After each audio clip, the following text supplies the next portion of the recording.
No. Morning, y'all. I was figuring what to do for rhythm.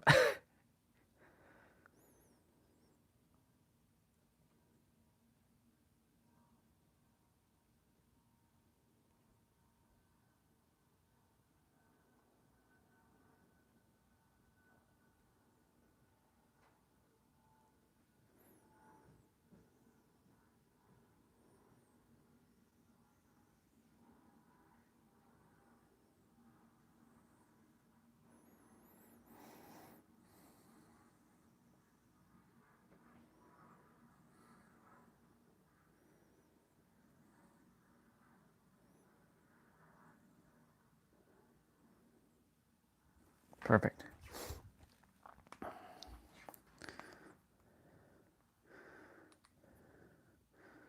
Let's see what I sound like.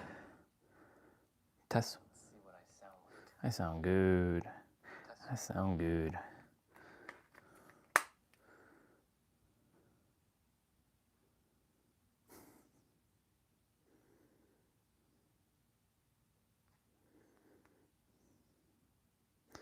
Let's go remote desktop.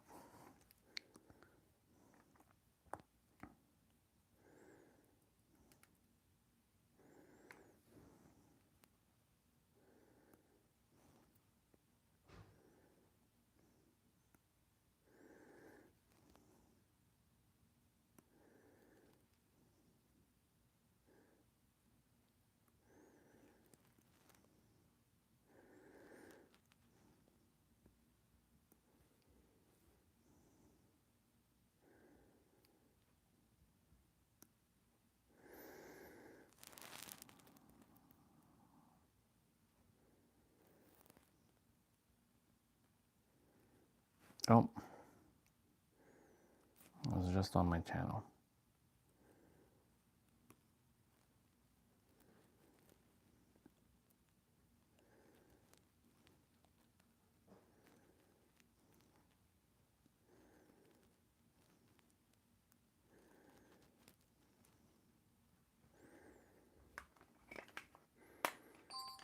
Perfect.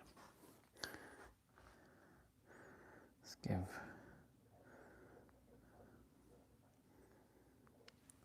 I love you, proud of you, appreciate you, grateful for you. You're doing great. Don't ever forget that, kiddo. Love you, proud of you, appreciate you, grateful for you, and you're doing great too, Bubba. Don't ever forget that.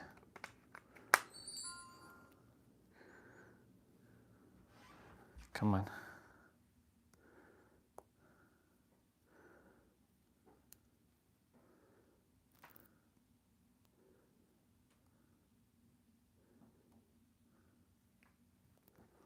Okay. Let's go.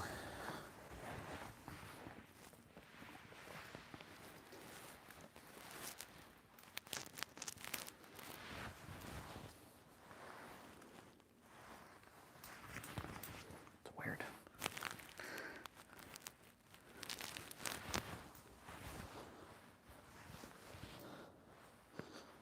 No, something's off. Why? So inside my jacket, the sleeves are ripped. This jacket is like really like legacy old. See? Are we gonna have a problem this morning with the jacket now?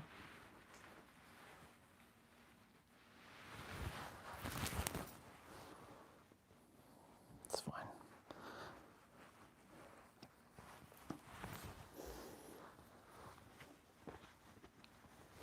No problems.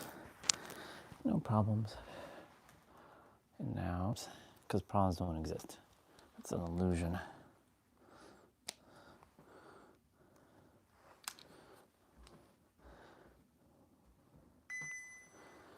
I want a jacket that's similar to this one. Or some better. But this is like my go-to jacket. I have other jackets. It's just I don't know, I just like this one the best. I had moose knuckle, I had Canada Goose. I spent $1,000 on a jacket once before. And honestly, back then, well, when I was still adhering to a thing called cold, COLD, you know,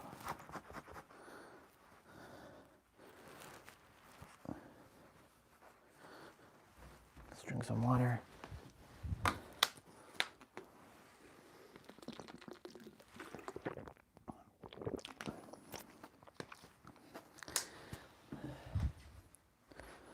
Perfect.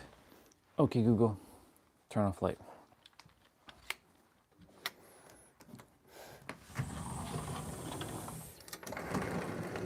It's actually starting to get brighter in the morning again. I actually don't mind that it's getting darker in the evenings now. I'm just letting things be. That's really what I'm doing right now, is letting things just energetically be. Makes a world of difference.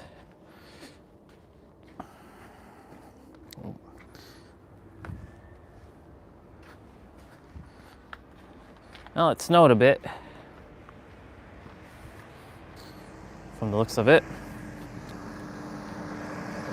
But here we are.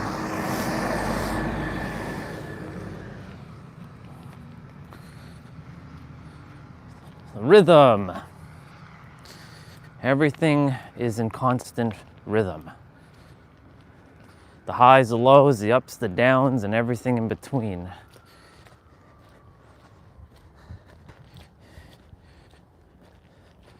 You know, being aware of all these things now, I can't not, like, anytime I see anything happening now, in reality, it's like, oh, this has got to be a frequency problem, a frequency concern, a frequency issue, even though technically that's an illusion. Not frequency, but the fact that I'm adhering that there's an issue, because life just is. Everything just is.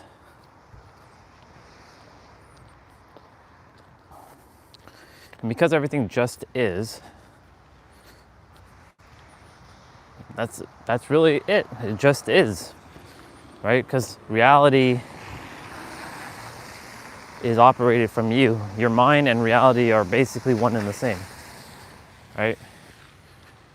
I used to believe that only fortune was meant for, like, certain people and not for others, right? I used to believe all that shit. I used to believe that a person like me will never be able to be rich. And then I look at others, and, you know, no offense to others, of course, I'm like, they don't have half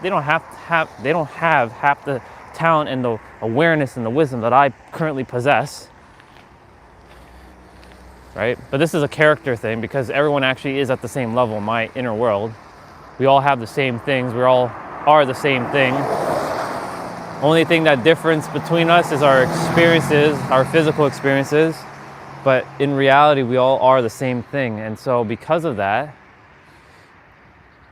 right, I never used to think that this was possible for me, but I know it's not only possible, it's inevitable. In fact, there was something that in that video we watched with Nero yesterday, where he was talking in person, he was saying, there was a client of his that said, the more I rest, the more I make. Because that's her belief, right? Like, she doesn't have to work hard to make money, because that's not a belief, right? Working hard isn't the issue, right? The issue is the word hard. Like, it has to be hard for you to make money. But it doesn't have to be hard, right? It doesn't have to be hard. It can be easy and fun. I get to work and have fun, right? Just shifting your languaging a bit. That's why I say words, they hold power, but if you neutralize the word, then it means nothing. So I could say, yeah, I'm a hardworking person, but the word hard doesn't mean the same thing that everybody else thinks. Or when someone looks at me doing my thing during the live streams, like when I'm doing my playouts, some of you are like, ah man, he's really going at it hard there. He's lifting heavier weights, he's working hard.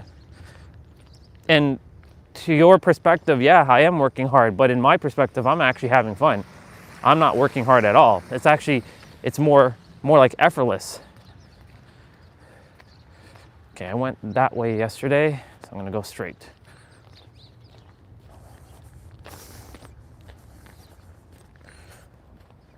So back to the principle of rhythm. You know, the pendulum will swing.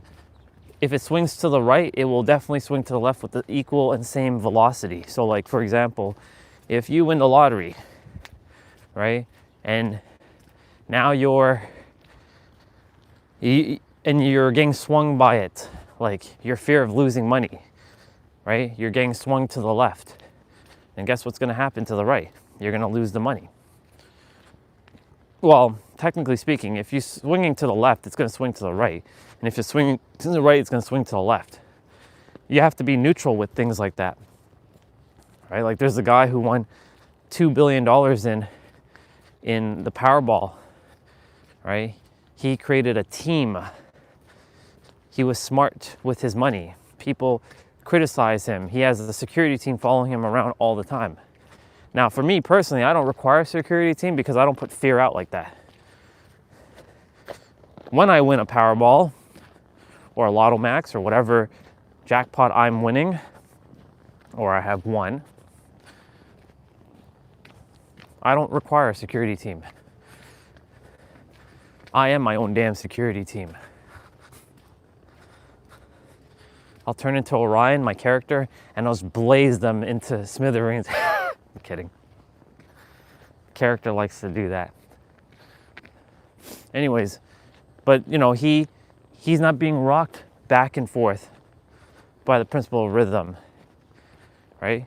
He still has like, I think 600 million, because in the US, you know, the IRS takes like a cut from that, and like the state takes a cut from that. So you're not really actually getting 2 billion, you're getting more like, you got more like 900 million. But,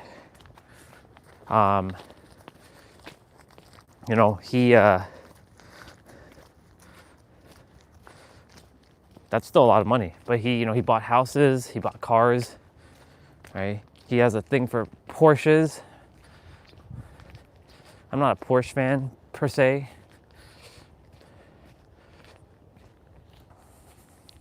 But I know exactly what I would do with that kind of money. I'd definitely, obviously, buy mom. I'd actually, first of all, destroy this house and rebuild it. Then get them another house, and it's Airbnb'd out, and show them what to do, and educate them on how to run an Airbnb, so that they can get extra money. They literally, the Airbnb income is basically enough for them to retire and chill out and hang out and go. And by say retire, I mean not really retire, but like go and do the things that they desire to do, right? But you see, like, a lot of people get emotionally swung by money. The character at times still does, like when it looks at the bank account. That's why I look at the bank account and I make the character stare at it and neutralize it, because it's an illusion, right? Think about it like this. I keep talking about death. We all are going to have the same fate at the end. You own nothing. Everything is borrowed. Like, it may be in your name, but that's an illusion. But when death hits you, do you think the bank account is going to matter to you? You're on your final breath. You think you're worrying about money? You think you're worrying about what you owe? No. You're focusing on, fuck, did I live my life? Or did life just slip by? Right? And I use that energy there's an energy behind that. And you can feel it too. I know you can, whoever's listening. That energy will fuel you if you allow it to fuel you, to propel you.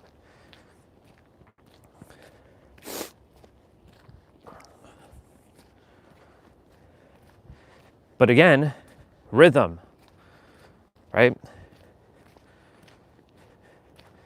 Most people, when they die, they have regret, unfortunately. Most, not everyone, obviously, but most people, when they go kaput, that's it. So do you want to live as if, did you want to have your last breaths knowing that you lived a full life, or do you want to have your last breath knowing that you basically didn't live your life? I know for me personally, I lived my life, right? What the hell's in my boots?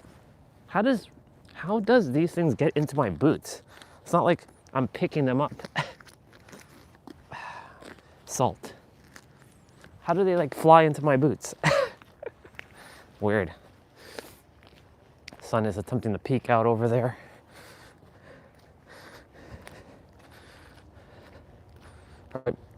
If I were to go kaput right now, did I live my life to the fullest? Yeah. I told the people how much I loved them.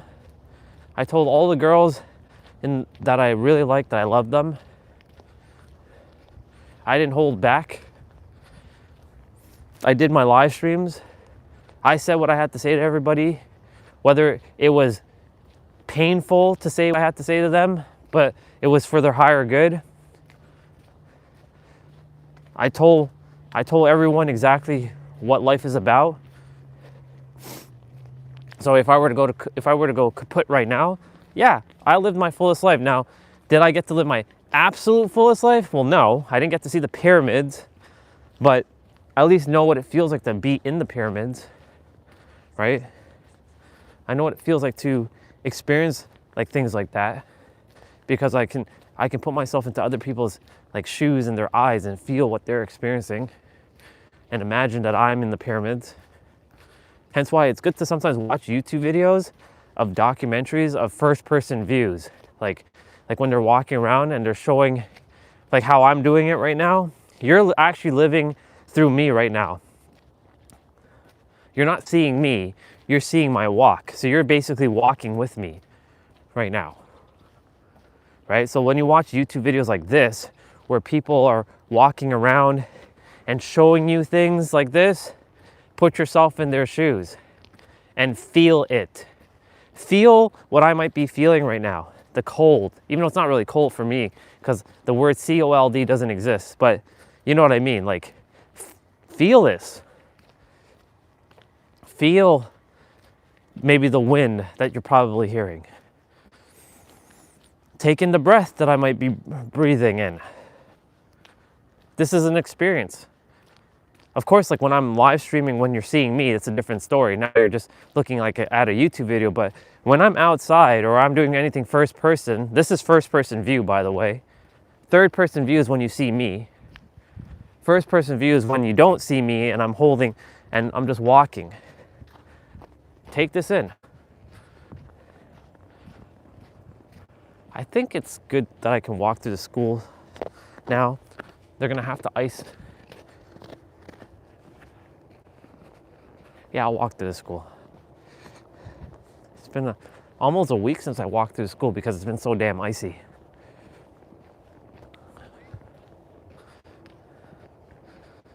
We'll see if I made this smart choice. So I'll walk through there. I'm just going around.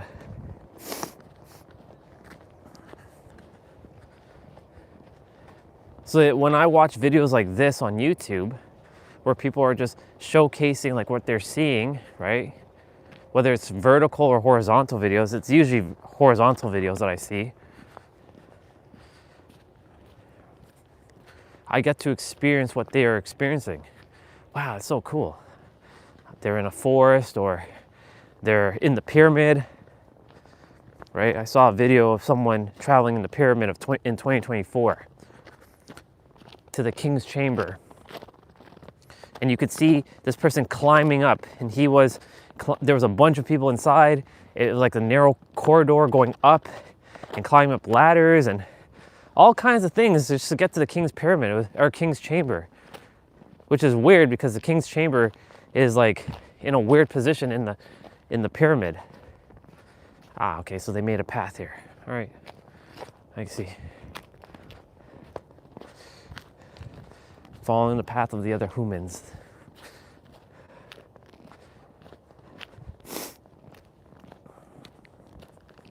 Anyways, you know, I'm gonna get back to the rhythm thing in a moment. But yeah, take this in. But when I'm about to die, I know I gave it my all.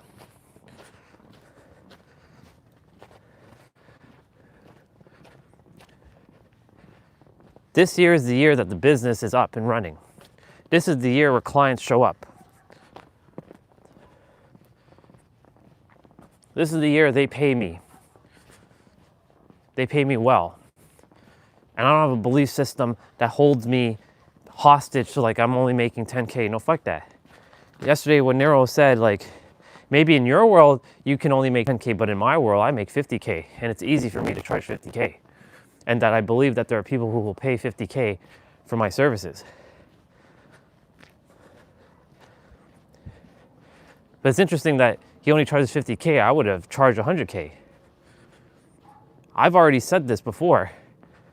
What I talk about is actually is priceless. It can't be, there's no monetary value that someone can pay. But the thing is that's a belief system right there. Somebody can't pay it. In fact, there's lots of people who can pay me exactly what I'm worth. Right? But your conscious mind and your subconscious mind have to get into alignment for that. And that's why I make sure that I'm not adhering to the limiting beliefs, because the fact that you adhere to the fact that there's limiting belief is a limiting belief in itself. That's a paradox.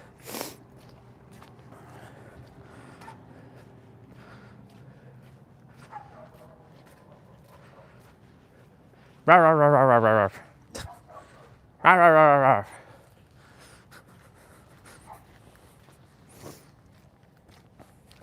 So back to rhythm, right? Will you be swung left and right? Because the goal is to stay neutral. Basically, staying neutral is like being in the now, being extremely present, accepting things for what it is. That dog is just like going, rah, rah, rah, rah, rah, rah.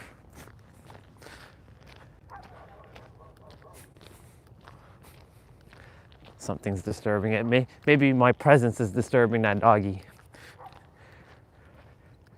I can howl.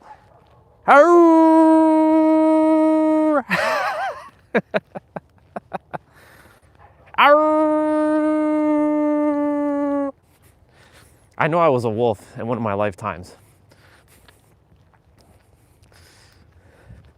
A wolf. Still can't believe what I saw in that video. Fucking frozen ass wolf. Just like frozen in time. Literally, it looked like it was frozen in time. Crazy. So crazy.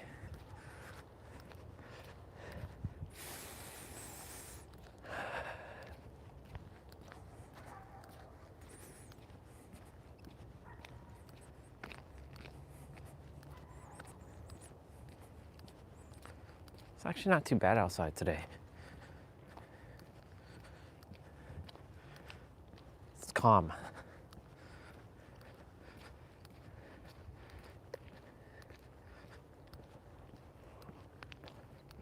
I'll hang.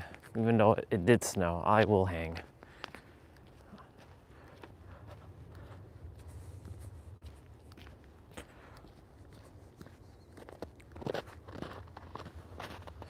My gimbal's gonna get a little snowy unless I dust it off of my sleeves, which I just did. Maybe not the smartest thing to do, but whatever.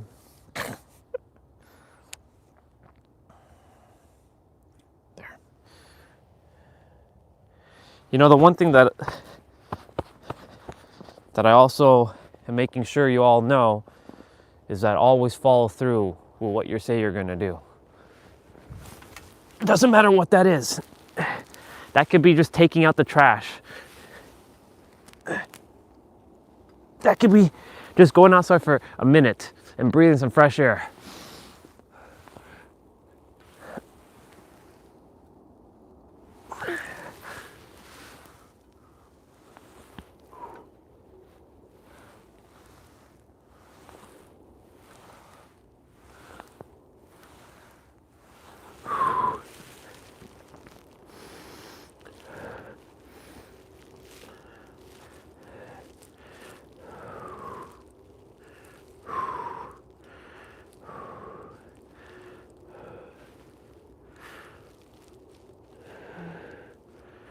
I'm glad I've been able to come outside every day.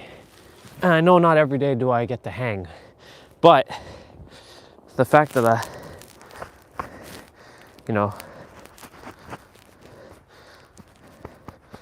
the fact that I'm at least hanging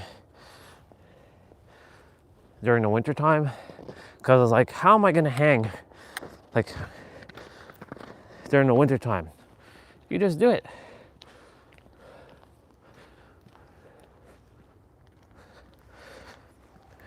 Look, a hockey puck. Right here. See?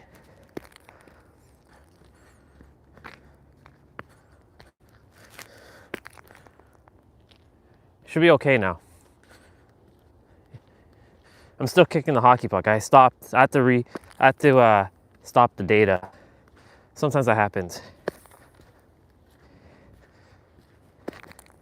I'm still kicking the hockey puck.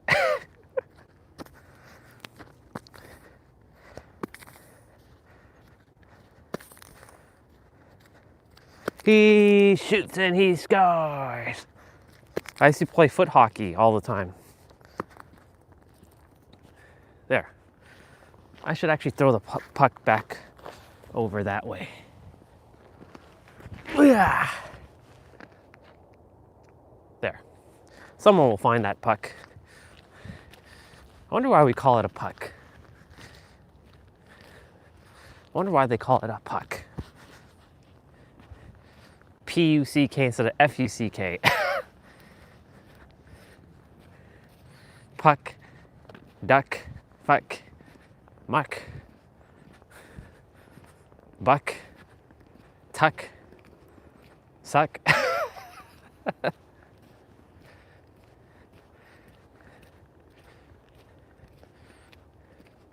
Guck, nuck. That's not a word, but I can make that into a word.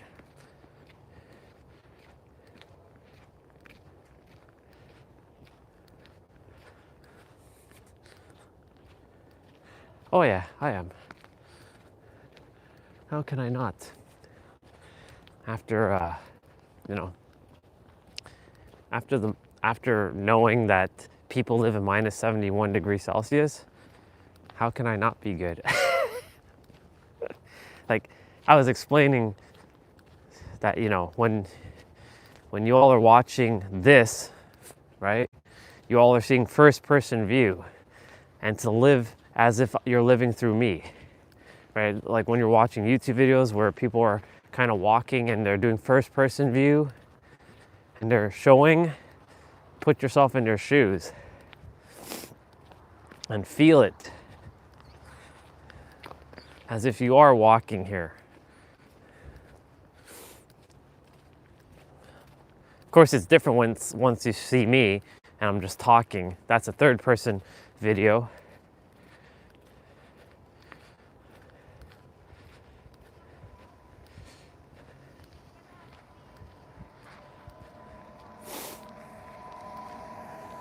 But I was explaining, rhythm, where getting swung too far to the right or too far to the left, it'll always swing back to the opposite direction.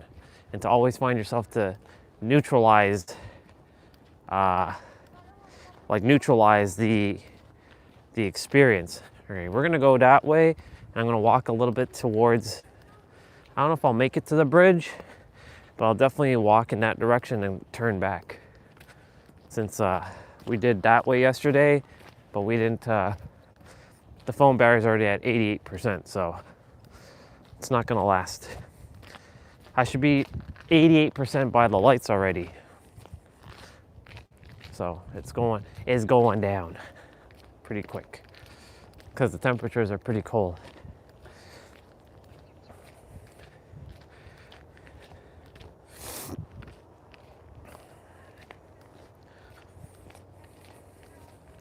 It's a peaceful Sunday morning. It's quiet. Except for that other human I just heard. Very quiet though. I like when it's quiet. It gives me the ability to concentrate even better. And not have like a bunch of like sounds, but you know, even that, it's that has its beauty. The ambiance. Okay. We're gonna walk a little slower here. We're like stomping our feet into the ground right now. Only because we're going downhill.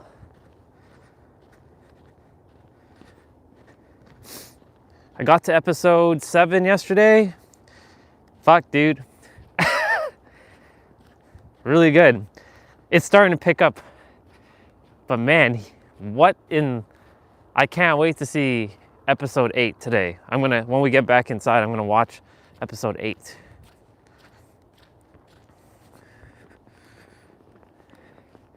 Oh. Mikkel is his dude's dad.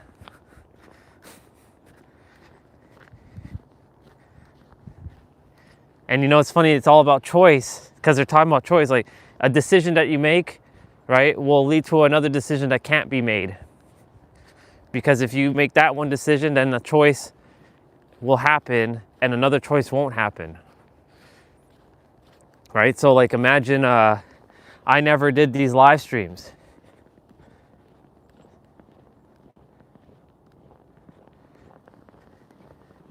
Yeah, I can see that. It's crazy, actually. I'm still attempting to get familiar with all the characters' names, because it's like, okay, this character is who? Okay, that's okay, so that's Charlotte. Okay, cool. That's Yurik. Awesome.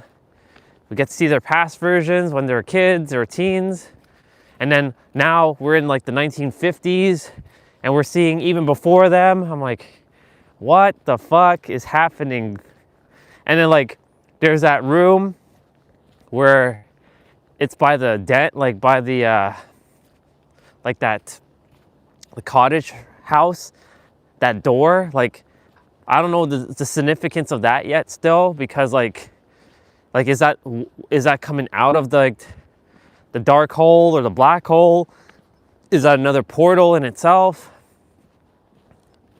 Right? Because like, it's in all time and space, but like, I don't think you can go through time through there. I don't know if you can. Or is that just like another exit point? So many questions. So many questions that haven't been answered yet, but I'm figuring it out. I see what's happening. I know exactly what's happening now. I get it. It's just, there's still lots of questions.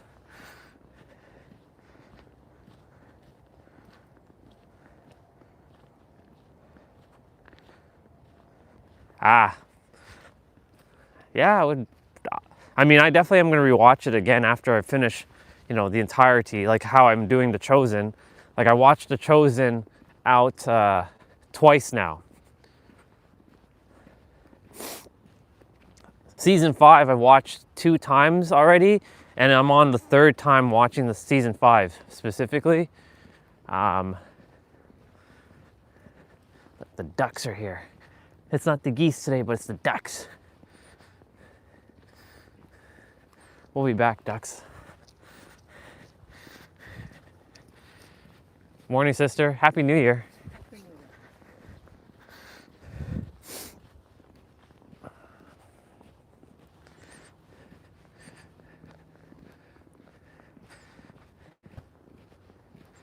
Yeah, it's not too bad out here. I have to adhere to the battery though, unfortunately. So I'll just walk a little bit this direction and then come back. Yeah, so many questions. My God, dude. I watched, I think 2 episodes last night after the stream until 10 o'clock, and then I just turned off the tablet. I was going to watch another one. I was like, nah, let's leave a couple episodes.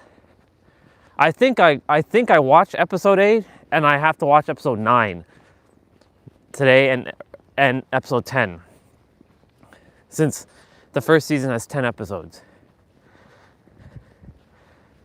I think it has 10 episodes. I know season 1 has more episodes than season 2 and 3.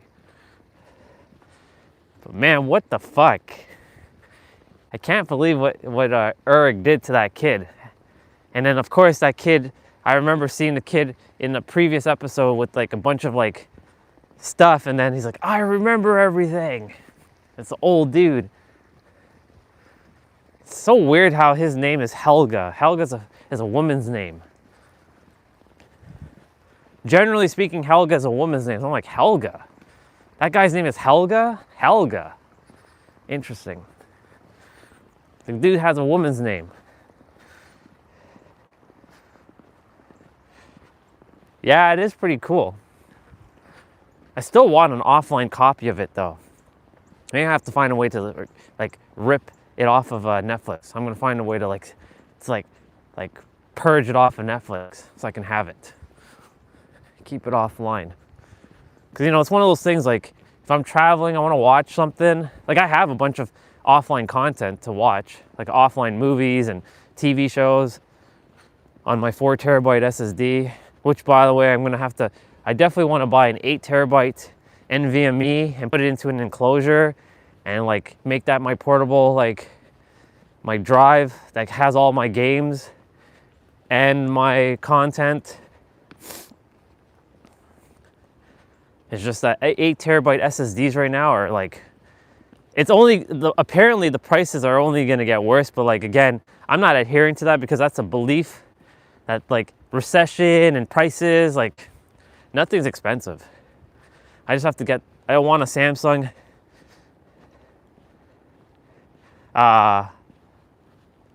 Shows there's 0 people on the stream, so I don't know if I got stuck again. Let me know if I got stuck. I don't think I got stuck. No, I'm fine. Yeah, Dark Matter is fucking awesome. I actually really enjoyed that show.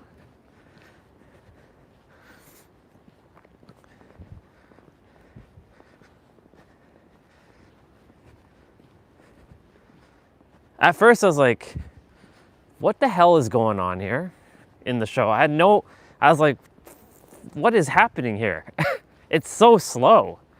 But then I was like, okay, I see what's happening here.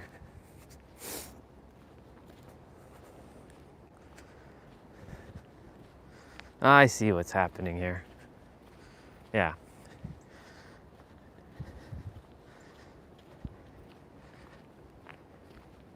The beginning is the end, and the end is the beginning.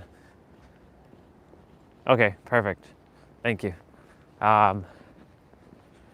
The beginning is the end, and the end is the beginning.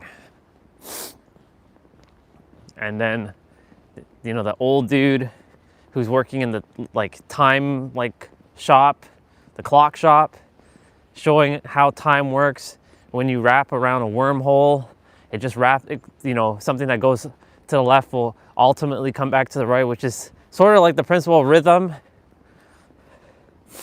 So like I'm really paying attention to those parts of the scenes, right?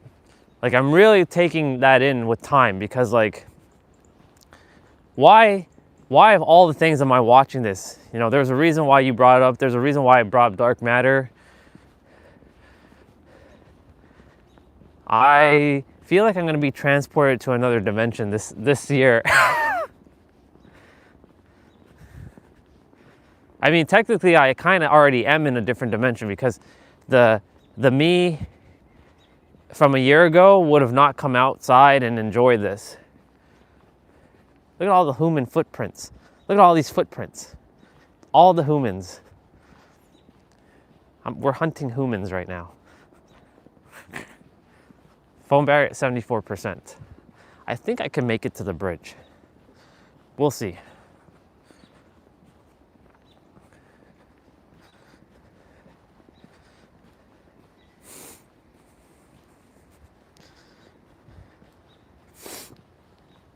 You know, I know I had a hard time watching the first little bit, but just kept following the trail of breadcrumbs, and it comes to show how awesome points, and then the story blooms. Yeah.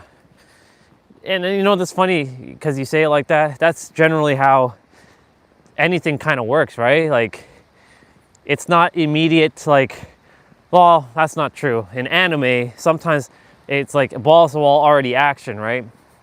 But sometimes things have to take a little bit of a slower burn for it to bloom, as you said.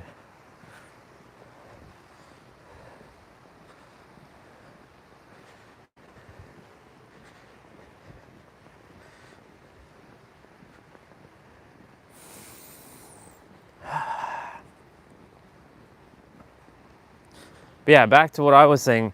You know, the year ago right now, I wouldn't be coming outside here. I'd be like, fuck that. I'd be inside, breathing in stagnant air.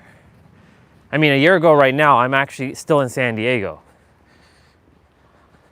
I'm sleeping in a car. Actually, no, I'm sleeping in an Airbnb at this time. The first Airbnb that I got to switch the cars out. Because ultimately, I got to drive the Supra on the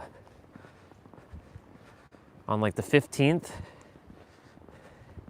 I came back on the 16th, if I remember correctly.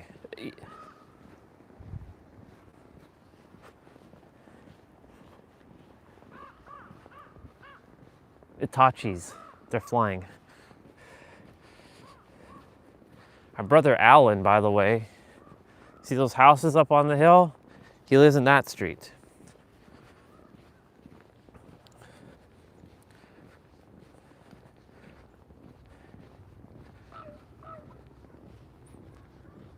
Those birds are not your normal crows. They sound different.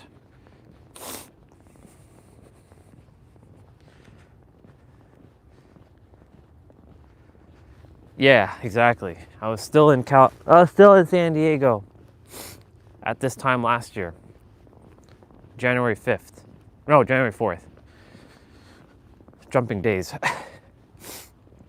I was definitely at an Airbnb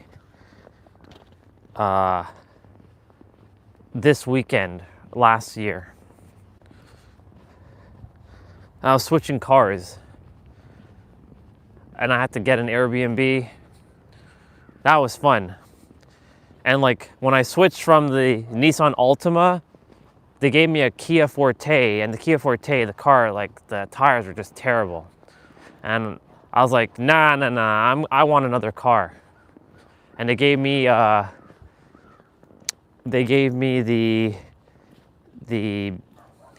Volkswagen Jetta. First time driving a Volkswagen, I'm like, what the fuck? Volkswagen's kind of interesting. Never driven a Volkswagen. I'm like, how the fuck do you turn this shit on? And I figured it out, and that car was great, except for one thing. It kept saying the battery thing is low, and I'm like, I don't like when it says it's low. Like when I'm charging shit up, like I don't like those messages popping up on like rental cars, because you know, I don't want to be liable for that shit. And then I brought the car back, and I have to wait at the airport. I have to plan everything out properly. I have to bring my suitcase. I have to bring my backpack. I have to pack everything that was in the cars and pack it up as if I'm leaving. And then Sergio came and picked me up at the airport. He doesn't do that anymore, but you know, he picked me up at the airport, and he's like, you want to drive the car now? I'm like, no, you show me how everything works in this car. I want to see what it feels like to be in the passenger side first. And then he drove me to his parking lot, and then he's like, you want to take it out? I'm like, Yeah, I feel a little uncomfortable bringing your car out of this parking lot because it's so congested. He's like, okay, no problem. I'll bring it out for you.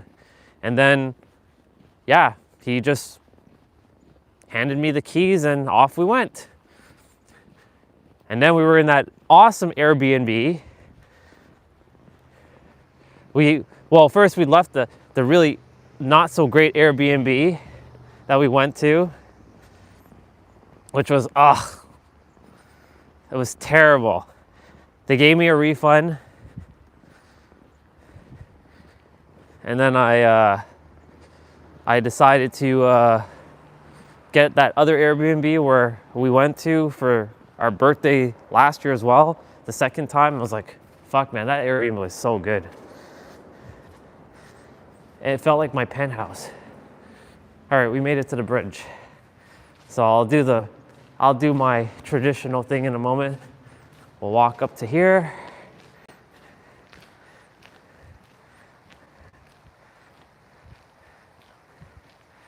I'll walk up to like here and then I'll turn around.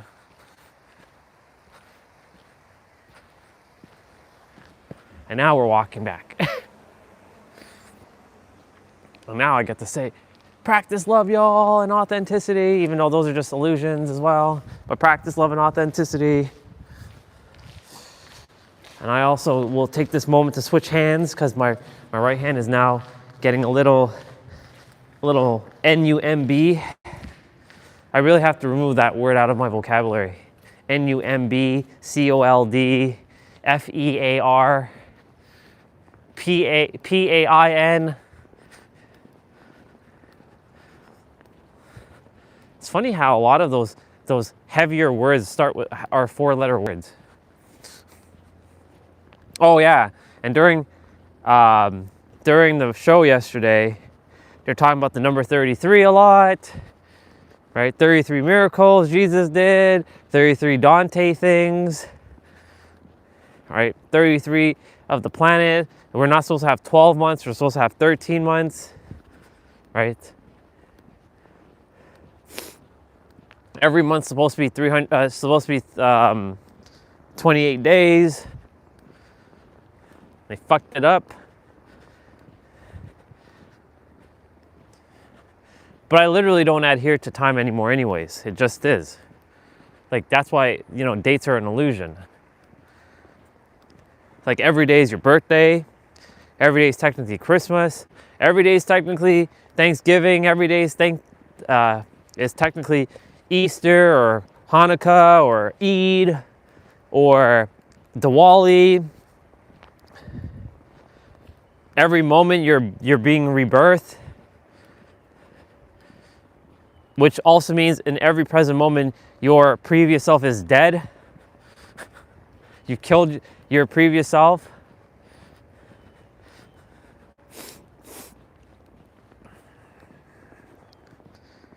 But because we still think in linear time on the planet, still adhering to this thing called time. This is why I'm grateful that you suggested this show, because it's all about time stuff. There he is. There's Tom. I'm going to say Happy New Year to him. Didn't get to see him yet. Happy New Year, brother. I actually started over there and I just walked to the bridge and came back. Oh, yeah. Yeah. My phone battery's not going to last that long. That's why I had to take a shorter walk. How's your New Year? Good, good. It's good. Went and seen my son and my granddaughter. Nice. It was good. Had lunch with them. Awesome. Yeah. Yeah. It was good. It was a quiet one for me. Yeah, Yeah. Quiet. It's quiet this year. Yeah. Wasn't too rambunctious. Yeah. Yeah. Normally I'm in San Diego or I was in New York for 2022. 2022's New Year's Eve was really something because I went to Times Square. Oh, wow. I couldn't get fully in because it was so packed. There was like over 1 million people there. And it was raining, so I was like, shit. Yeah, it's quite something. Wow. So yeah, in comparison to the last 3 years, this one was really quiet. Yeah. Yeah. Actually, wasn't even up. I actually went to sleep and I woke up 16 minutes after the ball dropped. So I'm like, oh. Yeah. It's like, oh, okay. That's good. Yeah. Today's the weather's not too bad. Yeah, I'm supposed to get some snow tonight or something. I mean, we've been dealing with it already, so Yeah. we've dealt with everything already. Extreme cold, all the snowy weather, the icy weather. We've done it all already, so Yeah. Well, it's January now. So yeah, it's going by quick. it is. Soon it'll be spring again, and we'll have grass again. Yeah. Yeah. All right, brother. All right. Have a good day. You too. Enjoy your walk. Thank you.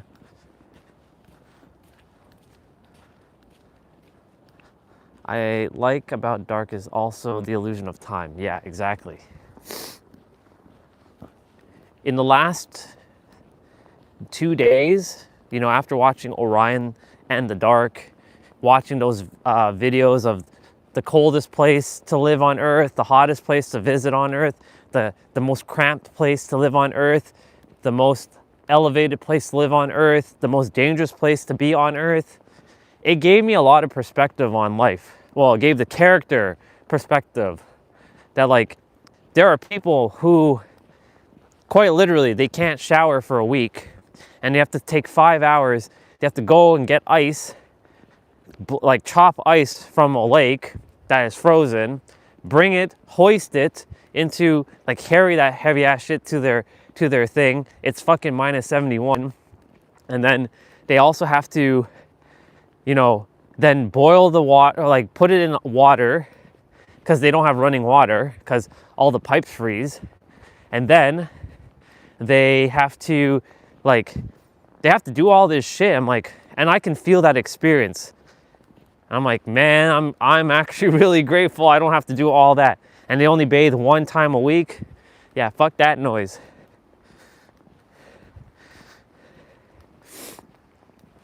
And then, seeing people in that cramped island, it's off the coast of, I think, Peru? No, not Peru. That's the highest place on the planet to live, in Peru. I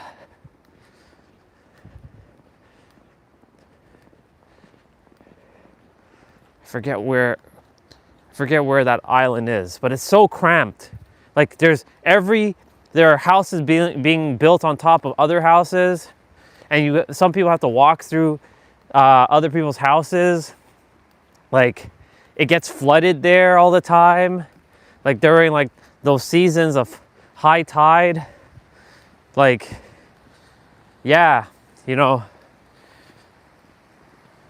like, I get to be outside in this type of weather and not have to concern myself too much with, like, things like that, like frostbite. Like, if I stand outside in like minus 40, yeah, but like this isn't minus 40, and this is actually perfectly fine.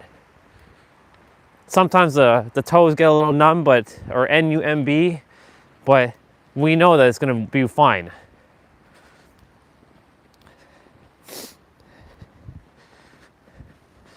I knew I would see Tom today. I came out a little bit behind in time, which is an illusion. I came out exactly when I was supposed to come out. One of these footprints are mine. I know that one right there. That one's mine. That's my footprint, because that's my boots. I can see my own footprints. It's like I'm walking through time and seeing my past self walking with all these footprints.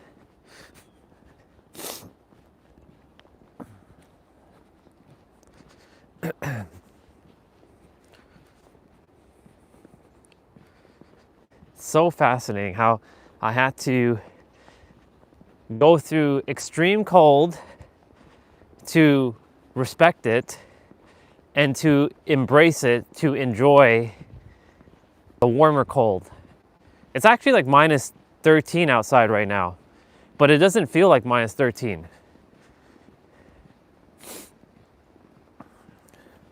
So I asked Alexa, what was the temperature, like the wind chill? She said, currently it's minus 13 degrees Celsius. I'm like, okay.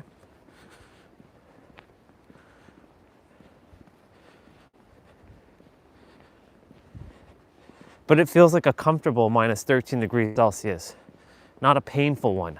So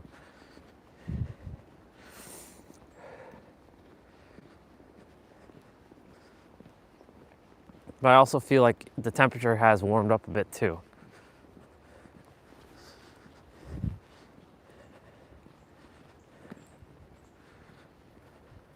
So like plus 1 or 2 degrees, like if there's no wind, is like summer basically right now. Usually when it's like plus 1 or 2 degrees, lots of wind hits and it makes it feel even colder than this right now.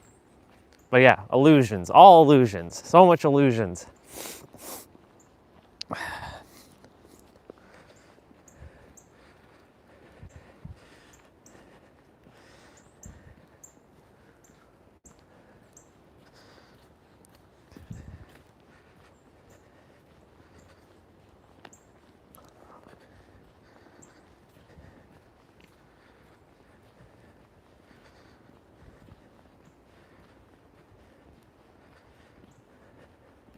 Let's see.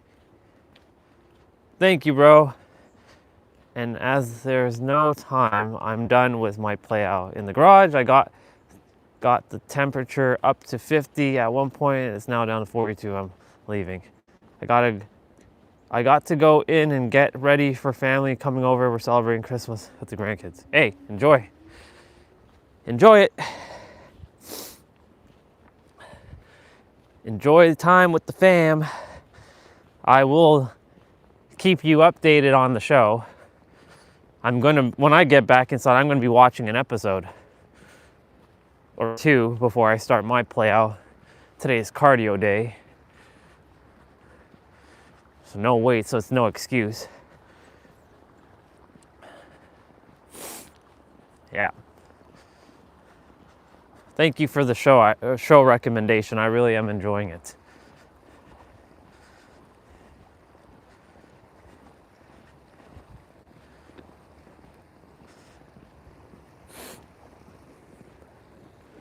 And I like German girls. They're hot. Some of them are.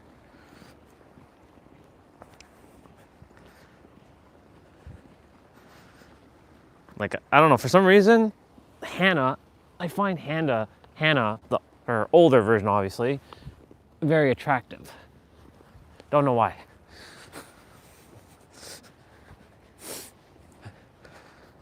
Charlotte, keep forgetting her fucking name. The name keeps slipping. Yeah, see, I have to write down their fucking names. Keeps slipping.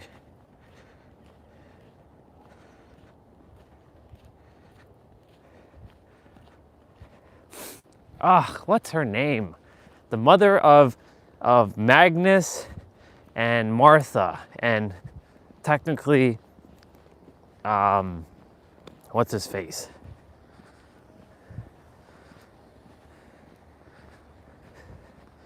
It's so bizarre, though.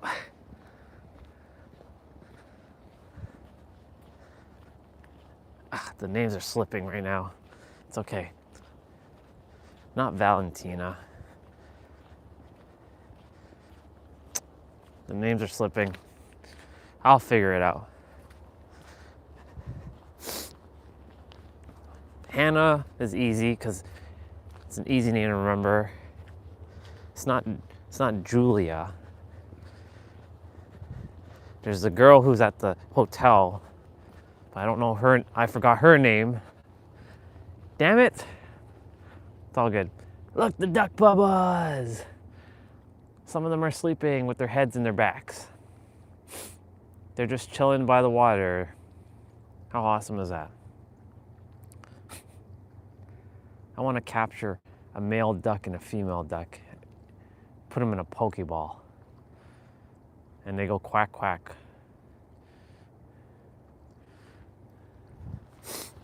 Bye, Bubbas. I see you. The goose are not here today. It's the ducks. It's like they change. They like, we're gonna be at the water today. Goose, you guys go somewhere else.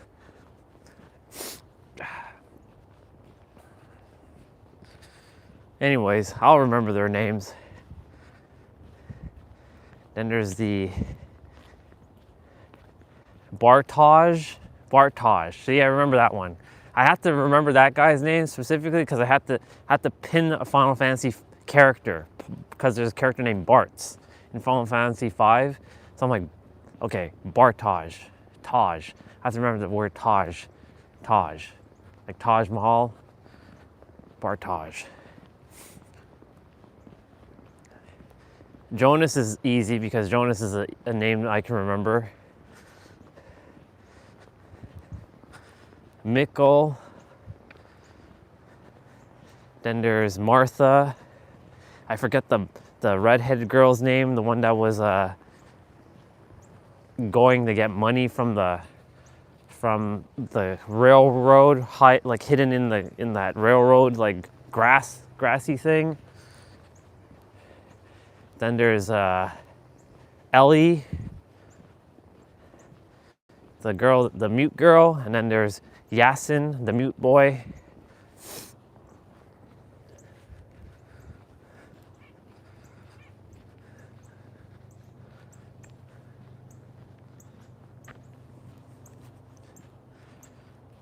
I'll remember their names. Constantina, that's not her name. Come on, mind. Can you not? You never have a hard time remembering people's names. I guess because there's just too many fucking characters right now.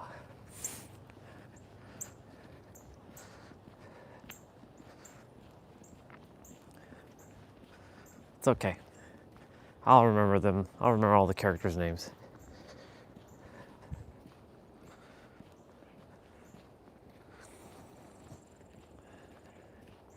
Phone battery at 41%.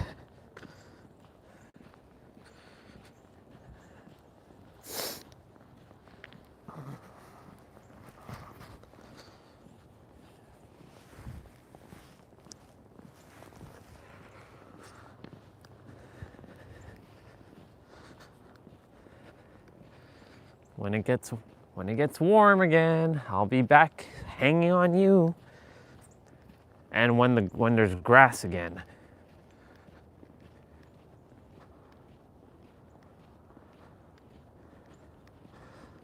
Let's see. Picked up on my thoughts on the one I was thinking. That's not her name. It's the blonde chick that Yurik is married to, but he was cheating on. Fuck. I know Charlotte's name. That one's easy to remember. Charlotte is easy. Charlotte is the mother of the redhead girl and Ellie, or Ella. I think it's Ellie. I believe it's Ellie. It's not Ella.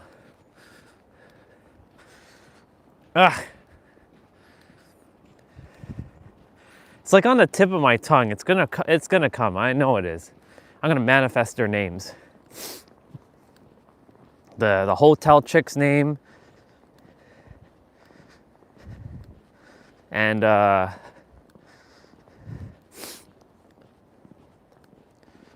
even the Charlotte's husband who prefers dudes. I forget his name. I should just this is what I'm gonna do. Once I get inside, I'm going to go on like Google and just find all the cast names of the characters and just look at them. Now, of course, the only reason why I don't want to do that is because, I haven't watched season 2 and 3. So I should Google season 1 dark cast members only. So I don't get any of the new other characters, because I'm sure other characters are going to get introduced. I still want to know who the hooded dude is, who's in the shop with the clock dude, who traveled through time. It'll be fucking... I think I know who it might be. Actually, I think I know who it is. It's probably older version of Jonas, the hooded guy. I think I think this just came through when Jonas was in the past looking at his dad, Mikkel, and the guy came behind him and started talking with him. I think the hooded dude who came to the hotel to the girl and said, "Can I help you? I would like a room." That woman or that guy, I think that guy is Jonas. But we'll see. Of course, don't say anything, but I think that's Jonas.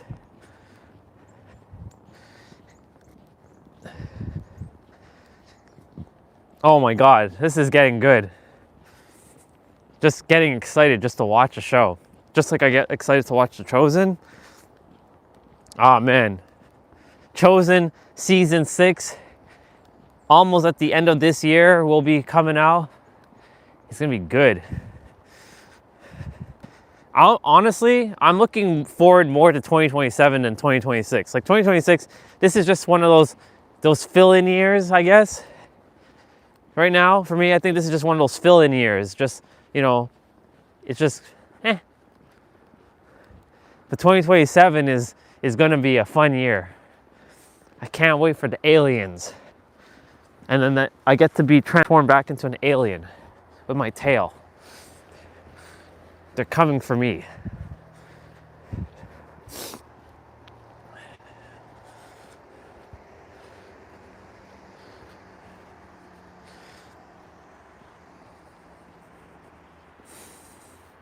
Ha! Phone battery at 33%. Look at that. It was at 41 just a few minutes ago. Now it's at 33%. Fascinating.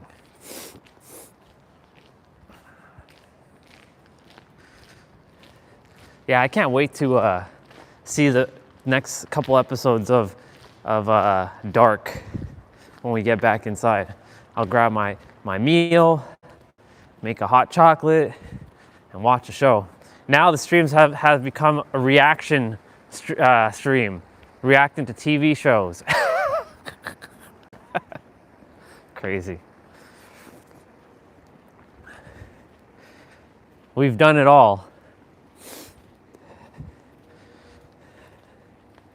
Oh, we've done what most streamers would do. I've drawn, I've spoken, I've cooked, I've cleaned, I've slept on the stream. Yeah, I've slept on the stream twice. What else?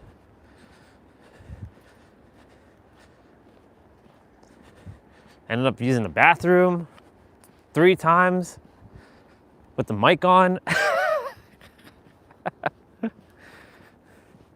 We gamed, I spoke, got mad, pissed other people off, other people tended to piss me off, read on the stream, snored on the stream. We did it all. And now we're reacting to TV shows on the stream. We watch like Nero on the stream, Katie and other content creators, but I'm really cutting out a lot of the content creators. Nero's the only person I'll probably still watch, but eventually I'll stop watching him too, because like he's just saying the same thing over and over, just in a different way. And that's the thing about repetition. Sometimes you have to say the same thing over and over in a slightly different way, and it'll finally land. Because that was my issue, like if I was making content, like if I'm making content and I keep repeating myself over and over, isn't that like this feels like I have nothing left to say. But the thing is, you can alter the words and it can land differently for someone else's different experiences.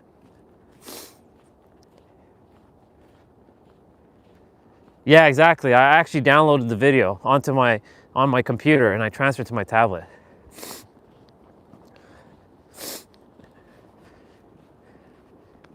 He didn't hold back with that video, by the way. I didn't watch it all. I skimmed through it. He didn't hold back. He gave it all. Because like those guys, like those boys, I can't call them boys. They're not boys. Those men,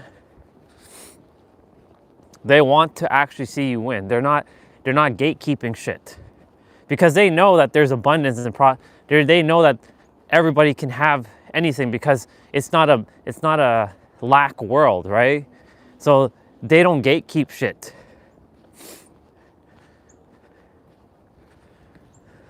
That's why I don't.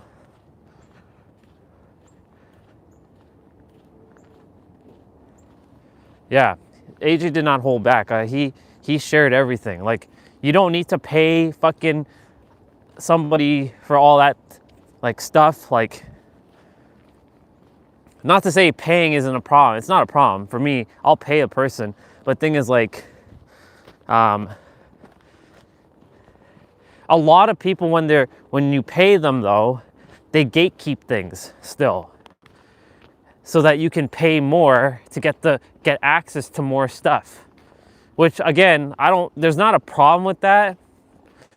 But well, it's not a concern. My gripe with people is not giving you everything that you're supposed to have. Because most will say, yeah, you need to keep coming back to me. I'm your answer. You must keep coming back to me.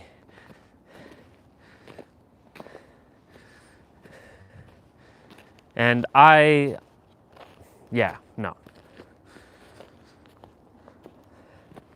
Like for me, I'm here to tell people that they are their own answer, so they can stop their own suffering.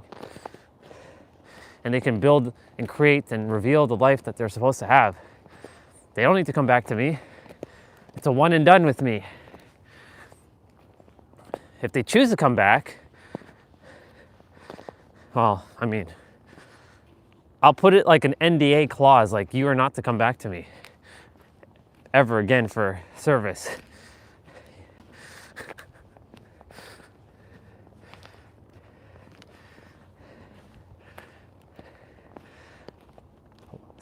Walking a little bit slower here because it's a little icy.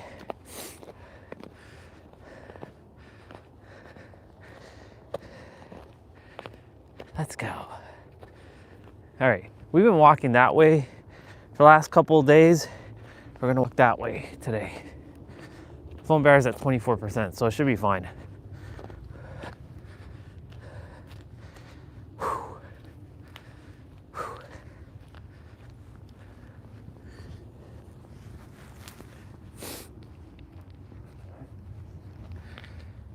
Quiet Sunday morning. I like when it's quiet.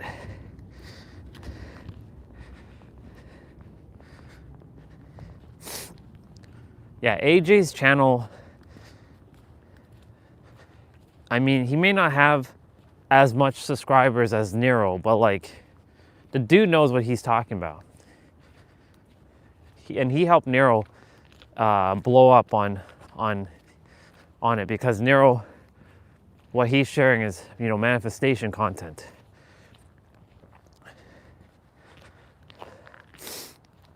I'm proud of those two. That's why I choose to hang out with them on Sundays. Because like with them, they don't gatekeep stuff, and I like when they're just like being real, and they're like, it's like me and like when I used to hang out with like my dudes back in the day. Just like when we're playing video games and cussing each other out and like joking around and shit. That's what it feels like. It's kind of like reliving my past memories through Nero and AJ and their bond. Because currently, you know, I don't have that with too many guys. T-Bray and yourself, I do. But T-Bray specifically, because, you know, I chat with the dude on Discord when he is on. But we play video games. But it's not the same, quite, you know, the feeling, because like there's not a person hanging out with me in the physical. Right? Mine's is more digital. So like when I get to hang out with those guys,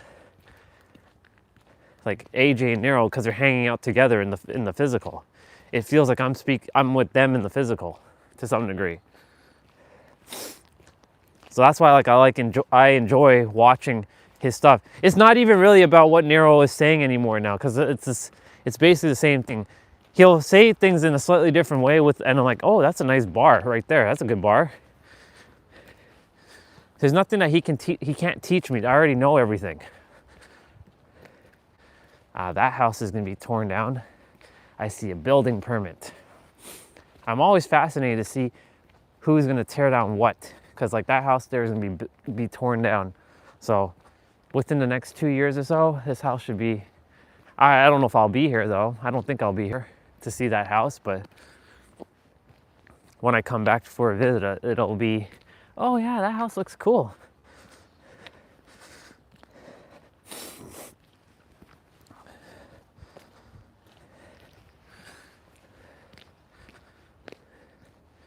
I like driving through this street during the summertime because of the trees on both sides. It's pretty cool. Hi, Bubba. Rah, rah, rah, rah.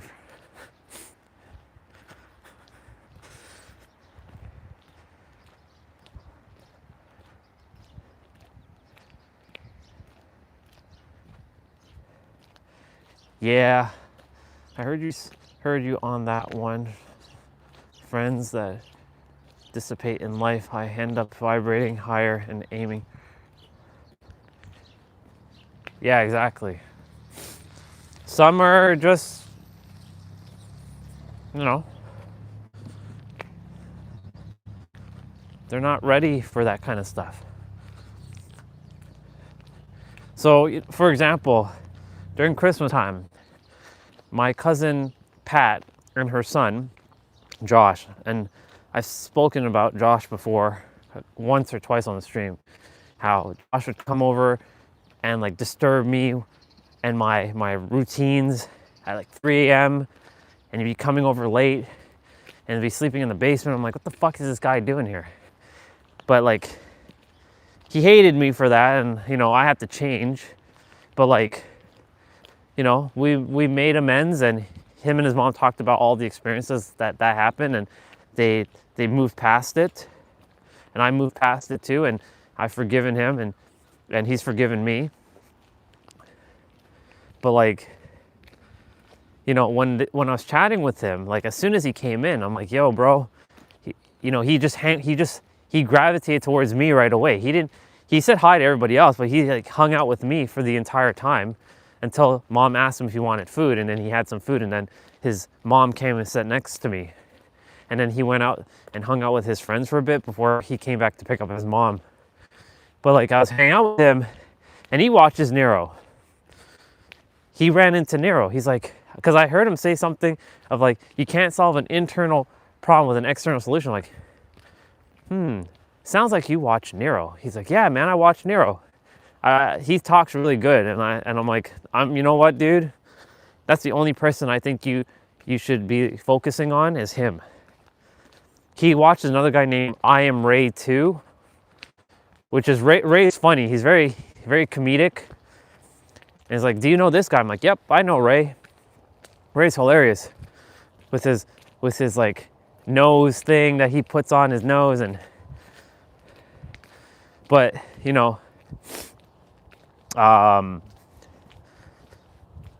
literally like, I was chatting with Josh, and like, he was saying like, man, I don't see time the way other people see time. I'm like, I know how you probably see it. And he's starting to read the Bible, but he's attempting to read the Bible to understand it from the esoteric. So I asked him, like, have you gone to a verse that says Psalm 46:10, be still and know that I am God? Or seek ye the kingdom and its righteousness, and all shall be added onto you? It was missing one word from that verse, which was within. A simple word, within, changed the entirety of that verse, right? But anyways, my point is like, him and his mom, they talk about these kind of stuff in the car when they have mom-son time, because when his grandma is in there, her mom, they can't really talk about that stuff because she's not really open-minded, because, you know, she's like my mom a little bit, where she's kind of, they're fixing their ways. My mom is starting to be more open to hearing some of my things that I say, right? Little by little, just little by little, right? But there, she's getting there too, right?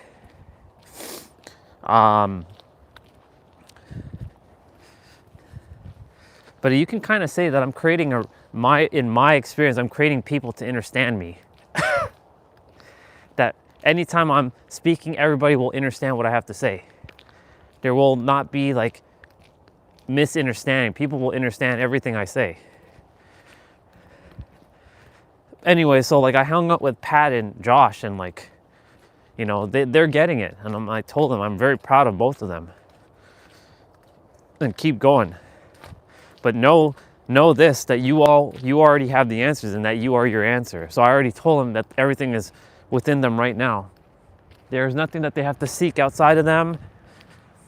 All they have to do is remember to be in the now and focus solely on like inner world. And, you know, and Pat even said this to me, and I was like, yep. She said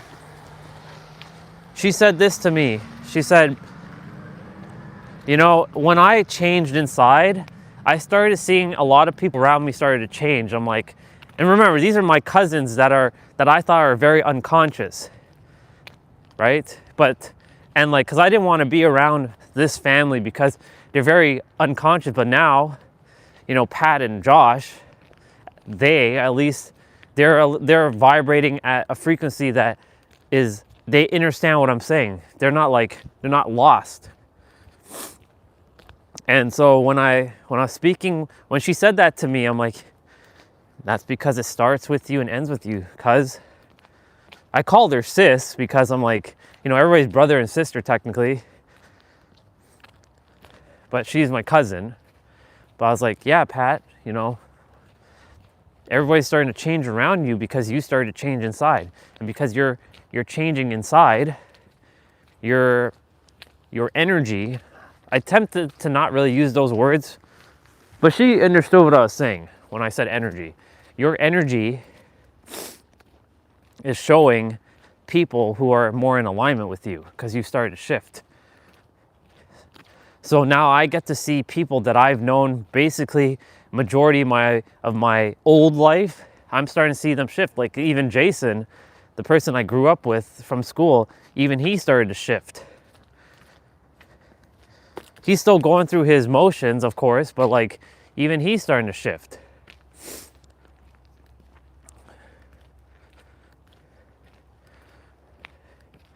Right? So it goes to show you, like, and more people, and like as I'm shifting more, and I've already actually fully shifted, everybody around me has already shifted. Now it's just a matter of in the physical playing catch up. Right? Like in my world now, I'm walking around where this is normal. I don't make it seem unnormal, or like I make this feel like this is a normal thing. Look at the doggy. Look at the doggy over there. He's wagging his tail. He's just looking at me.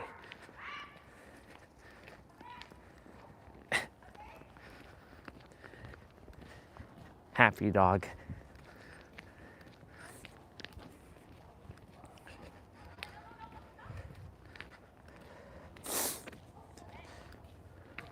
The doggy.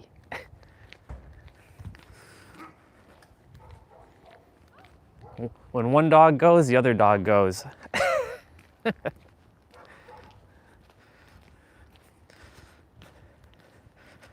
that's how they communicate with each other. See? Hi, Bubba.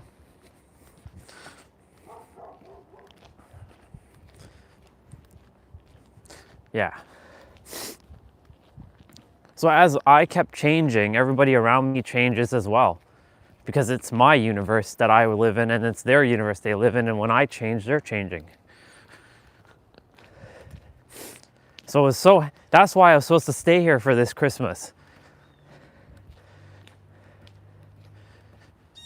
Because I got to see Josh and Pat and see their evolution firsthand. And I'm like, I really like these nutcrackers. They're very awesome. I really like this house. Nice and pink. Haven't got to see this house since, well, last year now. First time I'm walking through the street for the new year.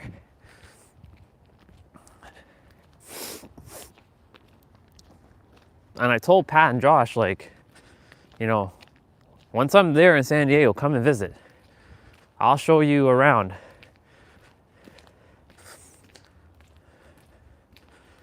You're more than welcome to come and visit.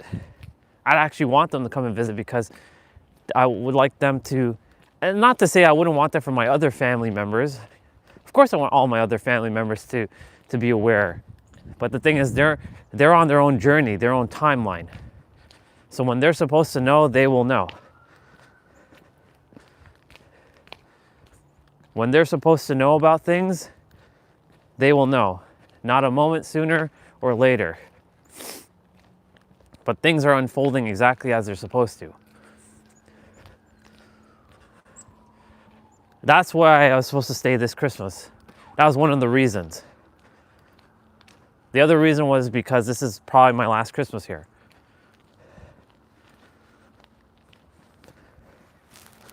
The other reason too is to get adaptable to the cold, to challenge my body, challenge this character's body so that it can make no excuses for like, but it's so cold. I don't want to go outside. Look at us, we're outside in the winter. I never would have been doing this. So much ATFTs are being built right now. Ability to follow through. And the more ATFTs that are being built, the easier things are. Because when you do the hard things, life becomes easier. When you don't do the hard things, life becomes very difficult. But then again, that's also a belief, right? These are beliefs that were programmed because life is if you say life is easy, it's easy. For example, the more I rest, the more I make. That's one of Nero's clients' belief. The more money she makes, the more she can rest. And the more rest she has, the more money she makes. That's her belief. She doesn't have to work hard. The girl makes like 100K a month. No effort. It's easy. Because most people have unconscious associations to work, like money, like we've talked about this. They've associated pain, like taxes, more complex, unrelatable. So you'll self-sabotage these things. This is why I'm making sure the character understands to not do this stuff. That's why the more we challenge ourselves and push ourselves beyond the limits, the easier it gets. That's why the universe, or myself really, has been putting me through the paces and understanding everything at a fundamental level. Planting seeds, letting them harvest.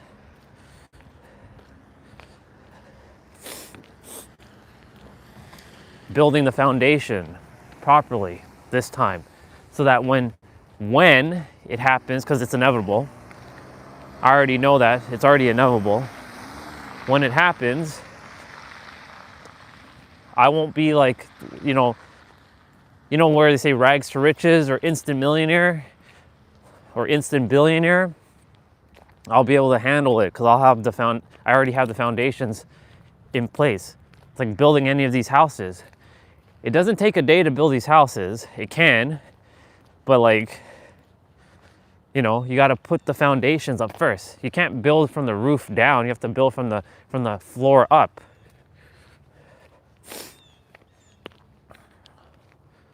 because there's nothing that can hold the roof up if you don't have your foundations in place.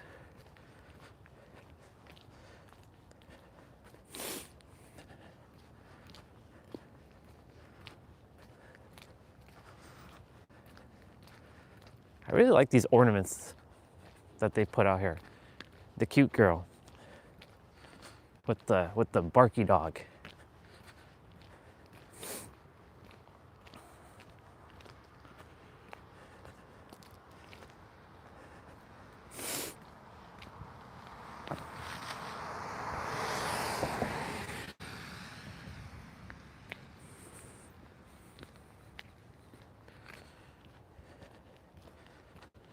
You know, one thing that I was thinking, I was like, if I don't live stream in the wintertime and I go out for my walks, and will I get back to normal? Will it be like, you know, will I not be able to stream properly like when I'm back outside with people? Will I be nervous again? Fuck that noise.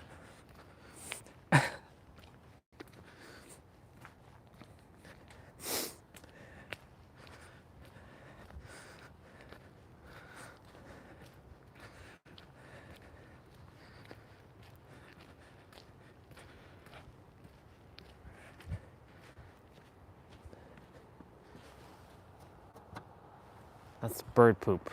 Got stuck on the car.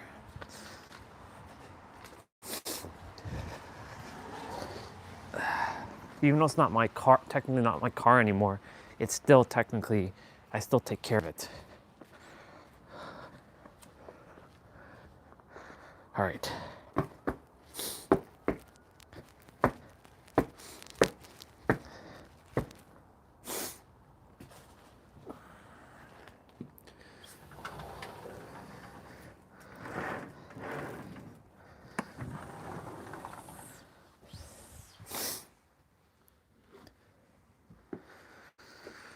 Whew.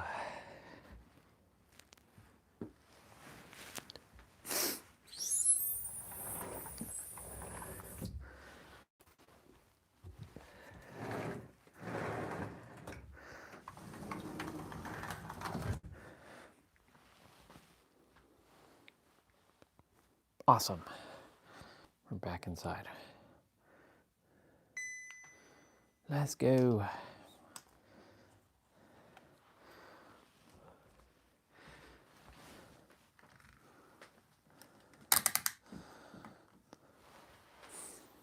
So low battery, 10% showed up.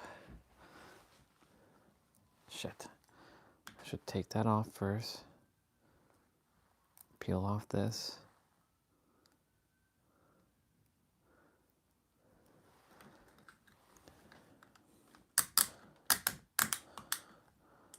Nice.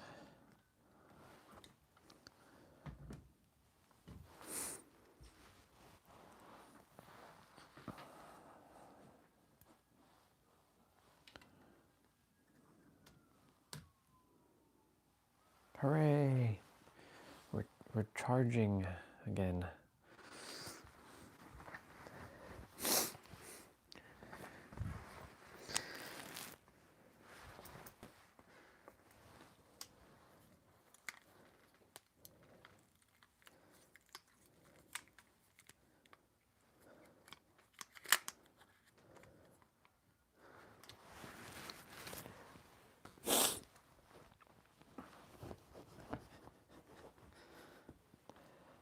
Awesome. Phone battery's going up.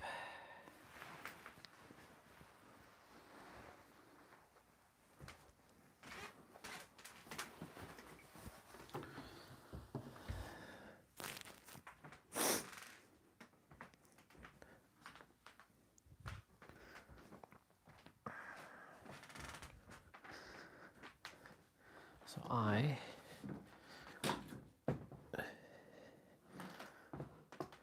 oh, it's on the cable. So I am going to,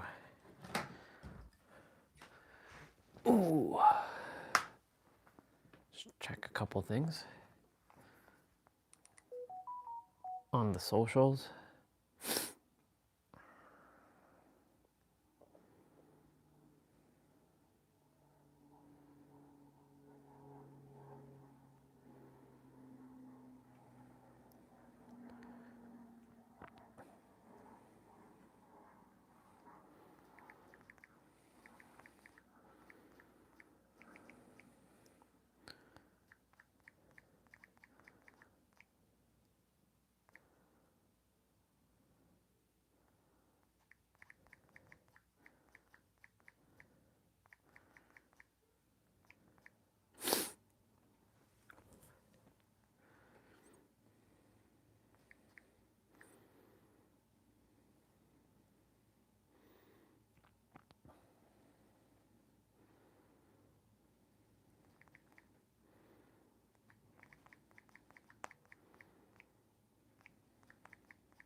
Hmm.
I'm just typing something out here.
Okay. Alrighty then.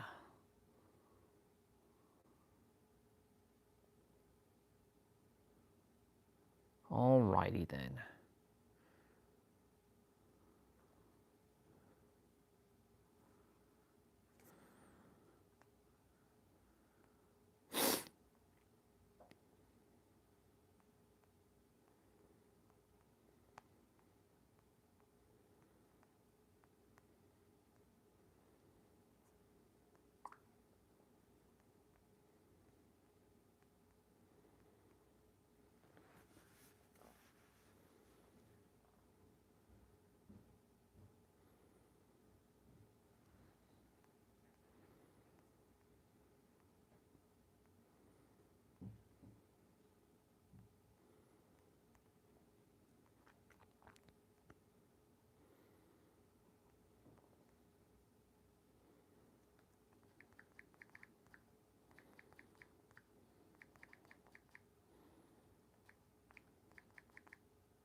Okay.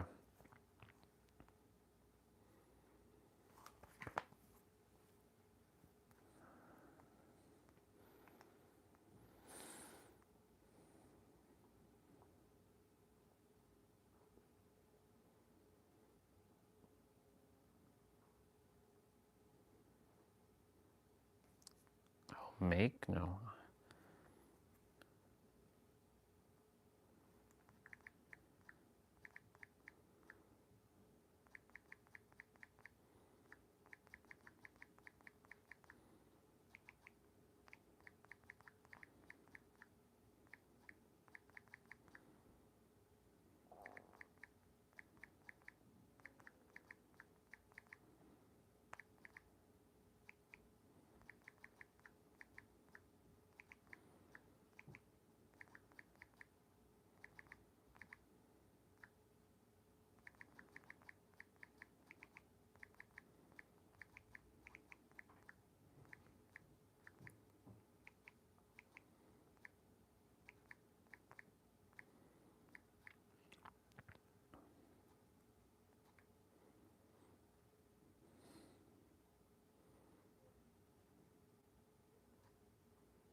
Okay.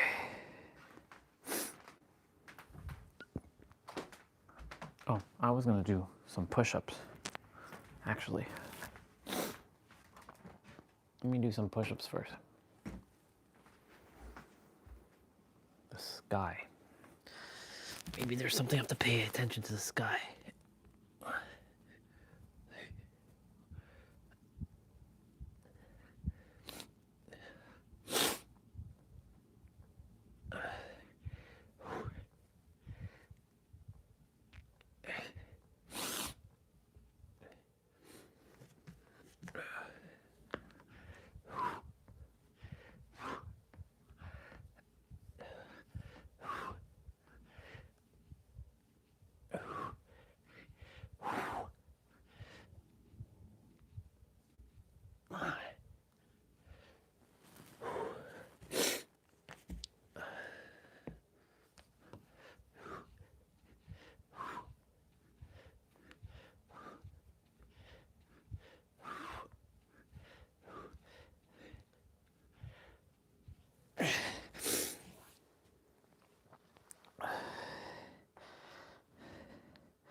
Let's go.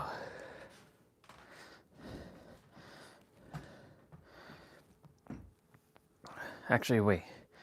Let's do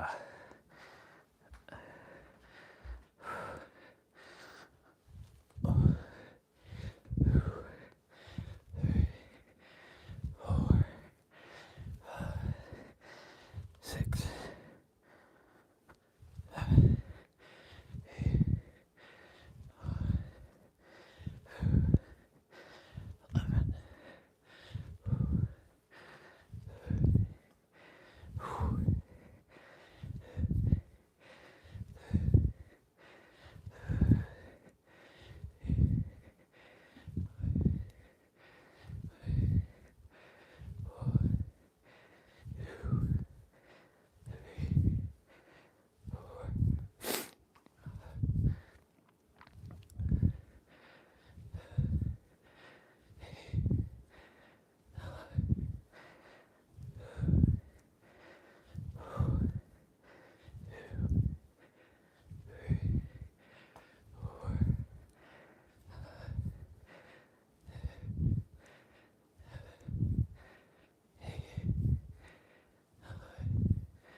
Awesome.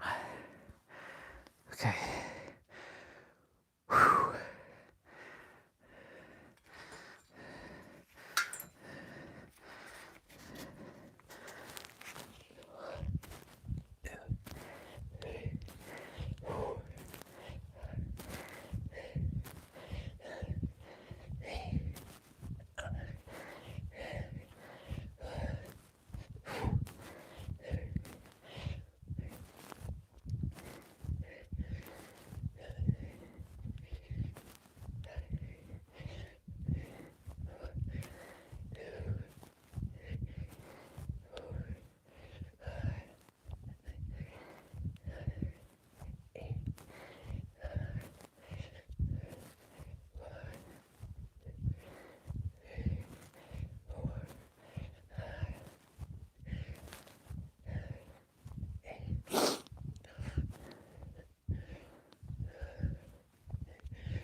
And 5.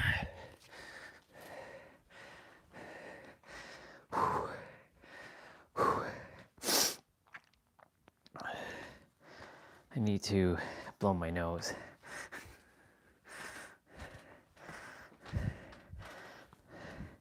How many steps are we at? 96.50. Nope. 99.23. Awesome.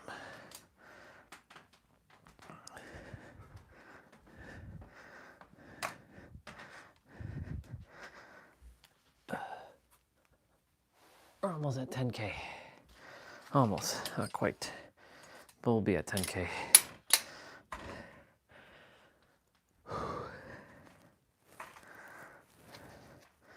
Doing some movement before we get our meal. Before I do that, let me go blow my nose.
Okay, let me finish up this quickly. Finish.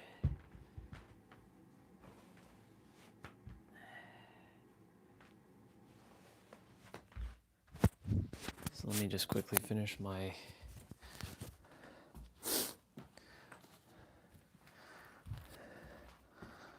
my 55s, and then I'll do my mobility training afterwards.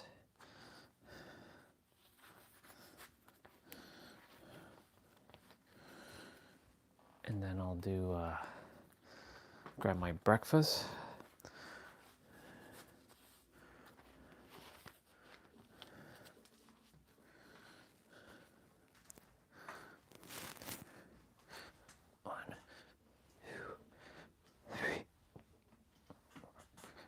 I have my heaters in my pocket.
Fuck yeah.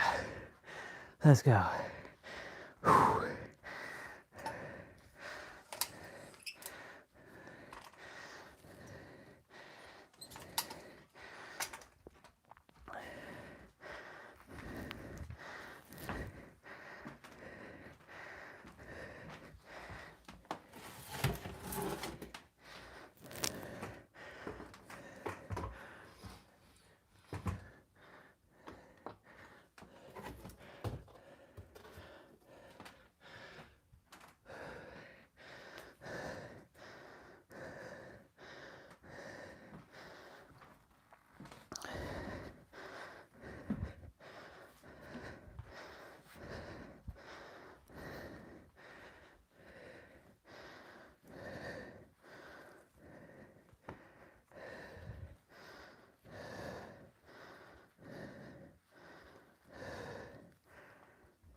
All right.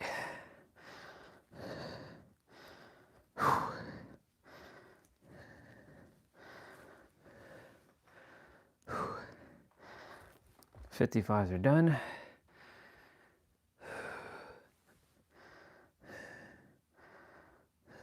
Do I do my mobility now? No. Do mobility just before play out. Okay. So I'm gonna go make breakfast.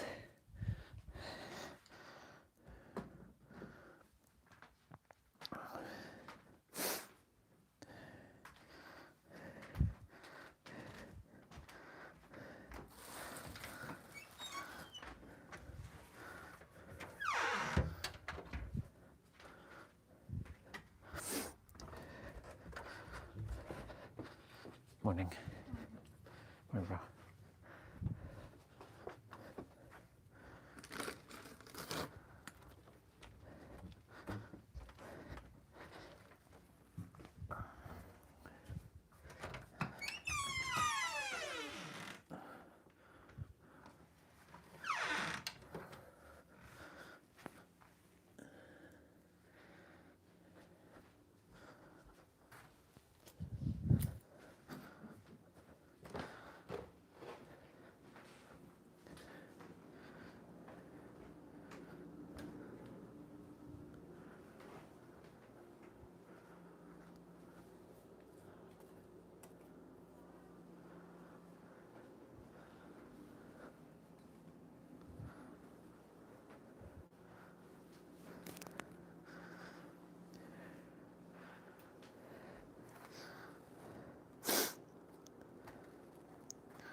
Morning, Mom.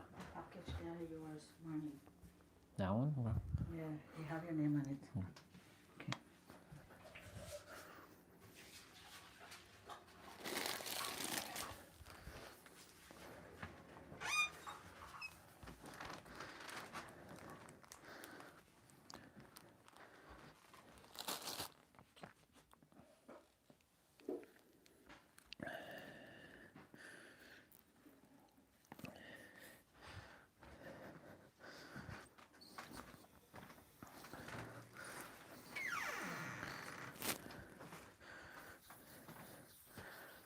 Okay.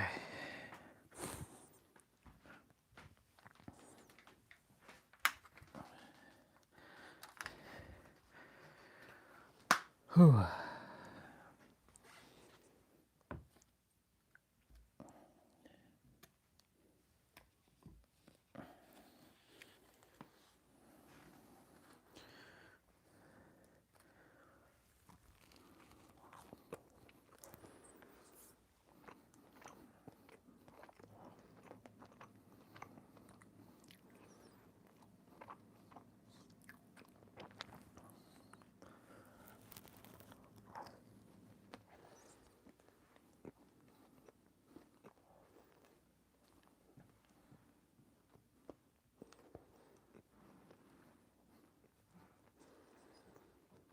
Mm.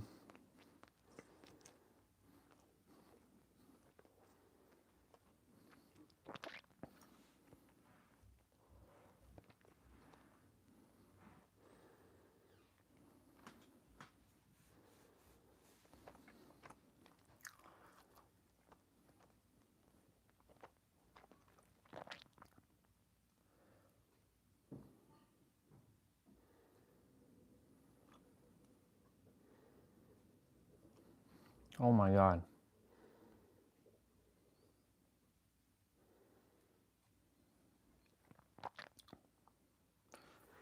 Come on.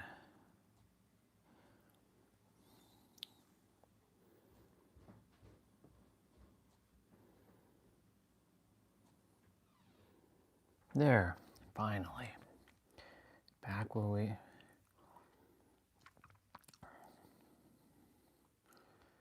Back where you belong.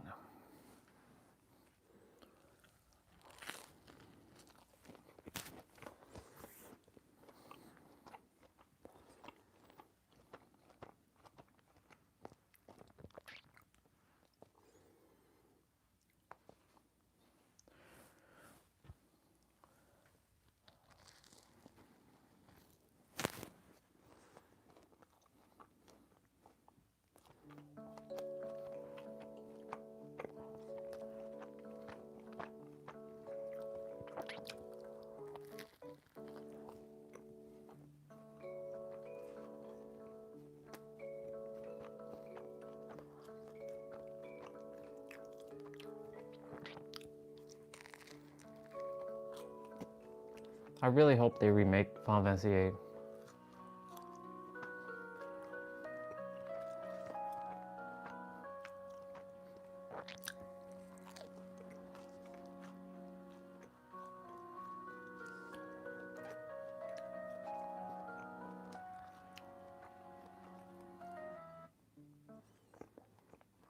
Motivation and procrastination are both entities.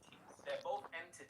They're both thought forms, which means that they have psyches, they have psychologies, they have a way of thinking, they have a way of operating on the spiritual plane. Remember, 3 planes of existence. All successful manifestation requires alignment across all 3 planes of existence. Mental, physical, spiritual, all 3. But if in the spiritual plane, you're being fucked up by an entity that you're unaware of because you don't even understand how it works, and you don't understand that the base goal of any particular entity is to take up as much mental real estate in your head as possible. So if you're unaware of the fact that there's something taking mental real estate upon your head, you're going to be unaware that something's even there. And if you're unaware that something's even there, then you don't have the capability of changing anything because awareness is the first step to transformation, and that's a bar, write that down.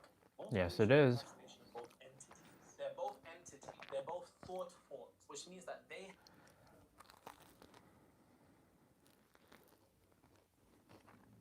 I'm about to watch my show.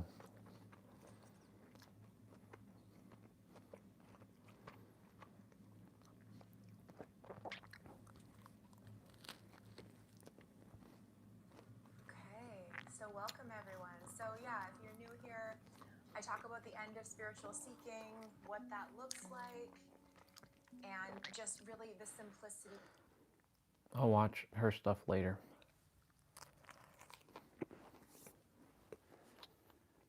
This is one of them clickbait videos. I'm 35, a failure in society's eye, but the happiest man ever.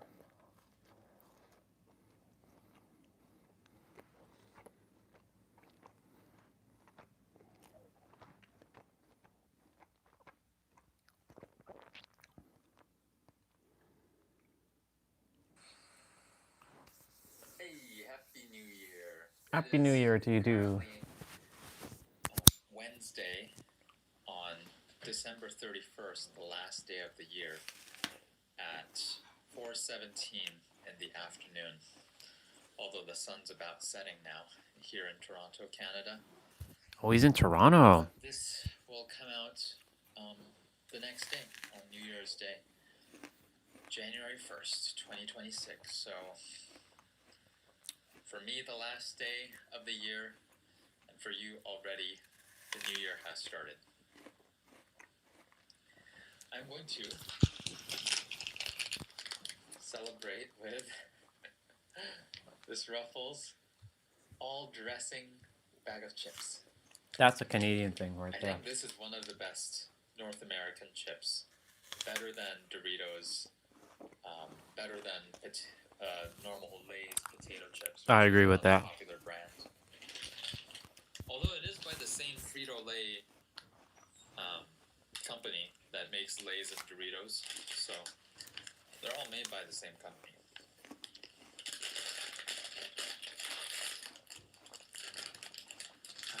Vinegar smell. So, it's already been a year since I've made my Goodbye 2024 video, and talking about how good that year was for me. I met up with my German friend Niels. I went to visit him in Germany, and back in 2024. Wow. Germany? And we're watching a German show right now. My dad. Maybe another sign? I got monetized on my YouTube channel back in 2024. That video was titled, I'm 34 and unemployed, but the happiest ever. And it's end of 2025. I am no longer fully unemployed. I'm doing some part-time gigs, like teaching Korean, just had a lesson this morning. Teaching Korean a couple hours a week, and part-time gig, filming and editing YouTube videos for a chef and her YouTube channel. So that's new, and that's very recent actually, within the last couple months of this year, 2025. So that's changed, that I started getting some bit of income, so that's good. I also, this year, worked on election day for one day on April after one full day of training, and the training did not prepare me for what was to come when I was the lead central polling supervisor for the Canadian election. That was high stress, just making sure everything was running smoothly, and it was the blind leading the blind, because like when people didn't know what to do, I was like, look at the manual, and they were confused, and I was pointing them out to what the process they had to follow, or if we couldn't find it in the manual, then I had to, or if somebody screwed up, then I had to document all the screw ups, and we had to fix that in the later part of the day. So I don't know if I ever want to do that again, working as on election day in Canada.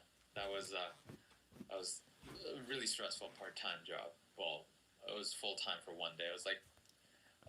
So a lot of people are commenting on this video. This is like the olden days of people like coming on, turning on their camera with a shitty quality. He doesn't have a really good quality camera, and just shooting the shit. So it's fascinating that people actually like this stuff. They don't like all the clickbaity like titles and thumbnails and all this shit.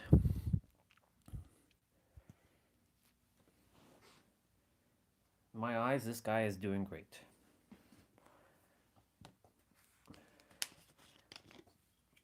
keep going, Paul.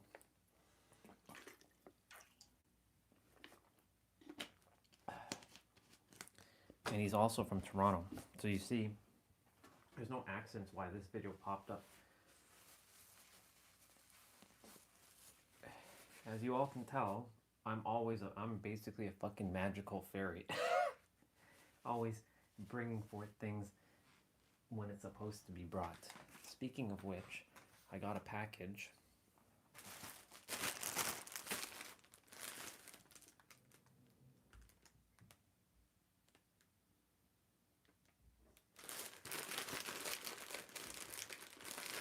I think I know what this is.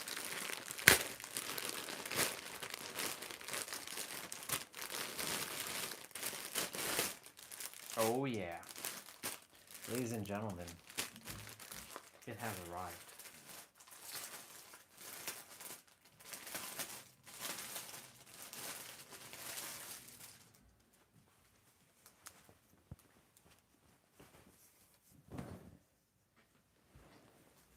Check that out. This is probably going to be super small on me, but let's see.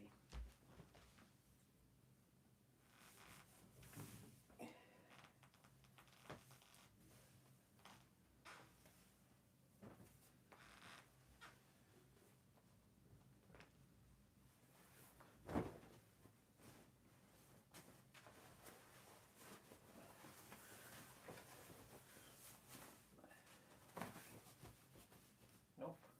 This is perfect. Check this out. Y'all, we got the Supra shirt. And it's perfect size. You get to see my pecs. Overnight parts. I love it.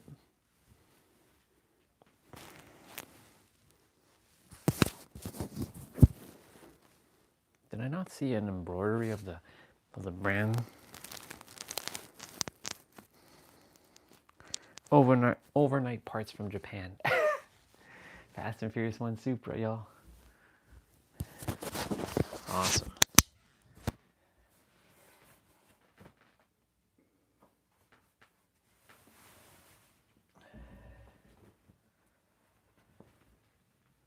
Ah, it's in the shirt.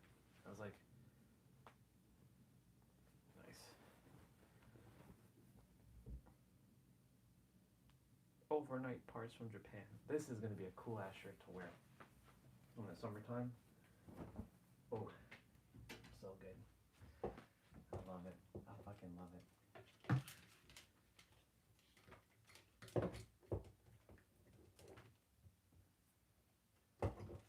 I'll use this hanger for now. It's like one of them going out shirts. Overnight parts from Japan. And I'm going out and about.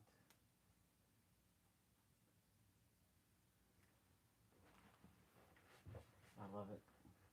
I fucking love it.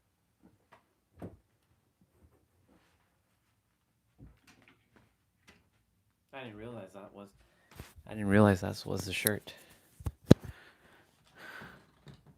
Speaking of which, I guess I should change my clothing.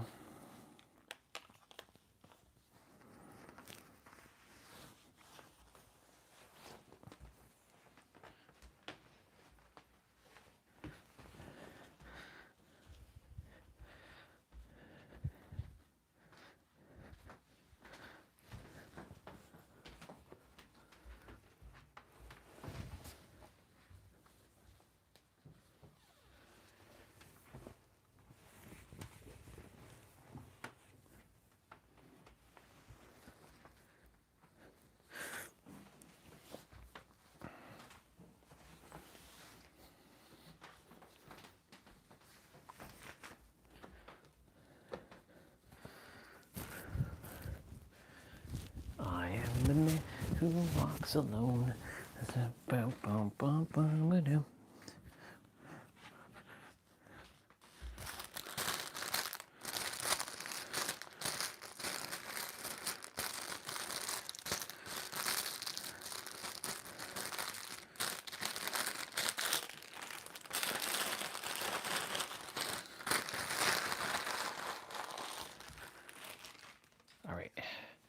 We changed.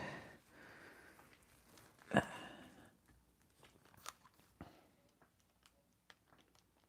14-hour day. No, it was more. It was like a 16-hour day from 7 a.m. all the way till like 11 or midnight. So, and then this year I also went to my Niels, the German friend whom I visited in 2024, came to visit me here in Toronto. So Nice. that was cool. We hung out for a whole month in August, and we also went to Vancouver together to visit my friend Lewis, another YouTuber who is the most successful YouTuber that I personally know. Actually, I think I know a person with, I think the most successful YouTuber in terms of subscriber count, in terms of the number of views he gets on his channel for video essays on various obscure Asian topics. So crashing at we call it the tube, crashing at a tiny little place with Lewis and Niels, sleeping on the floor one night for me. We took turns. We are the tubists living in the tube. This is as big as Tigger and Muffin. Ever since my 20s of in and out of the psych ward due to my bipolar 1.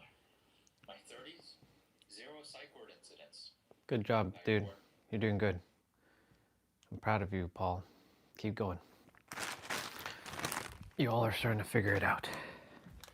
Little by little.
go around and around and around and around and around.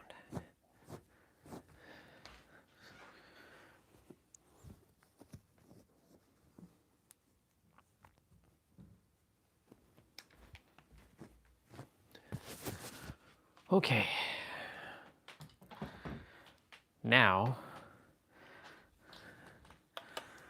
let's see.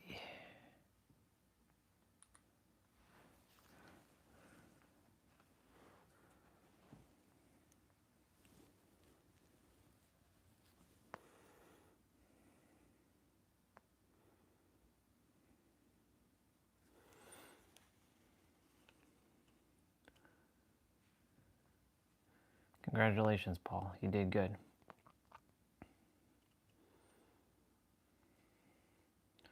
Keep going, dude. Keep going.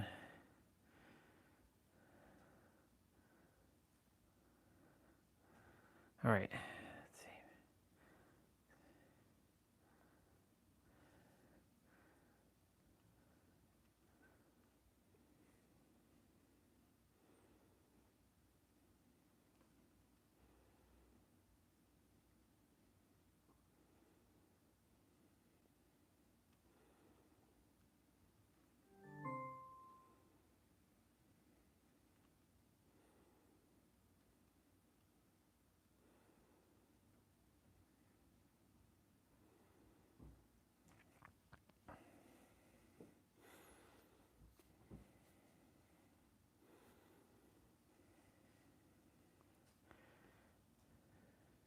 Alexa, play notification.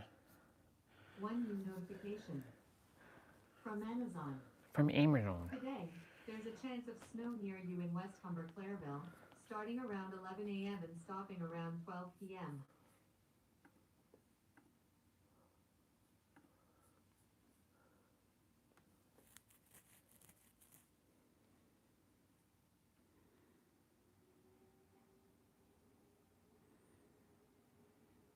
Okay. So they're picking up my books today.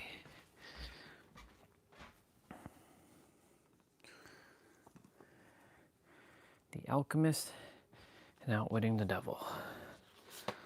I'm going to rebuy these books in paperback form, though.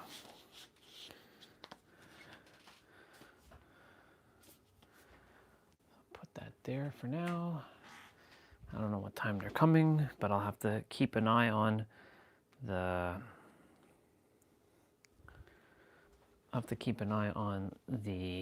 text. Wish I had a third Apple device that can keep an eye on my text. That's why I would love a third Apple device. Like an iPad.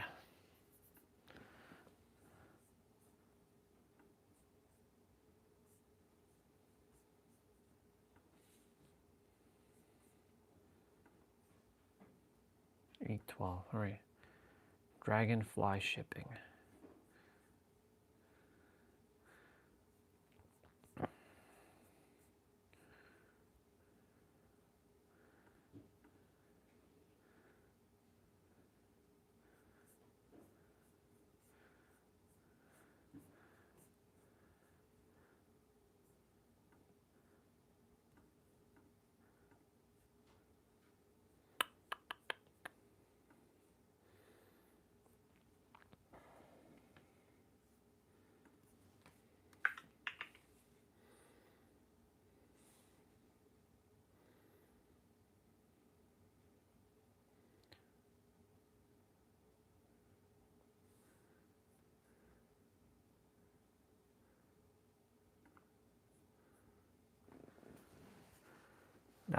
That's a shame, unfortunately. There's no English for this. It's in German.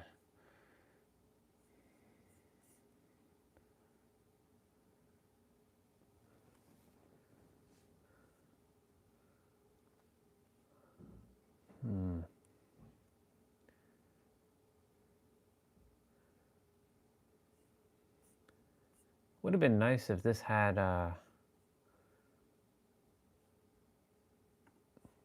I mean, I found the complete series. It's just, there's no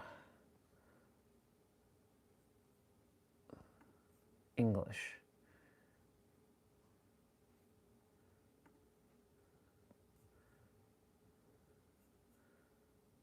Yeah, language, subtitles, English.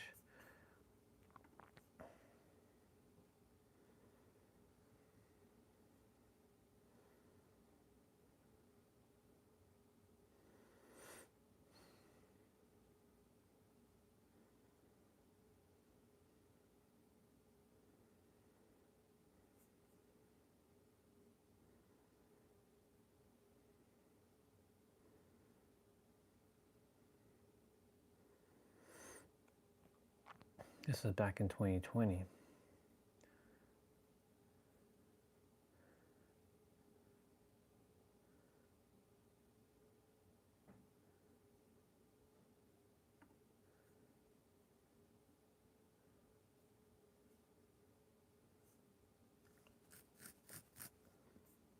Yep, only German. Okay.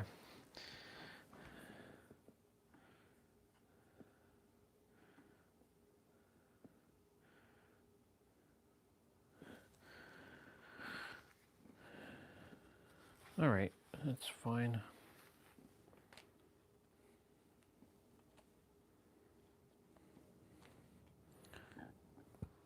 I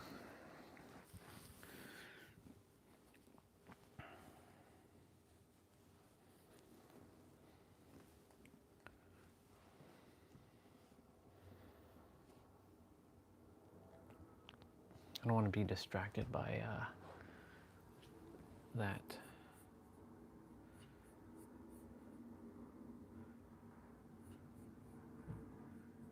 Oops.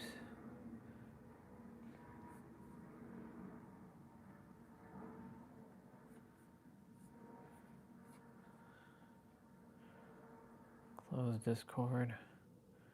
Close that.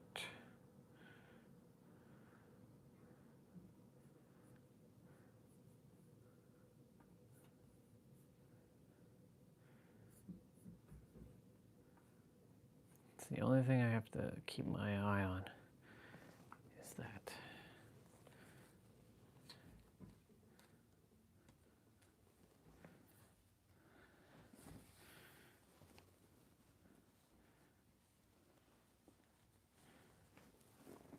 Okay.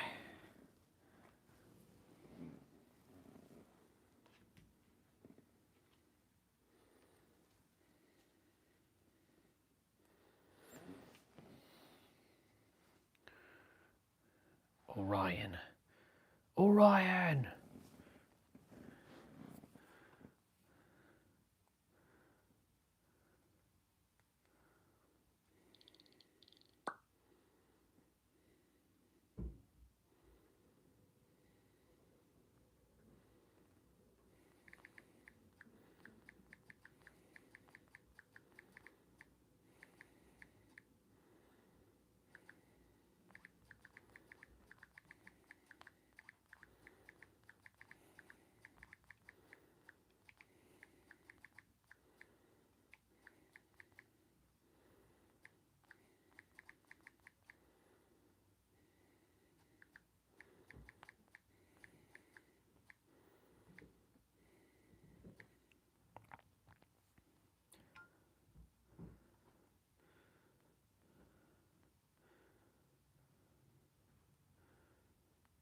Wait a minute, he can't open that jaw? Lack of strength. Everybody not in the gym. Well, he could be old, but I understand. Ain't nothing wrong with that. But if you can open that jaw with tape, I'm out.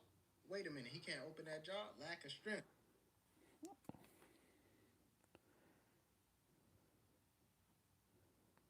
Before you have $1 million, don't even think about passive income. You have no asset to actually earn passive income off of. Your time is much better spent learning how do you get your first $1 million than it is through passive income and thinking how you're going to earn a percentage on the principal that you've invested. If you make $60,000 a year, 8% on that isn't going to get you to financial freedom. Don't figure out how to crack 8% to maybe I'm going to get 15% returns because the principal is still so small. The 60,000 is so small. Actually learn, how do I make my income 160,000? But what's wild once people learn how to do this, as soon as you get there, you're like, oh my gosh, if that's all it took for these people that I used to think were special to earn an additional 100,000, and now all I have to do is do that same process again to go from where I'm at to be able to earn 1.6 million, do a 10x, sign me up. And so passive income is great at a certain stage of life, but 99% of your time should be focused on how do I make the first plan go frickin' right and do everything I can today to control plan A. Yeah, I agree with her to some degree on that. I mean, I don't subscribe to all of it, but you know.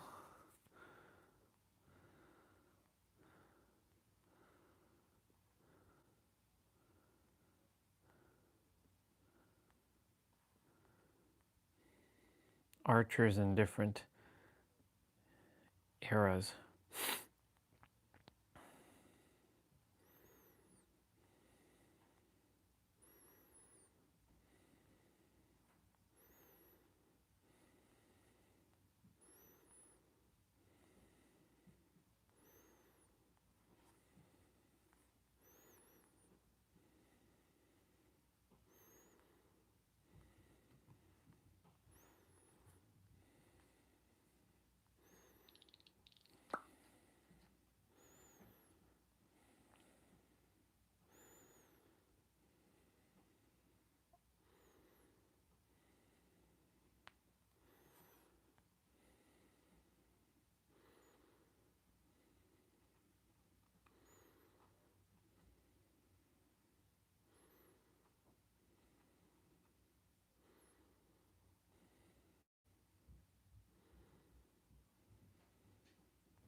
Okay, cool. It's time that we get in to the episode. What you got going on here? I don't really give a shit about that notification.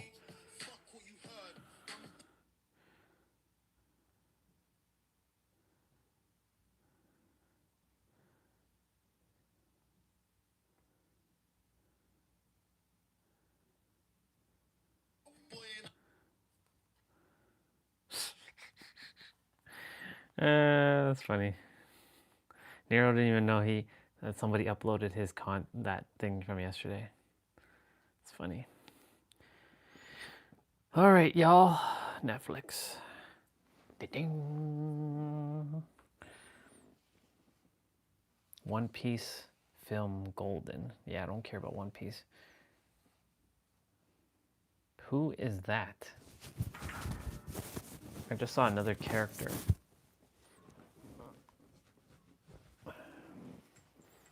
Mankind has always been puzzled about its true origin, its genesis. Were we created by God, or are we a product of evolution? If we could somehow see yesterday and tomorrow at the same time, the origin and the end, if we could view the entire universe in one single moment, then we might finally find answers to the biggest questions of all. What is man? Where does he come from? What is it that drives him? And what ultimately is his purpose? So many characters.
Everything is now.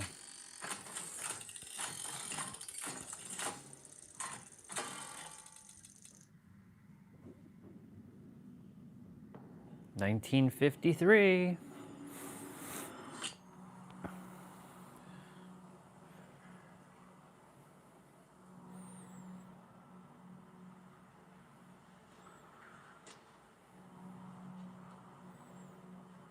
The boys they found at the construction site? Do you think that someone's done the same thing to him? Or maybe I scolded him too hard about his pants. That's a reason to run away.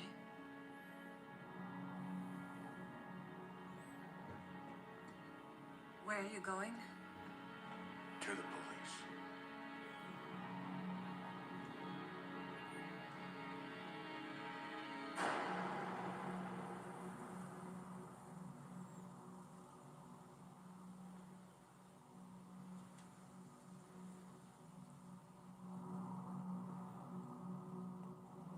What did you do, dude? I think we're on episode 9. Yeah, 9. Everything is now. Hello. Burn Doppler's here, in your room. He says his son's disappeared. Maybe you were right about there being more to come. Hold on, Chief. This man was here yesterday, saying his son had disappeared too. He was here asking if one of those dead boys was his son. And who was that? Never seen him before. He asked about Doppler's kid. Tell the officers and put out an APB for that kid. And don't say a word to Doppler.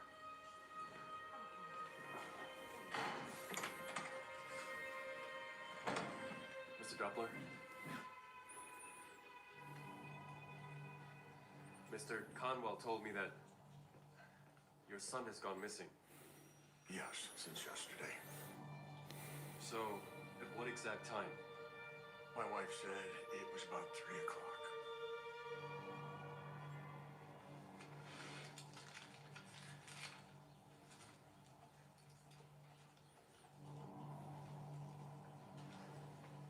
Officer Tiedemann, do whatever it takes to find my son.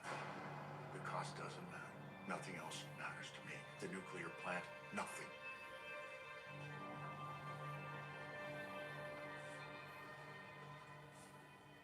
You just bring me back my son. But his son is what, probably dead? Come, Gretchen, come! Come! Gretchen! With that haircut, you almost look like James Dean. All the girls in Wyndham will be after you, Tronte. You'll see. Do you have a girlfriend?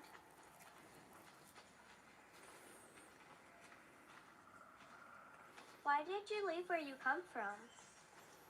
Are you bank robbers on the run? My mother just wanted to move. Well, she's a very beautiful woman. I've never met anyone who looks so elegant.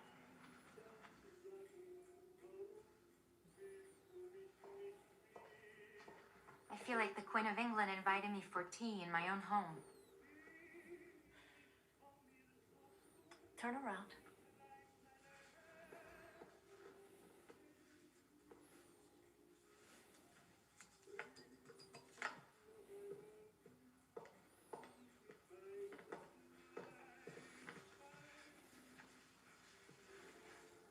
You're beautiful.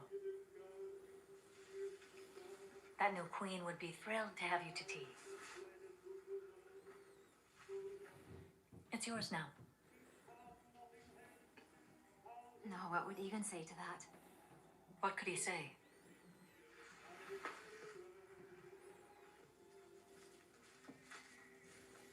How long were you married, Agnes? 15 years. It's been nearly 10 years for us. But somehow everything's changed. I mean, he's changed. He's not at home as much as before. It's his work. What kind of work did your husband do? A pastor. Although I couldn't say he was a man of faith. So, do you miss him? He wasn't a good person. Sometimes I think it's good that he's dead. And I'm free. I can't accept this dress. I'd better take it off. I prayed to God to rid me of that child before it was ever born. And after I had him, I prayed every day that something would happen to him.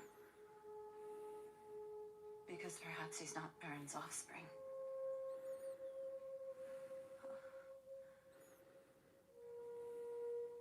I feel like he's not a being that was born into love.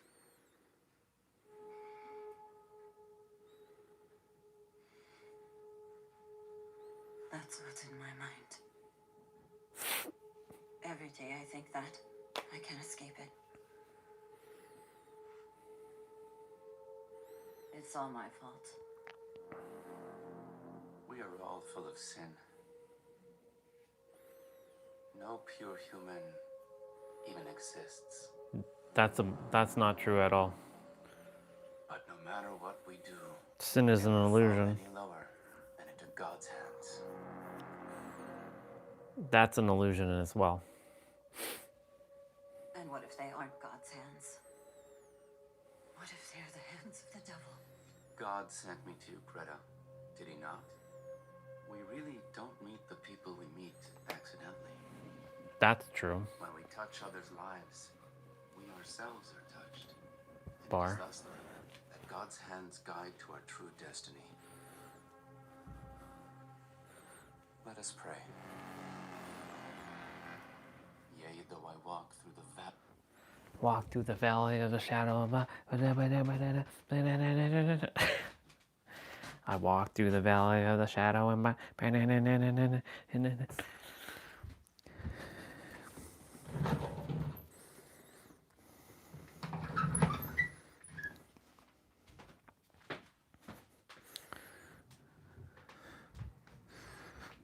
I walk through the valley of the shadow of the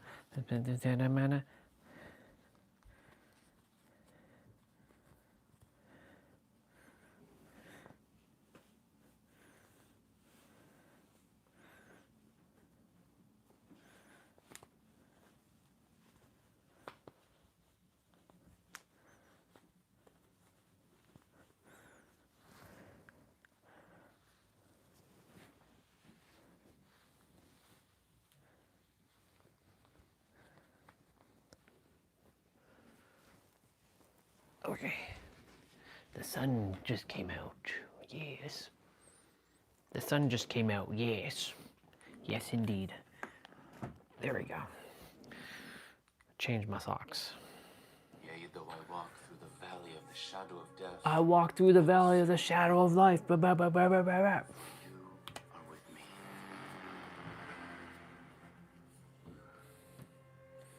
Your rod and your staff comfort me. You prepare a feast for me in the presence of my enemies. You anoint my head with oil. My cup runneth over. My Surely cup your runneth goodness and over. mercy shall follow me all the days of my life, and I will dwell in the house of the Lord forever. Oh, Policia.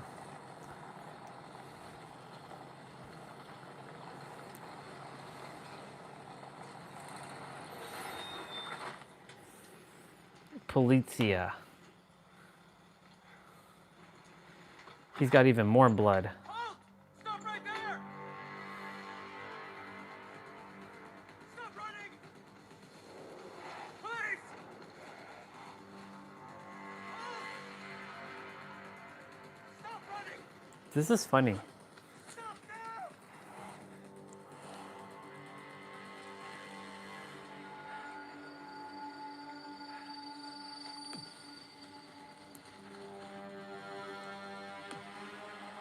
This forest is interesting.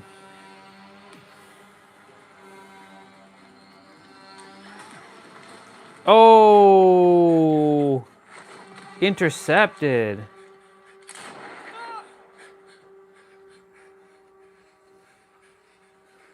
Intercepted. What did you do to those boys at the construction site? And where's Helga? That was you two. Those two boys. It's impossible. But they can't be there. I changed all that. What did you change? Time. The course of time. He's dead. Helga will never be able to kill again. You're a maniac. Now turn away. Turn around. Get down. On your knees. But I changed things. Now move it. But I changed it. You changed nothing, boy. Because he's alive.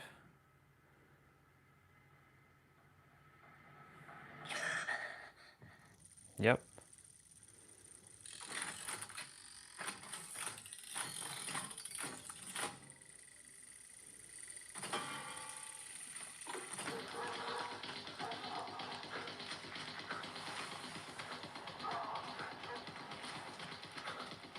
And who the hell is this?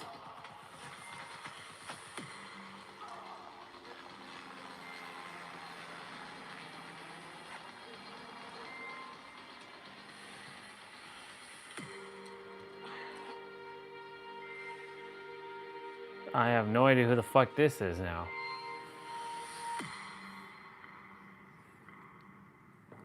(1986). So we go from 1953 to 1986 to 2017.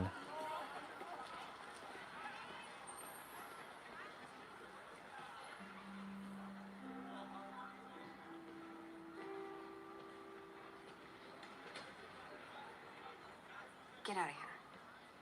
I just wanted to know if Ulrich's still in jail. They have to release him today. So, did Tiedemann say who turned him in?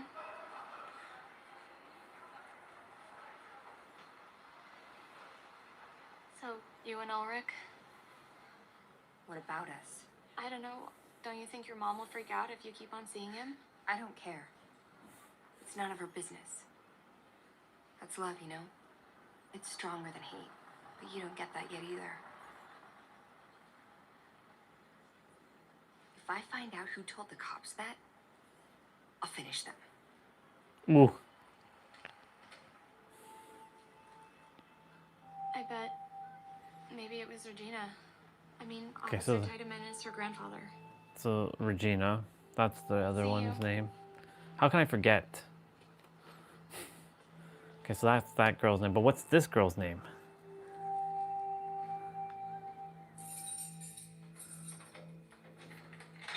It's not Constantina.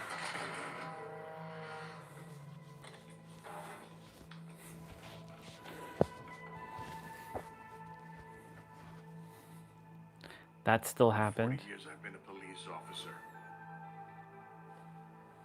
In your eyes, you stare. I know that stare. I know you have something you're hiding from us. In some way you're involved with this whole thing. I can feel it in my bones. Maybe it's cancer. You should probably get it checked.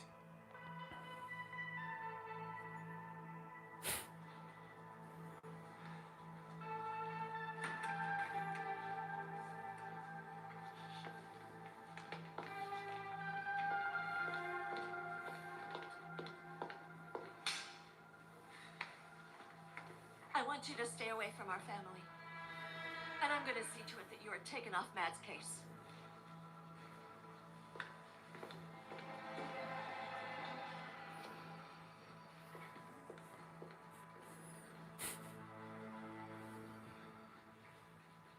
Interesting.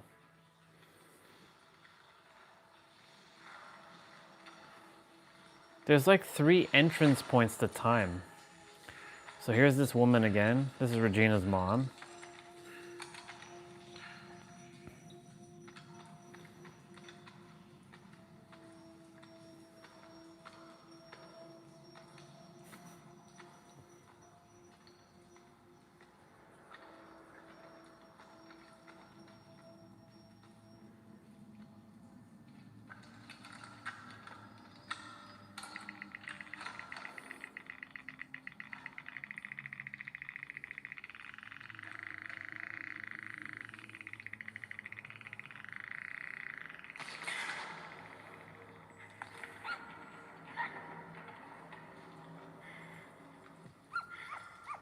A dog that ran through time.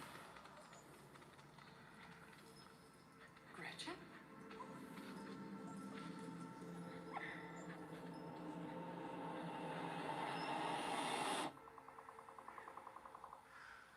Oh, Can't believe you were in jail.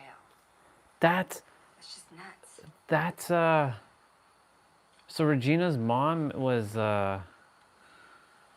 who had Gretchen, the dog, when she was a kid. Why does Tiedemann have it in for you? Okay. He thinks I'm the Antichrist.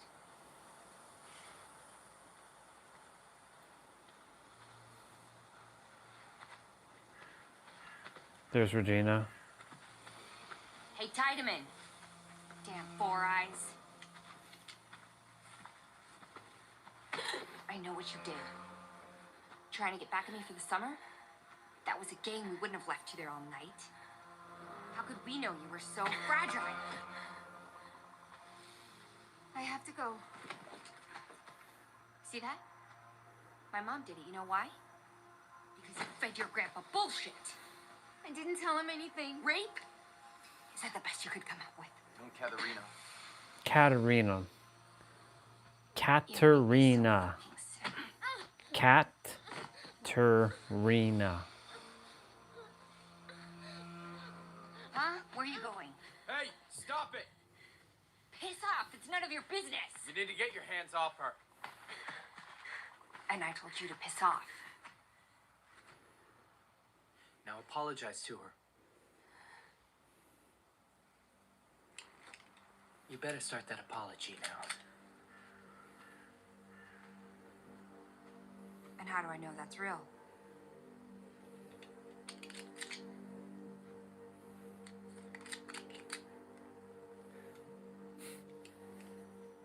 You two get the hell out of here, and fast. And if you try hurting her again, I'm gonna hurt you.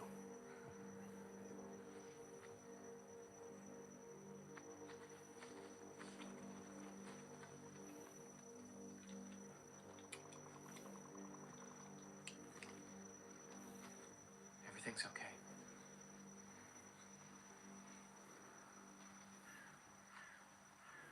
Thank you.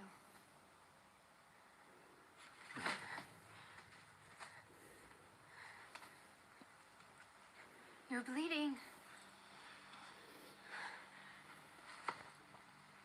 It's not that bad. You need a doctor.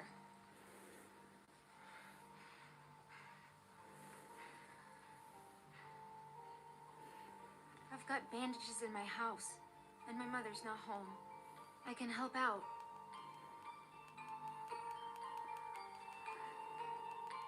Who are you? Alexander.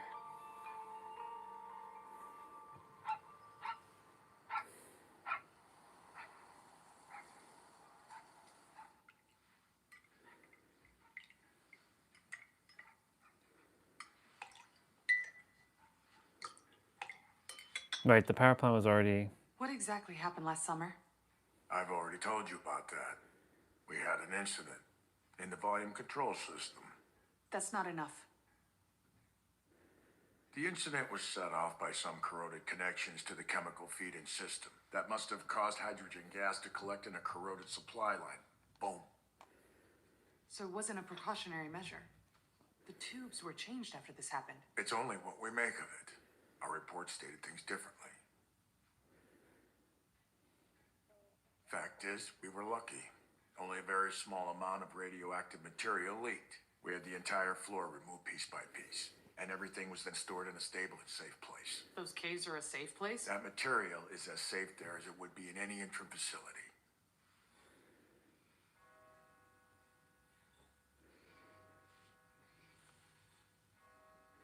So who knows about it? It happened during the night shift. The shift supervisor, a handful of employees, Helga. They won't talk. All of them got big fat bonus checks. Don't make a big deal out of this.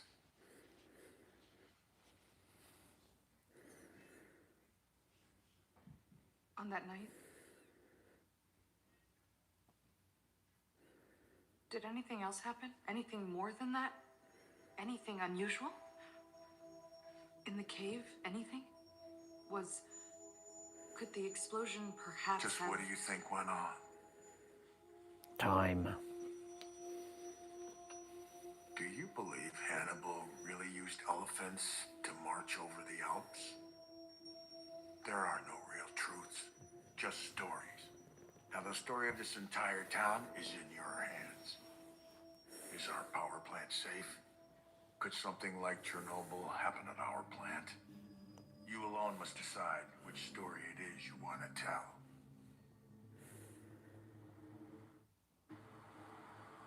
Chernobyl. Chernobyl.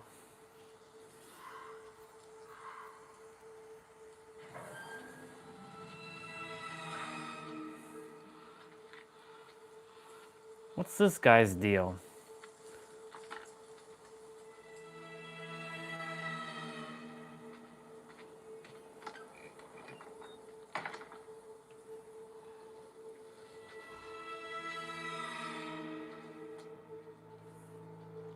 Helga Doppler, why not Forest Path?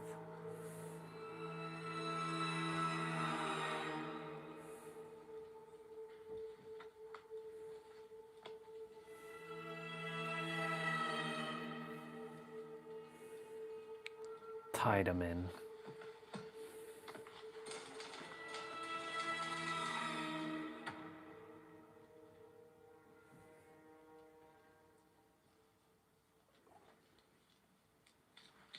Pine cones.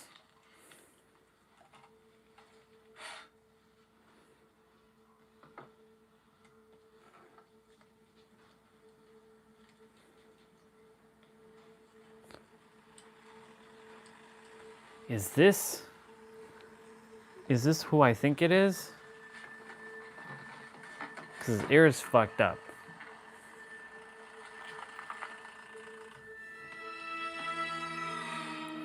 Is this Helga? In his, like, just before he gets old?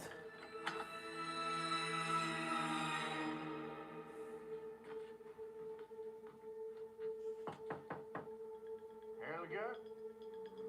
It is Helga.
Okay, so this guy is Helga. All right, I knew it. Okay, piecing another thing together. This is cool. Puzzle.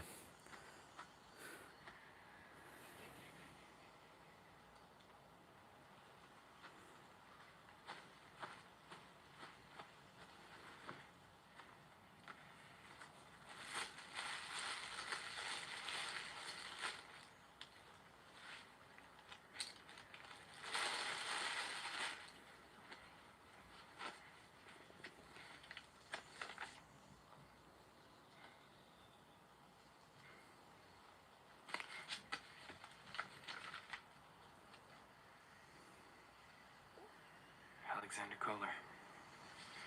I'm born January 21st, 65. January 21st, 65.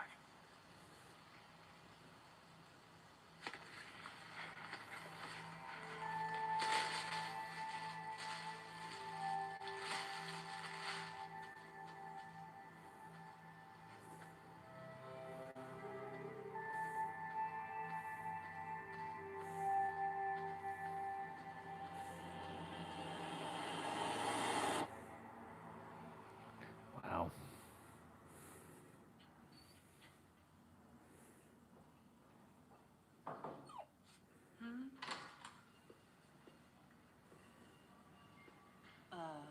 A young man is here to see you. He says that he's a friend of your daughter. A friend? Yes, I think he's looking for work. That's what I got from him. Fine.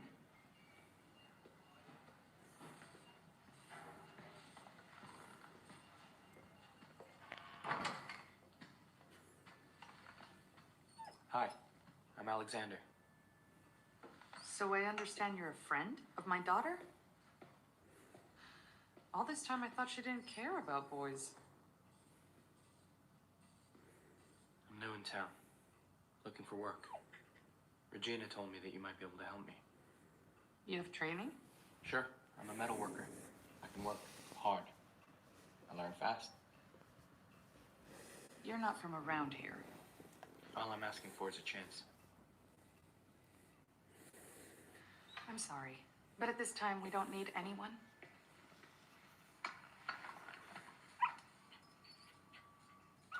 But maybe soon. How do I reach you? Well, I'll just come by again tomorrow.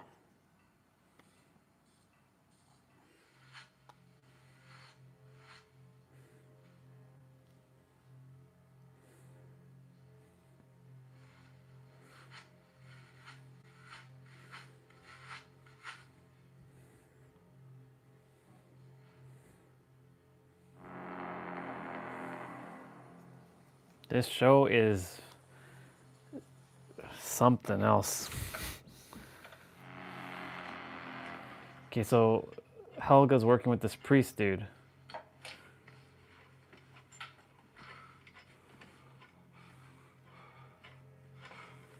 Why doesn't this thing work?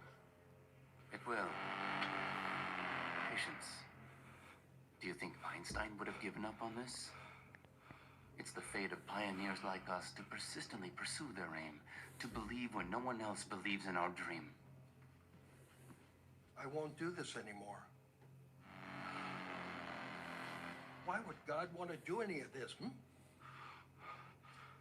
Yes. Why would God want to do any of this? Looking into hell as you have can't be forgotten. You feel quite lost. A part of you lives in hell. And the idea of God, of Jesus, the Savior, becomes the thread of hope you've learned to cling to. All of us who know the darkness long for the light of hope, but there is no God.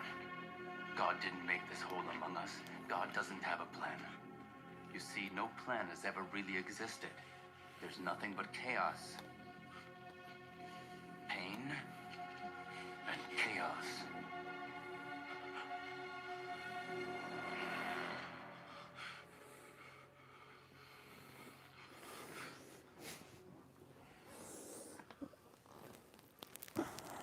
People are bad, malicious, evil. Life is nothing but a huge spiral of pain. And the world is doomed to be destroyed. But this year, this is ironic. Now it's over. If we can harness this energy, we can change everything. And we decide the world's fate removed from all evil. And all the pain. Create a time machine that will resort everything anew, the beginning and the end.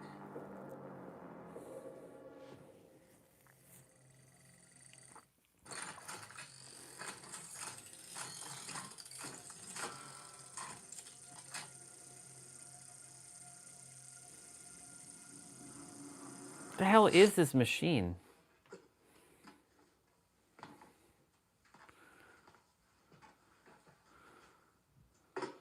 Okay, so is this present day?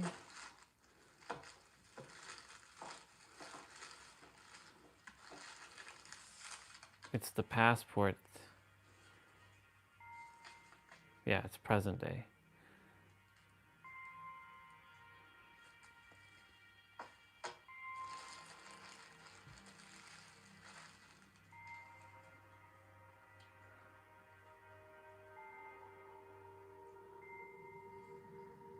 It's funny how everything is interconnected.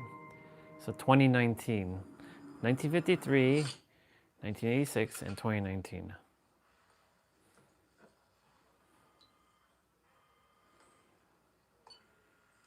Charlotte, it's not a question of who kidnapped the children, but when. I was right. It's Helga Doppler. Not now, but back in 1986. Call me back when you hear this.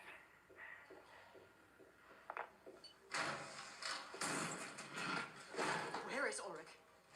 I thought he was with you. I've been trying to reach him, but his phone is off. Was he here last night? Don't you know? What do you mean? He was suspended. I thought it would be better if he was with you guys. It's better if he was with us. You think we just sit at home holding hands on the couch? I'm an idiot. Our son's missing me. He's got nothing better to do than shack up screwing that slut.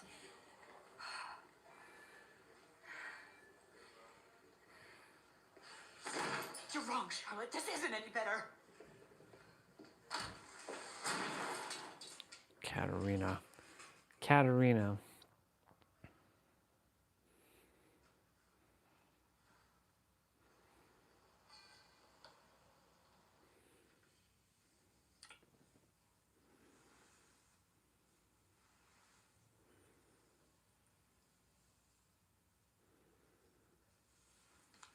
I gotta go.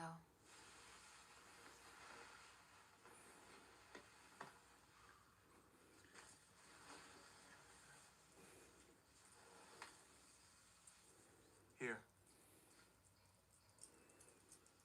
Where'd you get it? Found it under the bridge. Just because we're fucking doesn't mean you get to know all about me.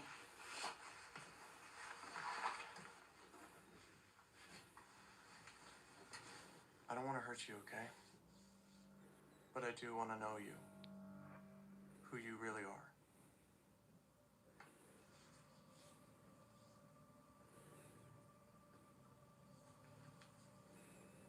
Not today, okay?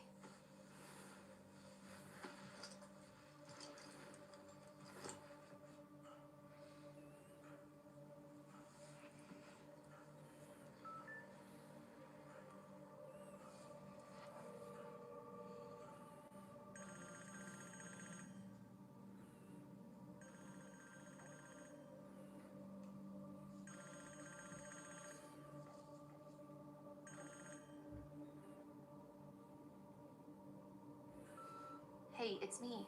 Please call me back already.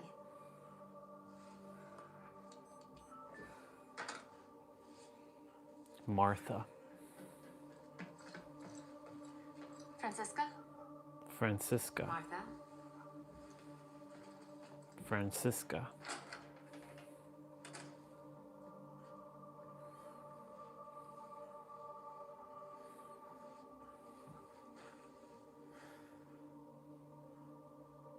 Why is it we all keep secrets from each other?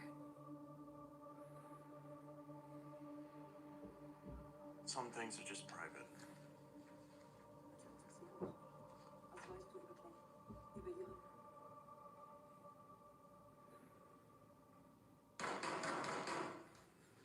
Oh God. Where is he? Who? Don't act stupid. Ulrich. Is he here? No. Why would he be here? You two-faced piece of shit. How long has this been going on? A month? Half a year? Longer?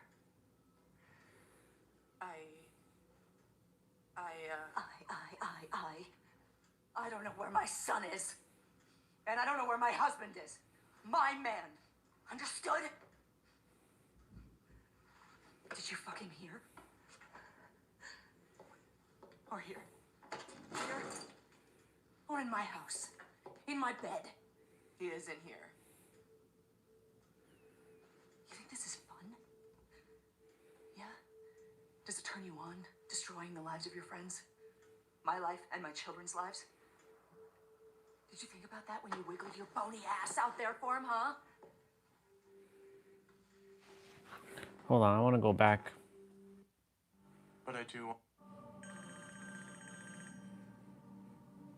I want to go back a more. I want to remember her name. Francesca. Francesca. Francesca. Her name is Francesca. The cute girl. I had to go back just to get her name. Francesca. Francesca.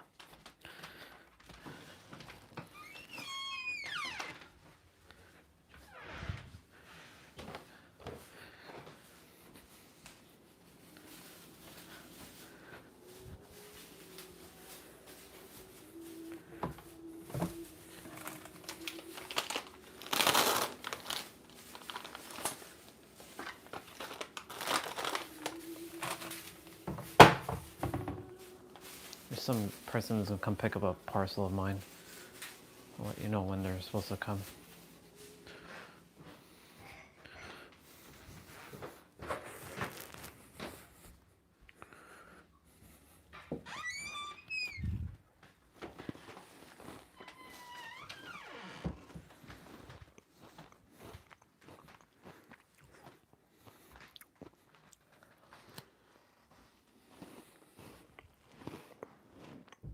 Hey, it's me. Please call me back already.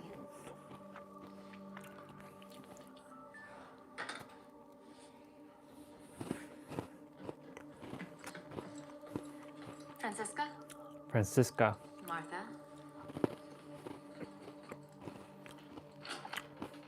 Francisca. I don't know where my son is. And I don't know where my Francisca. husband is. My man.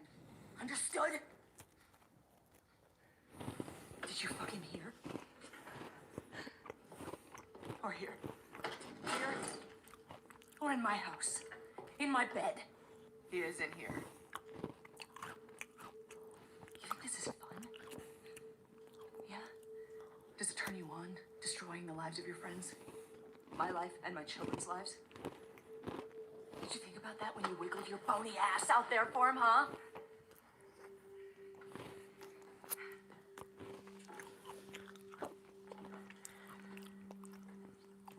It's over. It's all over.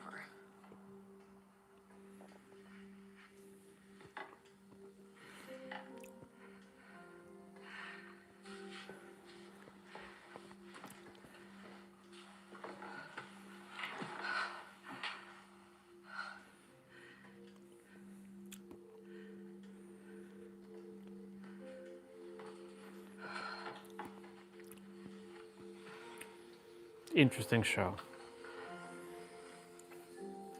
Francisca. I ended it.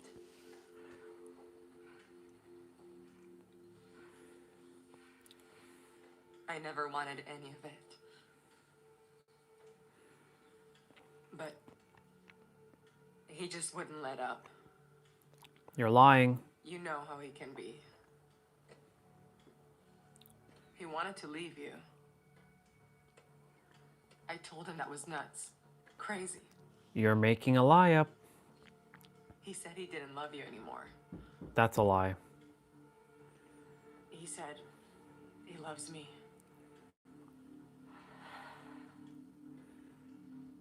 But I want you to know, Katerina, it's over now. It's done. Katerina. You're lying, girl. You should have told her the actual truth. He ended it.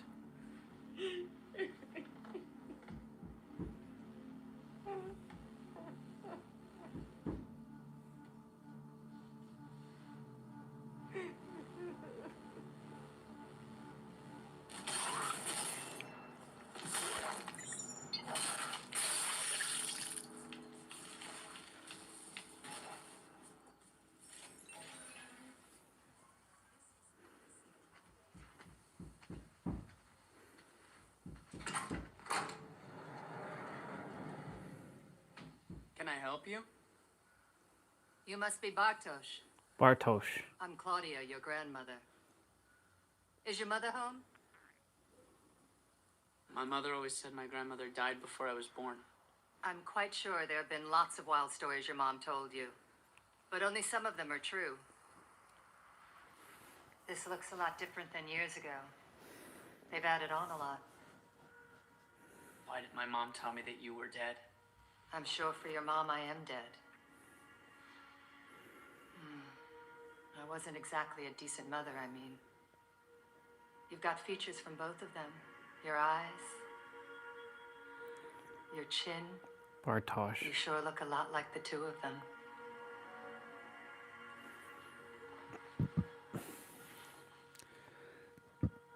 So if you never passed on, where have you been all these years? That's a long story. Maybe I'll tell it to you one day. Regina won't be home until late. Are you going to wait for her? Not today. I've got things to do. I want you to give her this photo. Will you do that for me? That was taken before that summer and everything else that was to come. I made so many mistakes back then. You have to believe this. I would have done it differently if I could turn back time. But you can.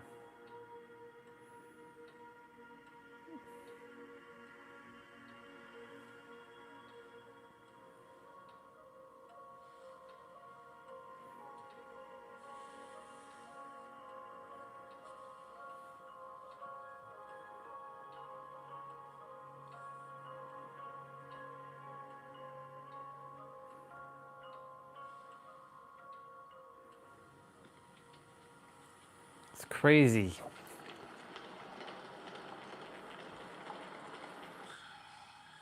Yeah, that's good. Oh, yeah. Just a second.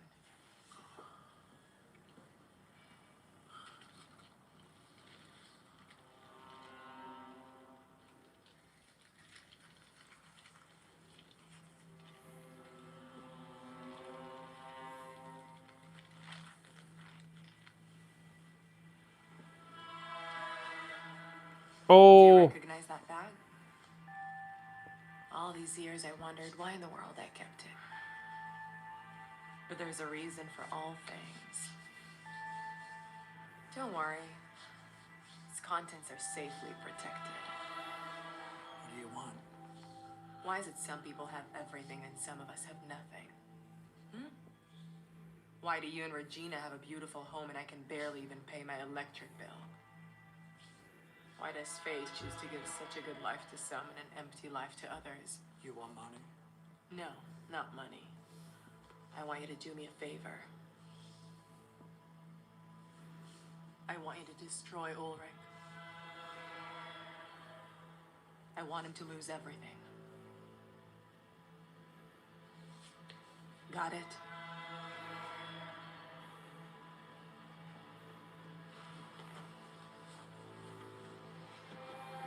What do you have in mind? Just how should I do that? I don't care how you do it or who you pay off. Just have him destroyed.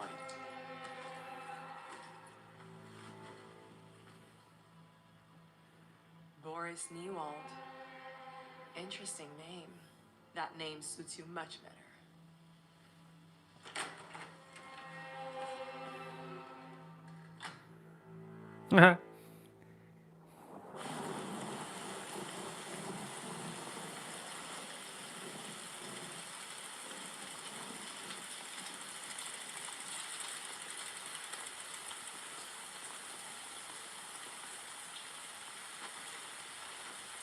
What's up with the rain here? Always raining for some reason. It's either cloudy or rainy. Hello. Hello. Hello.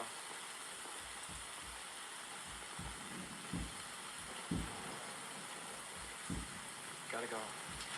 have to go where? Can you tell me what's going on?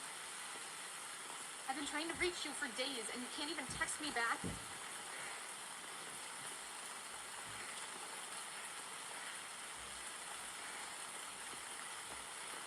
What did that mean earlier?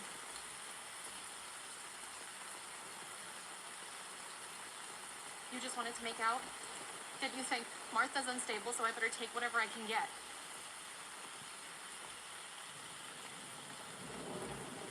For God's sake, say something!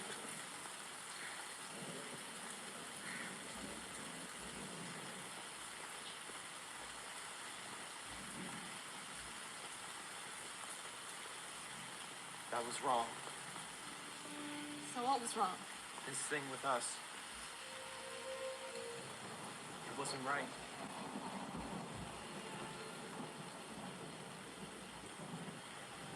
Because of Bartosz. No, it's not Bartosz. It's us. It's...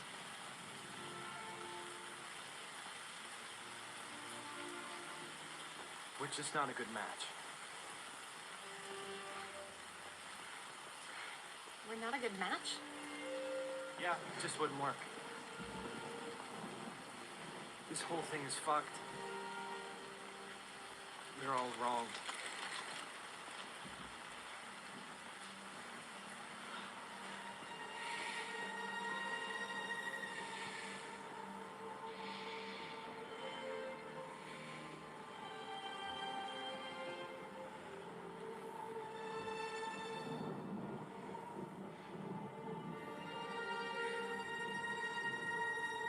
So this is wrong?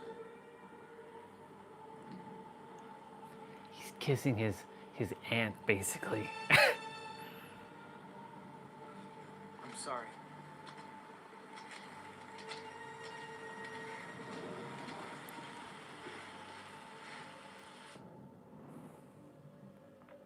I want you to do me a favor. I need some information on Ulrich Nielsen. Anything that could be useful. Okay. And what do we do with the truck?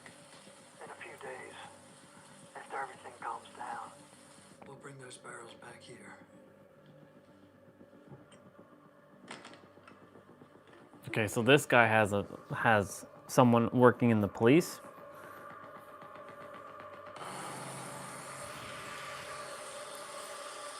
So many questions. Like so many fucking questions.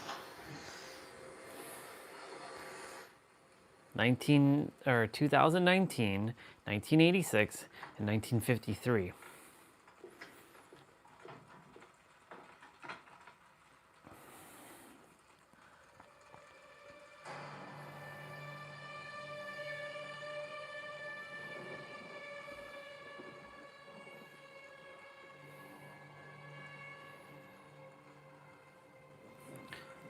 Lots of things about time.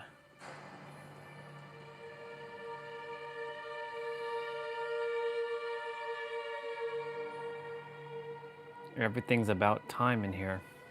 Regina gets to see all the stuff about time.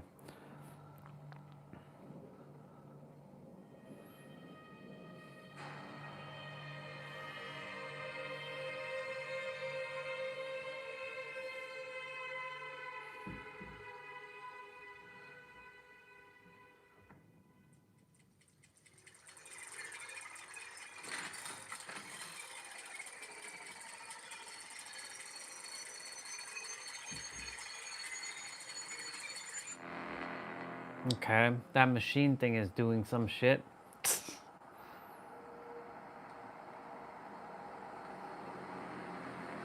Is that priest guy again?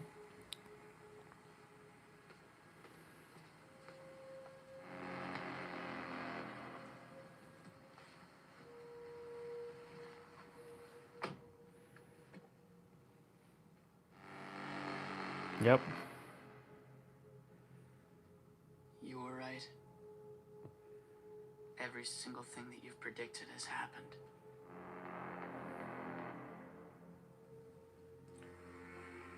So have you thought about my offer?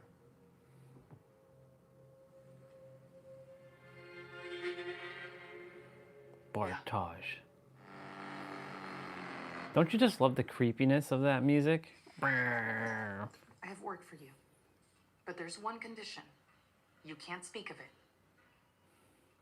To anybody. When do I start?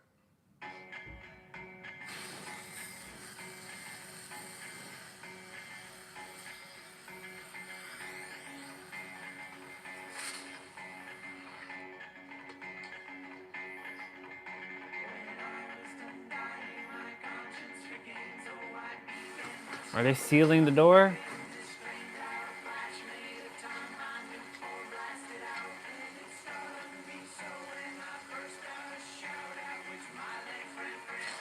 Bam, bam, bam, bam, bam, bam, bam, bam, bam, bam, bam, bam. Want a blowjob from 50? And I'll let you feel between my legs if you like. Well, then forget it. You've got no clue what you're missing.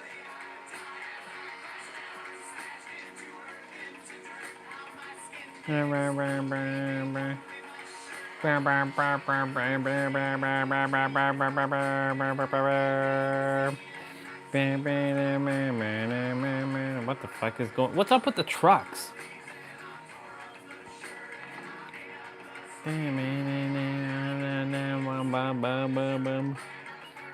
Ah.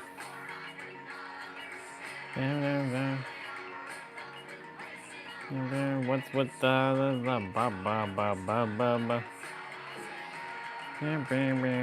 what is in these containers?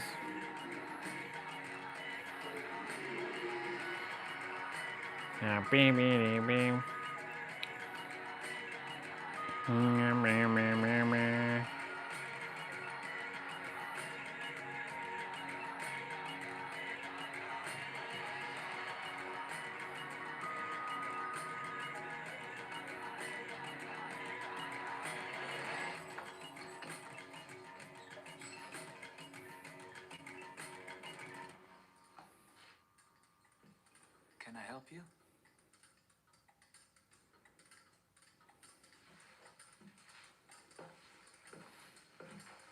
Actually, we're closed. I have something that might just interest you.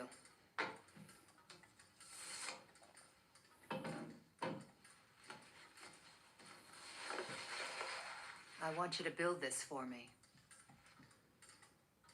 What does it do? It's a machine you'll make that will completely alter the course of time.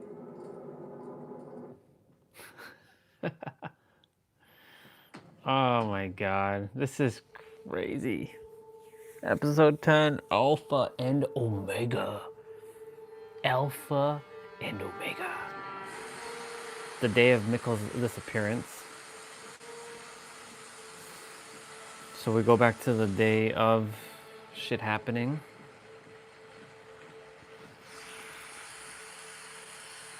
This is crazy.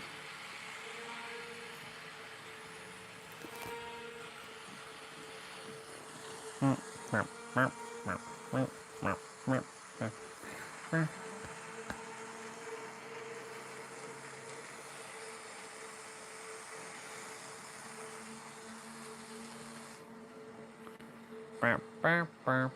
bam. 11:11.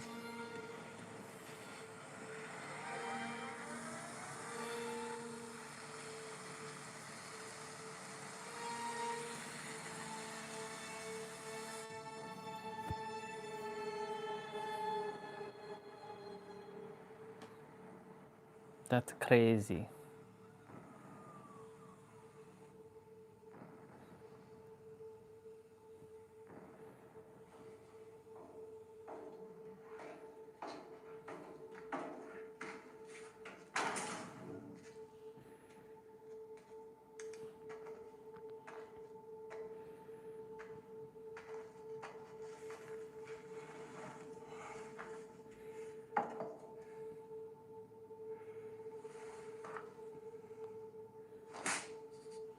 Who just got slapped? Or who slapped who? God grant me the serenity to accept the things I cannot change. And with them to know the difference. The Serenity Prayer. God grant me the serenity to accept the things I can't. God grant me the serenity.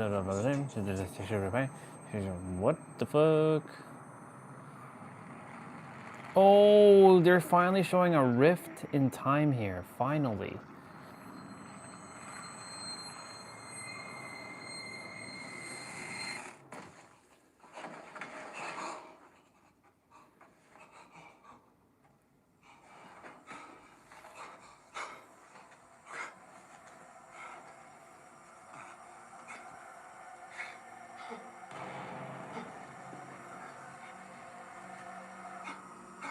Nah, he's dead, bro.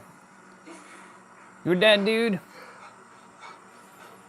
They're finally showing some fucking rift thing. About time. It's funny how I said about time.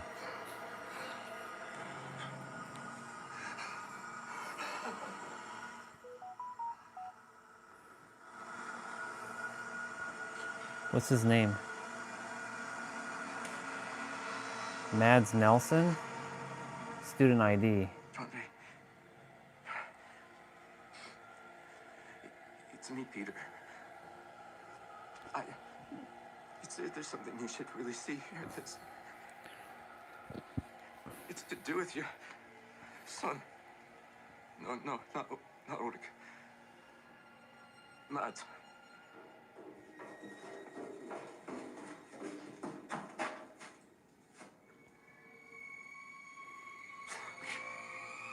How did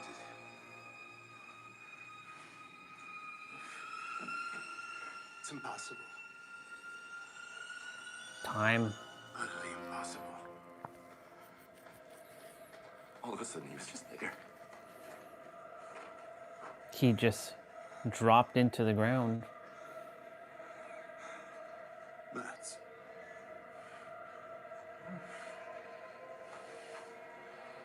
Mads.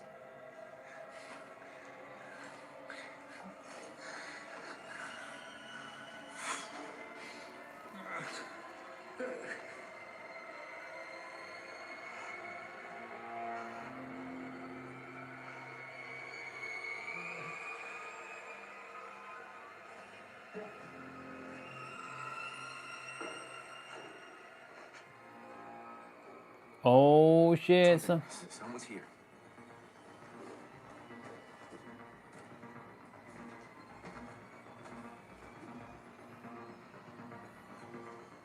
Jonathan? Claudia.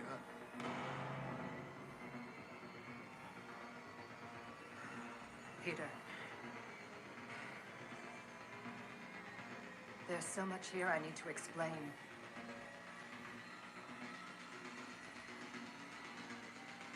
But first we must take Mads to the place where he needs to be found. We don't have much time left. This is crazy. Oh my god, what the fuck, man? Oh my god. This is crazy.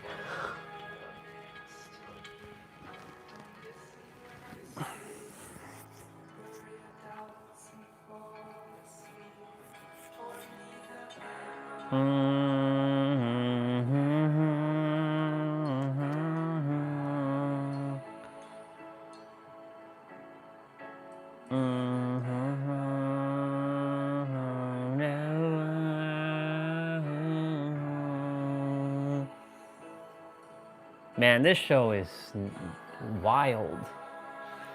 Oh, never goodbye.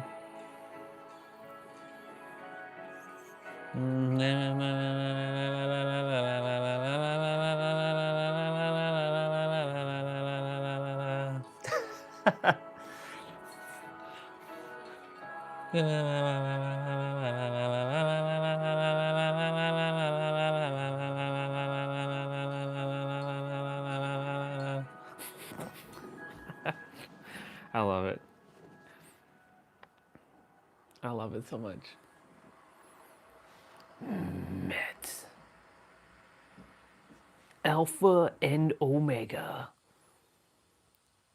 November 12th, 2019.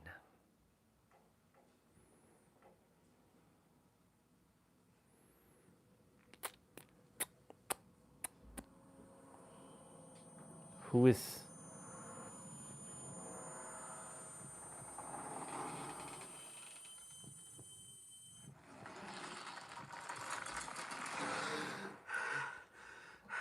This guy's always waking up some weird ass dreams. What the fuck? This guy is always waking up with some weird ass... He's always doing that. I bet you he's still dreaming. Maybe he's still dreaming. Yeah, throw that shit away. You don't need it.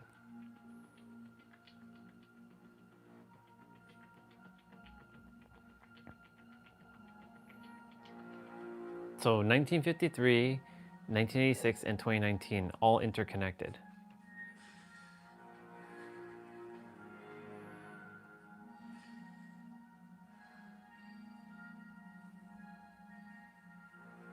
I'm sorry. I really fucked up. Since Michael disappeared, I don't even recognize myself anymore.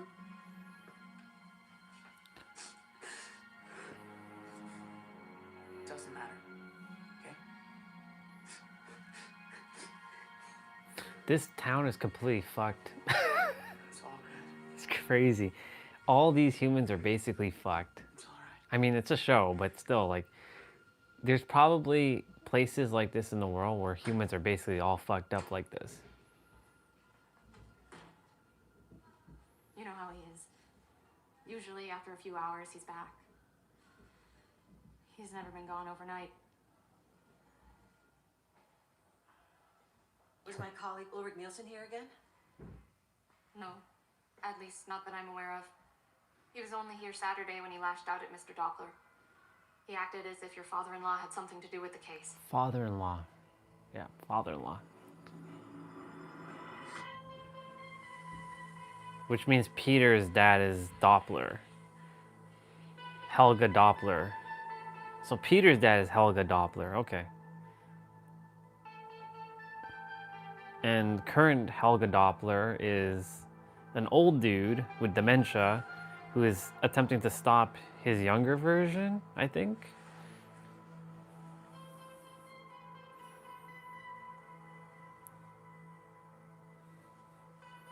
They haven't gone back to 1953 though, where Ulrich got captured. But it didn't change anything from the past. Because the past doesn't actually change the future. The past changes that past's future, but not the current future. The boy from the future.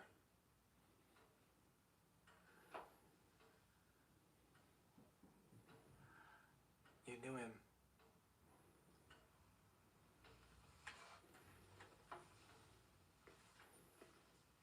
Oh. He went to confront the, oh no.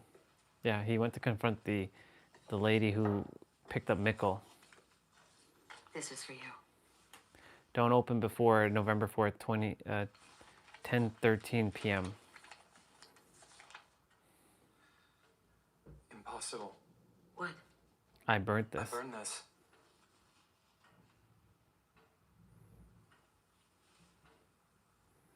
Multiple copies. How long have you known?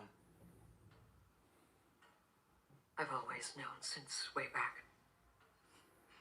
1953. Actually, When your father 1986. first showed up, I thought he could be a disturbed youngster or a boy with an overactive imagination. I thought he'd been through some kind of trauma, something that he just couldn't face. He spoke and said, he told me he came from the future. Of course, I didn't believe him.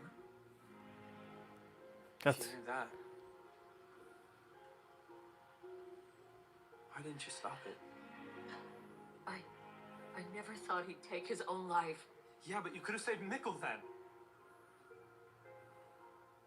That means my other grandmother's the principal at my school. Her husband's fucking my mom, looking for a son who's also my father. So 2 days ago, I was kissing my aunt. Yep. Pretty. Crazy thing is, there's nothing wrong with any of them. They're okay. What's wrong here is me.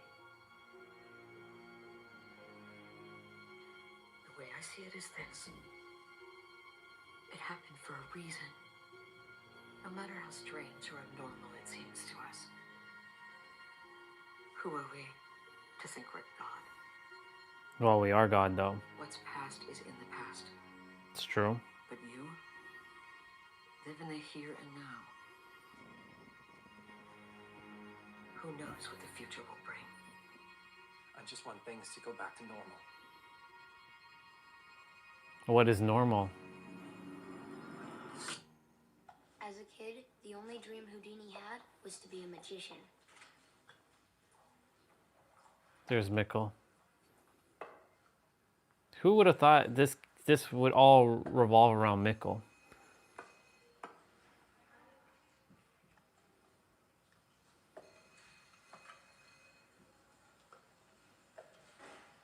Do you have that same dream? Yeah, but the magic I want to do can't be done. Meaning what exactly? I just want to wake up. Have you heard of the paradox of Master Zhuang? The paradox. See? The P word. I dreamed I was a butterfly. But now that I have woken up, I no longer know if I'm a person who dreamed about being a butterfly, or am I a butterfly dreaming about being a person? Yep. What are you? A person or a butterfly? Maybe I'm both.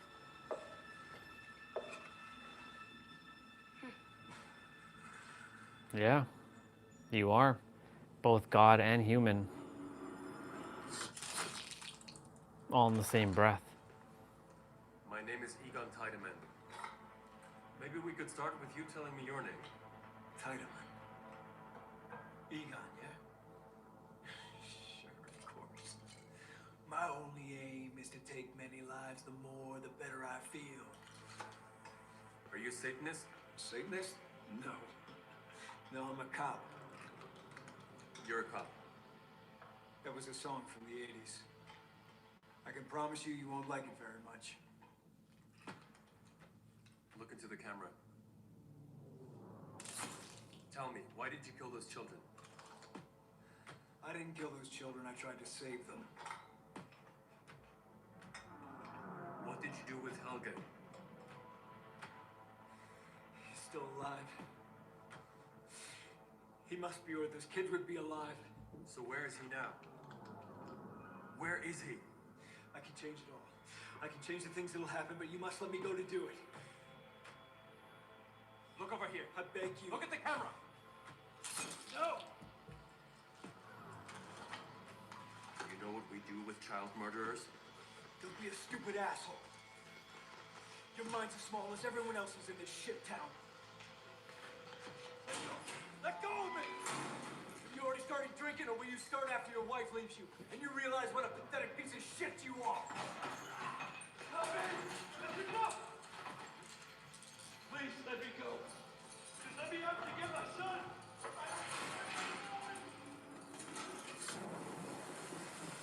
This is some crazy shit, y'all.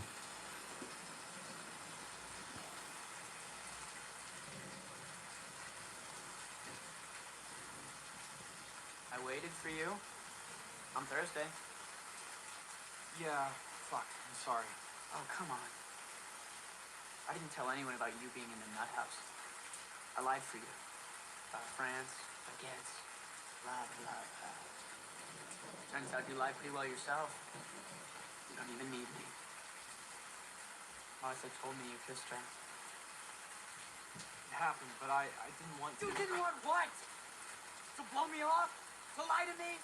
You screw around with my girl? Total piece of shit. You're just like your dad.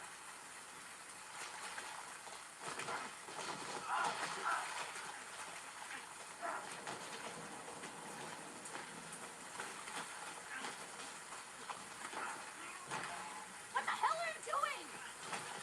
Have you totally lost it? Don't you ever come back here! Get the fuck out of here!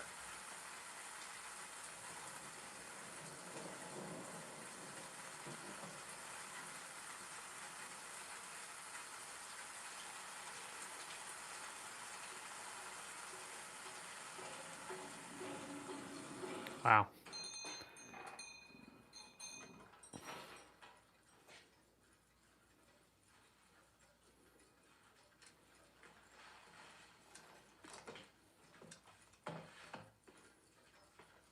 So did you repair the machine? That one is yours, and this one is mine. I built this device many years ago. They are the same device, but each in a different condition. You see, it's as if one could look at the beginning and end of something at the same time. Wait a moment.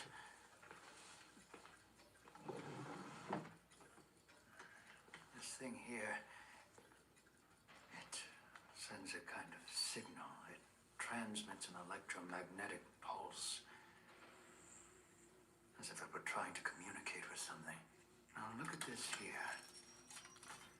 He has his phone. My machine has never moved. It was included in the design and blueprint, but I never knew what its function was.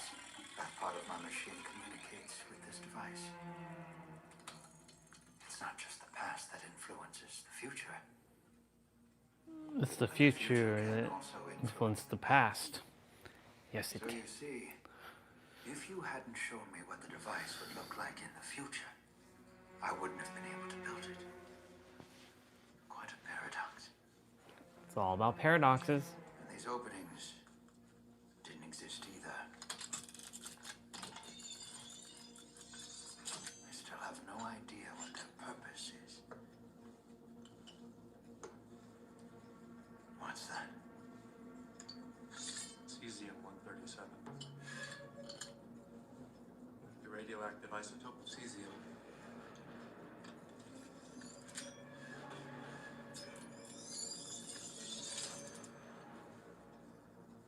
That port allows it to generate a Higgs field. And that in turn would increase the cesium's mass, which creates a huge electromagnetic pulse that then could implode and turn into a black hole. The same thing must have happened when the nuclear power plant acted up. Why did you decide to help me out? Why is a big word. Why do we decide for one thing and against another? It doesn't seem logical when making some decisions that we could base our actions upon our perception of a series of casual eternal links, or that instead This has got to be Jonas. I would act on an intuitive feeling I possess. Perhaps everything in my life has unknowingly boiled down to this one moment, to making this decision. And so I'm part of this puzzle. And I said the word puzzle earlier.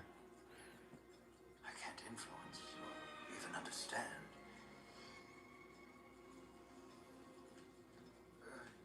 Tell me one thing. What is it like in the future? By tomorrow, it'll be different than this.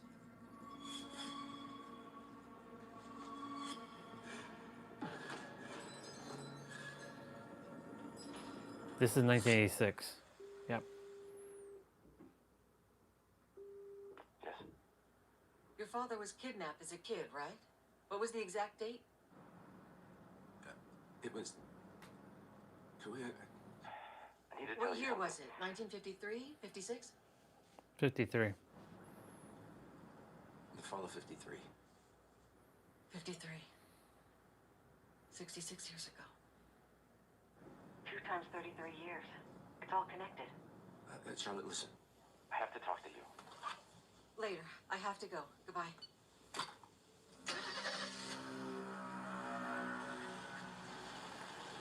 Charlotte, Peter. Peter's dad is Helga. Helga got kidnapped. This is now back in the past, based on the car.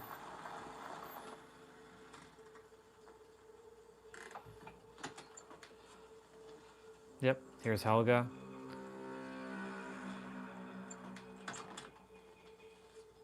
It's funny how none of them have interacted with their past selves yet.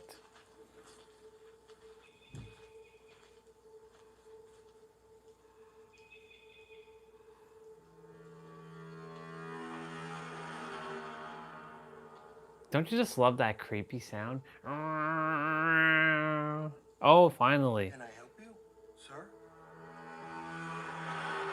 There we go. Now we're finally interacting with our previous selves.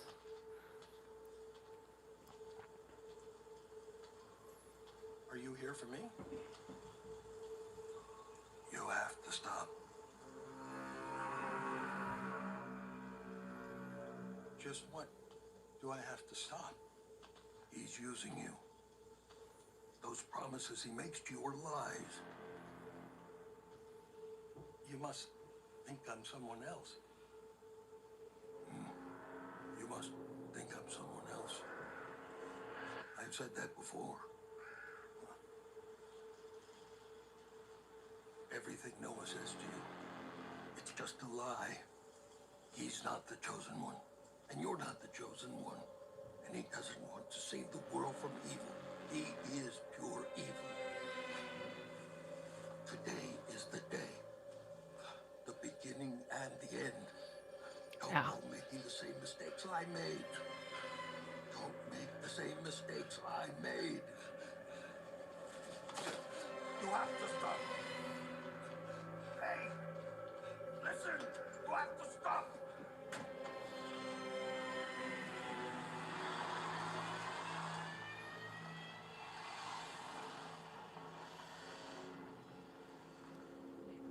Him speaking to himself is so weird.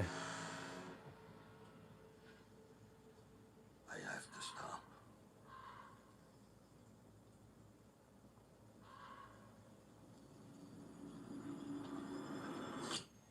That's so weird. Imagine running back to yourself in the past. So that means that, like I said, that guy in the hood is definitely Jensen. Or Jonas. I keep saying Jensen. I don't know why I keep saying Jensen. Jonas. This is the younger version.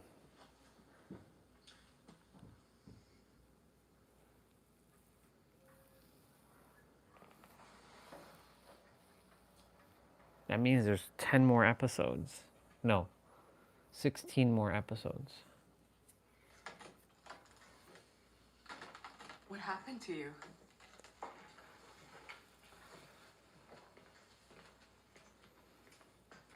I got in a fight. What? With who? It doesn't matter. You say it doesn't matter?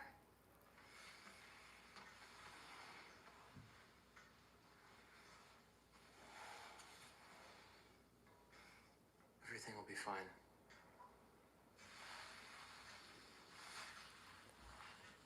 I left something back at school. Don't worry, Mom. It'll all work out.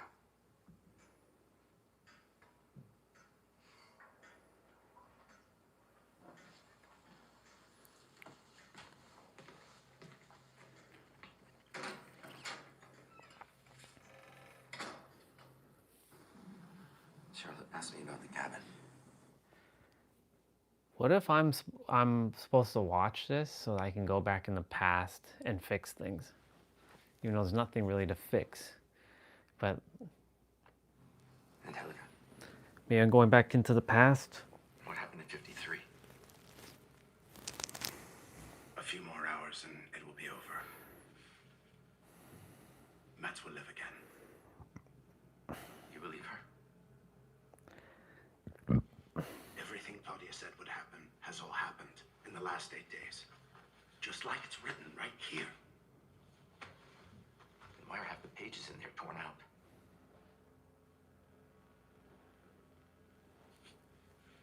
What happens tomorrow? After today, it will all be new.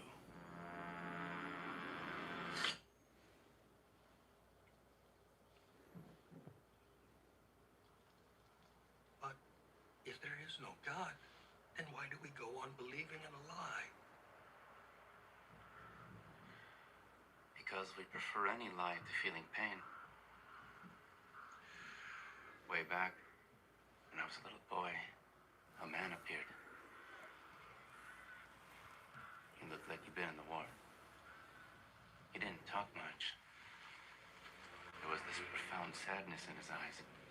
That look you might see in those who just want to die, but life won't let them.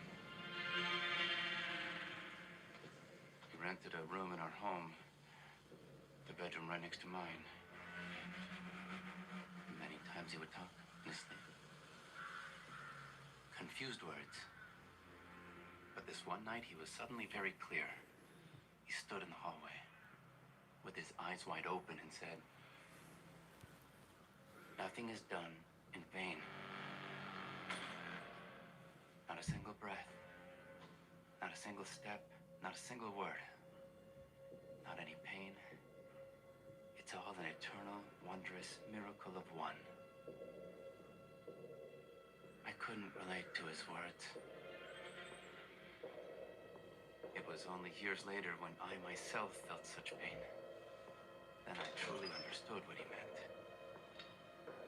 He meant that none of the horrible things that happened to us should be in vain. Those challenges make us who we are. That sadness can give us strength. Your pain defines who you are. But it no longer holds power over you. It's funny how the mind can be influenced by all kinds of shit.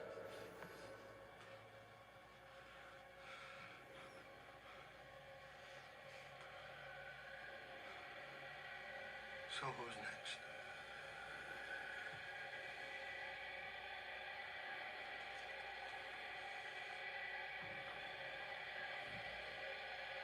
Jonas Conwell.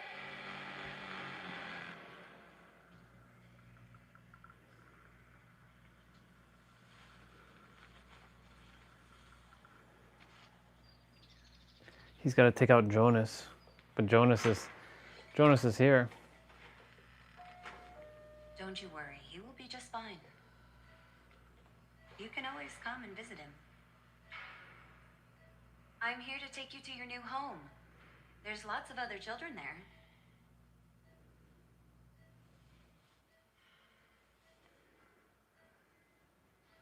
Come with me. Let's talk.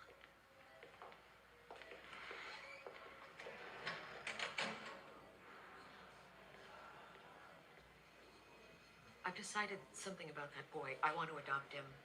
And I want to take provisional custody of him during the adoption process as well. I'm afraid it's not that simple. But I have references.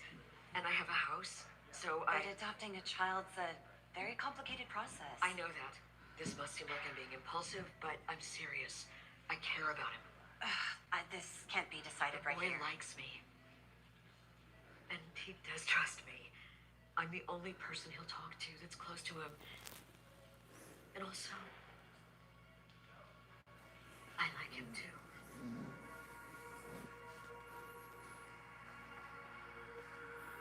Okay.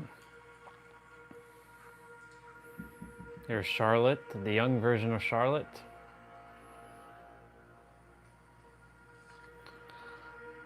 What day is it today? The 12th. And what year is it? 86. Are you from here?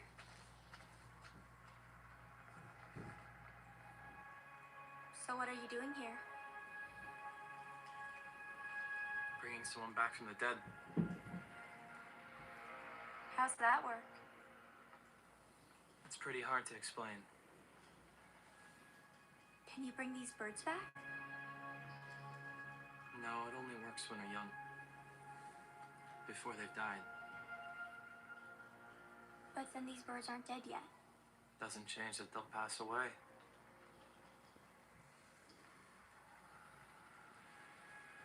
You're crazy.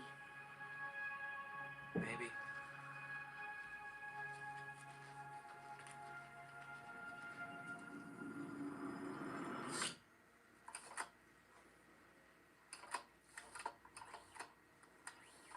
Helga Doppler, 9 years old, was reported missing on November 10th, 1953.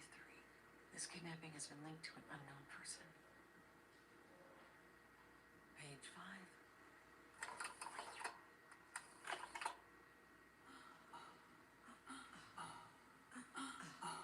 Ooh ah oh oh. Ooh ah oh oh. Ooh ah oh oh. Ooh ah oh oh. Ooh ah oh oh. Ooh ah oh oh. Ooh ah oh oh. She sees her partner in the past. Ooh ah oh oh. Ooh ah oh oh. Ooh ah ah oh.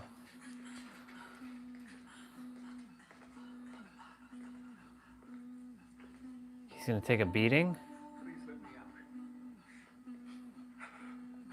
Just let me go. Where's Helge?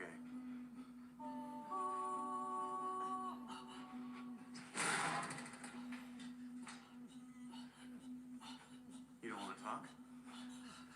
I'll make you talk. Jeez, he's getting his ass beaten.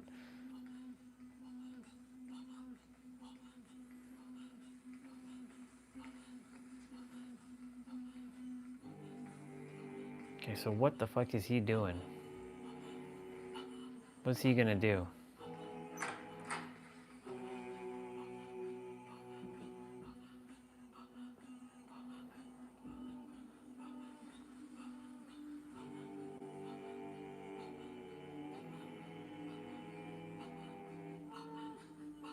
So who are you?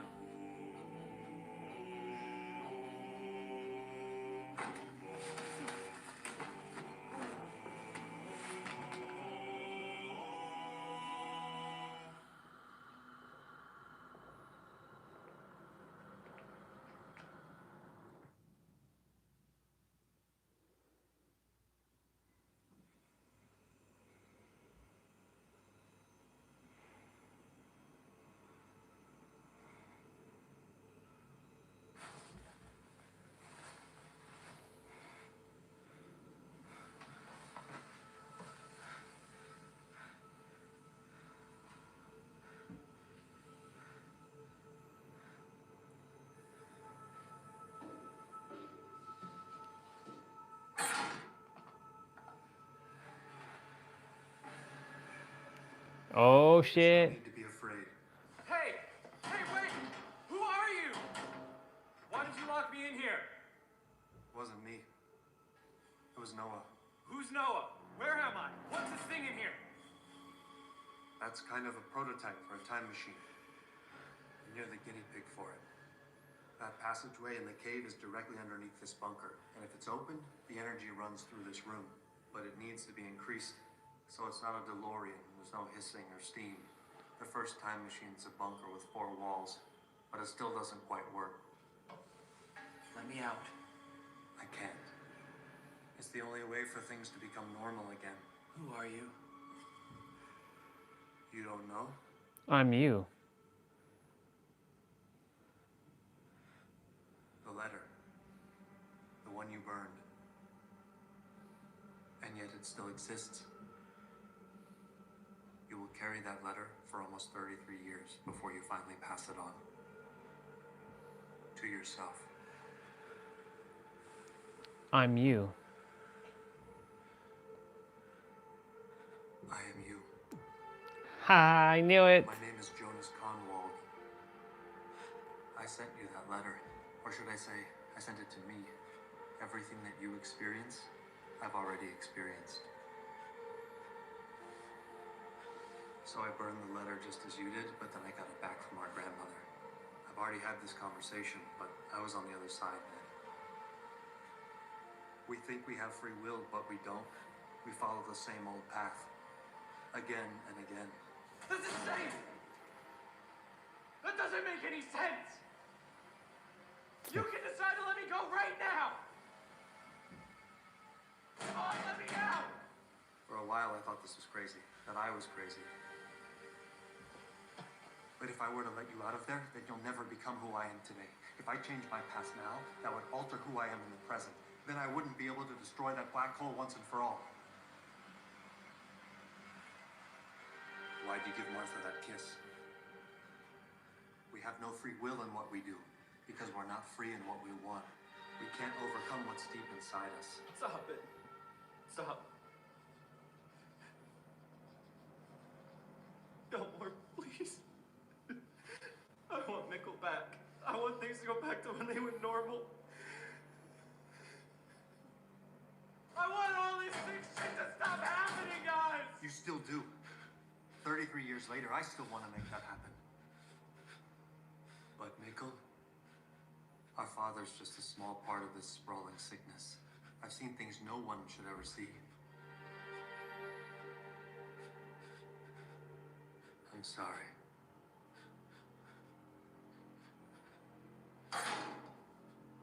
Wait. Hey! Hey! Wait! Guga! Hey!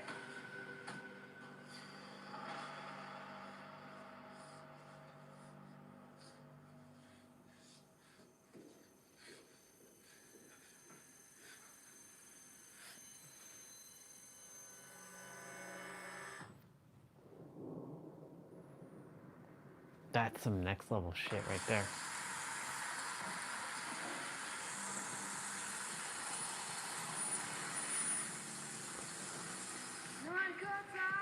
A brief blink of an eye. Yeah, he returns at night.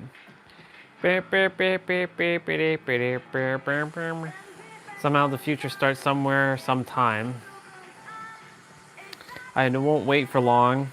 I won't wait for long. Love is created through bravery, so don't think about it twice. We ride on a fiery wheel towards the future, through the night. Boom. Oh shit. Helga got slammed by another car. Who slammed into him?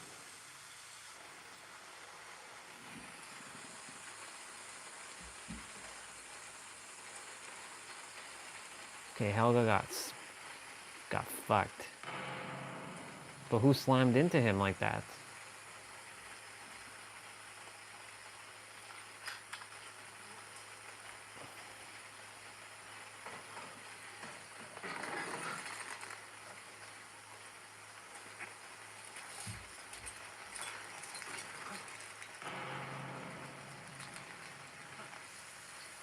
Okay, so who's in this car?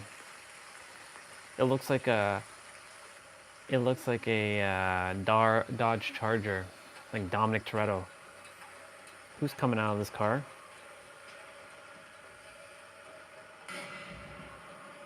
It's the old man.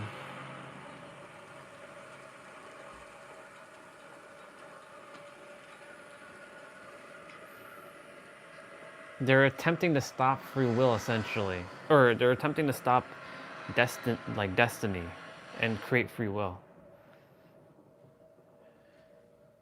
Severe accident at crossing. Things are kind of altering.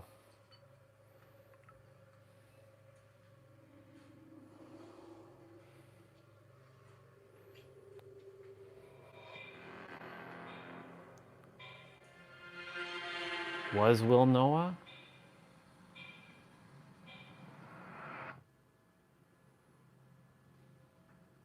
Everything is just about to begin.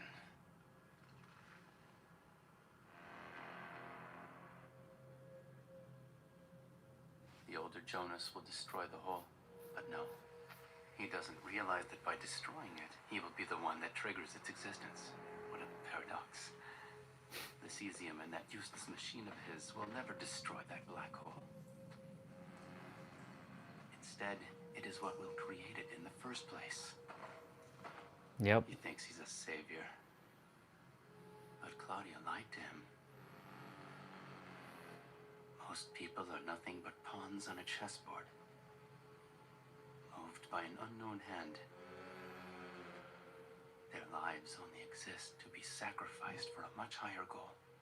Jonas, Mikkel, the children, the others, well, they are nothing more but frivolous moves on a chessboard, used up in the eternal war between good and evil. That's crazy. There are two forces that are out there fighting to control time travel. Light and shadow. Light and shadow. We belong to the light. Don't ever forget that. Even though some things we do have a dark nature. No victory is won without sacrifice. As long as we're in this time loop, we who know must make certain every step is repeated exactly as it was before. No matter how inhumane it seems to us, no matter what sacrifices are demanded of us. Believe me, it's the others. They are truly inhumane. Wait a minute. Wait a minute. If Helga just killed... If he went to ram into his younger self, but he died in the past, then how the hell is he alive in the future to go back in the past to stop him? What the fuck? They have lost their humanity. Oh, yeah. Your grandmother Claudia, she belongs to the shadow. Never trust her. No matter what she says. A journey through time. Jonas trusted her once and he'll never trust her again. Jonas thinks he will change everything, but he will learn he is merely her puppet.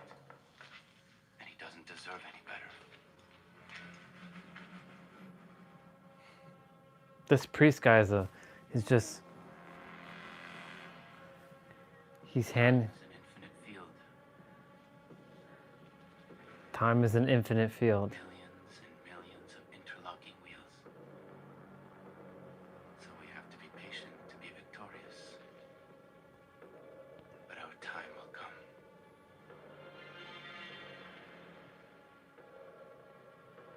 We will free humanity from its childlike ways, from its pain.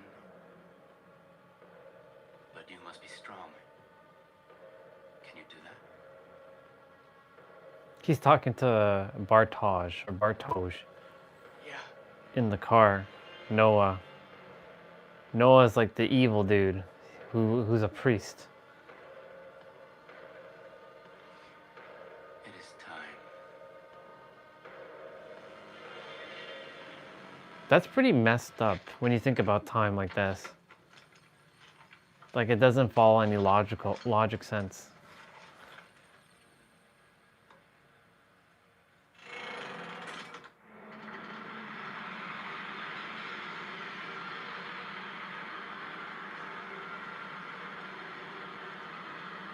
So since this is future version of Jonas, it's just gonna keep making a same.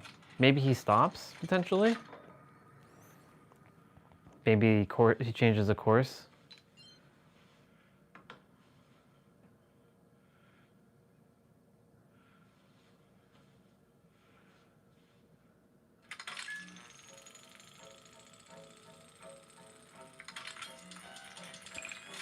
Is this just going to be a repeat?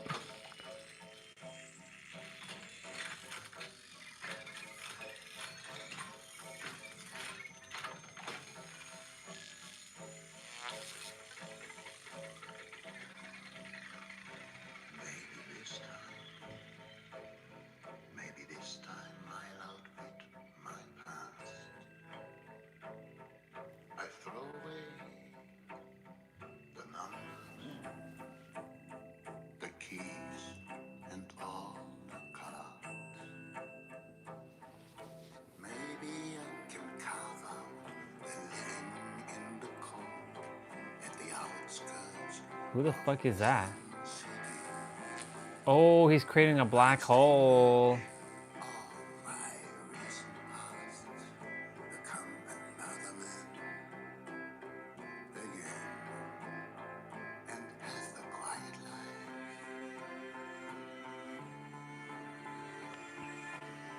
quiet life for me.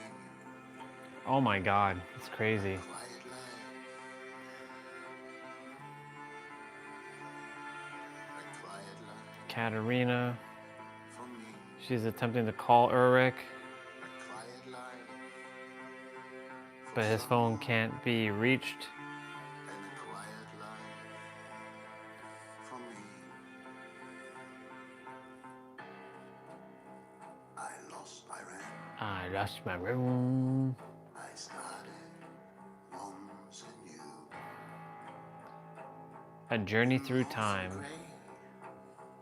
In drizzling rain, in salted slush and bitter hail. Everything's interconnected. 1953, 1986, 2019. It wants to see me fade. So the hunter is now the hunted. Past voices call my name. I renounce my past to live again. A quiet life. A quiet life. It's a black hole.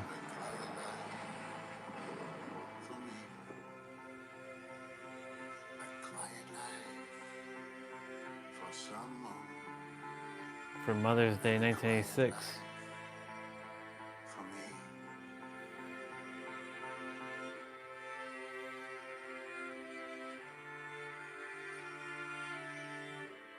There's Claudia. She has like a sniper rifle. A black hole's being formed inside of the cave.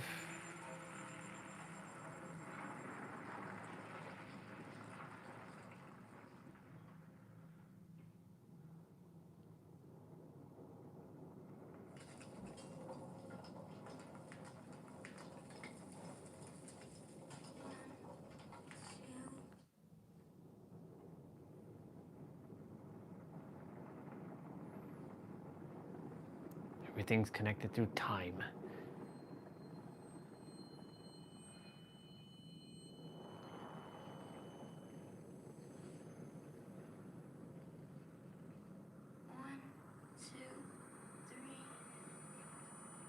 Even he'll see it. Yep, the rift.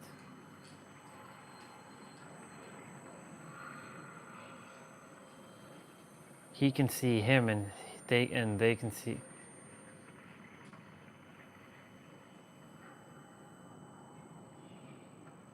Are they gonna switch positions?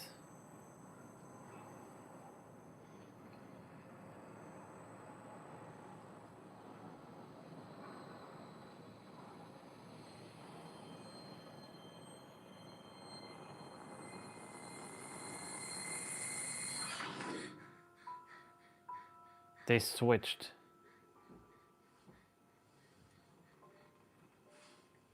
And he's in this room.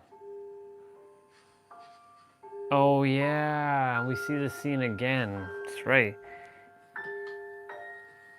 This is the bunker. This is the room that has the bunker.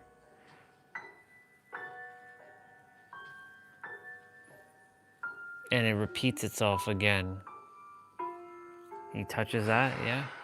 And then we're back on a repeat. Or are we?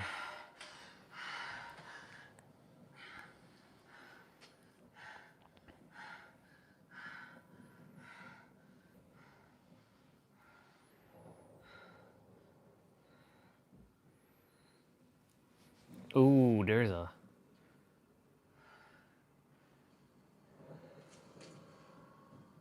Everything's interconnected.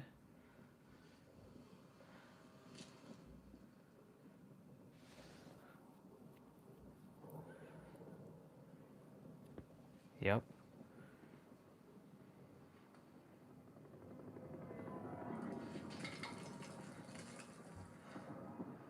Oh my God.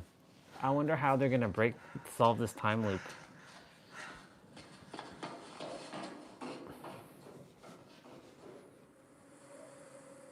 Okay. Jonas is where now?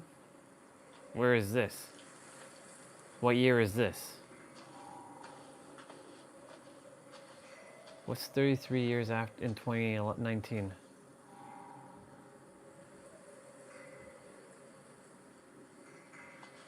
It's not raining, it's snowing right now.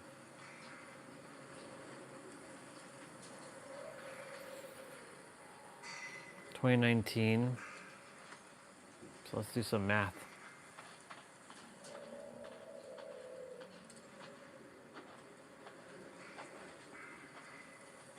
So 6, 19, 6, no, 12,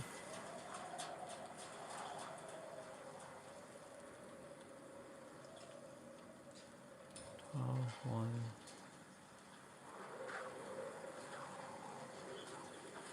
4,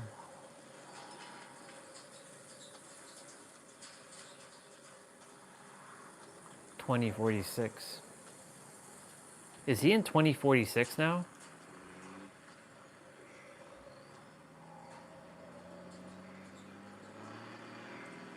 He's not in 1953, I don't think.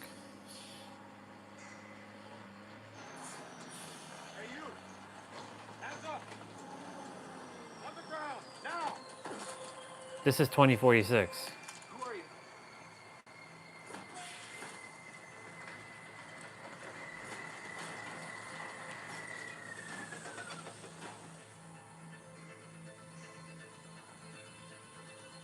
Where am I? What year is it?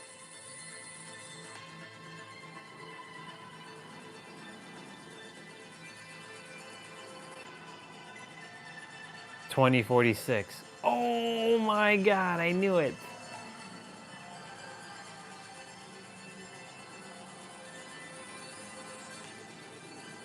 No, 2056. Welcome to the future.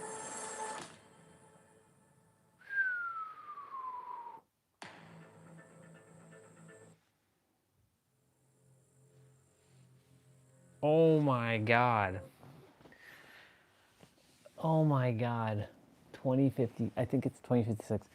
Alexa, what's 33 years after 2019? I'm not quite sure how to help you with that. Well, you just have to add 33 years, bro. Let's open up the calculator. So 2019 plus 33 years is 2052. They're in 2052.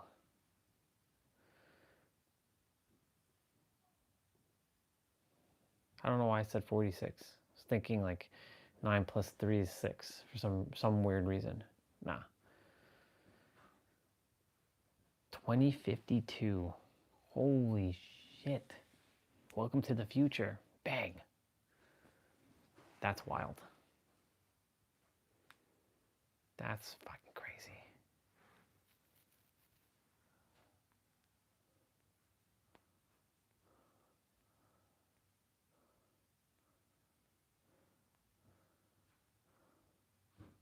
The Saiyan. The human. Oops.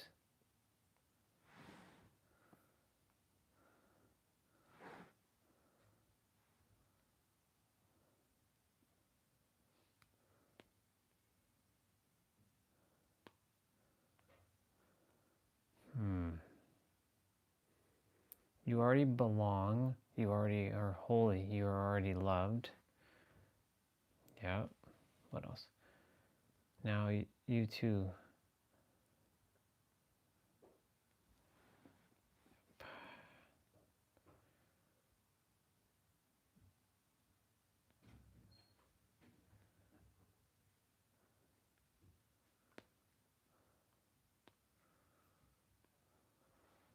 That is crazy. Welcome to the future. Oh my god. Oh my god. That is crazy. Okay, pause.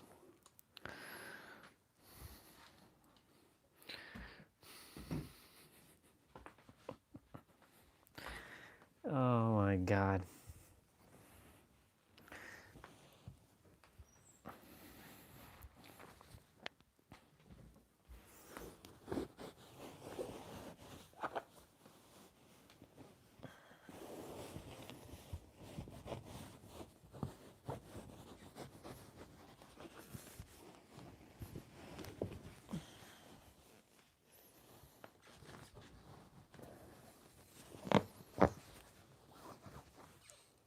Y'all, this is getting crazy.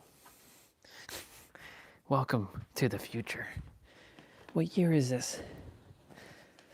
I wonder if he altered, if that got altered in time. If that was supposed to happen, or it, yeah, I don't know. I don't really know, y'all.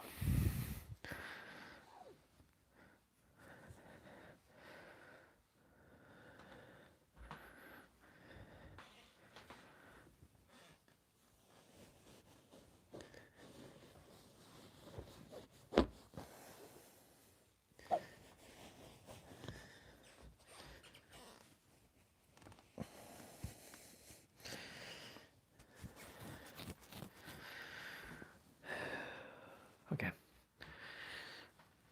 Let's get mobility training done. Then I'm gonna eat. Holy shit.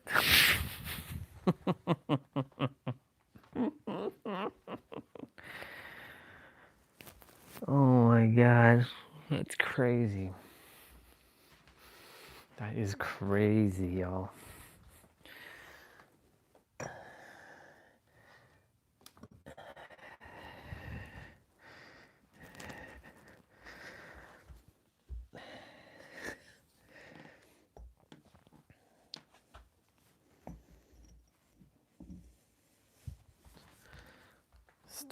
Let's start knees.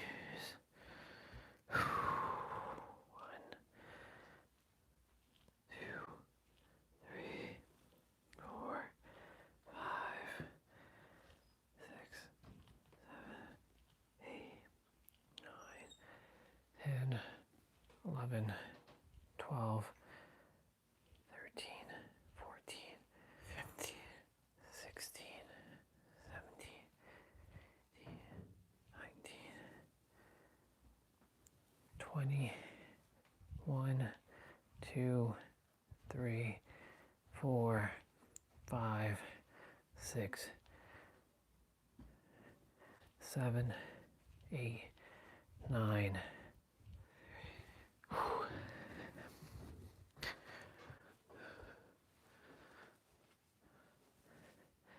That is crazy.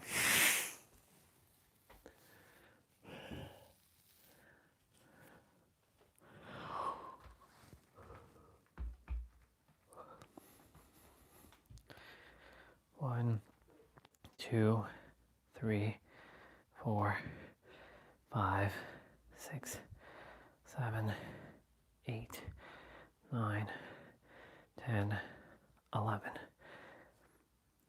12, 13,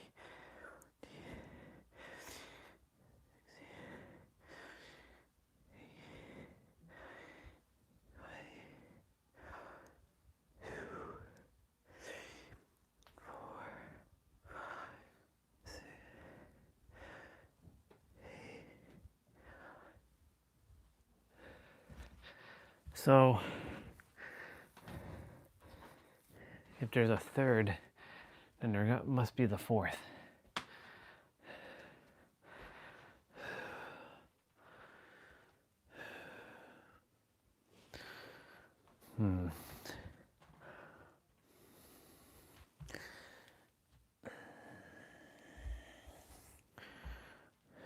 Let's see.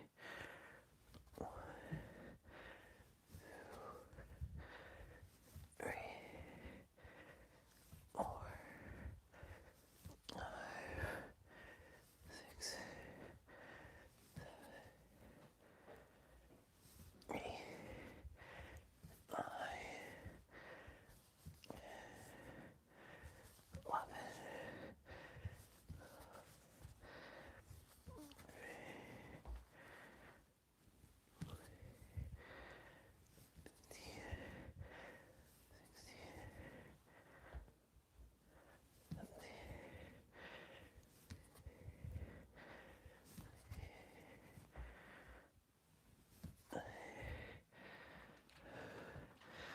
Interesting.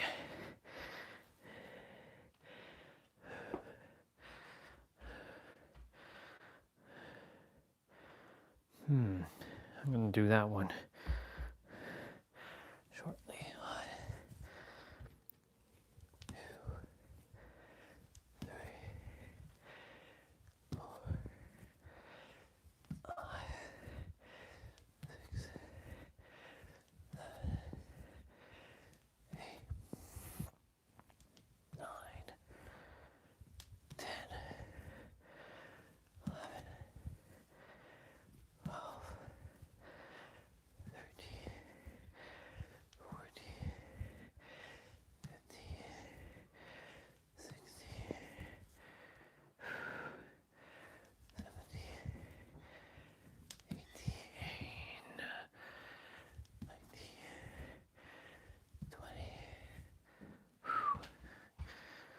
I want to check something. How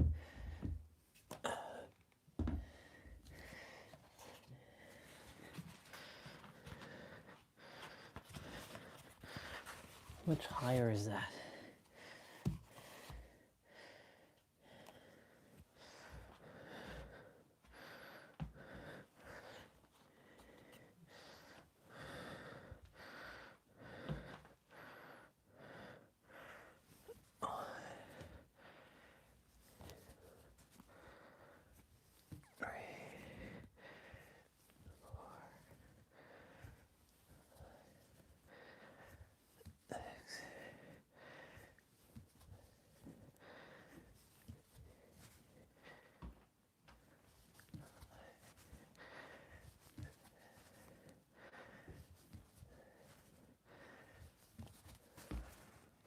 Ooh.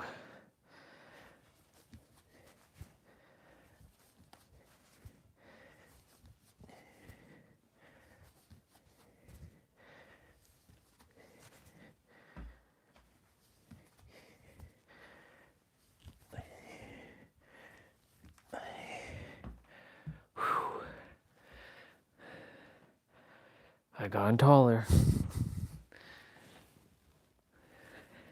If I was this tall, your soul is mine. Your soul is mine. That's funny. 3, 4, 5, 6, 7, 8, 9, 10, 11, 12, 13, 14, 15, 16, 17, 18, 19. Almost fell there. 20. Okay, so I did 40. Not bad. Not bad. Not bad.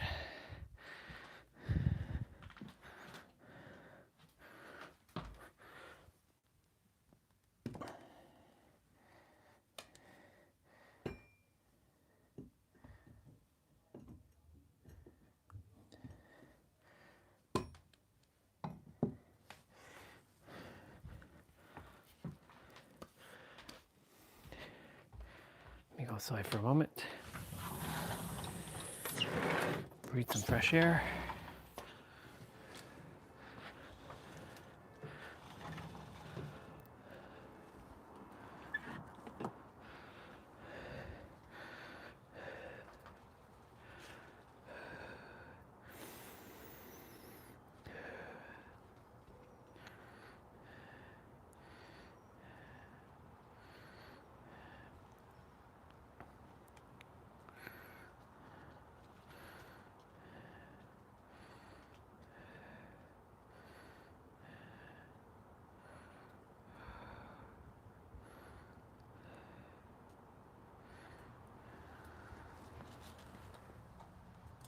Yep, the tape's holding quite strong. It's good.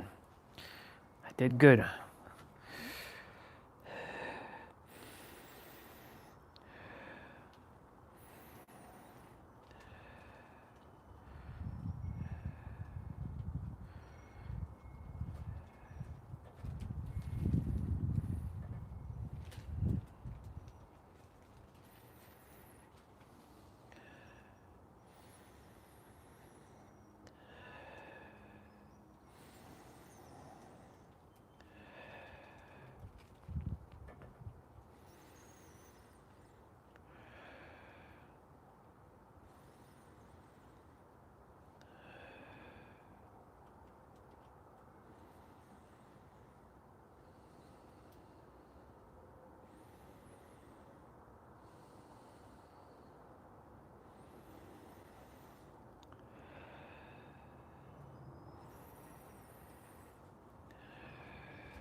It's good to be outside, get some fresh air every day. Really, really does the body good.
Cables interfering with cables.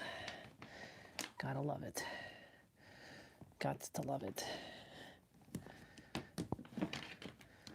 When cables do not interfere with each other, then they're free to roam about as they please.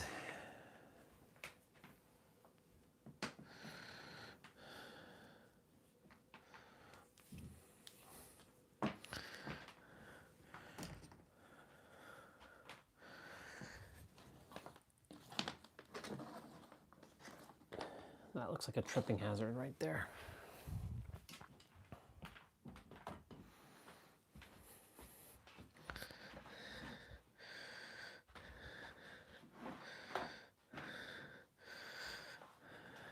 Yeah, that's a tripping hazard indeed.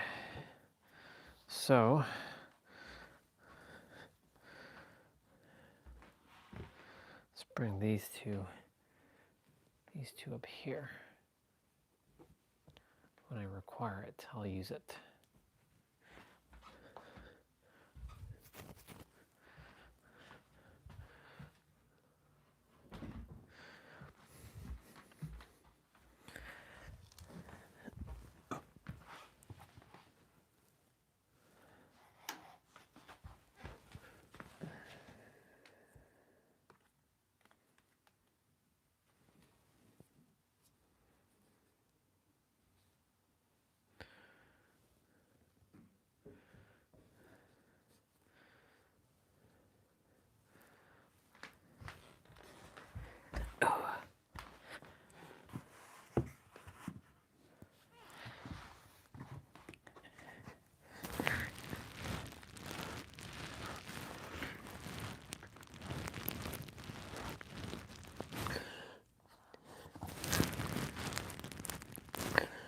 Getting more flexible.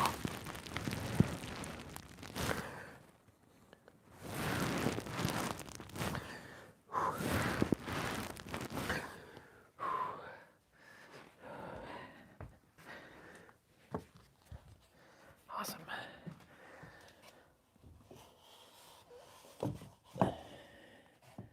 Now then.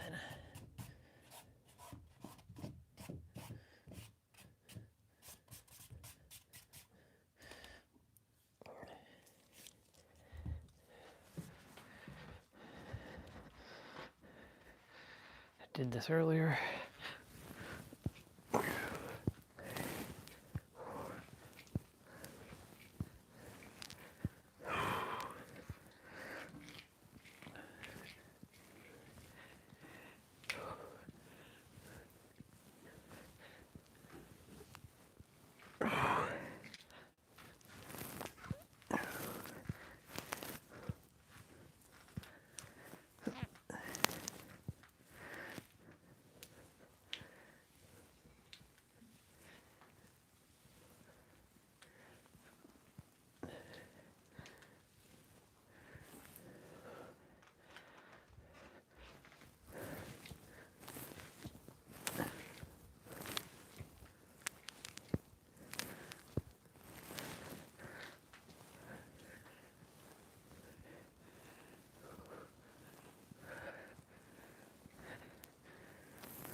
Okay.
Six, 7.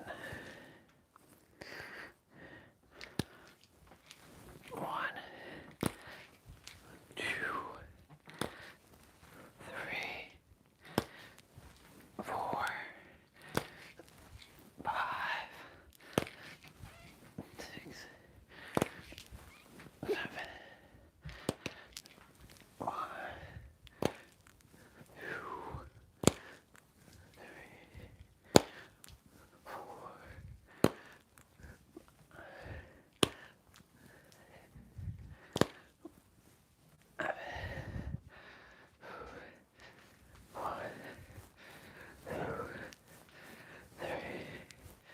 4.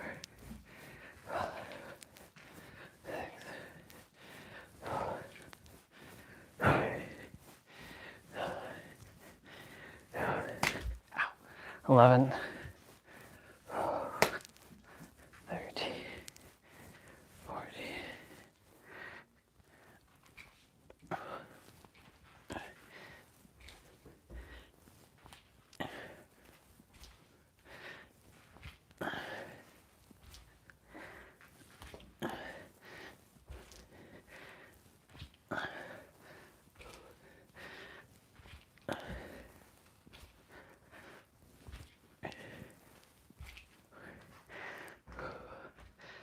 Okay.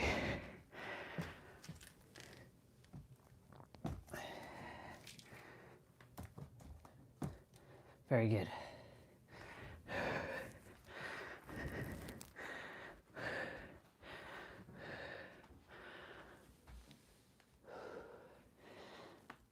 Let's do, so we did hamstrings, we did knees, now we have to do ankles.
All right. Let's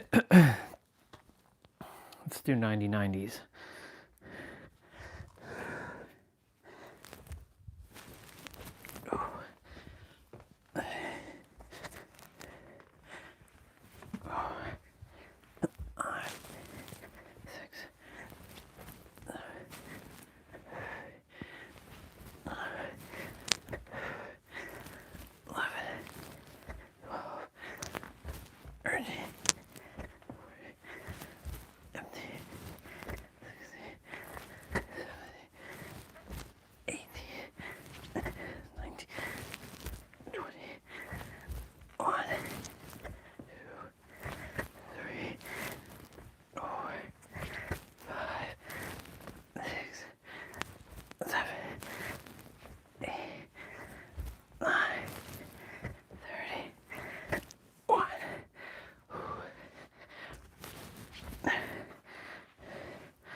Hips are done.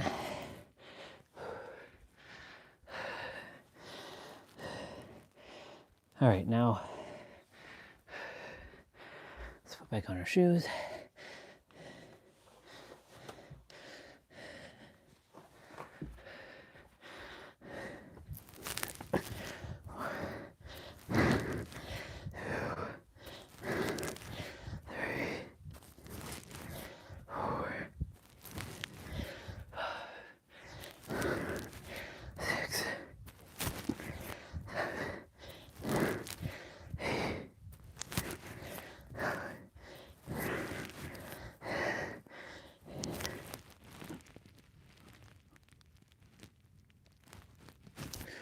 Love it.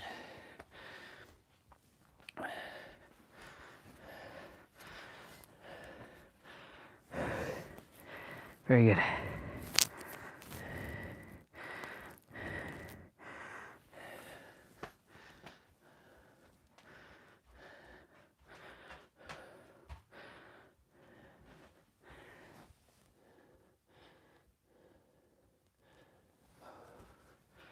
All right.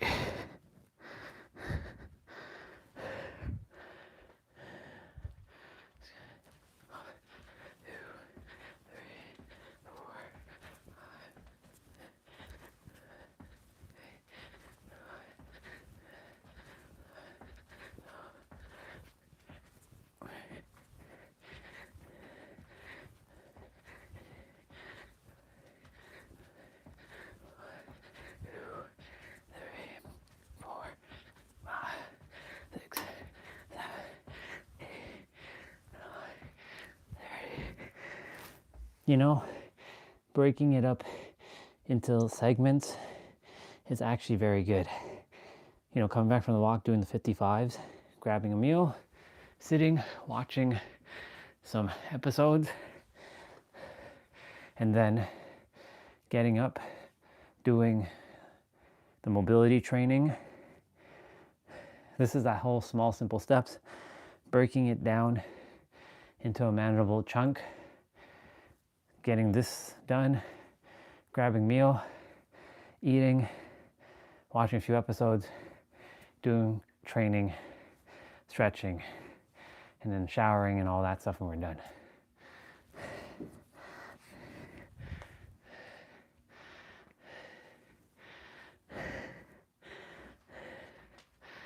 Pretty awesome.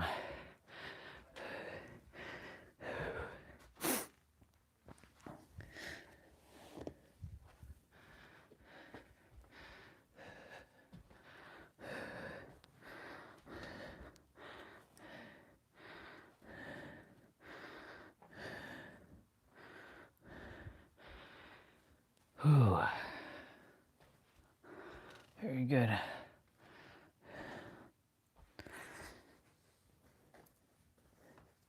Welcome to the future. Bang. I look forward to watching the next episode.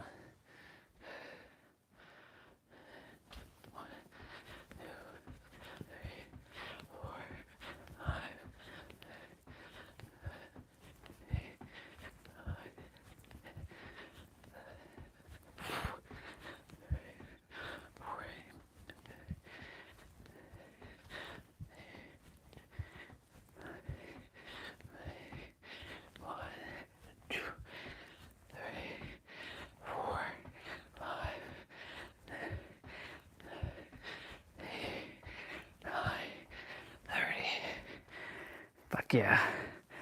Let's go. All right. I'm gonna go use the bathroom.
Ooh.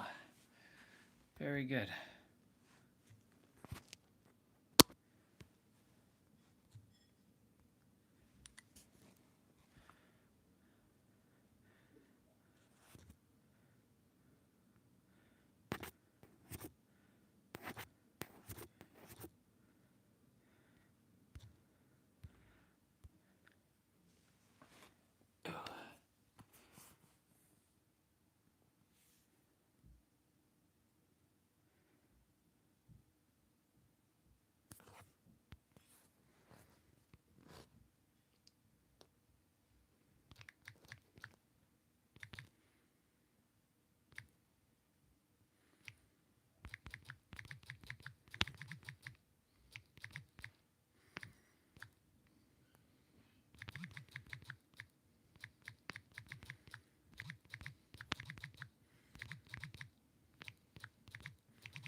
Cool beans.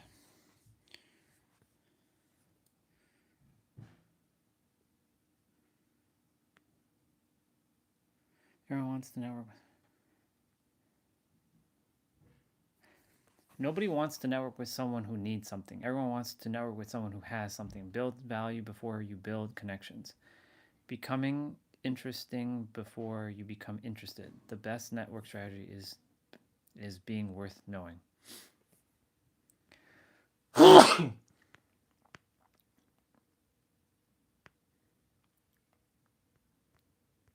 Bless me.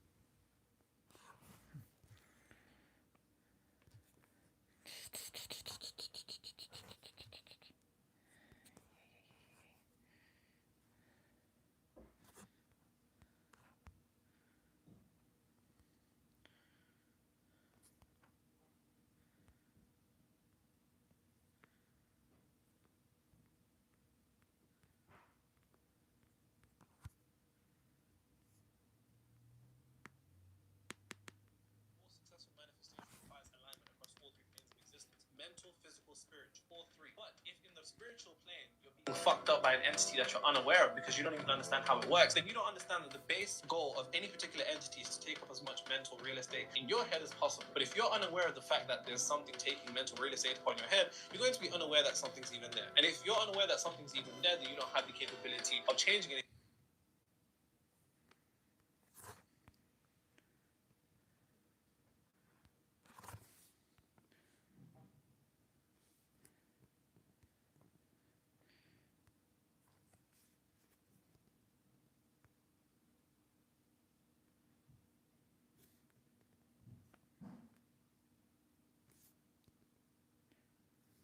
They got that snow.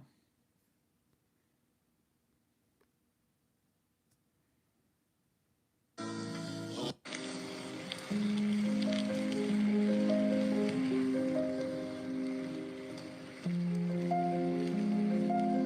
weather is actually divine over there.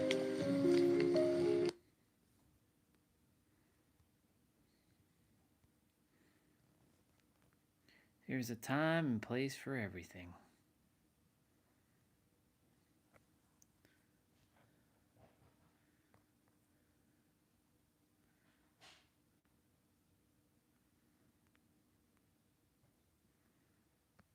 What is this person about?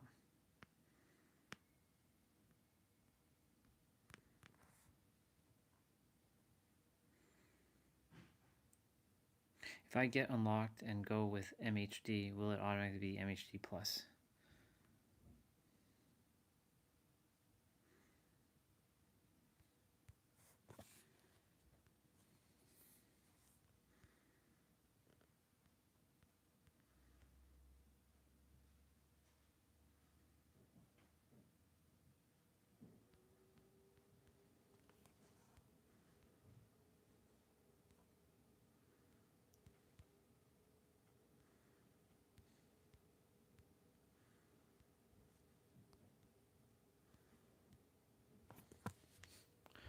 Seven plus 7.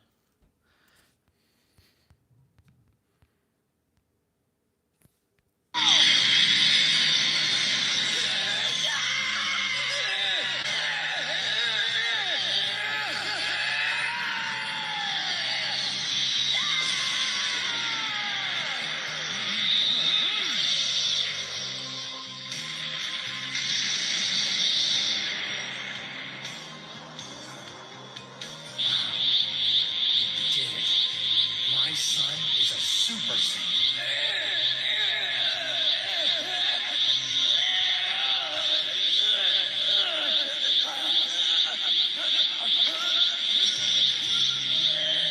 So, do you still think I'm too easy on you?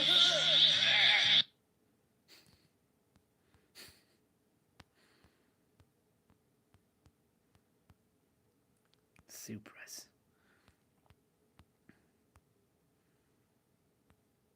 Cosmic Fury. What the hell?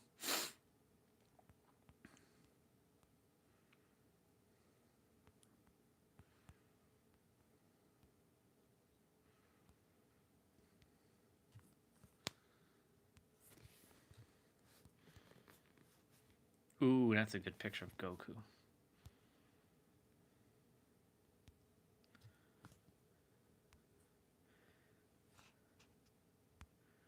Super Saiyan 3 Goku.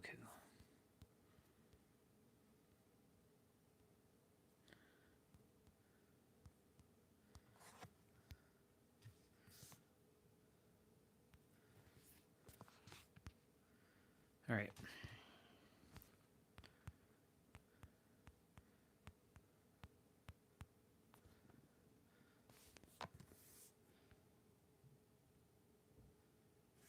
Close that. Omnity is an obsolete or rare term derived from the Latin term omnis, meaning all. It refers to the quality of being all or everything. It is often used specifically as an attribute of God, related to concepts like omnipresence, being present everywhere, or omnipotent, being all-powerful. Omnity. I love it. Omnity. purity, serenity.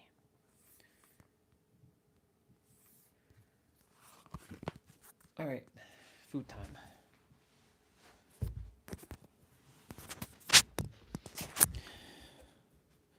We gonna get rolling shortly.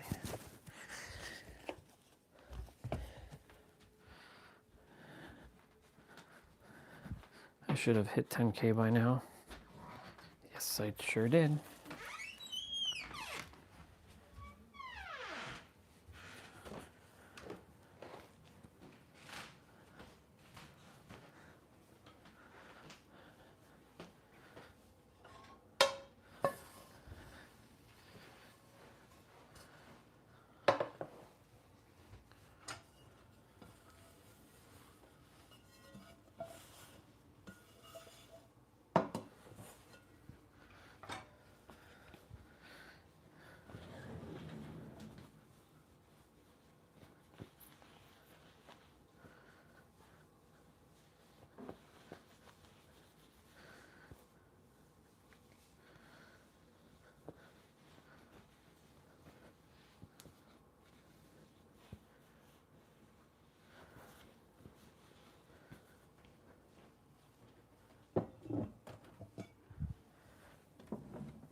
What's up, person who is here?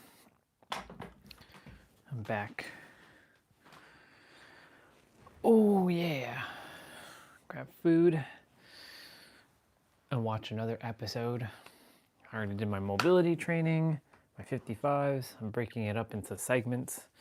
Seems like the segment thing works great. So I'm gonna eat, watch another episode or two.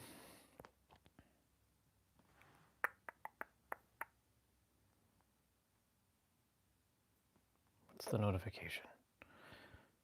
I don't care about getting meta AI.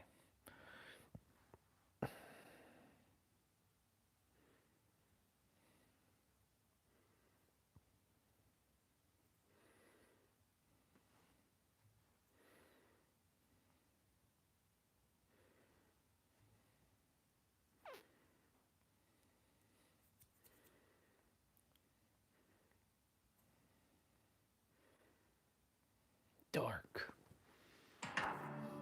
We're on. Oh, we already watched that episode. And that one. We're on season 2 now, y'all. And if you gaze long into the abyss also gazes into you. Friedrich Nietzsche.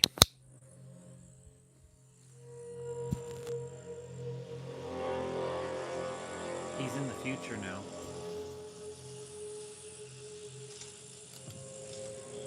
Oh my god, we're even back in the past even more? Oh my god. 1921?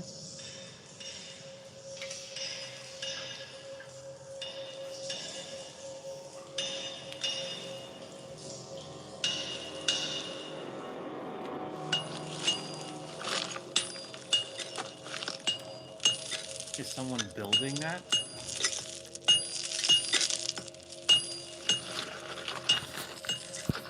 So we leave off from season 1 in the future, and now we're in the even more of the past. In the end, I think it seems a strange idea. Then maybe there's no difference. Sic mundus creatus est. And thus the world is created.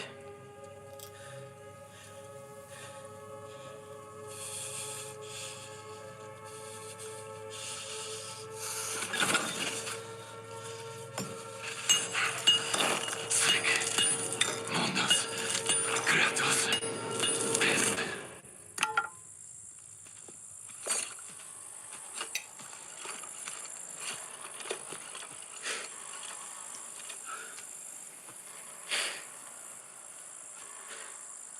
You've stopped believing the prophecy?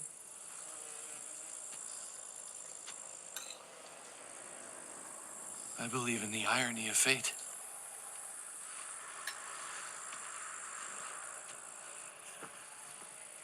Adam says that all things, they must happen in the same manner they always have. We have to bear the cross, no matter how hard it may seem. In 6 days, this will be paradise, and hell on earth will end. Sometimes I ask myself whether paradise and hell are one and the same. Adam was right. You've lost your faith.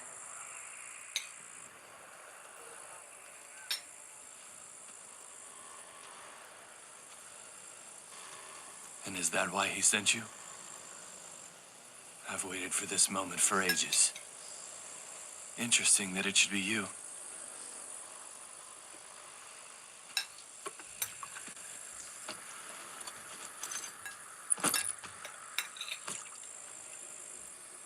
I hope eventually a day will come where you won't believe everything Adam tells you. You should ask why he took you in and why he chose to call you Noah.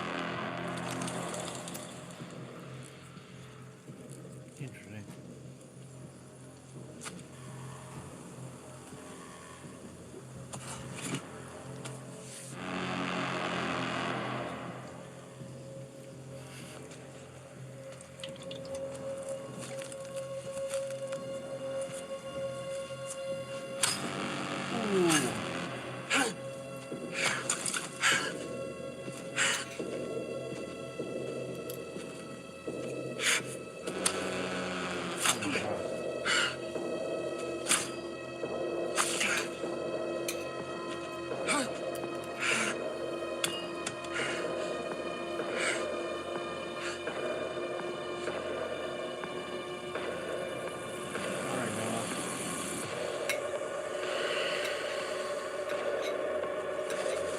We know you're a dork past.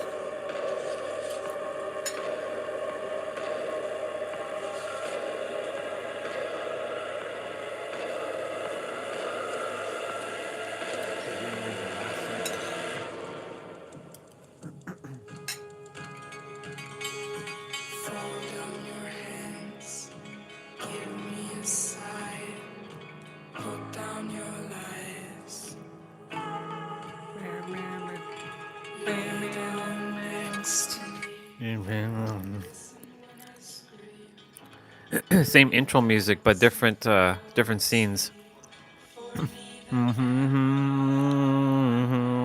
Never.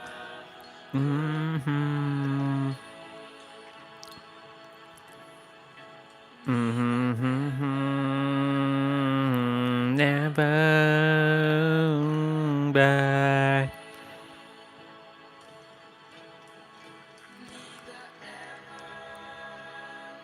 This is crazy.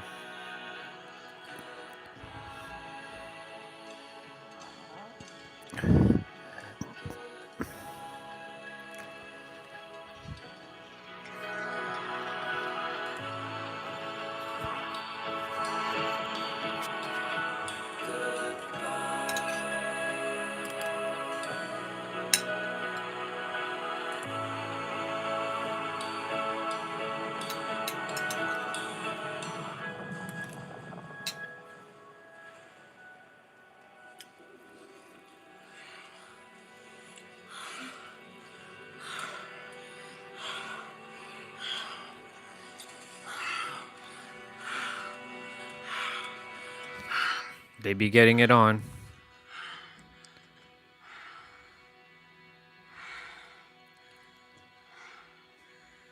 Wait, what? You and I are perfect for each other. Never believe anything else.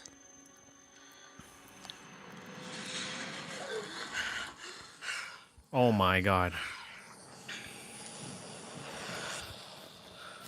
Martha was with her brother?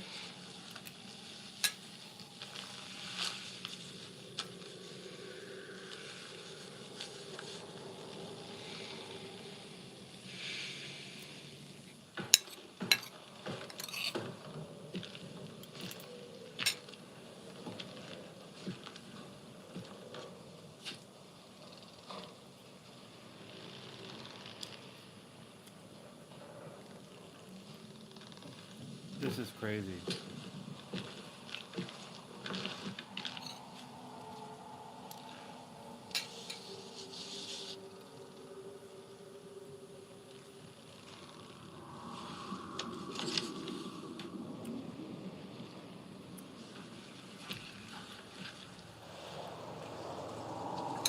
Why does 2020 look like that? Well, technically speaking, when they made the show, 2020 was pretty barren.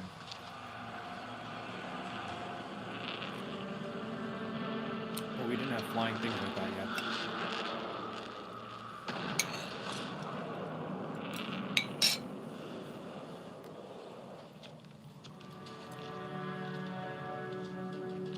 Is this the school?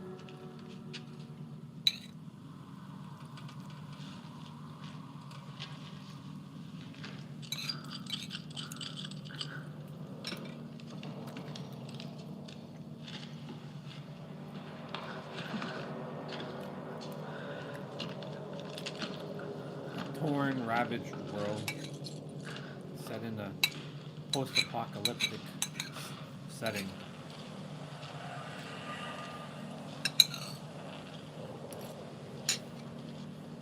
Crazy.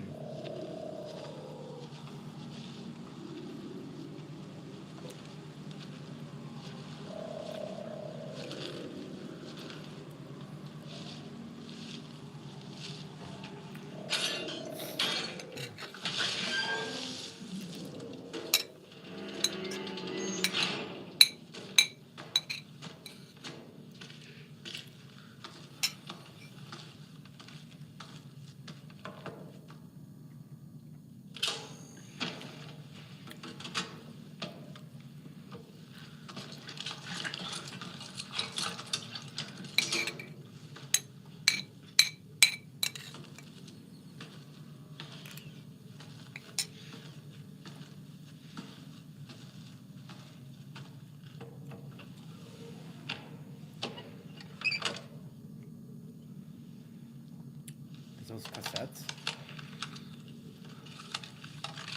Yep. My name is Claudia Tiedemann. I'm one of the few survivors of the apocalypse on June 27th, 2020. Almost 3 months have passed since the catastrophe. It's unclear what exactly caused the events in Wyndon. But the God particle, if we can stabilize it, God particle? it might provide a way back. Back to the past. Maybe we can save them. All of them. God particle, huh?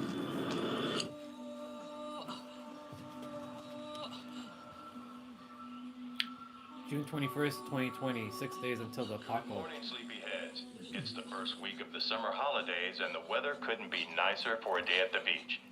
In local news, more than half a year after the mysterious disappearance of 4 teenagers, a senior citizen, and a local police officer from the town of Wyndon, there are still no clues as to their whereabouts or what might have happened.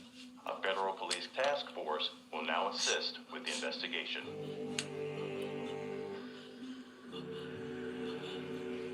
How are you today? You still having joint pain?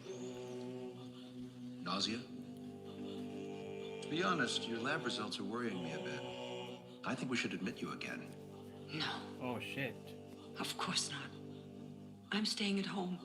Fine. We'll wait for the results of the last MRI. We may have to stop the hormone treatment and switch back to chemotherapy.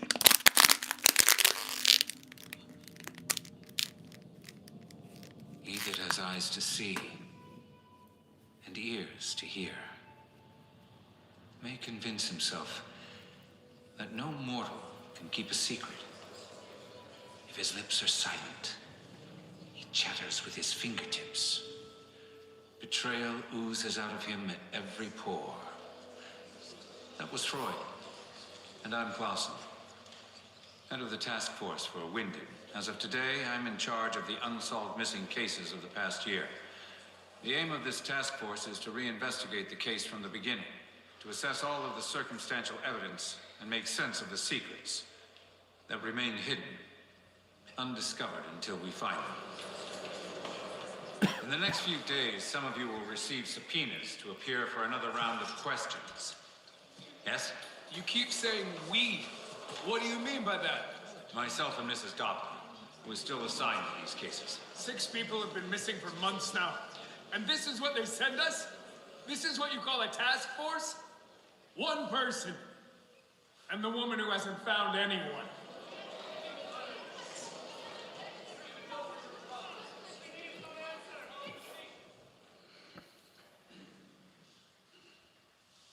Ten people who see an elephant from 10 different angles will give you 10 different descriptions 10 different of the perspectives. size and shape of that elephant.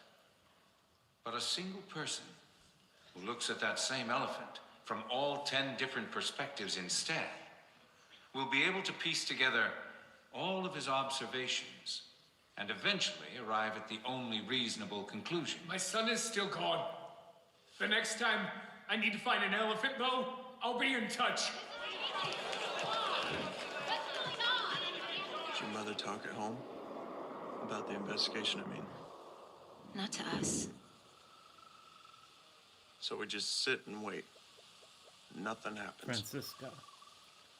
And We've been Magnus. clueless for 8 months. Sometimes I think it'd just be better if they were dead. Hey, don't say that.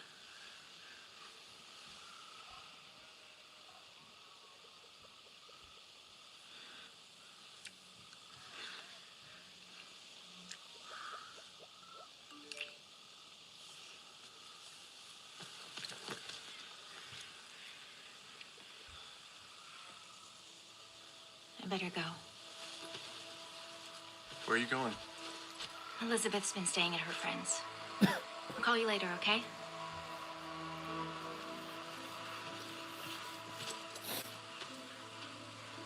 This is the first time it's actually sunny.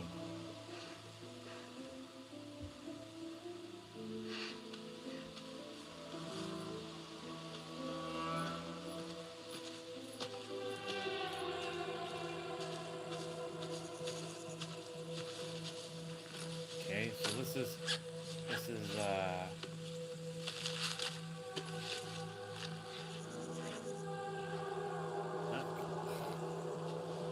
macOS Ventura Catalina. Catalina.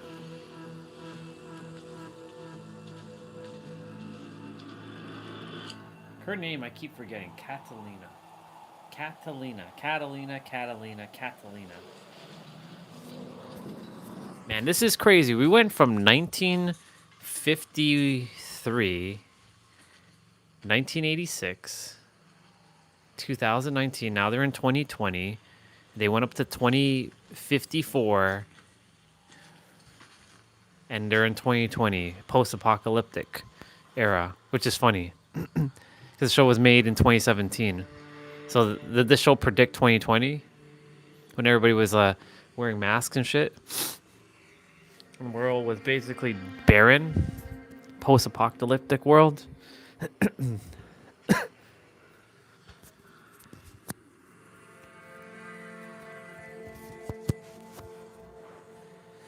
And there's Jonas, a little bit older in the future, though.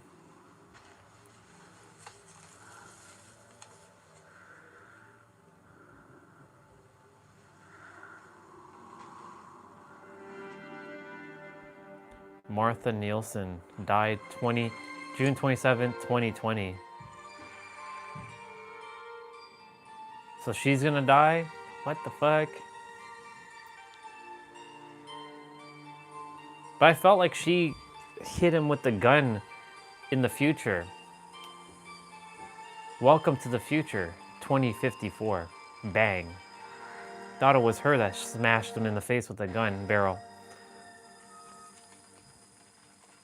Or the gun's handle. Or the rifle. There's Martha. There's Bartosz.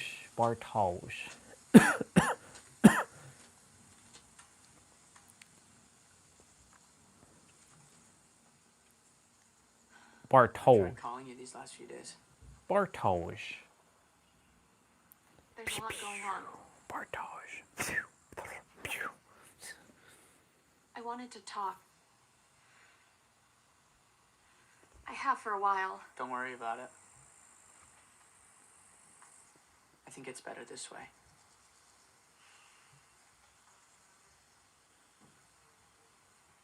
I guess. That's it then.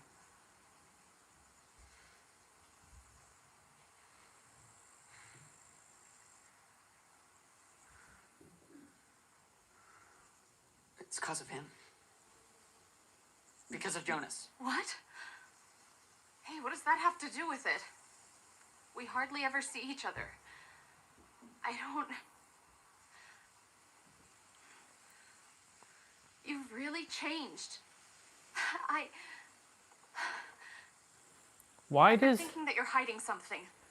he look like fucking Noah? I have no idea what's going on with you. What do you mean what's going on? For fuck's sake, my mom is dying. That's what's going on. And there are things I just can't tell you. And why the hell not? I just can't. Okay? If you had any idea what kind of shit I've been dealing with, I mean... The kind of shit you've been dealing with? In case you've forgotten, my father and my brother are still missing. My mother is crazy and doesn't give a shit about me. And you're telling me about how much shit you've been dealing with? Wyndham. The town of Wyndham. Pretty fucked up. A place where everybody's fucked up. Basically. It's better this way.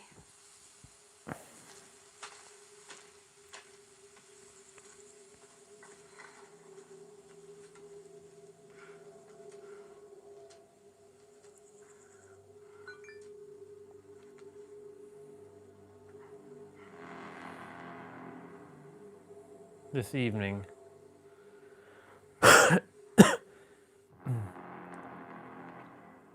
Energy creates community.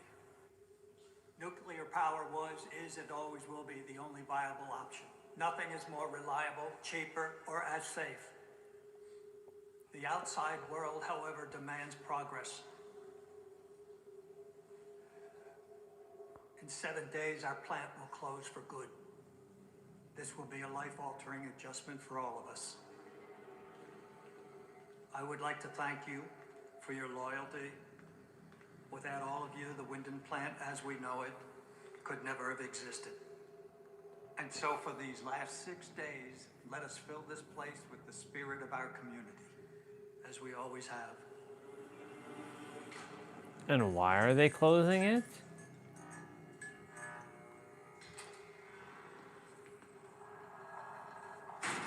They put on hazmat suits.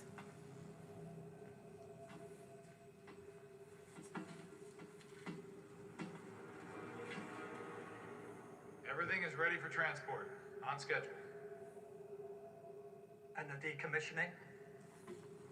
Everything at ground level will be untouched and will become part of the green field. Any radiation will be traced back to the previous use of the pools.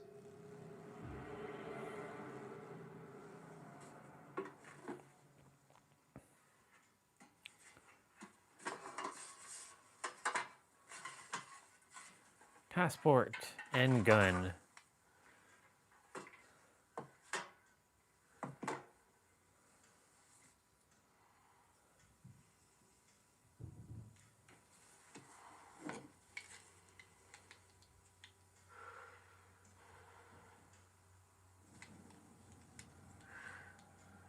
Don't do it.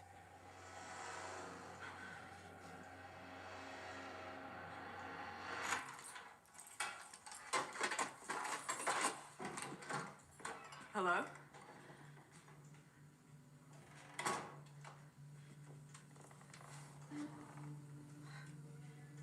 Who are you? Why are you here? How did you have a key? It's my key.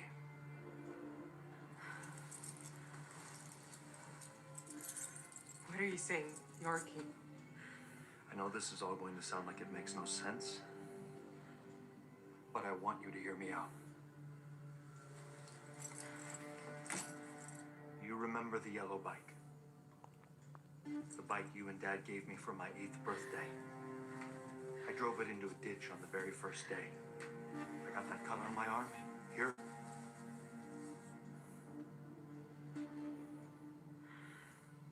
Get out. Here.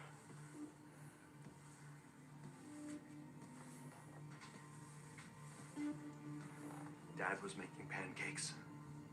He dropped the pan and spilled hot oil right there. I disappeared from your life over half a year ago. And you found me over 33 years ago. I knew it was you right away. It was raining that day. You and Grandpa wanted to drive me there in the car. You said there was still acid rain because of Chernobyl. I was wearing my yellow jacket. I'm your son from the future. It's me. It's me, Mom.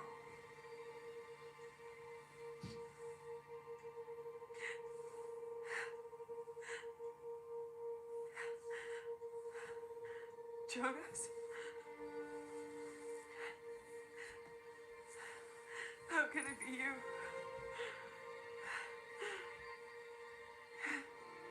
A lot of time shit.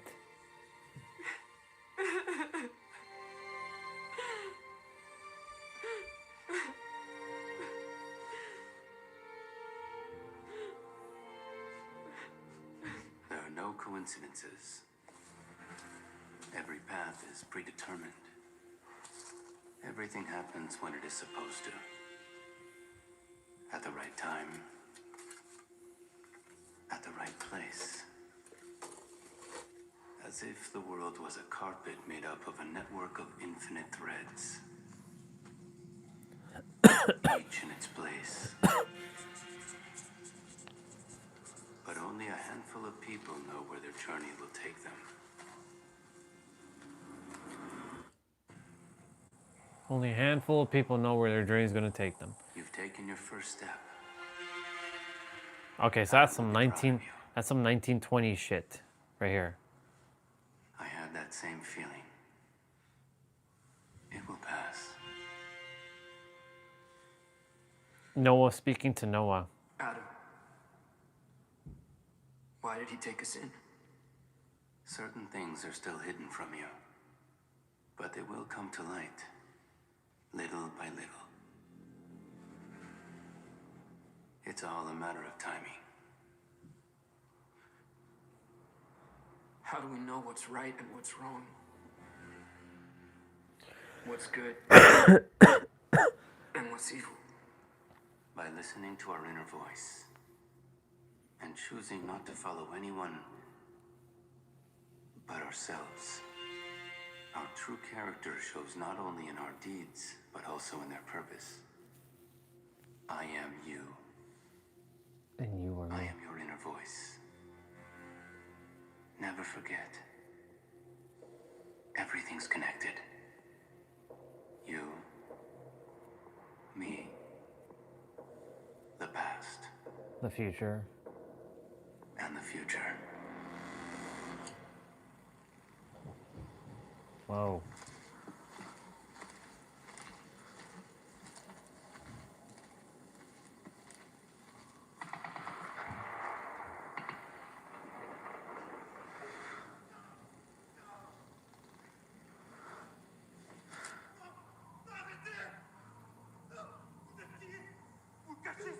Who are you hiding? Who are you and why are you hiding?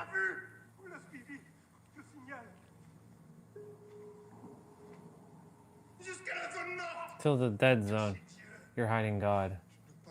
You mustn't hide God.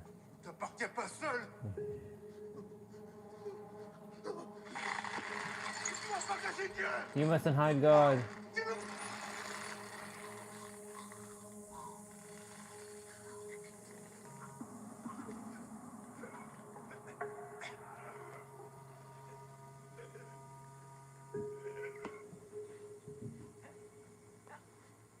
Any passage into the dead zone is forbidden. Any attempt will result in the death penalty. Those are the rules. Is that Lily or Ella? Sorry. We are the future. That's Ella, isn't it? Mundos creatus est.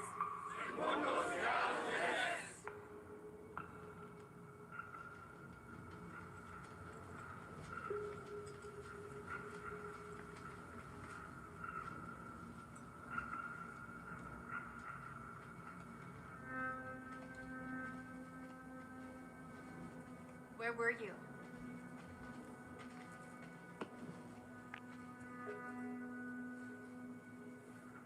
There is nothing out there.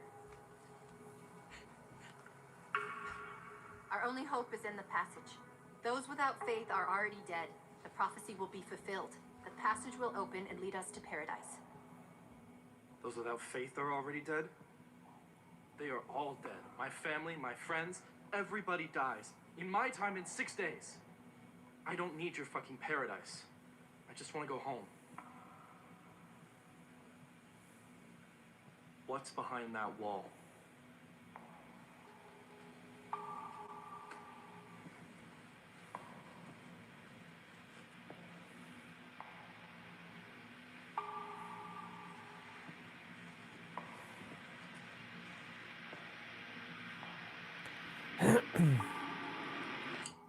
Yep. It's Ellie.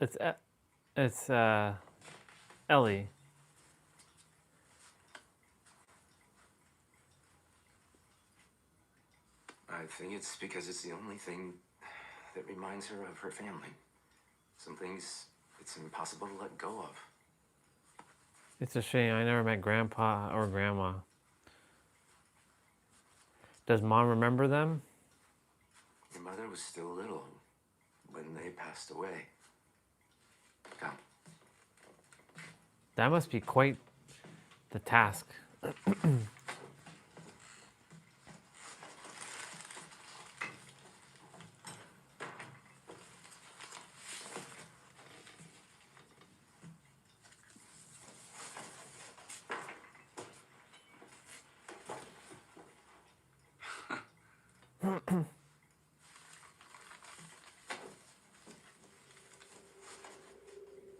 born here? My grandfather was. He was the one who raised me. Is your grandfather still alive? No. Have you ever considered that it could have been him? Who? My grandfather? No. Your colleague Ulrich. No. Why? He called you right before he disappeared. The call lasted exactly 12 seconds. Most likely a voicemail recording. What did he want? Nothing. He had the wrong number. Did you keep the recording? No. Of course not. Why are you hiding stuff? The parents' testimonies are in this one. Thank you, Waller.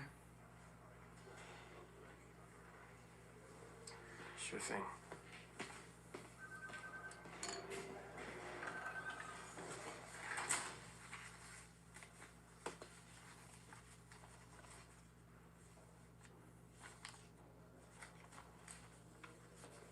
I had them set up an office for you. Just down the hall. Expectations lead to disappointment. Have hope, my mother used to say. Not expectations. You might just be surprised, but not disappointed. He speaks in parables. You expected a different kind of calling, and got me instead. Coincidence? I don't think so. I don't believe in them. I believe things come together the way they're supposed to. That they do.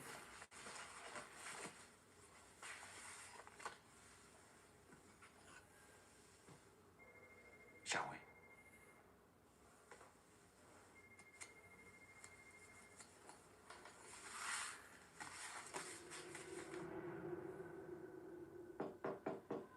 Mom?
It's remarkable that people don't go crazy, knowing the futility of their own existence.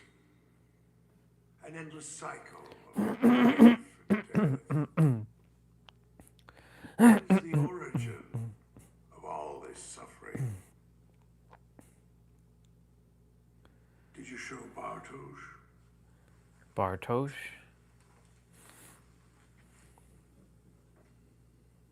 And he doesn't suspect anything.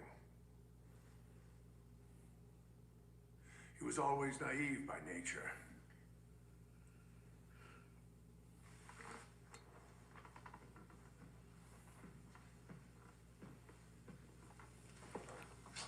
And who the hell is this?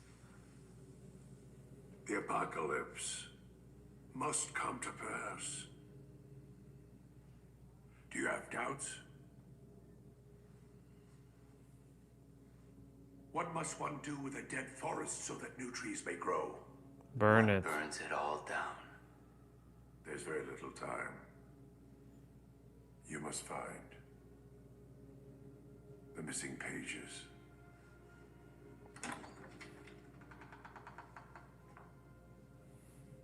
Adam, they're waiting for you.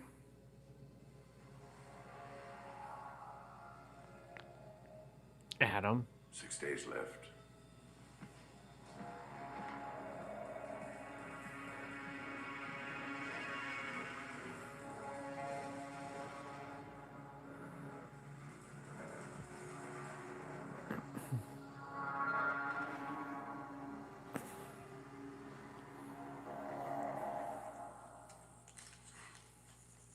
Adam. Adam.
I'm on my break.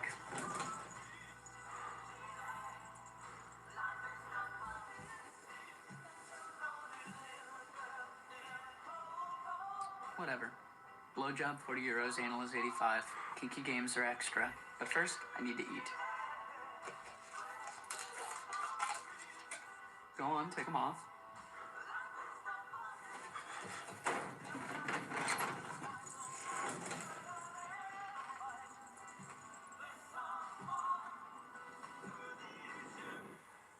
You could say that I exist in. That was crazy. I am here now. And I exist for every second between my birth and my death. But I am always Jonas. I'm the same as I was, and yet not the same. And he's explaining. Just as you're not the same person who came through that door about an hour ago. But where's Jonas? Where's my Jonas? All right, one sec.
That's the first time the dragonfly guy said to put the package outside.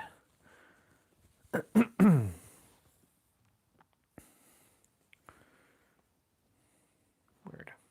Never had them ask to put. what's up, dude? Happy New Year. Good to see you. It's been summertime? Yeah, summertime. Like August?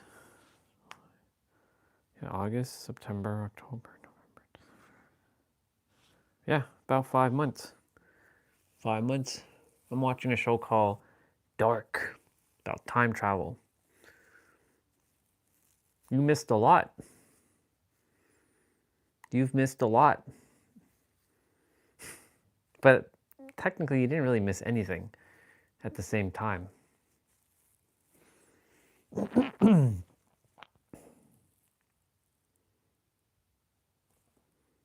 Yeah.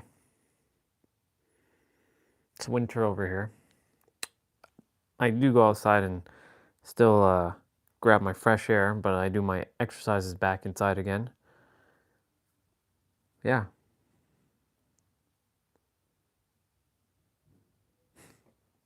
So much to, yeah, where do I even start? Well, I had a lot of epiphanies, even though those epiphanies were always here from the moment we were born. And it's funny how ridiculous we think we have to go and improve ourselves when in reality we are already it right now.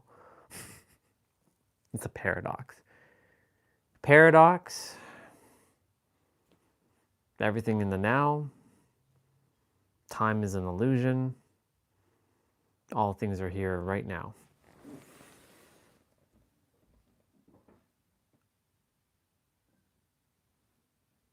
Times have been hard. What's your definition of hard? Why do you say, I mean, I know you went through some physical thing, and of course, you're going to have to go through some hard things, but let me ask you a question. If that word hard didn't exist, then what would it be? Right? What is hard? Right? I see. Dad just got divorced.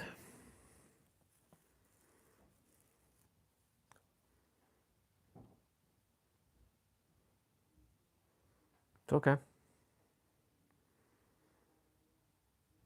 I know the mind is going to tell you a lot of things right now. That's why you came, so for me to tell you that you can handle it. I know it seems like a human thing, but don't worry. With time, this experience with your dad getting divorced and whatnot will pass. Everything passes. You just have to feel it, of course. Process it through your system and out. The longer you take to process it, the longer you will create your own suffering. We're almost there. Right.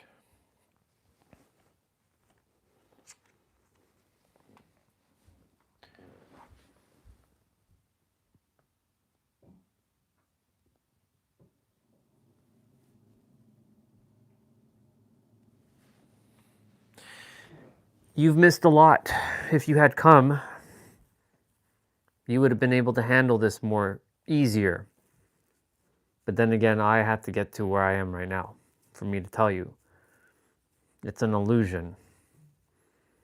All of it's an illusion. Reality is an illusion. It's real, but it's also an illusion.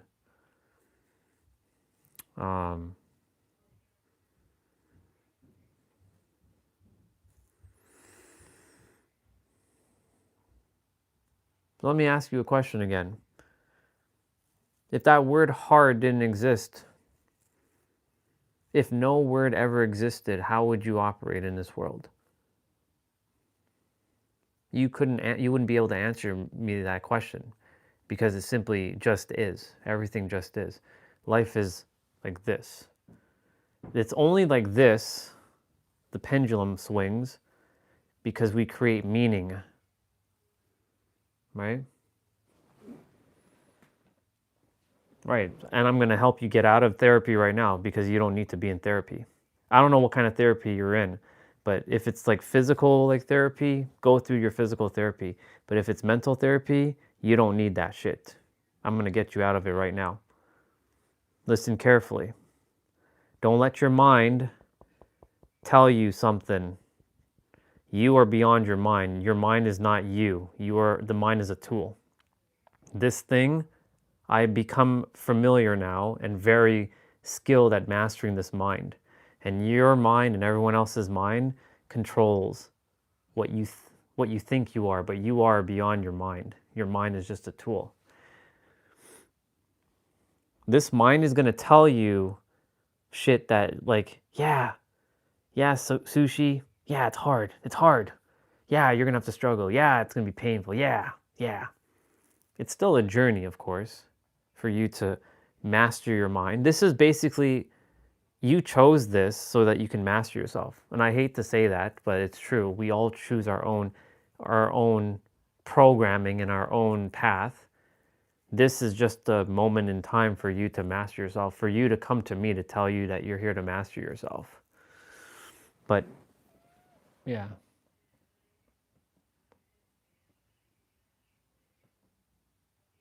Nah, you're good. Why are you apologizing? You're here now. There's nothing to apologize for. That word sorry doesn't exist to me. It's an illusion. Basically, in my journey in the last several months after you last showed up in the summer, let's just say that I've come to a point where everything just is. Of course, this character still gets tripped up with nonsense, and I have to remind the character to stop, because I'm not the character. I'm just with the character.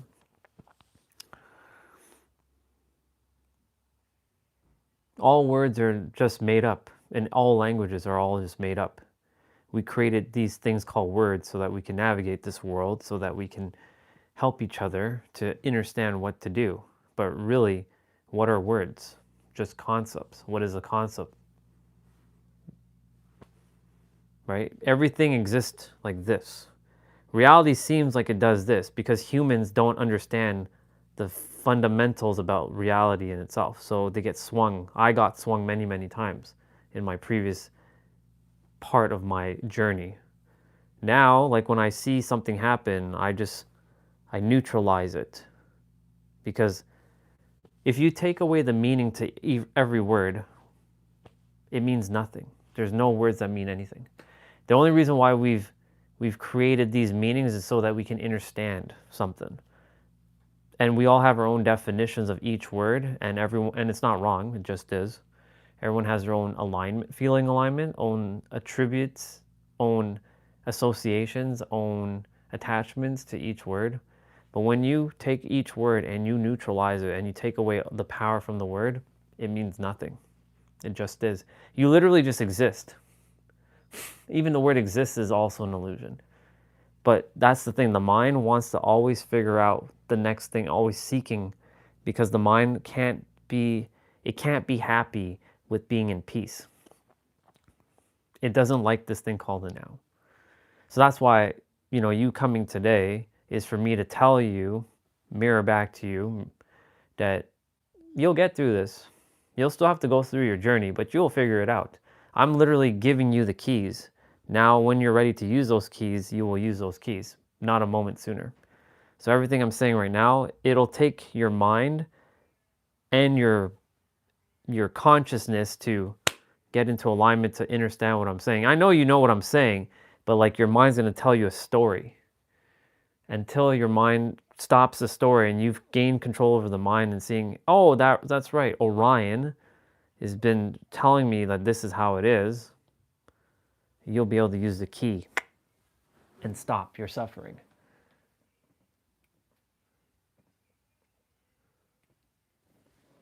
I mean, everything's interesting. Everything's interesting, but everything is not interesting all in the same time. Because, again, it just is, right? Now, like I said, I'm watching a show called Dark on Netflix right now. I just started it 2.5 days ago. It's pretty good. I also watched another show called Dark Matter, all about time travel and parallel realities, where everything is a choice, right? So this is basically what I've been doing in the last little while, just watching stuff. I'm done learning. Learning is done. The spiritual journey, done. I still watch content here and there, but nobody can teach me anything that I don't already know when it comes to personal development and spirituality. That stuff it's an illusion now. Because the funny thing is, when you were born, you were pure and complete. You weren't fragmented and you weren't incomplete. But because the world has sold everybody that they have to improve themselves, right? You go on this journey to find the mythical answer, but the answer has been you the entire time. So whenever somebody comes to me and they're like, I need help, I'm like, well, guess what? Your help is yourself. You may have to go on your journey to understand and build your foundations to realize the answer has been you the entire time, so that you get the reason why the answer is you. So that's what's been interesting in the last little while. I'm here to help you. I'm here to chat with you, but I'm not here to see you suffering, you know what I'm saying? I'm here to just, if you want to speak, share what you want to share. But just know that this version of me is just going to tell you as it is, and it's a take it or leave it kind of thing. Only love, only care, only kindness, of course, but like, you're going to go through your journey and you'll figure it out, that the answer is you. You'll see. I don't know how long that may be. It may be a month, a year, 10 years from now. I really trust it's not 10 years from now, but you'll see. So all that reading and stuff you're doing, keep doing it, but just know every time you're reading, you're not learning anything new. You're remembering what you forgot. Like, even all your friends that you hang out with, they're not learning anything new. It looks like you're learning, but you're not learning. You're actually remembering what you all forgot, because you all have already experienced all that stuff before in a previous incarnation. And every soul is intertwined with each other. And if every soul is intertwined with each other and we're all one thing, then everybody has everything already from everyone else. So how can anybody be learning anything new?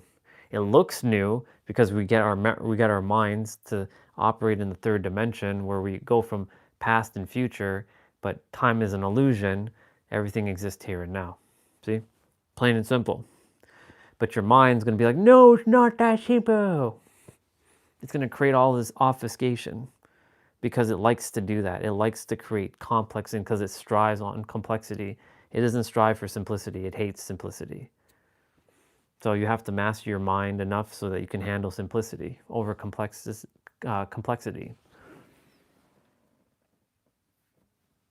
Awesome. I've already done my push-ups. I've already done all that. I don't do any more than I have to. I've already done my 55s.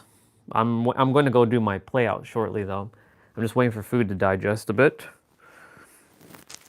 Even though that's an illusion, I can start my play out anytime.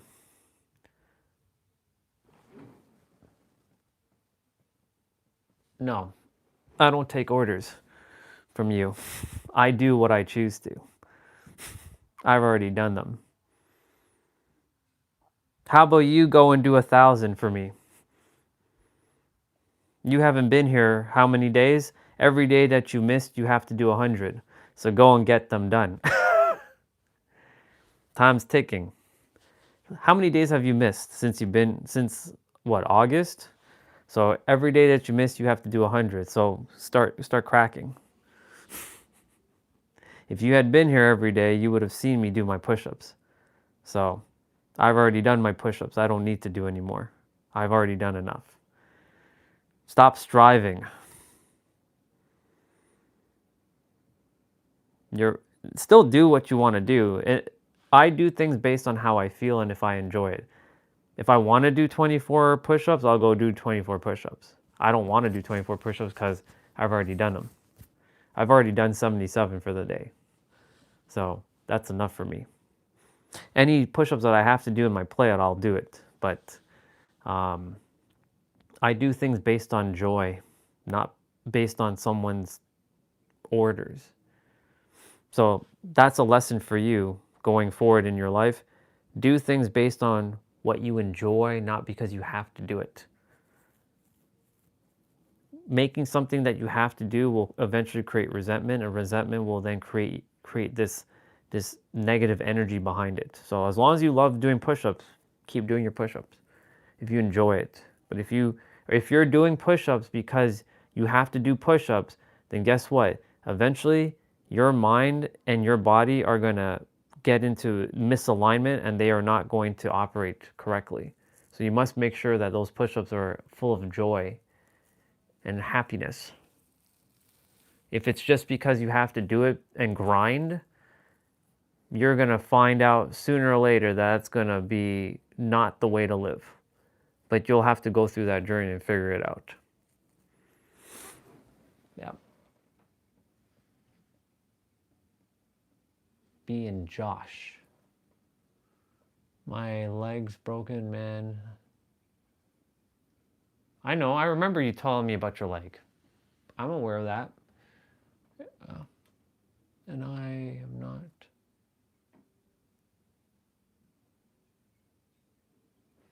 I mean, I already did my push-up stuff. And let me ask you another question. Why would your happiness depend on me doing push-ups? Can't you be happy for me just to sit? I know you're not ordering me, but that's a question for you, right? This is actually a serious question. Why is your happiness depending on something external? Right? Shouldn't your happiness come from within? Right? I know you'd want me to do push-ups. I can do it. But I'm asking you a serious question. Why does me doing push-ups make you happy? Why don't you just be happy just being? You know what I'm saying? Does that make sense? I'm basically getting you to think about this.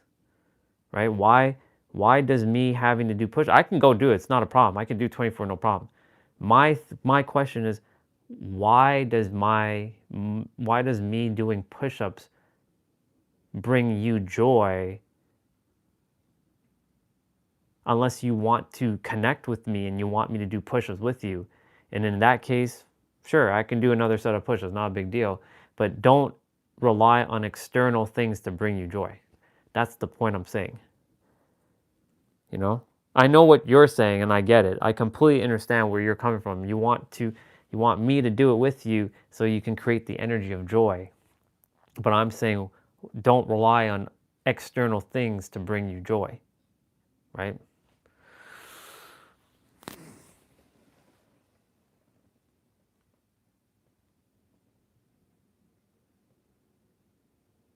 Nah, dude, me be human. You know, if you thought about everything, I wouldn't be truly just me. Well, that's the thing, dude. I'm just being, and I get to do whatever I choose to in every present moment. If I really want to get down and do push-ups, I'll do it. Right? But you see, what you just said there is a limiting belief, because you're not just human, you're the creator. I've been telling you that from the moment you've come on this stream. But I'm basically telling you the answer is you. So I'll do the push-ups, but right now the body just doesn't want to do the push-ups. And it's not because I can't do push-ups. You know what I'm saying? I can do 100 push-ups I can do 100 push-ups if I really wanted to right now. But my point that I'm attempting to present to you, because your mind is creating obfuscations right now. I know what your mind is doing. Your mind is taking control, because if you truly understood what I am saying, you would not be arguing, well, not arguing. You wouldn't be creating this unnecessary complex thing within yourself.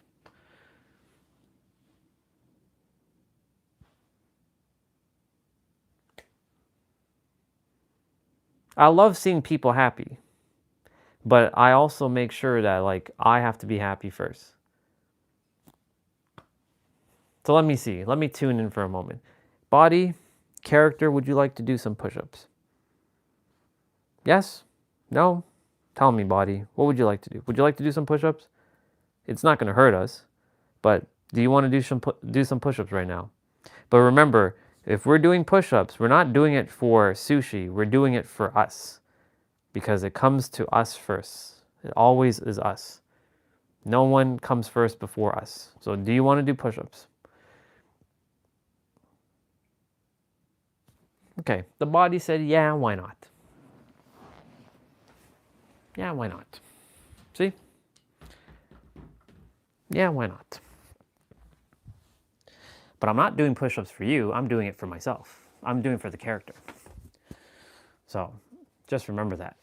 Because I don't do things anymore based on what people desire for me. This is not who I am. I don't take, it's not an order, but I just do things based on how I feel. And that's the whole lesson. I'm basically attempting to mirror back to you. Better you get this lesson now than 10 years from now. Even though 10 years is an illusion. Because time doesn't exist.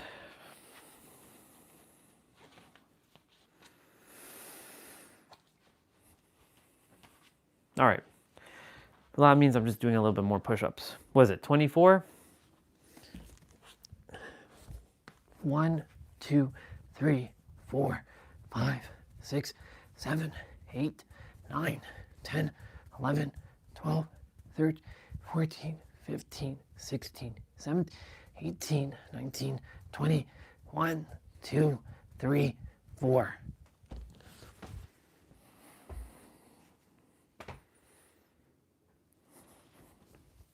I'm not satisfied with 24. That sounds like a low number. 6, 7, 8, 9, 30, 1, 2, 3, 4, 5,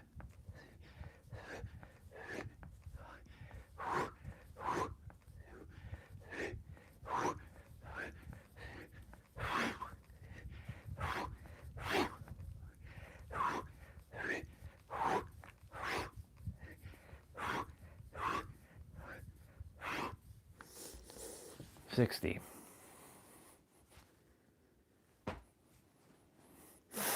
Body, do you feel good? Yeah. I feel good because I am basing it on joy. I did those because of joy. Let's see.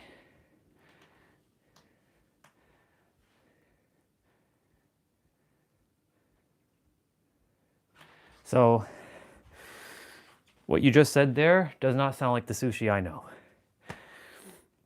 The sushi that I know would have never even typed that last question. That right there shows me you're going downhill. Because no, the sushi that I knew would never use words like bloody human and actually being dumb and act stupid. There's no such thing, it's an illusion. You're not in alignment right now, I can feel. Because the person that I knew would be listening, not fighting back. Are you listening?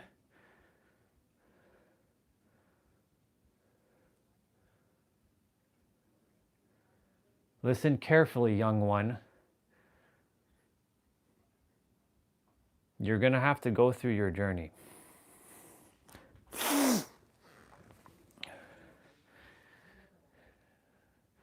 I know your mind is going to tell you all kinds of bullshit right now. I've been there. You are not human only. You're the creator. If you want to act stupid and act like a bloody human, that's your choice, right? If that makes you feel good, have at it. I won't stop people from acting like bloody humans and acting stupid, even though those are illusions. What you are cannot be comprehended with words. But you can still operate without having to be human. If I can do it, certainly everyone else can do it. I'm doing it right now.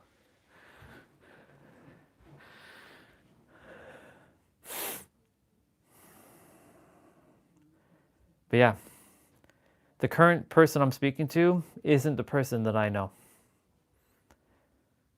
It's okay. You're going through whatever you're going through. That's being human. And that's fine. But when you come here,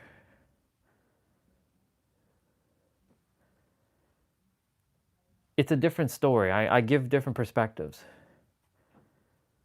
I have empathy and compassion for what you're going through, or I should say growing through.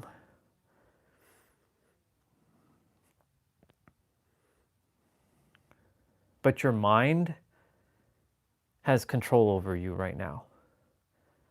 Because the sushi I know, the mind doesn't have control over you. The person I used to speak to, that person had the mind mastered. For the age is an illusion, but for the age that you were at. So, again, take it or leave it. But this was for you to know. That's all.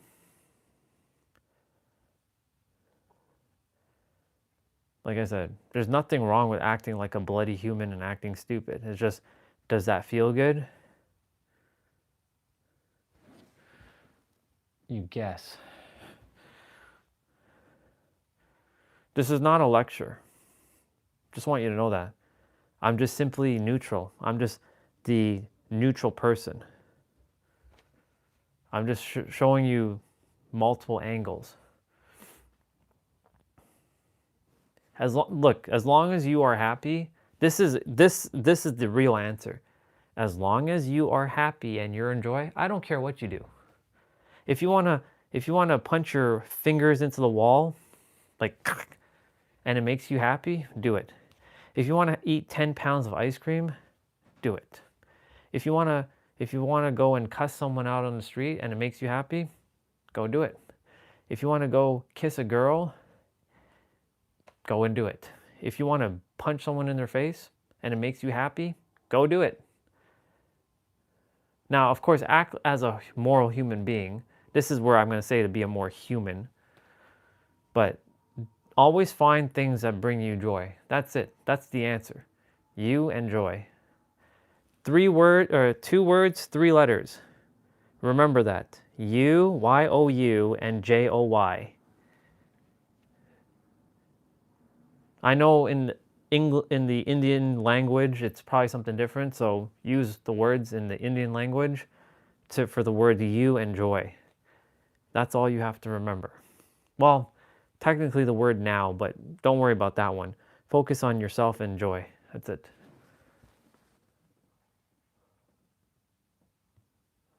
You just want to die and shit. Why?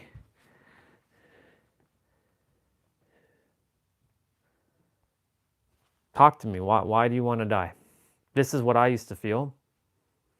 I'm the best person to talk to about this. Why do you want to die?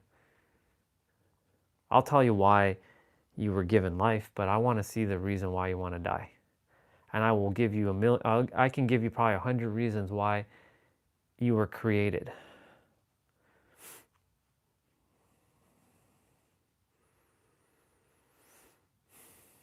Look, I wanted to die, what? In the summer. Because this was taking over. This thing, not the brain, the mind. The mind was taking over and it wanted me to go, it wanted me to feel like shit because that's how it desired for me to feel, because it was wanting me to be safe. But it didn't like the fact, like, life is going to do this. Like, you're not going to escape this. But what you can do is better position yourself to not get swung by it, but to raise yourself above it. Right? And see it for what it is. You see the pendulum. You're not being swung by the pendulum. Now you're just neutral.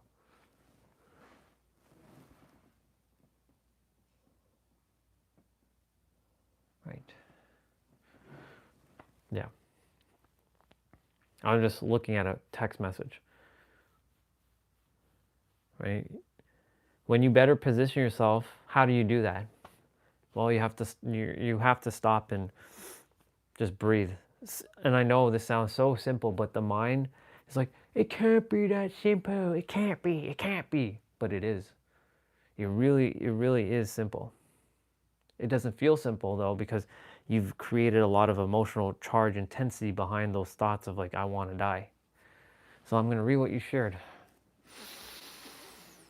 I feel life has no meaning, and it does have no meaning. You're the one that gives it meaning, but doesn't mean that it has no value. So know the difference between meaning and value.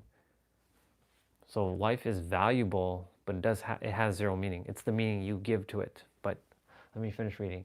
I keep trying and never, it's been getting better. I don't want to say, but my mom's been left and stuff just causing problems, and my leg is broken, and it's just keeps getting worse and stuff.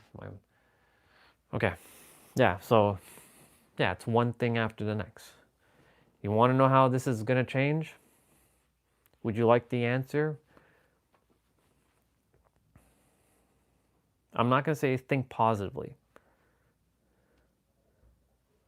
You want to know the answer though? How to get it from going from feeling like shit to feeling better?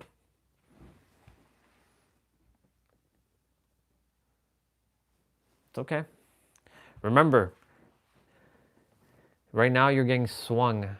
That's why I called it rhythm today. You're getting swung in one direction because you allowed life to swing you that way.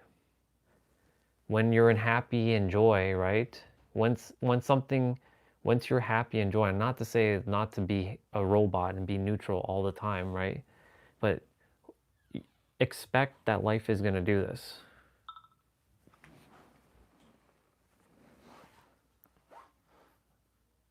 Okay. I'm going to just take my package outside quickly. I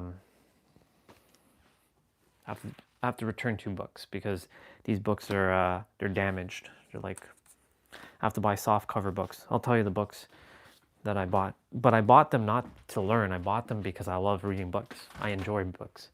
Keep sharing though.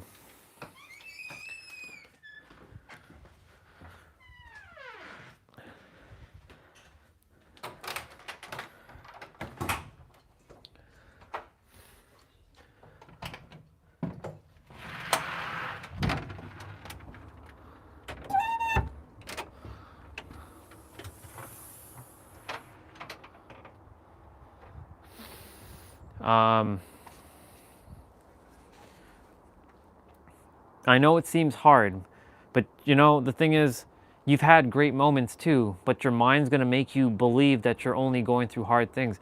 How many times have you had great things happen in your life? You have to focus on that stuff. You know the principle of how reality works. Where your focus goes, energy flows. The one thing that you have to remember is that not only does it flow, it grows. So if you continue to focus on the negative, and of course, I know the leg being broken and the marks going down and your mom, creating unnecessary problems has created this illusion of like, shit it just sucks. And I know. And it's okay to feel these things. I'm not saying not to feel these things, but what I am saying is feel what you gotta feel, purge it, let it out, and move forward. By moving forward, be in the now and be in joy. Like, everything's okay. Life just is. And you'll see how reality will start to shift. Because in order for you to feel better, in order for things to be better, you have to feel better inside. But if you don't feel better inside, then nothing's going to work. No matter what you do.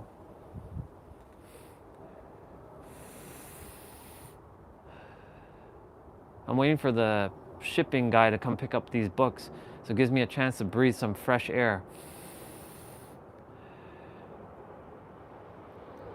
Think about it like this. I don't know if you're able to go outside, or have you been outside. I don't know if you've been stuck inside a lot. But the one thing that I came to realize is the most simple things of like just breathing fresh air makes a world of difference. It doesn't seem like it because the mind's always looking for something mystical, like this world-changing problem to solve, because that's what the mind likes to do, looking for problems. Creating unnecessary problems to solve problems. That's what the mind does. Don't believe me? I've done it all my life. I created unnecessary problems so that the mind can solve a problem and feel like I've accomplished something. And it couldn't accept it for what it is.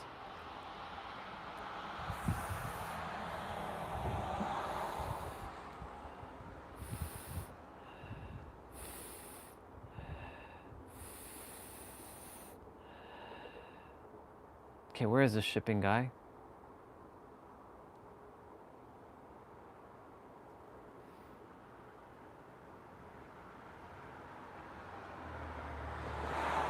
He said he'll be here in like 2 minutes.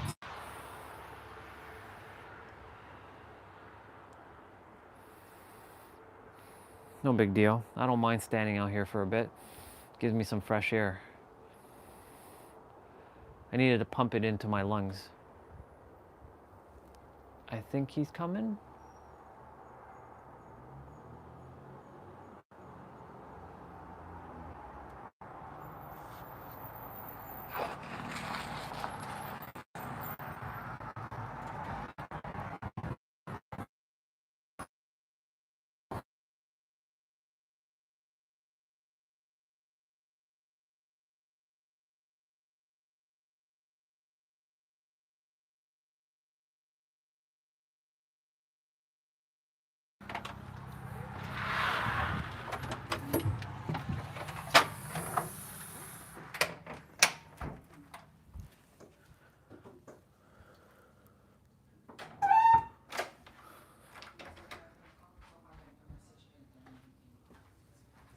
All right, now that I'm back inside, let me see what you shared, if you shared anything else. Let's see. Oh, you left. So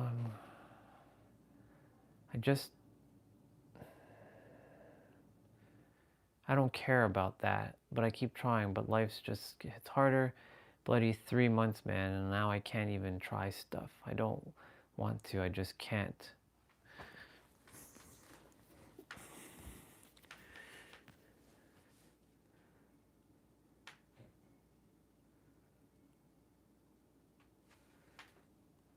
Take care if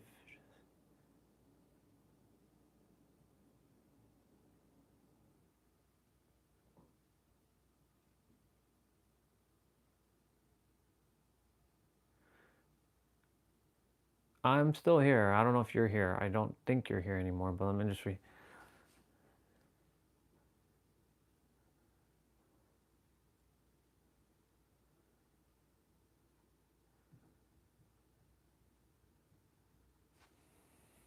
It's okay to feel it, dude.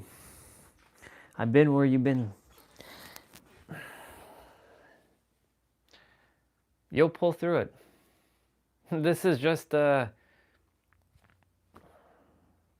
this is what the mind does. I used to tell myself I wanted to, but imagine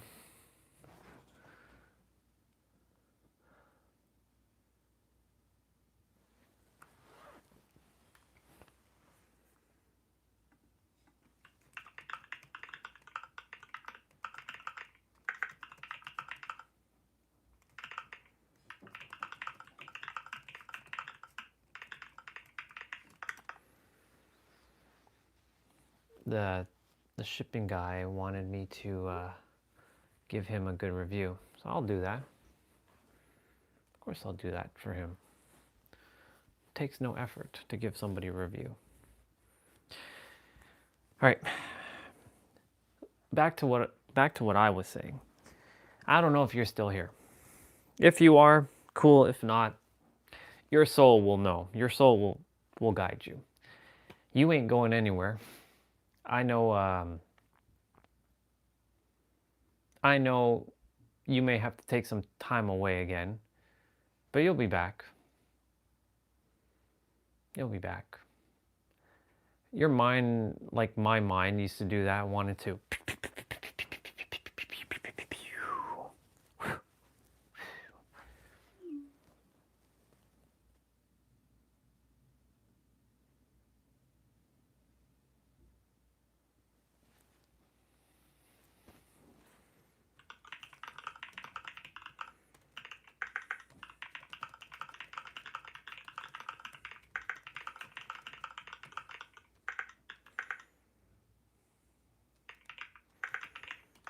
In fact, I'm going to do that right now. I'm going to look out for the email. It's just funny because every time they ask me to do a review, I never get the email. So,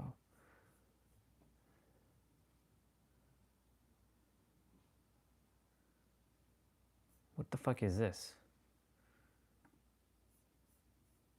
Oh, right. Got it. Excellent.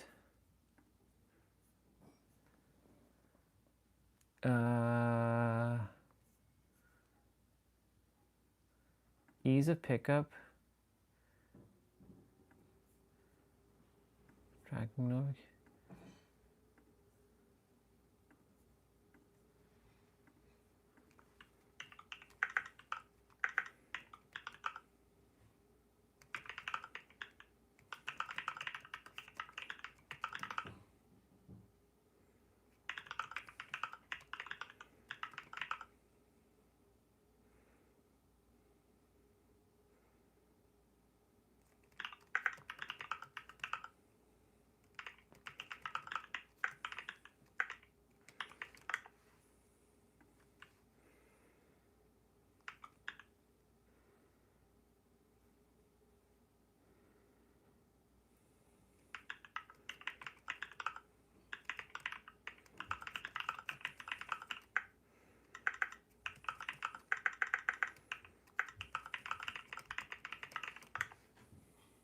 Awesome.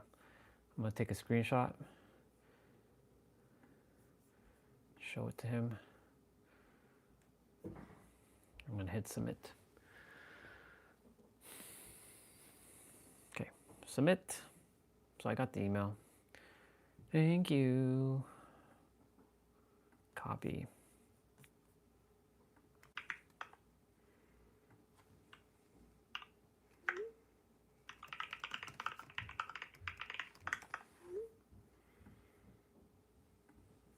Awesome.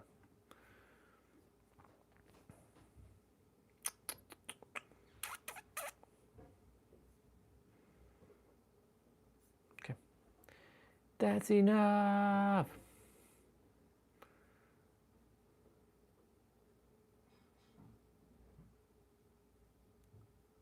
Huh? What post did I even post on TikTok? The fuck?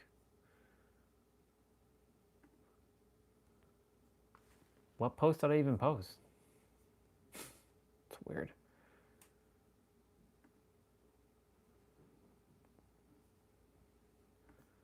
That's weird.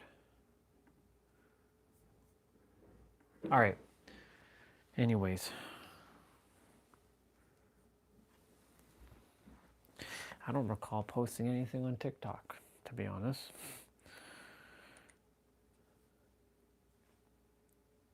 Let me get back to sushi. You'll be perfectly fine, dude. I know it seems like shit right now, but this is just, you'll look back on this moment, I promise you. I promise you, you will look back on this moment and you will just be laughing your ass off. You're like, man, you remember that time, Orion, when I wanted to, like, you know, I was like going through shit? Yeah, I remember. And remember what I told you? That it'll all pass? Yeah. That's what it's gonna do. It's all gonna pass. Everything will pass.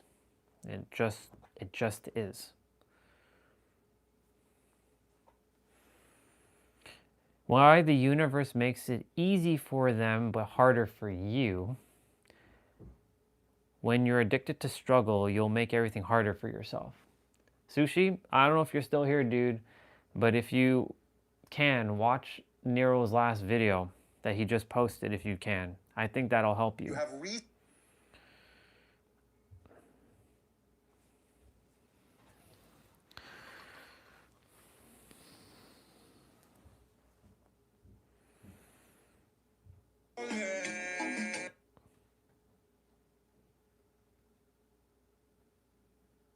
The fuck?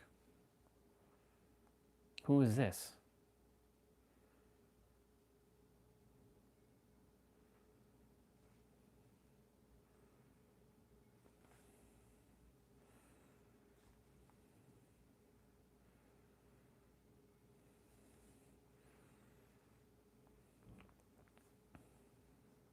It's weird how I have, it's weird I have notifications.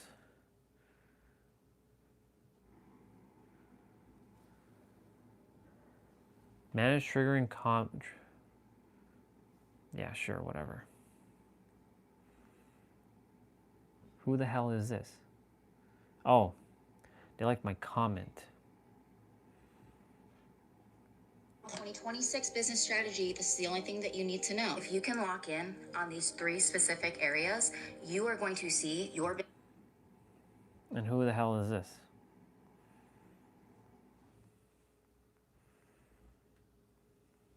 Sure, whatever.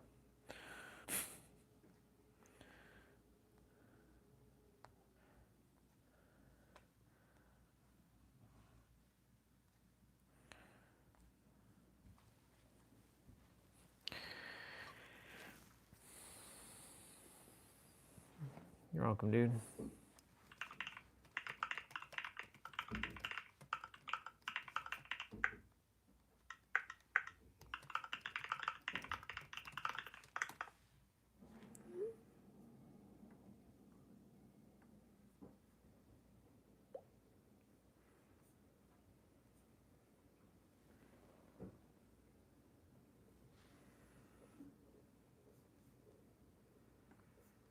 There. All done. The fuck?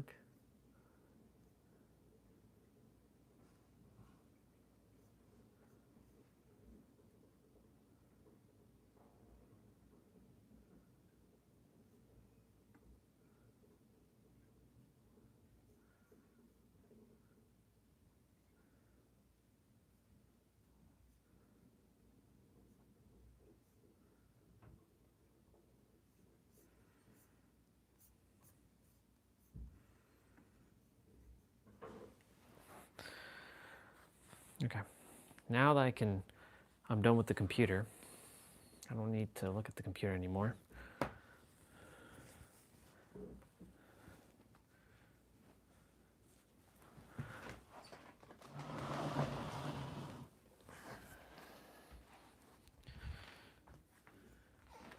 Take this outside. Yeah. Back to sushi for a moment. You'll be perfectly fine. I know you will. You know why I know? Because I've been there. How many times? I've been through what you've been through many, many times. Not the exact circumstances, but similar things, because that's what the mind likes to do. And the mind will continue to forever look for problems. In fact, the thing is, we can't make it normal. Normalizing looking for problems will create problems.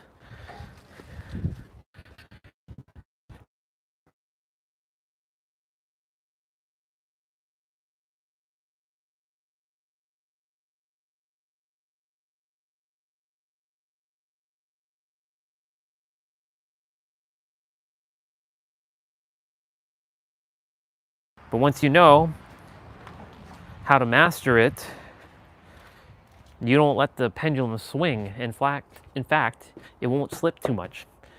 A slippage will turn like into a spiral. And right now it just sounds like, I know you're spiraling, but you will overcome that. I promise you. This is just one of those, what they call the hero journey. But you know, the thing is, the mind wants to create this hero journey so it can overcome this hero journey to make it feel relatable to others, so that it feels like you can be relatable to others. Because the thing is, we create all these unnecessary obfuscations in our life so that people can relate to us, so that they can understand our pain, and we can be relatable to others. But that's the thing, the mind is going to create all kinds of obfuscation. I wonder if my mic is working, because I see one of it blink. I see that thing blinking. Let's have a look. Let's take a look.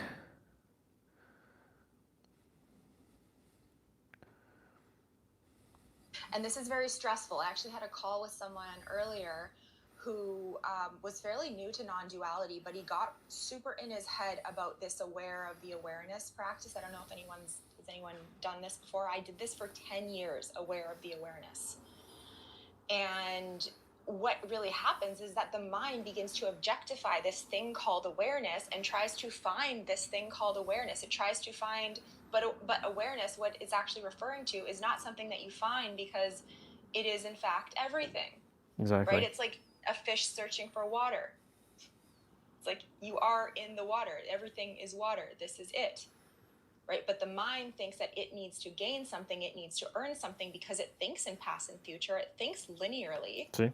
And so we I use just this said the same thing. linear model, this linear orientation to words in order to find what doesn't actually need to be found because it's already here. So it objectifies and turns the concept less Into a concept. effortlessness of what's already here into a concept, into something to attain. That's a And bar. this is very stressful. That's a bar right there. This is going to be a good video. A large part of our manifestation is dependent upon our conviction. Conviction is knowing. That is the most powerful thing you can do. When you already know what it is you desire already exists in reality, then that is ultimately what sets up motion for reality to be altered, because conviction emits to a strong frequency, a solidified state of consciousness to which reality has no choice but to submit to you because you know. It's not about believing. Believing isn't enough. It's not about believing that you're going to get to your desired reality, because even that indicates that you're not already at your desired reality. It's not about believing that you are rich, because believing contains the potentiality for doubt. That doubt often germinates and then has the capability of distorting the frequency. I'm gonna go use the bathroom. It's about knowing. When you know, that's true power. Believing will never be enough. And the thing about Will conviction, never be that enough. conviction is based upon our self-confidence. The last part of our Cool. We'll be watching, that's not real. I think the game announced at the Geki Dama Live event, PvP, a little bit different, man. We'll keep all of our... So you finally got a Mac and you want to game on it. Well, good news. Gaming. Number 3, mouse. A tripod works quick. And there's Katie's video.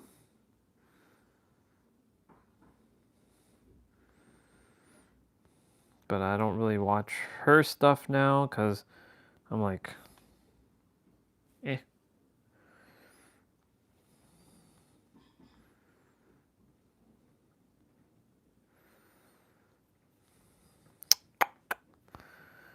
What was I gonna do?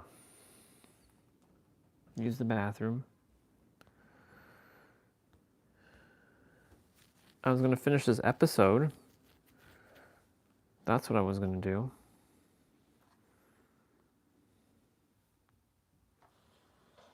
Yeah, I'm gonna finish this episode and then we're gonna start rolling. So I'm gonna take my plate upstairs. So back to sushi, you'll be okay, bro. I promise you, all will be good. I know it will. Everything will be okay.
Okay. All right, let me use the bathroom.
Okay. Ah, you're back. I knew you'd be back. I told you. I told you. All right, let's see.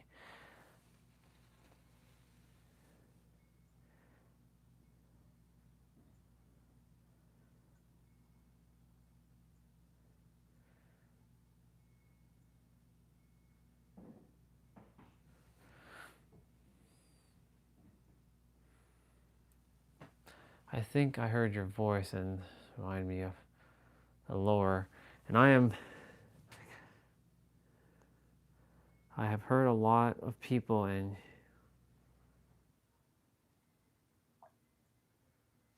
you didn't hurt me whatsoever, dude. It can only hurt me if I allow it to hurt me. You know what I'm saying? Like nothing can actually. That's the thing about reality. Reality, because I've mastered my mind, quite literally. I'm on the upper echelons of human consciousness now, and I can confidently say that nothing can hurt me unless I allow it to hurt me. So, you didn't hurt me at all. You're good.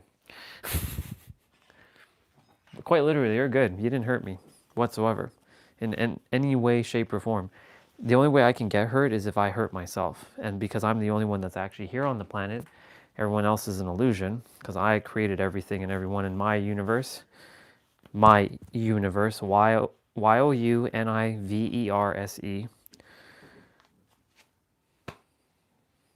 Yeah. All people who reject me, I created them to reject me. People who hurt me, I created them to hurt me. But really, now that I know how the mind works, I'm like, oh, okay. Yeah. Life is beautiful and I could never really live it. I hope all people find what they really are looking for. My mom, even though you don't hate her, you just hate the action she's taken, or you dislike the action she's taken. You don't actually hate her though. Hate's a very strong word. My dad, who's always stuck with me, my friends, that one girl I had a crush on but never could talk to. I guess I really had me in the end.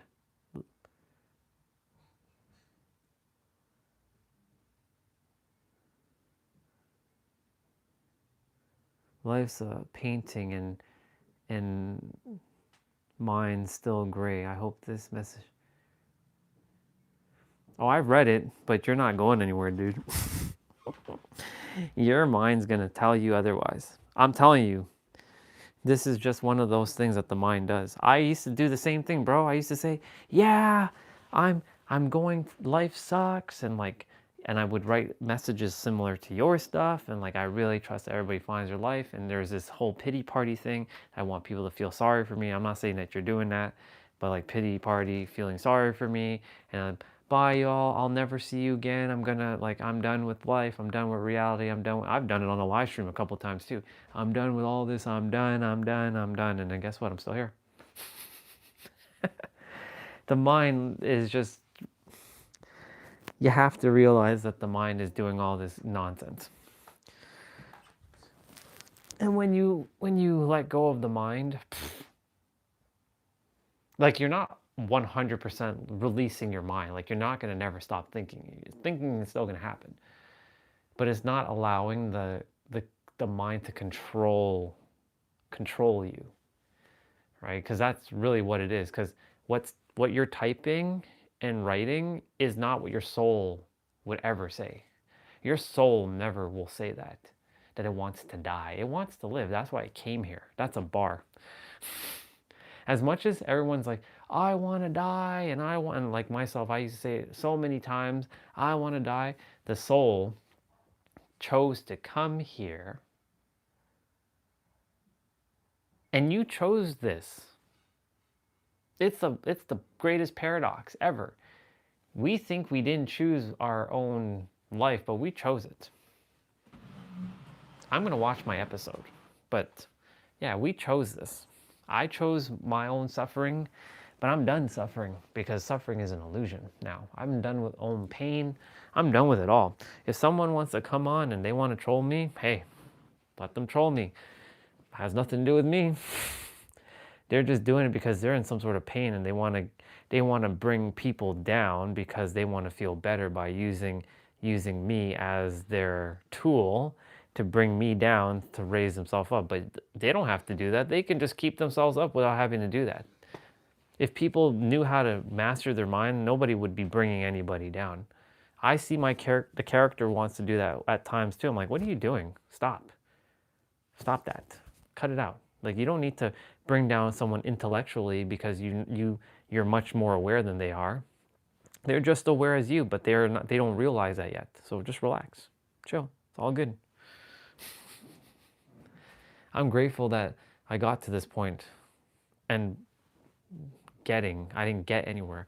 The character realized it. And even realizing is an illusion, because something that can't be explained is what the mind is attempting to do, is always to conceptualize the non-concepts, the conceptualless. It's always attempting to conceptualize the conceptualless. All right, we have 16 minutes. Where's my Jonas? He's in the future. He's in the future. Yeah. But he can't get back. I tried to destroy the passage, but I only managed to close it. That's why he's still there.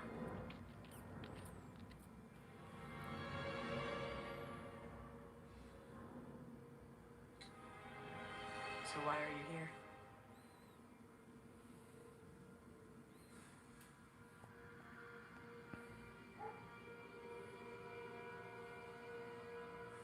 To put an end to everything. Once and for all.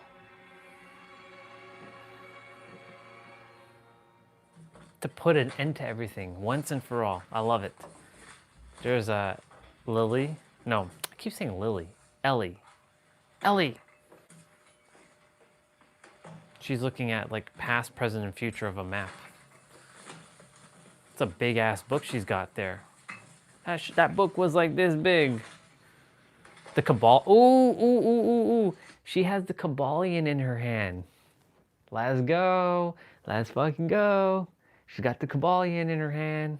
Fuck yeah, let's go. Yep, there's the Kabbalion. And there's a photo of the people. That's crazy, see? Kabbalion. That's the man. Which man?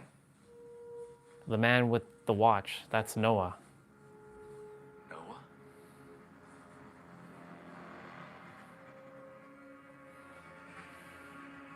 He's in the past there in that photo.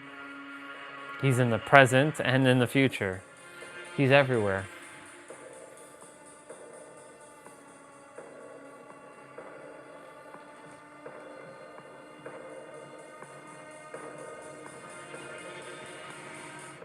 Four families. He's basically got, I think he's gonna... Look out for even the tiniest discrepancies when people talk. Every detail counts.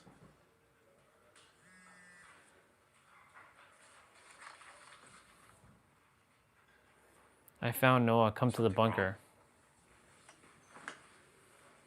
I have to go. By the way, I don't have a driver's license. I assume it'd be all right if I rode along with you tomorrow? Yes. You don't have a driver's license? What the fuck?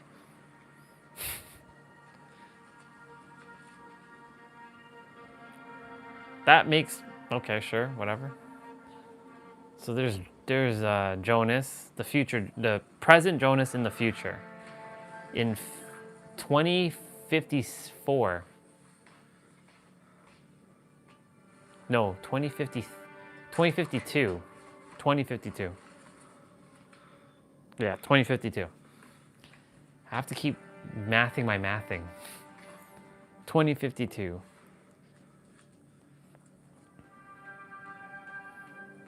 What's up with these coins? There's some significance with coins.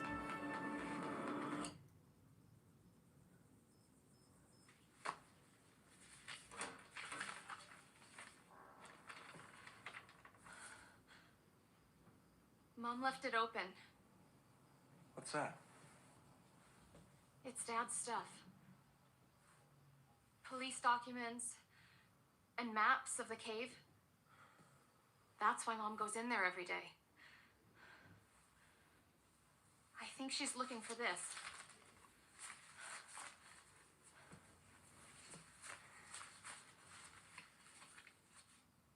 A door? In the cave? It leads to the plant. Everyone out there knows something that we're not supposed to. Mom, Bartosz, the police too.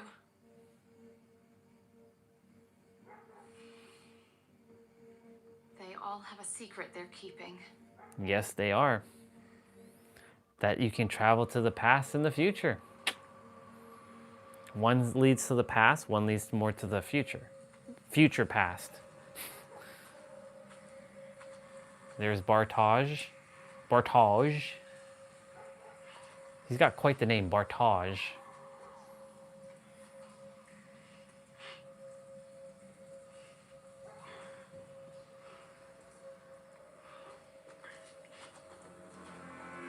Oh shit, there's Noah.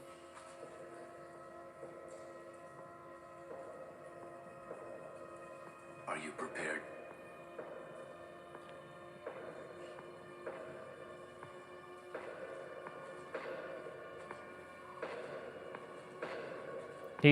Noah's taking him into the cave. There they go. That's crazy.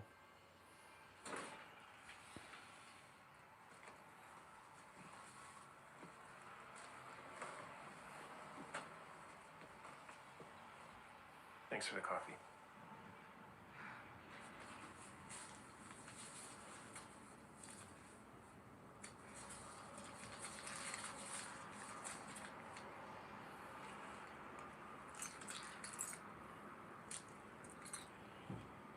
What's up? To get rid of that thing. What's up with this guy?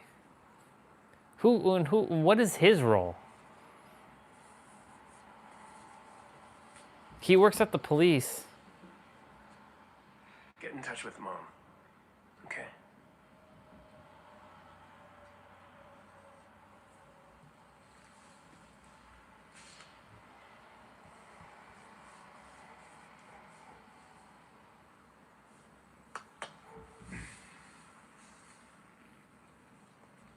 Bye. Ciao. Bye, ciao. Like one of them is dressed as a woman and it's a dude.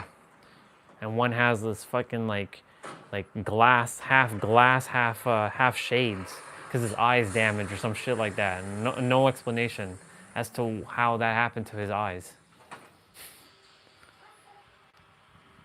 So many questions.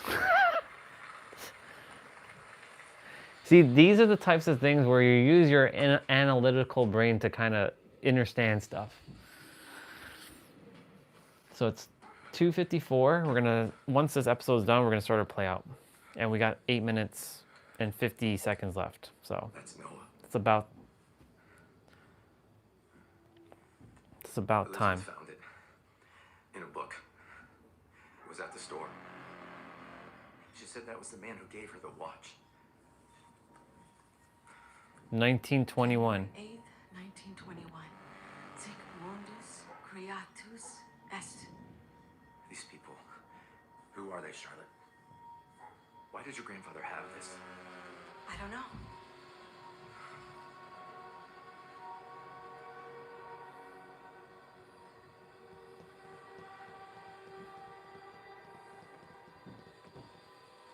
Pin it.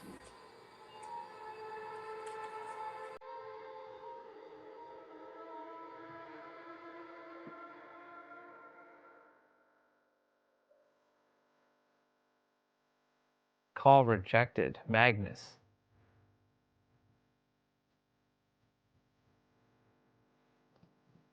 Francisca is her name. Not Francesca, Francisca.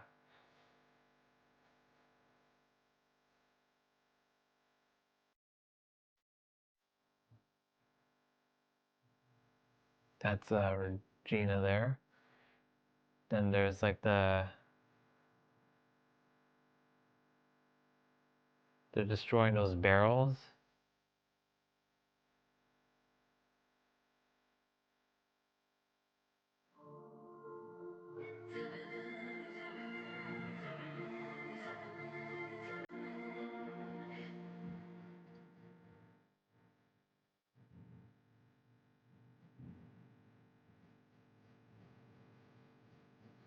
That's Noah from the past. This is Jonas of the future.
Okay.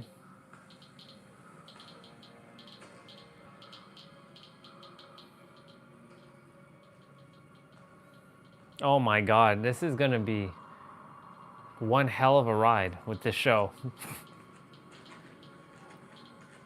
So we know that there's another season, so we know shit ain't done.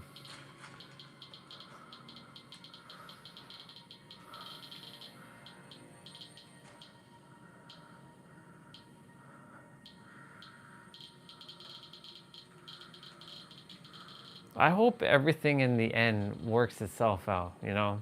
It's not one of them shows where the cliffhangers are like, what the fuck?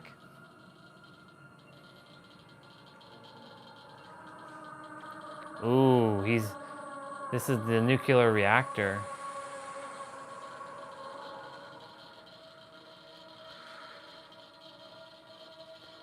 Es Mundus Creatus S.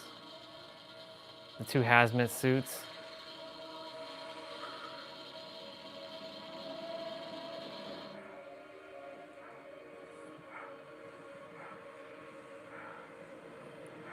Get to put on the hazmat suit.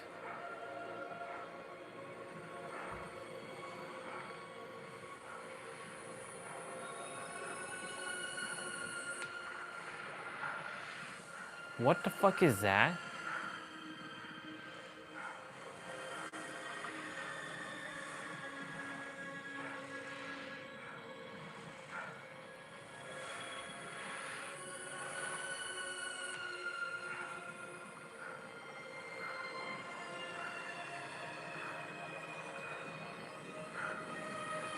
Gobbly-goo. Subtitle translated by...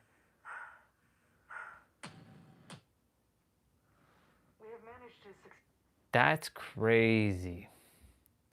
And then, of course, the next episode is entitled Dark Matter. How wild is that?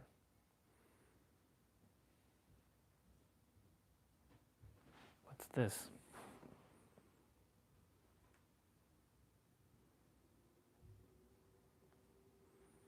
Wait, what? You submitted an appeal.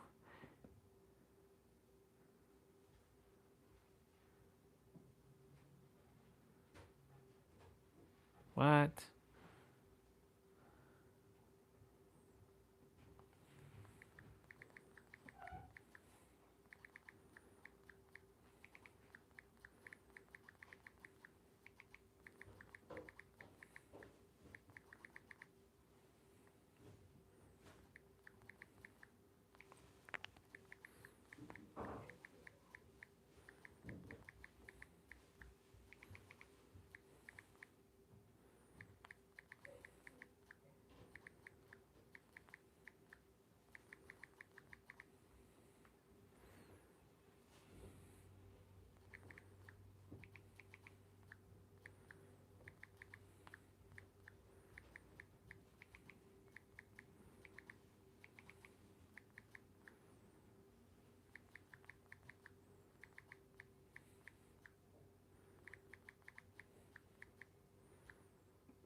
Oh, bless me.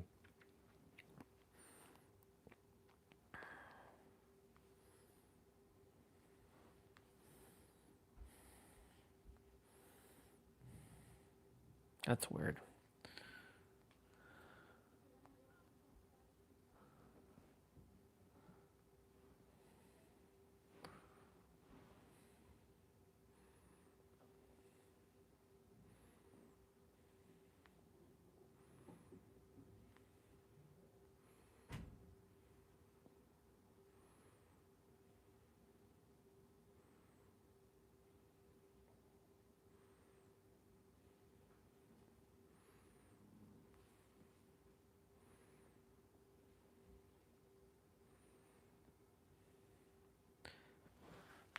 What is this? A flight from Hong Kong departed in 2026 and landed in LA in 2025. Yep, time's an illusion.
Time's an illusion.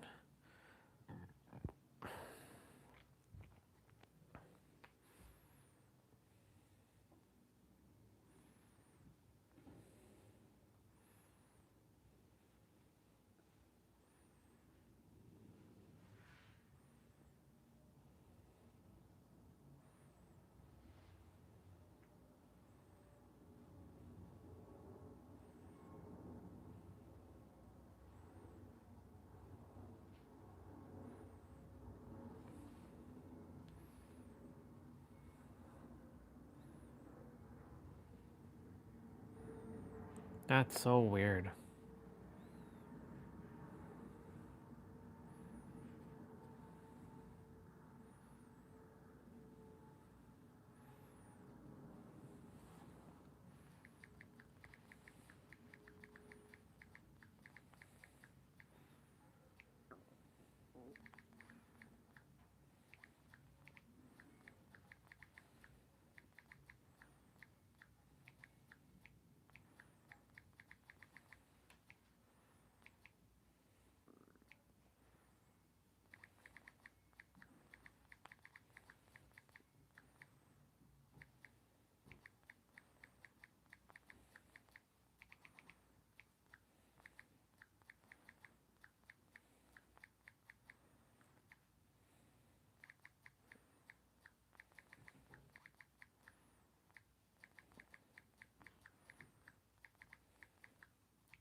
Okay. What up, dude? You came on as I'm about to do my play out. I've done all my other stuff. Now I just have to do my play out.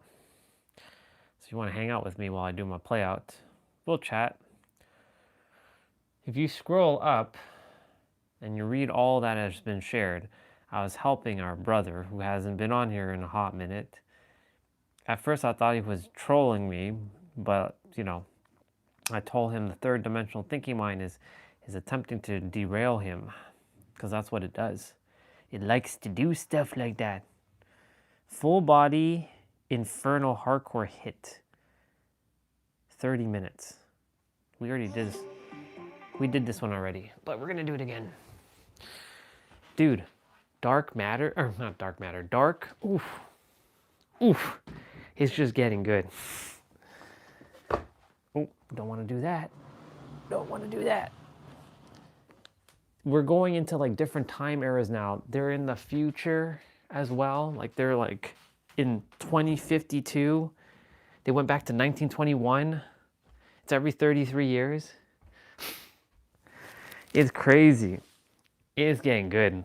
I like it. I'm on season 2 now. I just finished episode 1. And they're starting to figure out this whole time travel thing. So, like, some of the people are starting to realize it's all about time travel. Yep. All right. Today's cardio day.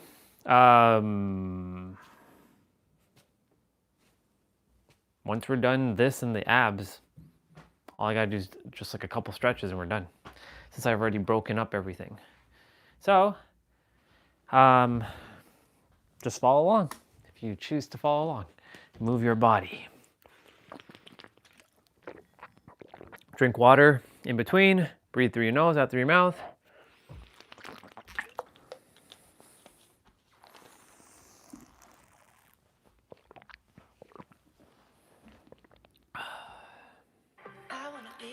We're gonna use their music. I'm sure there's some copyright, but I don't really care at this point. I wanna feel you. We got warm up for 30 seconds, no rest. Oh, we got AMRAPs, that's right. We're gonna get the body warmed up, ready to rock and roll.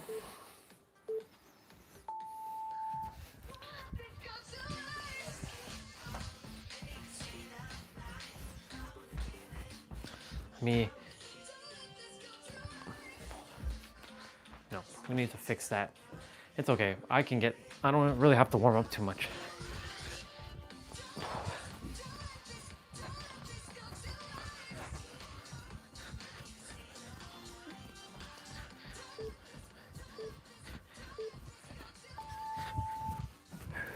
Jumping jacks. So the guy came to pick up my books that I shipped back, gave him a 5-star review, because he wanted a review. I'm like, of course I can do a review for you, dude. I got you. Takes like 30 seconds.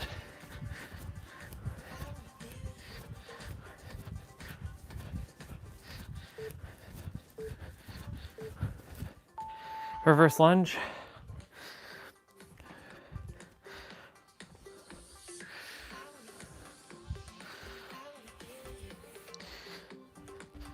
You want to feel me, huh?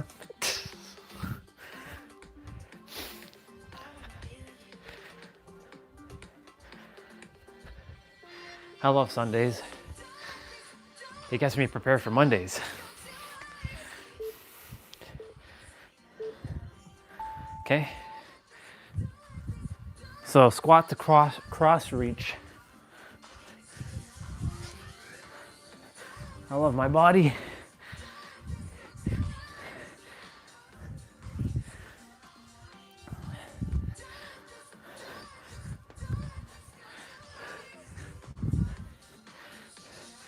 Man, it's so good to be on the upper echelons of human consciousness.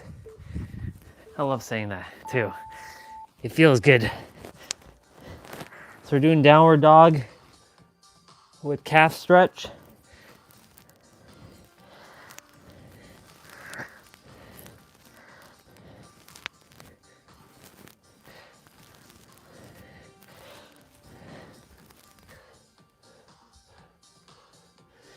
Superman push-ups.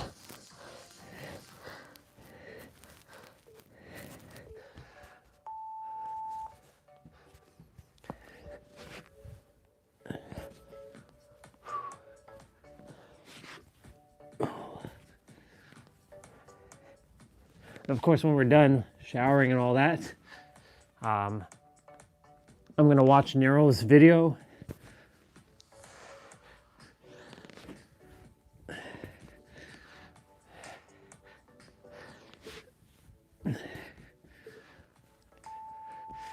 All right, y'all. HIIT circuit number 1, 30 seconds of play, 15 seconds of rest. High knees.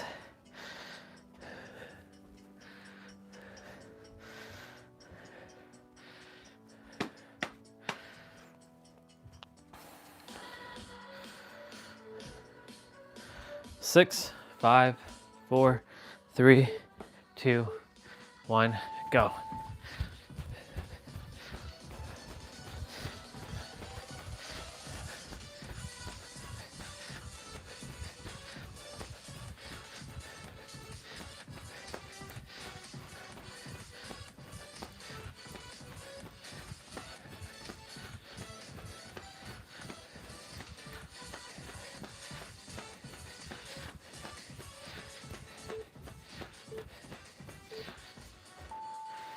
Okay, shoulder taps.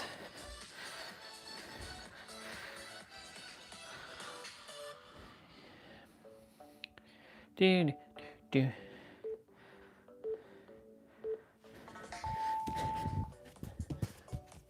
So keep your stance wide here. You're making sure you don't twist your body like this. You're keeping it straight, so you're sucking in your gut here. Shoulder taps also target your abs because you're sucking your gut here.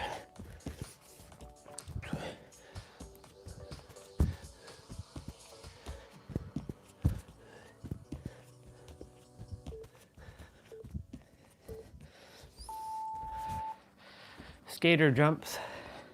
So skater jumps are gonna look like this. So it's like playing hockey.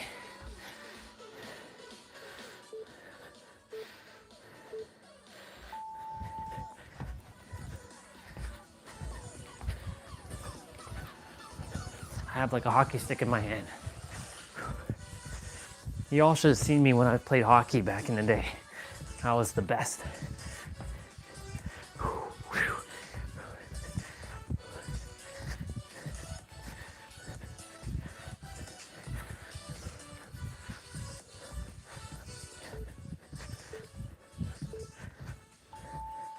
He shoots, he scores. Russian twist. So there's gonna be ab exercises in between. So we're still doing abs afterwards, just so you all know.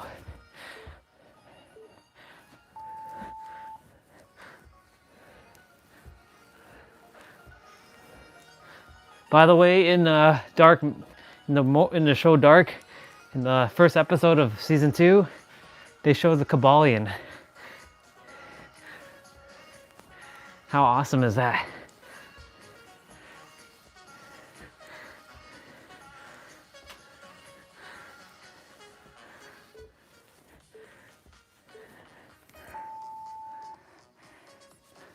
Jump squats are next.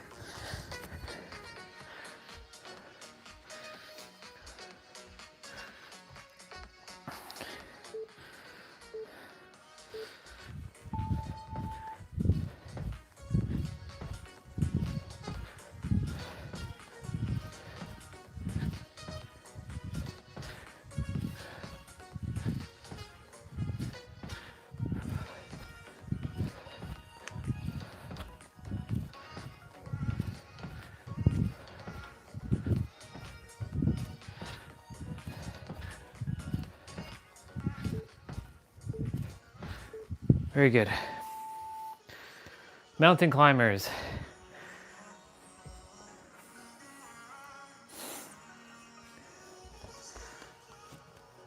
These are fully charged.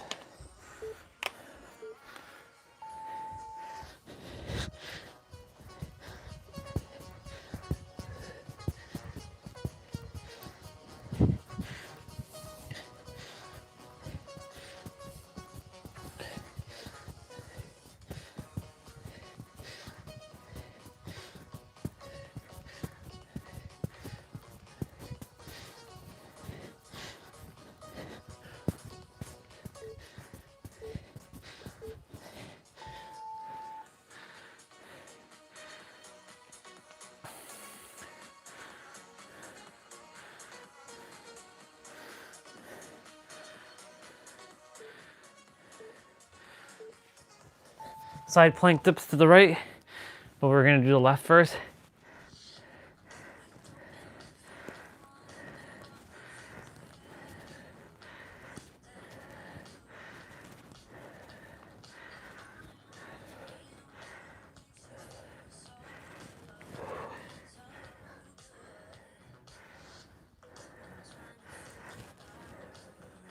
I like what I did today.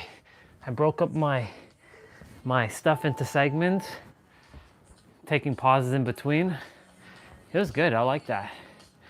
Gets the body moving throughout the day. Instead of just like only keep it in one foul swoop, breaking it up into different chunks actually makes a difference. Oops.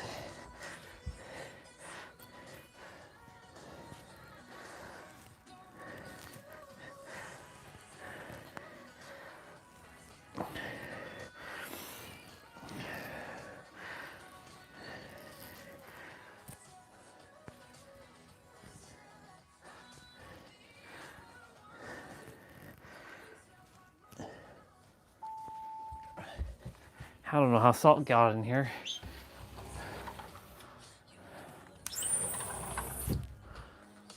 Wide push-ups. Wide push-ups. Standard, narrow, wide.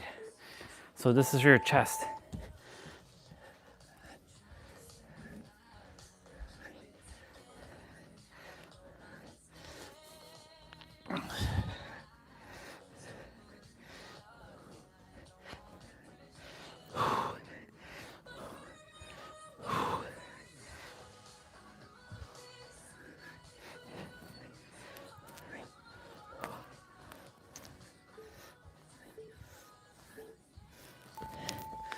Very good. Flutter kicks. So I did 60 push-ups when sushi came on. I did 77 before that. And I just did like 20 something there. So I think I'm like 150 or 160 push-ups for today.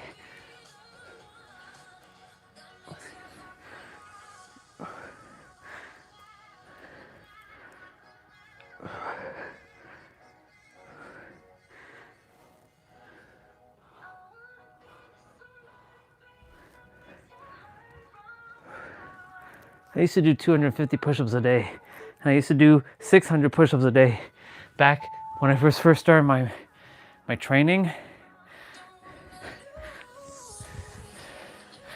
All right, so we're doing shuffle back with a broad jump.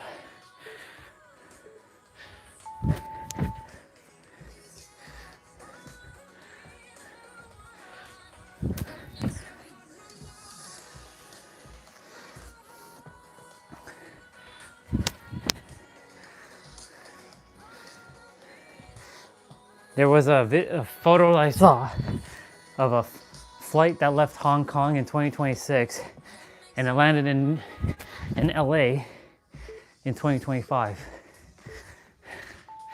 So he went back and celebrated New Year's twice.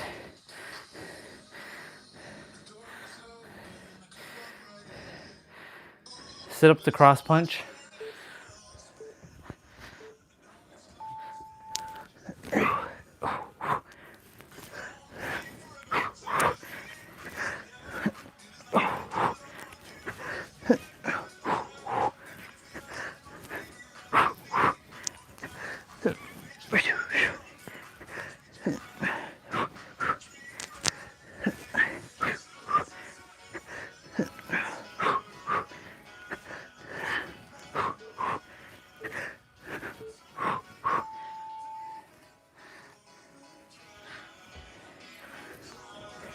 We got an AMRAP coming up shortly, y'all. 120 seconds. He'll be just basically doing a certain move after for like 2 minutes. So we're doing lunge to knee drive to the right. We did this yesterday during our jump rope.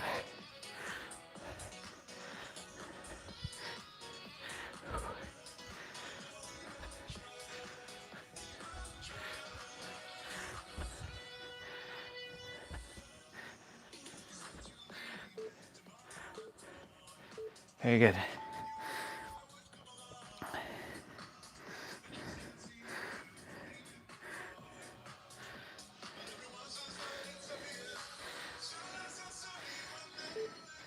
Left side now.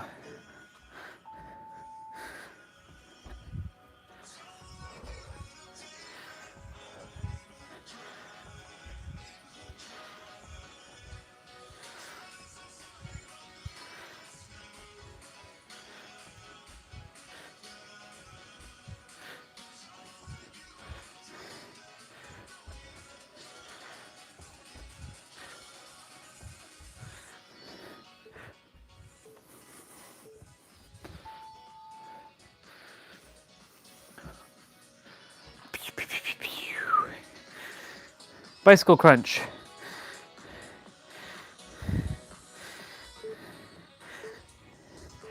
That AMRAP should be coming up shortly. It might come up at the 50-minute mark, or not 50-minute, 50% mark, or it might be coming up after this.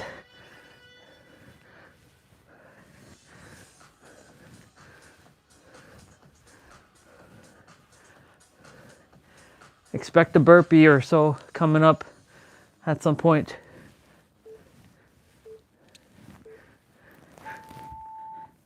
Yep. Told you. We're doing broad jump to burpee. So, fun.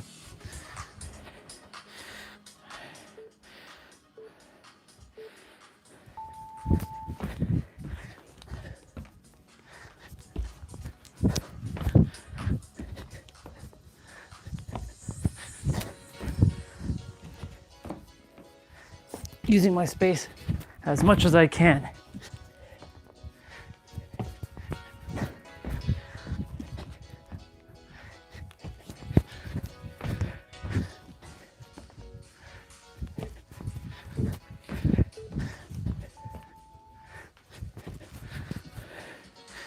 Yep, AMRAP, here we go.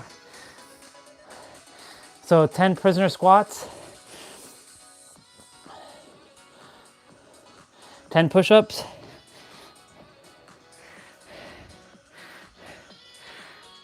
10 single leg V-ups, and then 10 star jumps. And then you repeat it again. 1, 2, 3, 4, 5, 6, 7, 8, 9, 10. 1, 2, 3, 4, 5, 6, 7, 8, 9, 10. 1, 2, 3, 4, 5, 6, 7, 8, 9, and 10. 1, 2, 3, 4, 5, 6, 7, 8, 9, 10. 1, 2, 3, 4, 5, 6, 7, 8, 9, 10. 1, 2, 3, 4, 5, 6, 7, 8, 9, 10. 1, 2, 3, 4,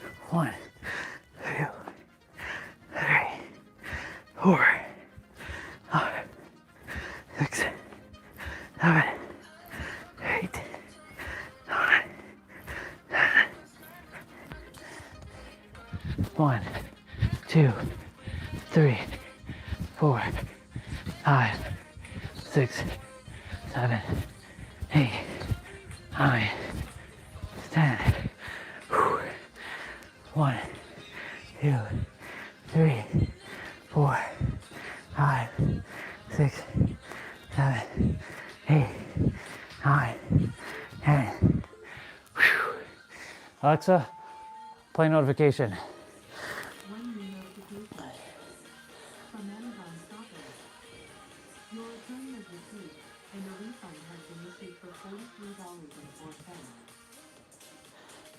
Good.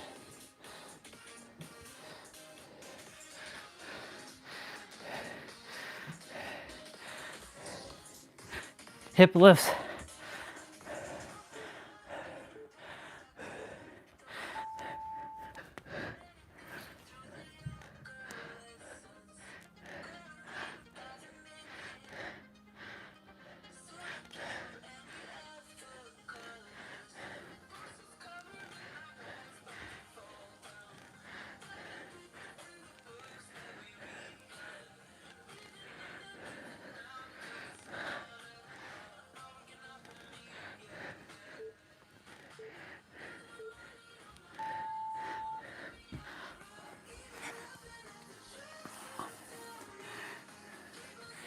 Plank jacks.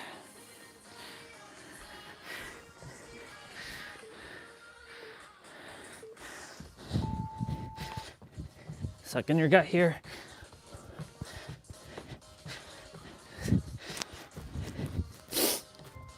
Alexa, play notification.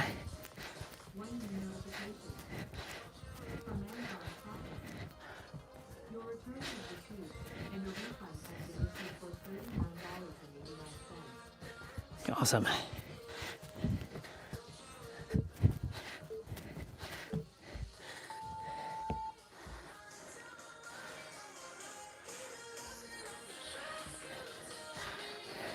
Curtsy lunge to the right with the leg raise.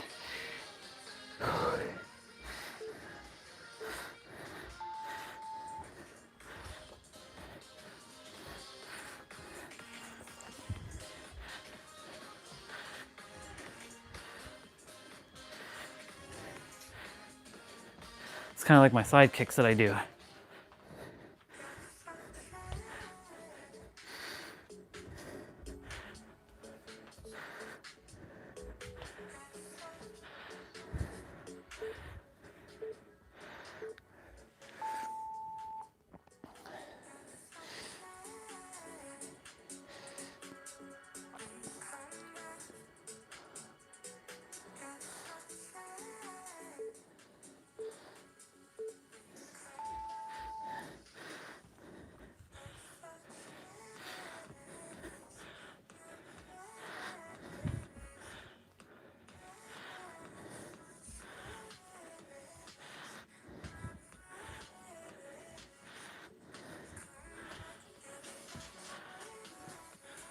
Well, Happy New Year to you, sister. I know that one is you. I can tell by your icon. Good to see you. Happy 2026 to you. I was thinking about you. I'm like, I have a feeling I'm gonna see you today. See? I summoned you. Knee touch the crunches. Ooh.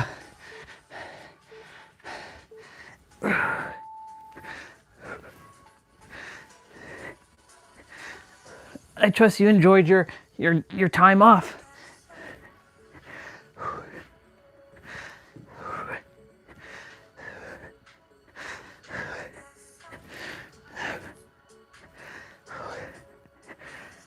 Yeah. I was literally thinking about you probably like 20 minutes ago. I'm like, I think I'm gonna see Crazy Cat soon. Haven't seen her for before the holidays.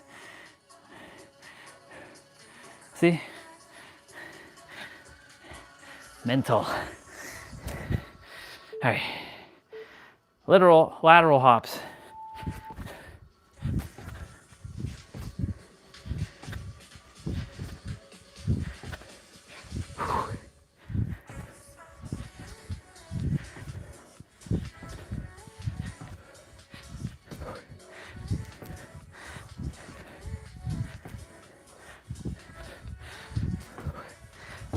Ooh, hit my hand there.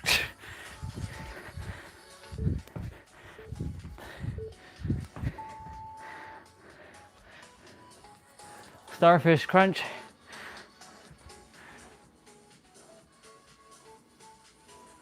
See? That's how it works, sister. Nothing surprises me anymore. It's like when I'm thinking about someone or something happens, or like something that I think about, it generally will happen.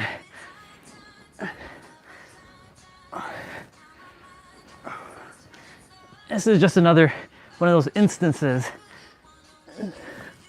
Starfish crunch, keeping our legs hovered.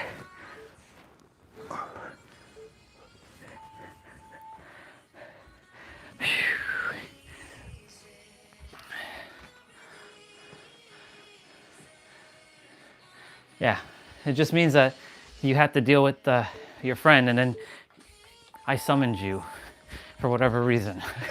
Maybe just to say hello and wish you Happy New Year, since I hadn't seen you yet.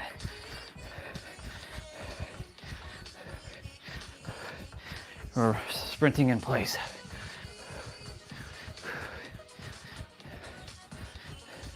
I just have abs to do after this, and there's a couple stretches and I'm done. been breaking up my sessions throughout the day.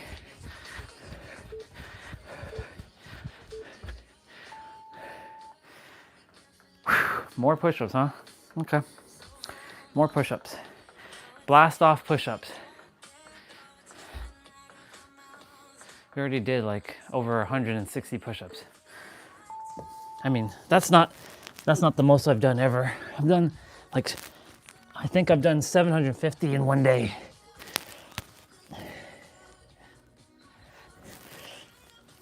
I used to keep a tally sheet and make note of how much push-ups I did. I know that tally sheet is somewhere in one of my journals. I gotta go find it. I folded it up and put it in one of my older journals I used to write in.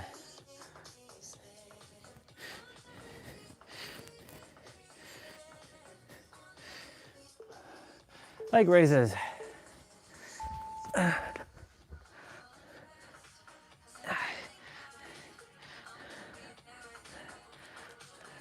No, I did see you one time before I did see you one time during the holidays.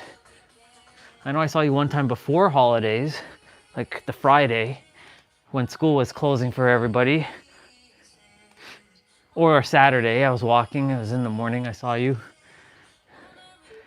And I think I saw you pop on during the holidays one time for a little bit.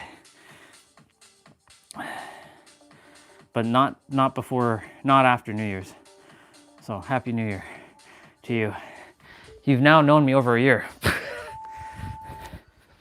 Because we met in San Diego on New Year's Eve when I was in Coronado. So now you've known me over a year. A lot has happened in a year.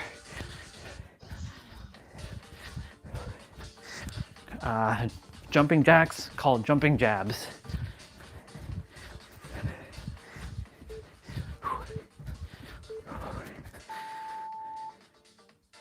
Side plank crunches. We did this yesterday with one of the ab playouts we did. Okay, to the right. So we're crunching our obliques, the side ab muscle here. I guess it was just to say Happy New Year to you. That's all.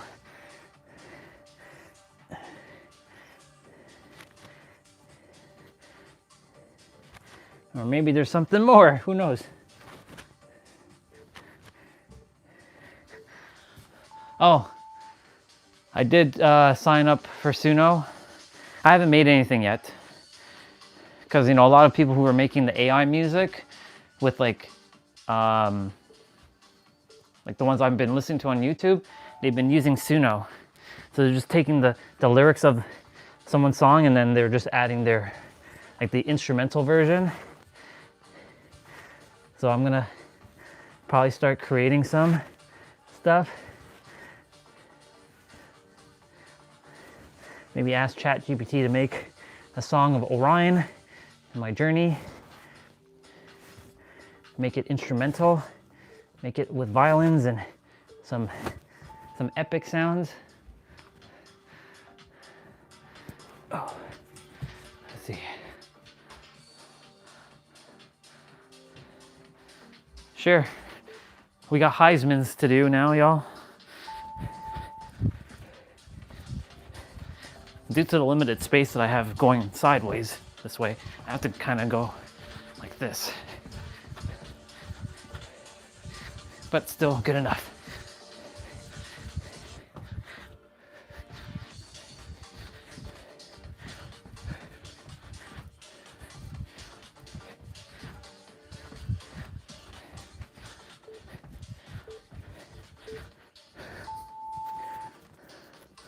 Let's see.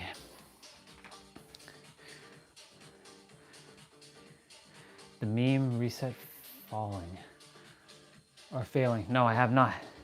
You'll have to keep me in the loop. What is that?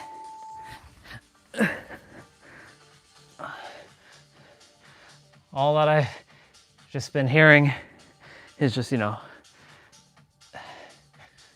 just the 6-7 one, but that's about it. Nothing new. Oh, well, there is a new one people have been saying. That person got folded. They got folded and light work. That's light work. Your light work. I folded that person easily. I folded light work, light work. That's light work. Folded, folded, folded, light work, light work, light work. I folded you. Or that person got folded. Light work, folded, folded, light. I know those are probably older, but that only now reached me. That person was light work, y'all. Folded, folded, folded.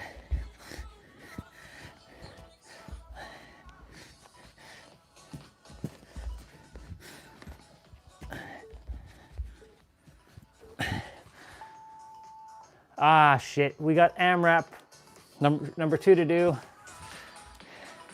All right, the same thing. 10 prisoner squats, 10 prisoner squats, 10 push-ups, 10 V-ups, and then 10 star jumps.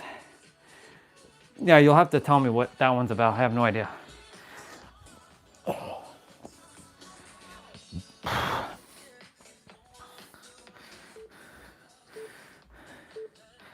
Okay. 1, 2, 3, 4, 5, 6, 7, 8, 9, 10.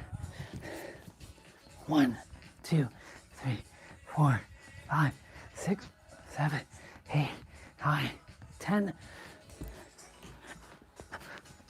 1, 2, 3, 4, 5, 6, 7, 8, 9, 10. 1, 2, 3, 4, 5, 6, 7, 8, 9, 10. I'll read that after. 3, 4, 5, 6, 7, 8, 9, 10. 1, 2, 3, 4, 5, 6, 7, 8, 9, 10. 1, 2,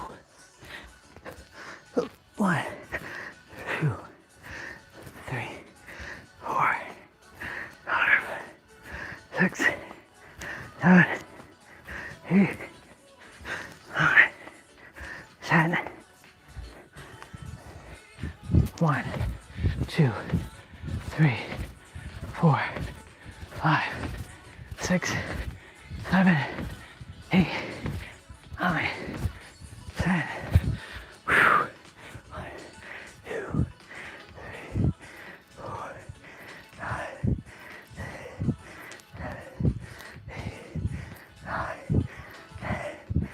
Oh my God.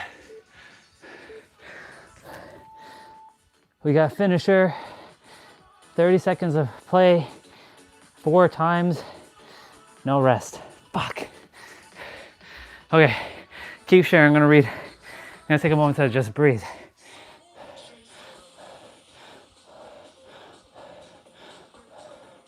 Okay, all right. Ah, shit, we got burpees to do at the end. Fuck. All right. Plyo lunges. It's okay, I love burpees. Character, you love burpees. You do them every morning.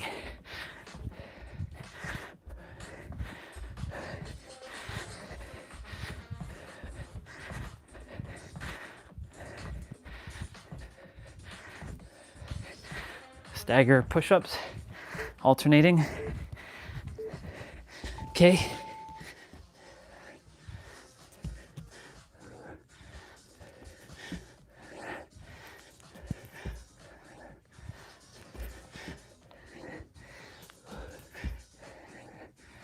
I've been watching some shows, by the way, on parallel realities, and time travel.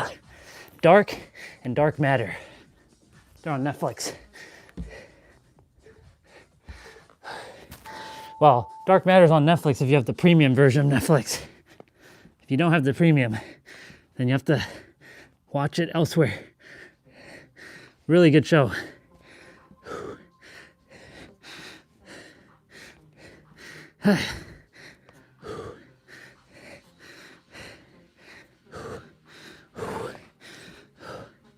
Fuck. Let's go. All right. Burpees. With the tuck. And not that.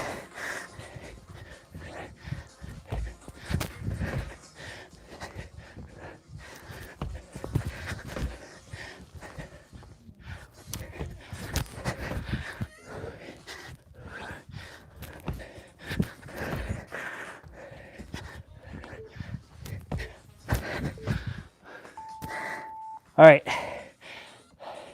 we're done. I will not fall. All right, well, we'll do our cool down in a moment. All right, let's read. All right, some random, hold on. Whew. Let's go. All right, some random sciences. We're planning on removing brain rot in replacement with an old meme for 2026 upgrading, but the first 5,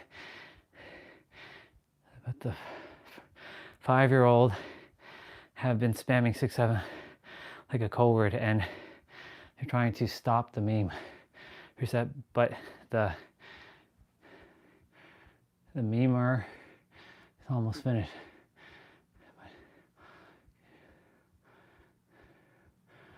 Brain rot, okay, interesting.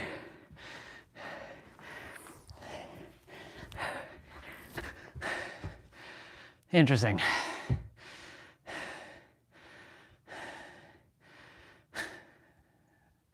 It's just funny to see the generations.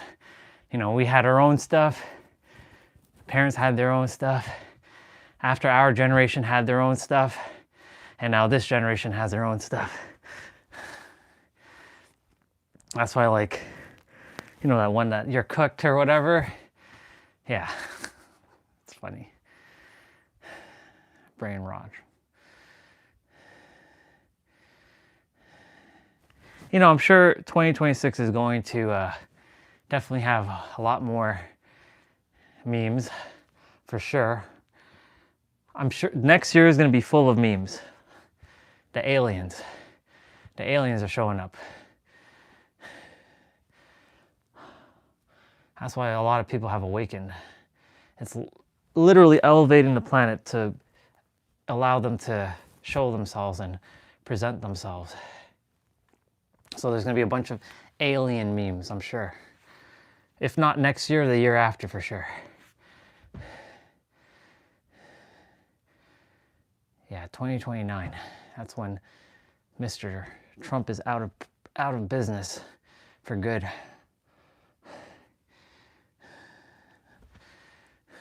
Sure, there's gonna be a lot of American memes popping up. I mean, aura farming is one right now. I don't really, actually, that one's kind of died down a bit, aura farming. And you know, it's funny because like when you start talking about those and you start talking to someone who's in the know, right? You're like, oh, that's so 2025. Like, get out of here. You're like old.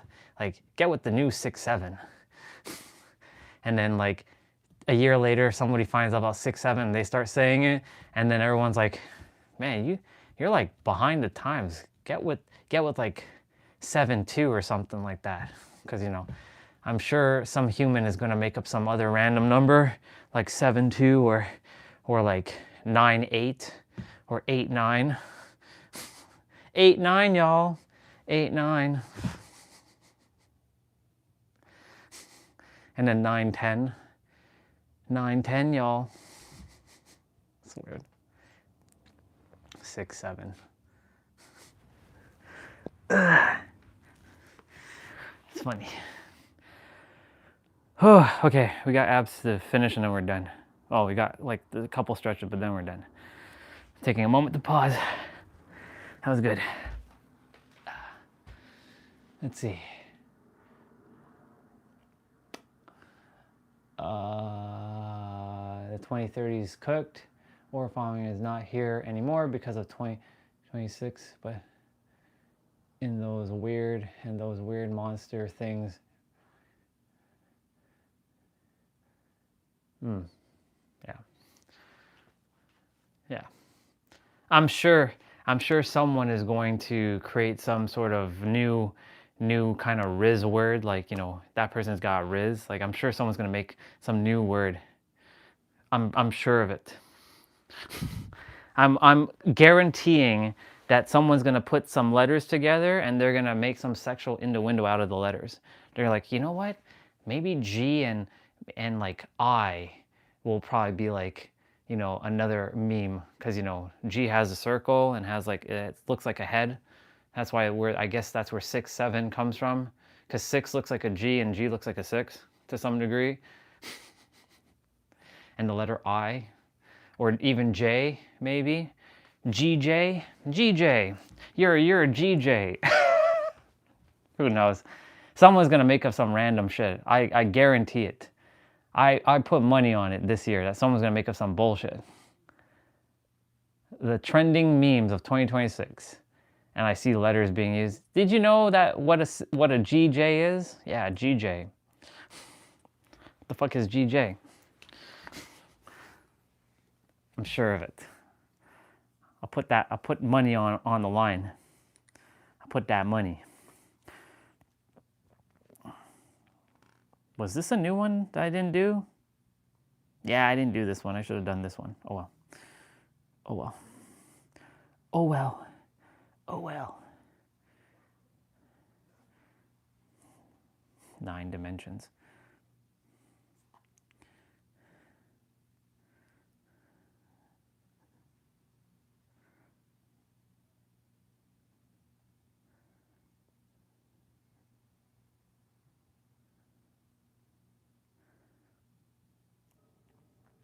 That's funny. Let me read what you wrote. Ooh, I'm sweating buckets right now. Let's see. Oh, trust me, I'm pretty sure TikTok and YouTube despise stuff like that now and want to go back to the OG stuff. Did you, by the way, since you brought OG stuff, there was a guy, you know what? Let me show you something. There was a guy from Toronto I saw earlier today on my feed. His name is Paul Yu, Y-U. And look at this, sister. The dude, look at this. This is from a couple days ago. Happy New Year. It is currently... This is not some, Wednesday. He doesn't have a fancy camera. The lighting is terrible. He's in his room and he's eating all dress ruffles. And the video is entitled, I'm 35, a failure in society's eyes, but the happiest man ever. So people in the comments actually like videos like this. This is like going back to OG YouTube. This, by the way, was OG YouTube. Just so you know, from back in the day, YouTube looked like this. So that leads me to believe that I can just make whatever fucking content now. Since people are really liking it. Like, there's this person like, love this unfiltered side of YouTube, just a human and a camera sharing their thoughts with the world. I swear I'm going back to this video later in the future when the video is going to have hundreds of thousands or even millions of views. Yep.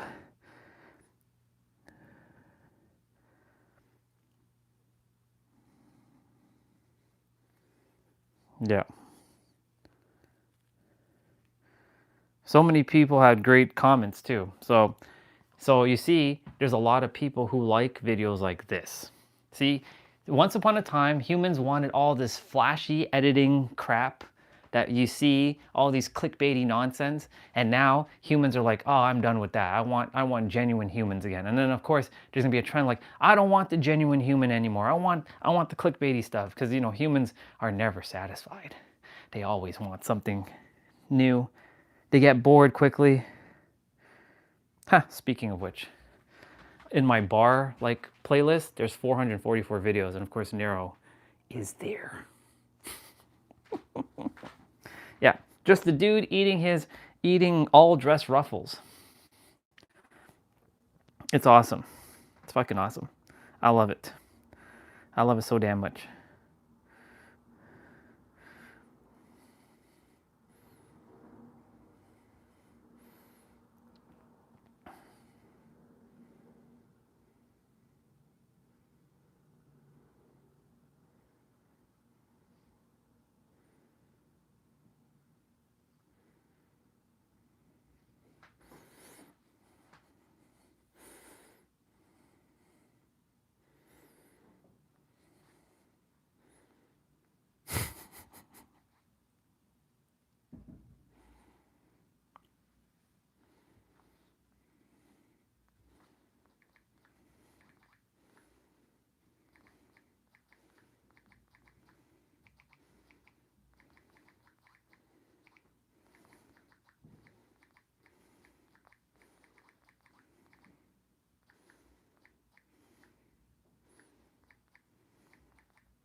Yeah.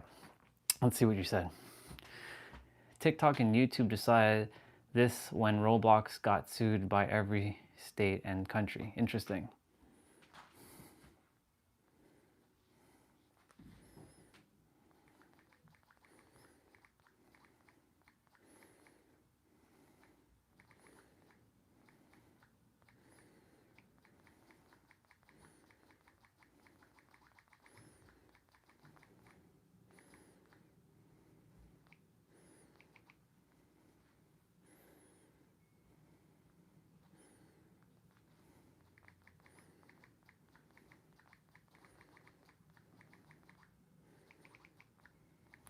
I'm just typing something out to Lori about something. Her Facebook account or her Instagram got caught as a bot account, but she'd been using it for over like 10 years.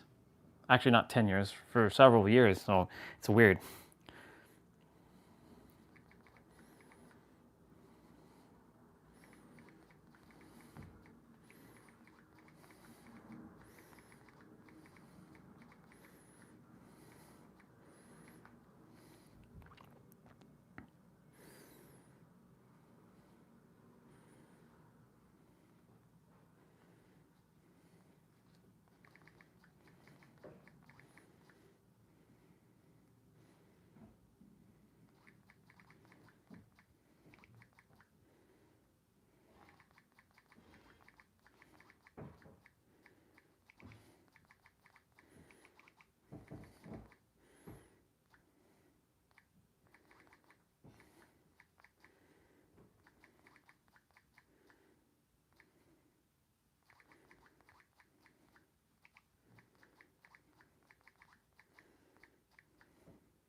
You can see me.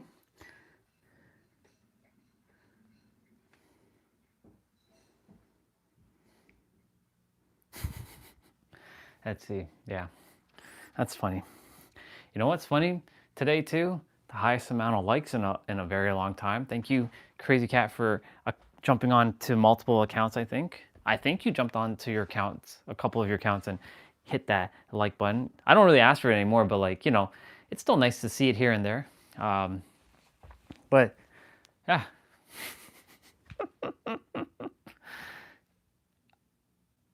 We'll see what 2026 brings. Maybe a lot of people will stop with their little fucking editing because, you know, everybody in their clickbait titles, right? Like, you know, do this before the end of 2025 to be successful. Or, you know, give me 20, like this one is fine. Like I will explain manifestation that I went through for 40 years in 5 minutes. I mean, those are fine. And generally those ones are technically clickbaity, but I would use a title like that. Give me 3 minutes of your time and I'll explain manifestation to you as if you're a kindergartner. Yeah. Humans. All the humans. I bet you as well, someone's gonna catch on to that word that I just said, humans, and they're gonna start using that as a meme. Humans. HOOMANS. Humans. All the humans. I bet that's gonna become a meme at some point. Humans. We're hunting all the humans. All the humans. Lots and lots of humans. So many humans. All the humans on the planet.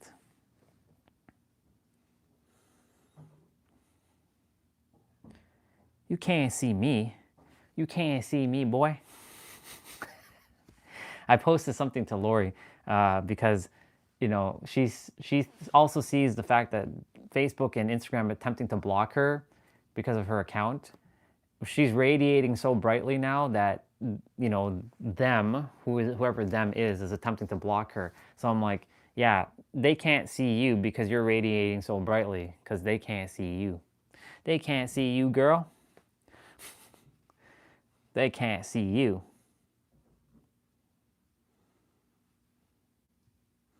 Thunderbolt. Thunderbolt.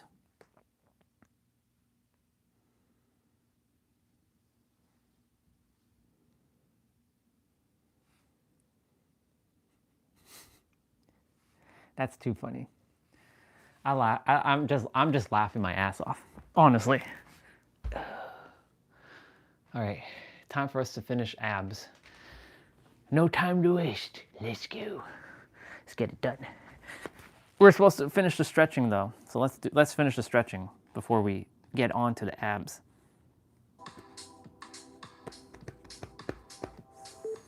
Oh yeah. We just finished, y'all. We just took a couple minute break to chat with our sister. Yeah, like this. No. Like this. That's how we're supposed to do it. Yeah.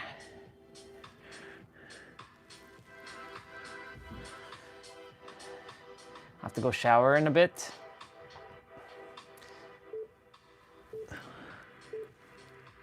Once I'm done showering, I'm going to watch Nero's video.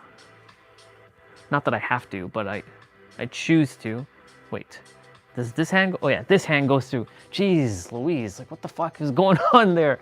I was losing my mind there for a moment. I'm like, what the hell? Which hand do I put through the hole? That's what she said? You know, the whole that's what she said is gone as well too. Most people now use the word pause. Pause? Pause. You gotta pause on that. No pause? No pause. Yeah, no pause on that one. That's what she said. That's what she said.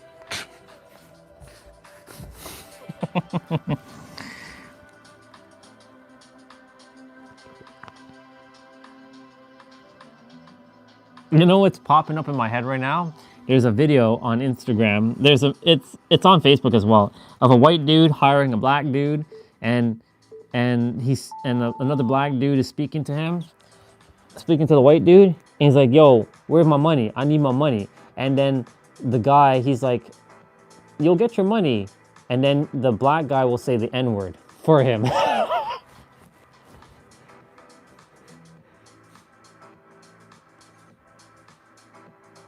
Dropping the N-word. That's funny. That word means nothing, to be honest, because it's just a made-up term. But you know, in today's day and age, people still take insult to that word, especially if you're not part of that current designation, even though it's an illusion anyways, because you're everything. You're all things. You've been all things in all different lives. So saying the N-word is not even a bad thing. I used to say it all the time, just so you know. And I used to call white people the W word. The W version. WIGGA.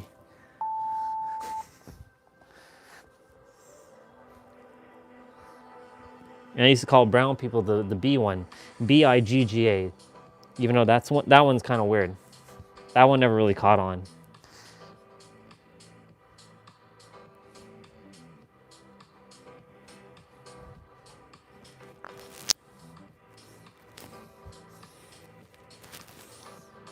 Even though we're doing this move, we're gonna be doing this again after we finish abs. Speaking of abs, let's get rolling with abs. Let's go. Let's go. Which one did we, which one are we gonna do today?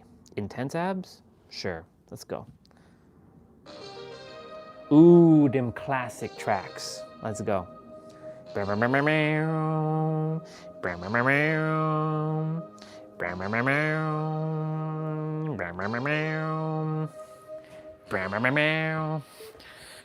We have frog crunch.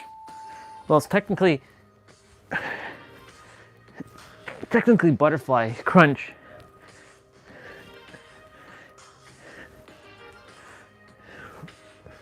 So this one's actually called frog sit up, but you're not really coming up much. You're not doing this, basically.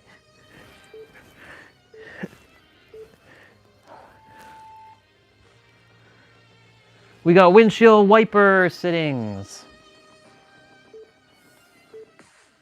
I think it's 30 seconds of play.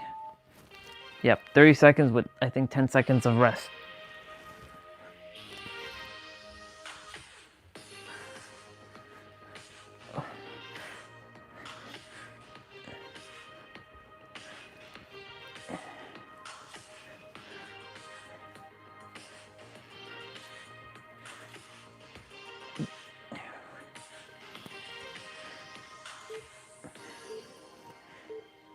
Nice. Commando. And no, we're not going commando. We're just doing commando. We already did this one in the other play out. Remember to suck in your gut here.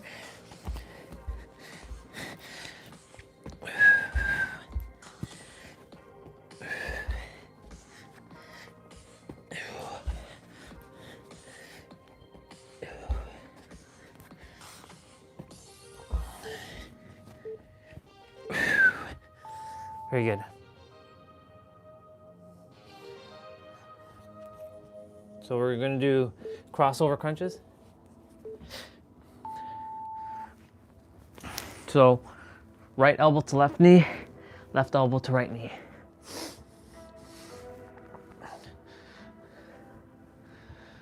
I'm gonna go outside after, get some fresh air quickly.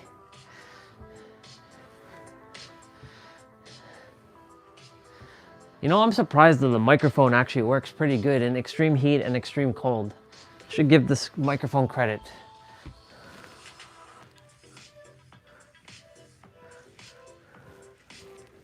Extended leg circles? Oh, that's what we're doing. So we're gonna go the opposite direction.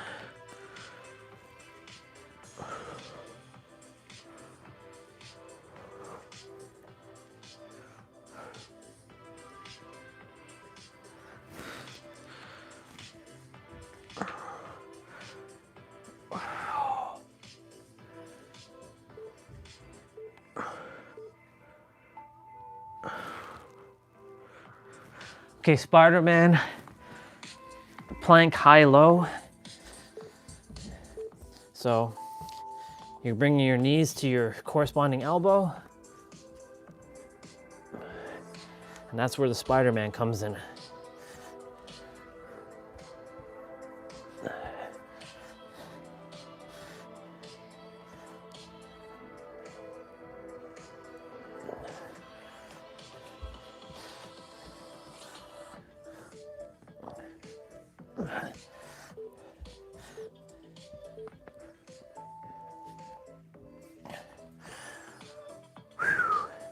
Okay, side plank reach throughs to the right. You can keep your feet stacked And you're bringing your hands, your left hand in towards your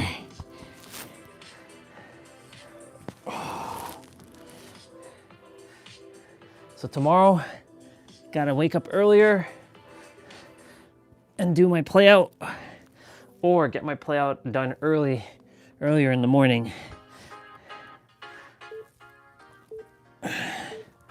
Like when we get back, like we gotta get shit done, basically.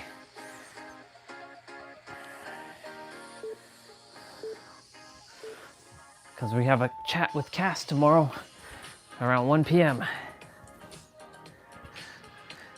Gotta remind myself of that.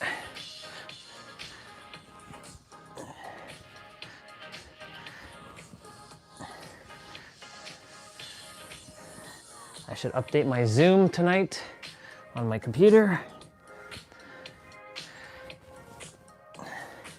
That or we're gonna be chatting on the phone. Yeah, we'll see.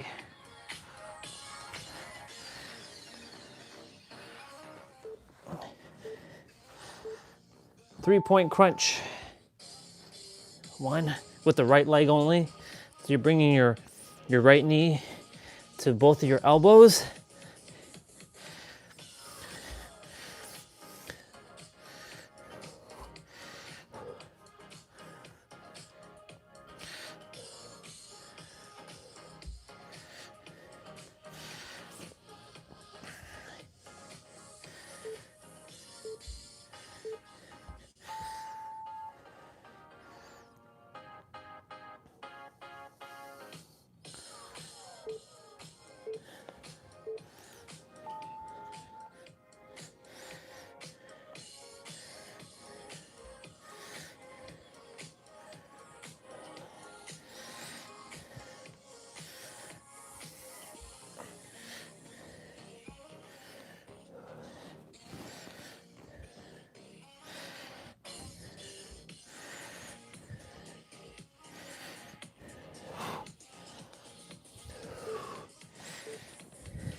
Very good. Lower leg lifts. So you're not bringing your legs all the way up for this one. So you're just going like this. It's kind of like a flutter kick, but not a flutter kick. Because flutter kicks are like this.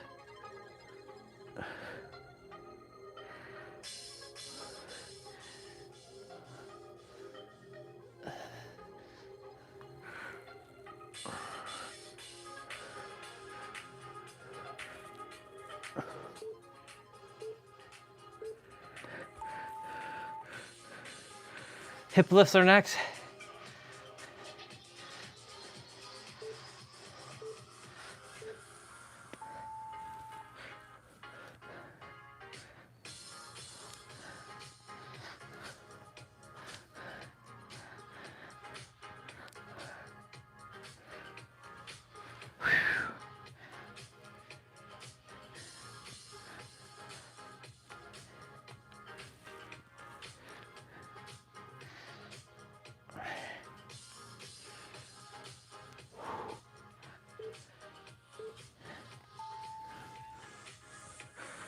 Now we're doing flutter kicks. And then we're doing scissors. So 1, 2, 3, 4, 5, 6. 1, 2, 3, 4, 5, 6. 1, 2, 3, 4, 5, 6. 1, 2, 3, 4, 6. 1, 2, 3, 4, 5, 6. 1, 2, 3, 4, 5, 6. 1, 2, 3, 4, 5, 6. 1, 2, 3, 4, 5, 6.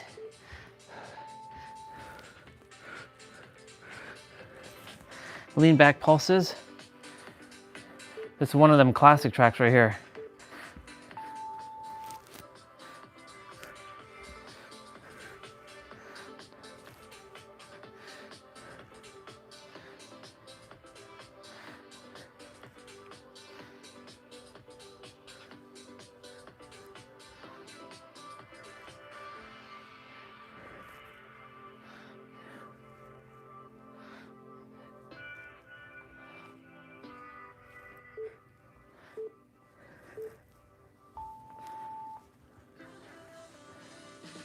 Boat hold.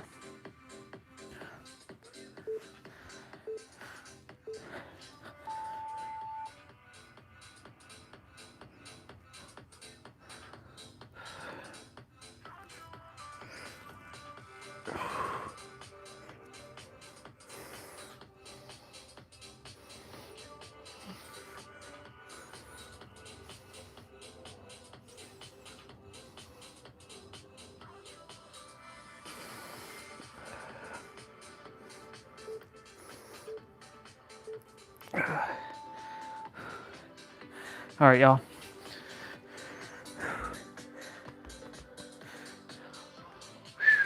We did it.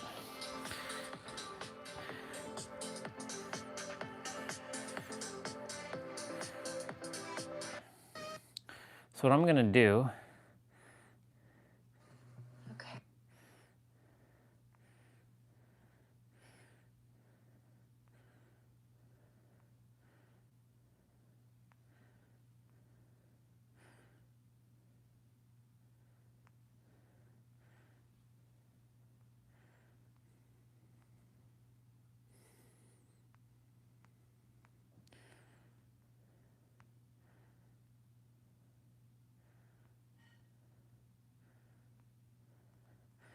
all right, I'm gonna have you all watch Trina for a bit.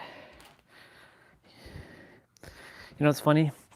Me, I'm not even upset that she rejected our rejected our thought or our idea to have a conversation.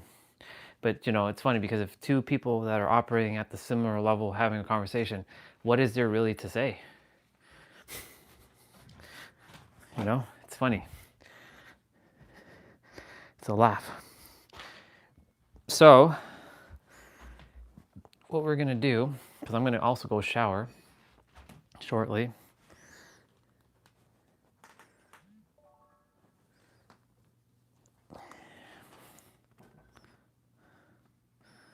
Because I want to watch neuro stuff.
Okay.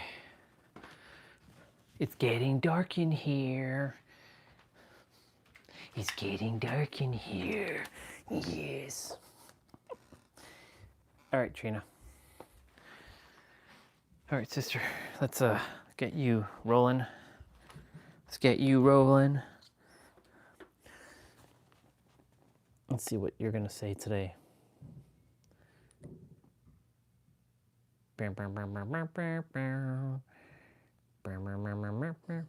Okay, so welcome everyone. So yeah, if you're I'm gonna just start her video from the beginning.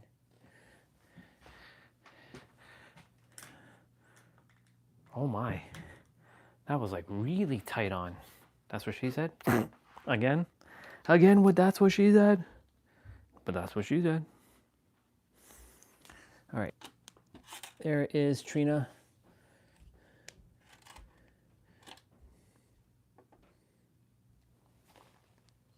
Okay, so welcome everyone. So yeah, if you're new here, I talk about the end of spiritual seeking, what that looks like, and just really the simplicity that is at the end of this journey that doesn't need a massive journey actually in order to be realized. All you need to do is to have a human with a brain and a resonance with what I'm saying. because, you know, a lot of the, especially non-duality and awakening teachings and stuff, the way that it's portrayed is kind of like awakening something that happens, like it's an event. Even though they say it's not an event, the way that it is discussed is kind of like, oh, I hope it happens to me, you know? But what I offer is a direct pointing to the identity-free space that is already here, that you already are. So awakening isn't even about anything needing to happen energetically. It's really about seeing through the delusion of your thoughts, right? Of the thought-based character. Okay. And so I'm going to talk a little bit today about that. I'm going to talk about thoughts and what to do with thoughts. And so just to start off with, the main thing that I really want to hit home, and I'm going to go deeper into it in this talk, but just to start out right from the get-go, is that thoughts are not the problem, okay? It is the relationship to the thoughts that create the illusion. Right? Many people ask me, you probably get this question all the time, and at least, you know, a few times a day when I'm doing my calls, they want to know how to manage their thoughts, how to work with their thoughts when they're talking about awakening. Okay. What to do? I'm having thoughts. Is that okay? What does that mean? Right? And so the answer is very, very simple. And so I'm going to get into that today because it really is just very simple. So just to start off with, I'm going to give you some words right now. I'm going to list some words. And I want you to tell me, I want you to think about or reflect on, what do all these words have in common? Okay? Let's go. Past. Future. Time. Identity. Story. Time. Imagination. Still time. Fears. Person, no. Judgments. Person. Projections. Human. And if that's too hard to remember, I have this lovely visual cue here that I wrote in mirror writing. So apologize for the childlike lettering. And then after I wrote it in Sharpie, I realized that I could have just turned it around and gone like that. But anyway, live and learn. It was fun to kind of do some mirror writing. So let's look at all of these. What do all of these have in common? There's two things that these have in common. Time. The first is that these are all expressions of thought. Right. And these are things that are describing something other than now. Yes. Time, basically. Okay. Thoughts and other than now. And if you really look at these and you can see a correlation in all of these words, they're actually all the same. Really, you know, the past and the future is a story. Yeah. The identity is a story. Yeah, right. Fear is a projection. The future is a projection. Yeah. Judgment is a fear, right? Judgment is connected to the identity. Judgment is a story. A story is an imagination. Imagination is fear. Fear is an imagination. Future is imagination. Past is imagination. Story is imagination. Yep. Fear is future. Past is future. Sorry, past is fear. Past is even future. Future is even past. So these are all kind of the same thing. You can almost use them interchangeably. Yeah. And they're all thoughts. And they're all things that represent something that's not actually happening right now. Exactly. So let's call out thoughts for what they are. And I'm not making them the bad guy, but thoughts are words that are playing in your subjective experience. Exactly. Okay? And words are all made up. Every single word is made up. Every single word is created mentally. And if you define that word, all you will get is just more words, right? And words have their place in the world. They are a tool, right? It's kind of like, I think of words as like a medium to help people, to transport people. And actually, in astrology, the planet that rules words and communication and thinking also rules short distance travel, right? So you can think of it kind of like a boat to get across the river. But then when you get across the river, you leave the boat, right? You could look at language like that. It's a tool to help us navigate the reality, but we imagine that there's this real inherent truth to it, right? We experience the interpretation of the words to be the ultimate truth, right? But there is a space that exists just behind the words, right? That is deeper than even the word truth, right? It is the now moment. It is what you are. It is this miracle of life. And not to knock words, not to make words the bad guy, but when we get on a spiritual path, we begin to experience thoughts as obstacles, right? We make them like, oh, the ego. I've got to kill the ego, or I've got to transcend the ego, right? And thoughts, I got to stop my thoughts. And it becomes kind of the thing that always gets beat down. Because the mind is a storyteller. It is like the ultimate storyteller. It's where all the stories come from, all the imagination, even the concept mind is not really even real. It's just a creation of thought. But I typically use thought and mind interchangeably. Because words are so fleeting. They're so light. They're so, they're powerful, but when you actually look at what they are, they're very insubstantial as well. Like they're not made of anything other than just a meaning and a concept that happens within one's own subjective experience. And so thought can keep spinning stories and creating tales and interpretations and translations and judgments, all based on how the thoughts had been conditioned beforehand, right? So it's like we receive the thoughts of others from the culture that we grew up in, right? Think how many millions, if not billions, of books have been written over the course of our history, not one book the same. Every book with a different perspective, with a different story, with a different, intention behind it, all just made of words. So there's really no ending to the words. It will just keep spinning and spinning and spinning and looping. And then we get on the spiritual path and the mind starts creating stories about itself, right? In order to awaken, I must have an empty mind. I must be completely silent. I must be like this sage. I must have an awakening experience like this teacher. I must do more yoga, right? Or whatever the concepts are. I need to pray more. I need to be more pure. I need to help people.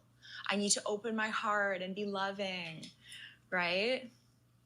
These are just stories and creations of the mind that believes that there's something more to get to than what's already here. Coming back to this. Projections, fears, judgments, imagination, identity, story. This is kind of what it all comes back to. And so it uses these things to navigate the spiritual journey, right? And this is very stressful. I actually had a call with someone earlier who was fairly new to non-duality, but he got super in his head about this aware of the awareness practice. I don't know if has anyone done this before? I did this for 10 years, aware of the awareness. And what really happens is that the mind begins to objectify this thing called awareness and tries to find this thing called awareness. It tries to find, but awareness, what it's actually referring to, is not something that you find because it is in fact everything, right? It's like a fish searching for water. It's like you are in the water. Everything is water. This is it, right? But the mind thinks that it needs to gain something. It needs to earn something because it thinks in past and future. It thinks linearly. And so we use this linear model, this linear orientation to words in order to find what doesn't actually need to be found because it's already here. So it objectifies and turns the concept less the effortlessness of what's already here into a concept, into something to attain. So it's not about stopping the thoughts. You can't stop the thoughts. Don't even try, because that would just be more thoughts trying to stop thoughts. I get the message I need to have an empty mind. That's a thought. Now that's my belief. Now I'm going to try to enact that with this will that I believe I have, when really it's only just thoughts. So it's not about stopping the thoughts. It is about seeing through the thoughts for what they are. No longer believing the thoughts because they are in fact just made up words. Every single word is made up. There's no inherent truth to it. It's fine that we have it, but they do not contain some ultimate thing, because the ultimate thing, which is really just a concept as well, but is referring to what's here. So you're not going to find it in a word, in a thought, or in no thought, right? Because no thought is still a thought. It's still an arrival. It's still a quality that the false sense of self, which is just thought, identified thought, is searching for. So now instead of searching for positive thoughts or divinity, now it's searching for no thoughts. Or instead of searching for cars and women, now it's searching for enlightenment, no thoughts, eternal bliss. But what's between a thought and no thought?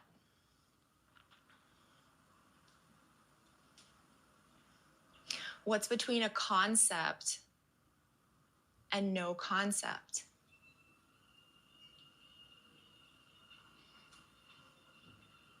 It doesn't actually matter, because you are the space that allows for both, right?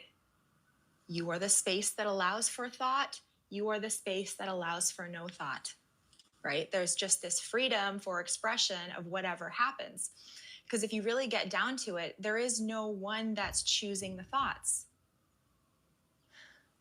They're a program. They just appear, right? And that's the same with emotions. That's the same with actions. That's the same with instincts and impulses of the body. That's the same with desires. I could go on and on and on. There's no little individual somewhere here saying, I like this. I need this. So how do we see through the thoughts, right? How do we stop believing in the thoughts? And this is what I am here to offer in my one-on-one sessions and also on these lives here, is a direct pointing to the source of those thoughts. A direct pointing to what's here that's not a thought. Because if you have a moment where there is no thoughts, do you cease to exist? No, of course not, because there's something that witnesses there's a thought, there is no thought. So just in this very moment, what's here before the next thought?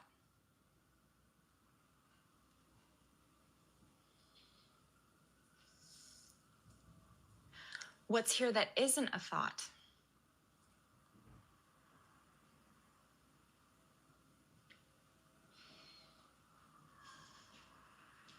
What's here that doesn't need a thought to exist? What's here that doesn't need a concept to exist, to be real right now?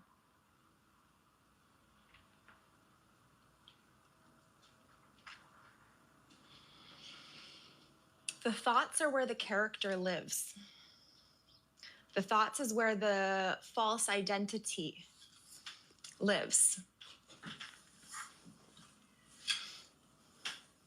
But awakening is not about thought management. It's not about stopping your thoughts. It's about seeing through them. It's about seeing that you're not the thoughts. It's a recognition that you are not the story that's playing out in thought. Right?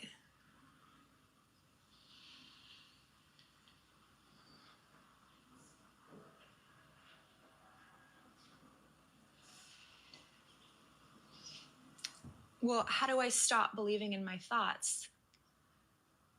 Well, you simply just see that they're not you. And you see that there's a space here that exists regardless if you're thinking or not.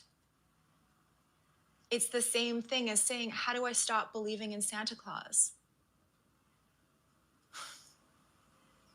Right? Well, you see that Santa Claus isn't real. Isn't real, sorry. Sorry for those who aren't aware yet. You see that it's not real.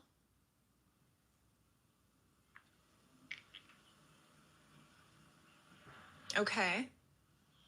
You see that the eye is not real, that there's actually nothing behind it, that it was just a mirage, right? So if thoughts still appear after recognition, that's normal, right? That's natural. We're human beings. We have habits, we have patterns, and that's one of the amazing things about being human is that we're very adaptable, right? Regardless of what you do. I remember when I was in high school, I was on the dance team, and I was also in a dance class. I was doing lots of dance, lots of hip hop dance. And so we were learning all these different moves, and like, I was always dancing. You know, I'd be waiting in line at the grocery store with my mom, and I'd be like going through the moves, you know, like, I don't remember them now. Or like even at lunchtime, you kind of be practicing and you kind of like have it in your head. And I see it now in like teenage girls, and I'm like, oh, I remember doing that. So physically, we just adapt to what we're doing a lot. And that's the same with thinking as well. Say you're thinking about math, or you're thinking about spirituality, right? Or you're thinking about your new relationship. Because there's a focus on that, that energy is going to continue to perpetuate, right? It's just how the body adapts, and how we learn is by exposure and focus. So if you spent your entire life focusing on your thoughts and taking them to be you, of course there's some kind of, you know, momentum there, mental momentum that will like continue to perpetuate. So there's nothing wrong with having thoughts. You don't have to believe them though, right? They don't really have an ultimate meaning. Okay? They are just a groove, just a pattern that's been fed a lot of focus. And they appear automatically. There's no one choosing those thoughts. And I use this example a lot. It's kind of like if you have a friend who calls you all the time and you don't answer, well, eventually they're going to stop calling you. Right? Eventually that relationship is going to slowly decline. So you don't have to pick up the phone. You don't have to believe them, right? You can just simply see that the thoughts are an expression of one of these things. Mostly this, also a bit of this, maybe some of this, maybe this, maybe this, maybe all of these are the exact same thing.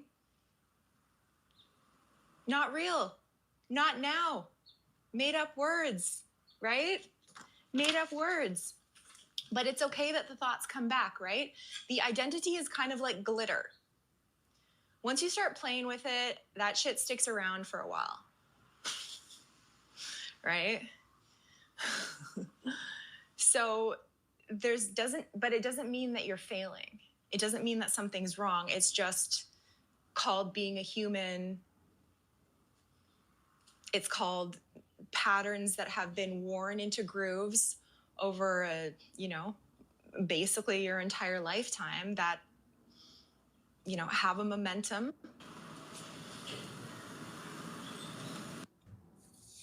Okay. So how can I see that I'm not the thoughts? So I'm going to share like a very simple inquiry that will help you to see this. And don't take this on as a practice. It's just something that can help to lessen the charge of thoughts and begin to see through the beliefs. So I'll just invite you to do a short little exercise. If you want to think of a thought. Let a thought come up. you know, a thought that's been on your mind lately. I'm worried about the future. I hope that Christmas with the family goes good. I'm embarrassed about what happened last week. Right? Think of a thought like that. Let it come up and just look at it neutrally. And what you can notice is that the thought is for an I. The thought says I. Okay. I hope things go good at Christmas with the family. I'm going to see my family. I hope things go good. I hope things go good. So if you look just in your most direct experience right now, where is the I that hopes things go good? Or where is the I that is choosing that thought?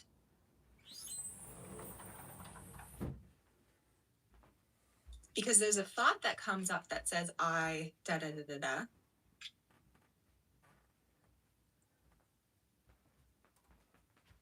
So we just assume, oh, I. It says I. I'm I. We're not I. It must be me. Nope, what we are cannot be comprehended by words. But where is the me in this moment that's choosing that thought? Because there's a body here. There's sensations here. There's thoughts here. There's seeing. There's hearing.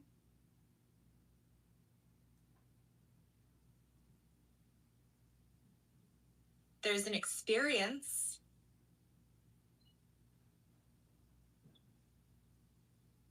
But where is the I? Because what you will find is that that's just an empty thought. There's not actually something that is behind that thought.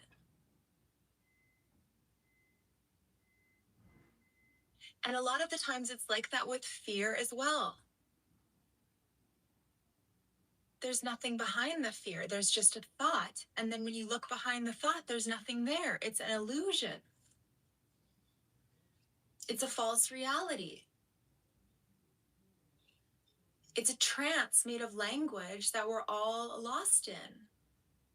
And so this is what spiritual awakening is seeing through this mirage of language and realizing how the conditioning of your culture and your family and the environment that you grew up in and all of their thoughts and all of their conditioning dating back way, way back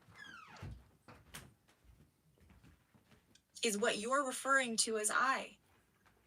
But they are just conditioned thought programs. It's wild when you start to see this, when you start to really see this. That there's no actual thinker. There's just an emptiness that's behind that. And this isn't something that you learn with information. This isn't something that you learn through studying. This is just a clear, direct pointing.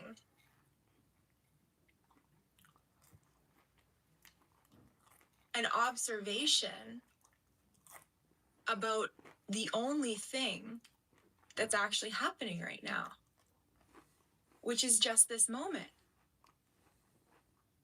So any thoughts about a future moment are still just happening in this moment. Yep. They're not real. Only now is real. And even take away the word real, that's just made up too. Exactly, everything is. That's just a made up thought as well. There's just this. And even take away just this. Yep. It doesn't matter.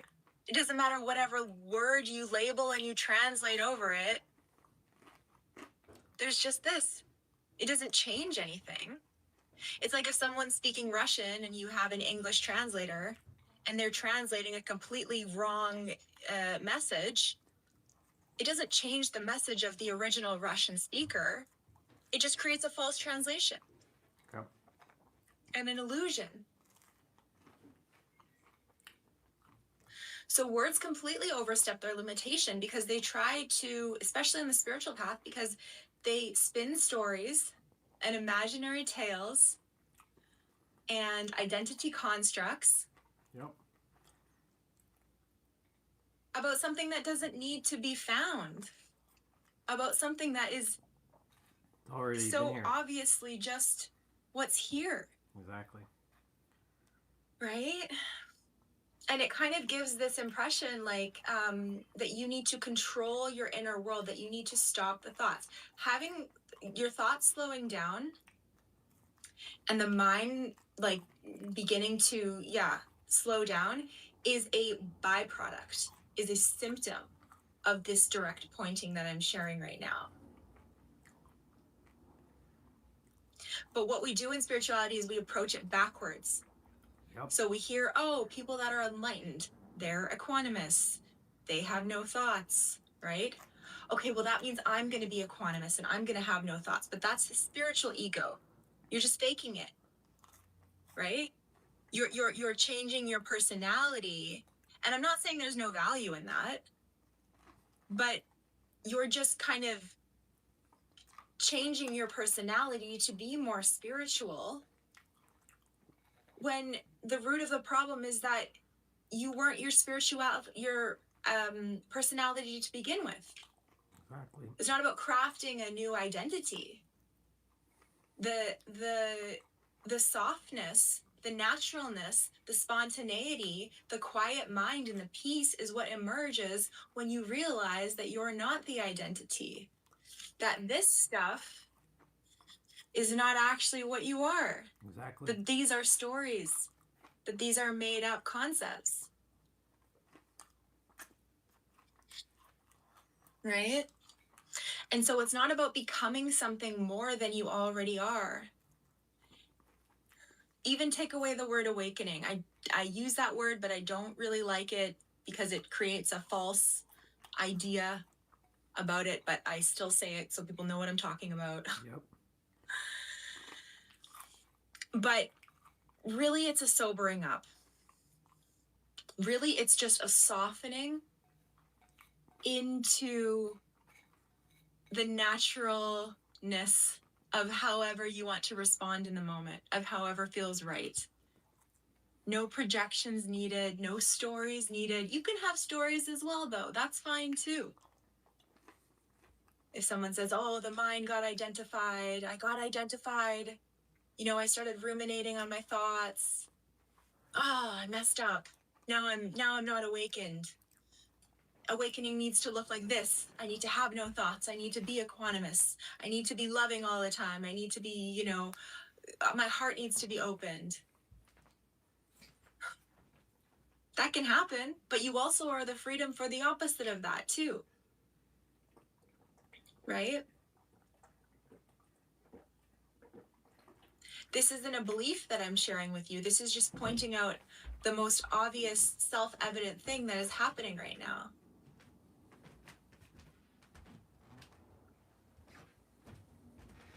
So it's not about stopping the thoughts. Don't even try. That's just going to keep you seeking. It's just going to perpetuate more thoughts because now you're identified with the one who tries to stop the thoughts. And now those thoughts are going to be taking over. What are you without the I right now?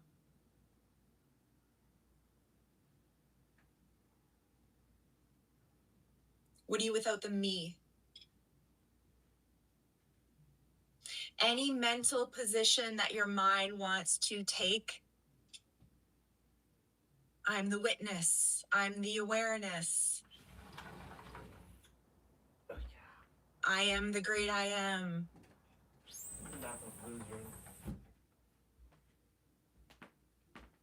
It's just, it misses the point. What are you without awareness right now? What are you without that label? The I am, exactly.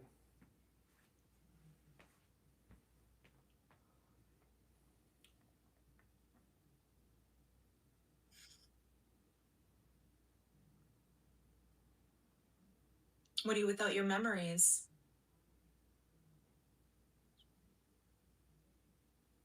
What are you without your story, your perceptions, your perspectives, your beliefs? You don't need to fix the story in order to wake up from it. Exactly.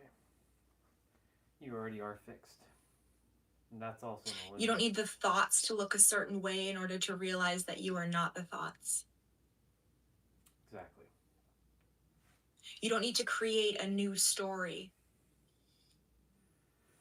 You don't need to do anything. Because you're already it. Just stop. Exactly. Or don't stop. Totally your choice. And sometimes it can feel like the mind just needs to exhaust itself. Because spiritual seeking can be an addiction, honestly. I'm speaking to more and more people these days in my one-on-one private calls that are telling me wild things about the lengths that their mind has taken them to in order to discover the truth. Yeah. And, you know, I'm not a psychologist or anything, but it sounds like an addiction to me. Spending hours and hours a day listening to content, reading books, investing thousands and thousands, hundreds of thousands even of dollars over decades, seeking, going to retreats. Yep. Bothering all their friends and family by their non-dual beliefs. No, I'm right. No, there's only oneness. This is the truth. There's only oneness. There's no one here. This is my spiritual belief.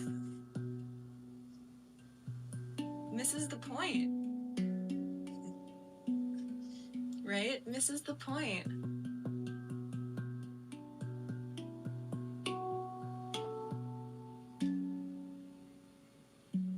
What are you without your story right now?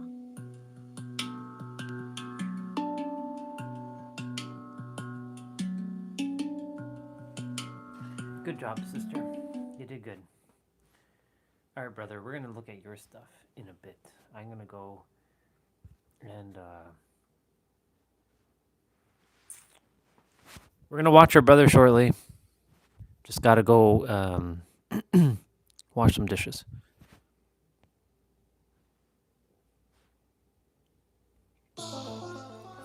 Isn't this old? This is old.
All right.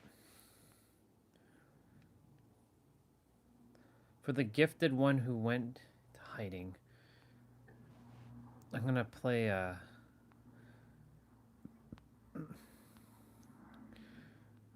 my stream with my stream. Yeah, sure.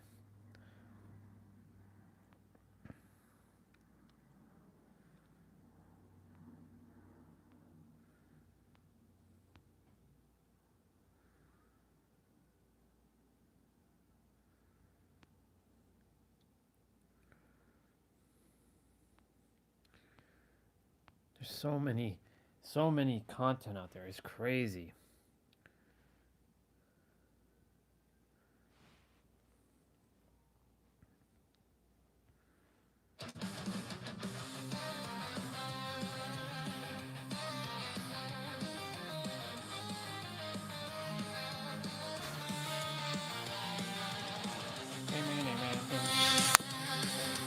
I'll be back.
gotta listen to this.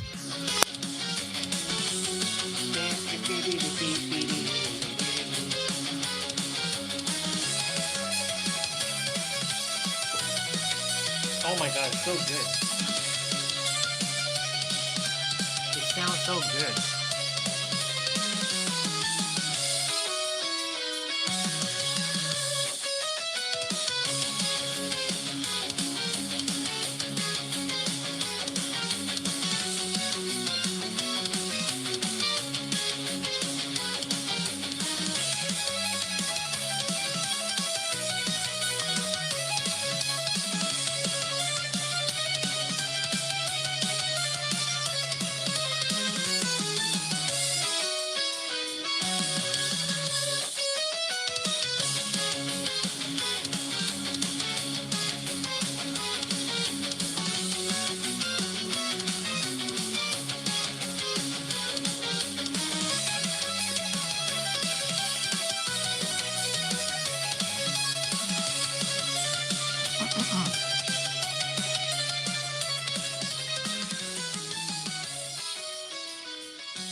does it have to be harder for you?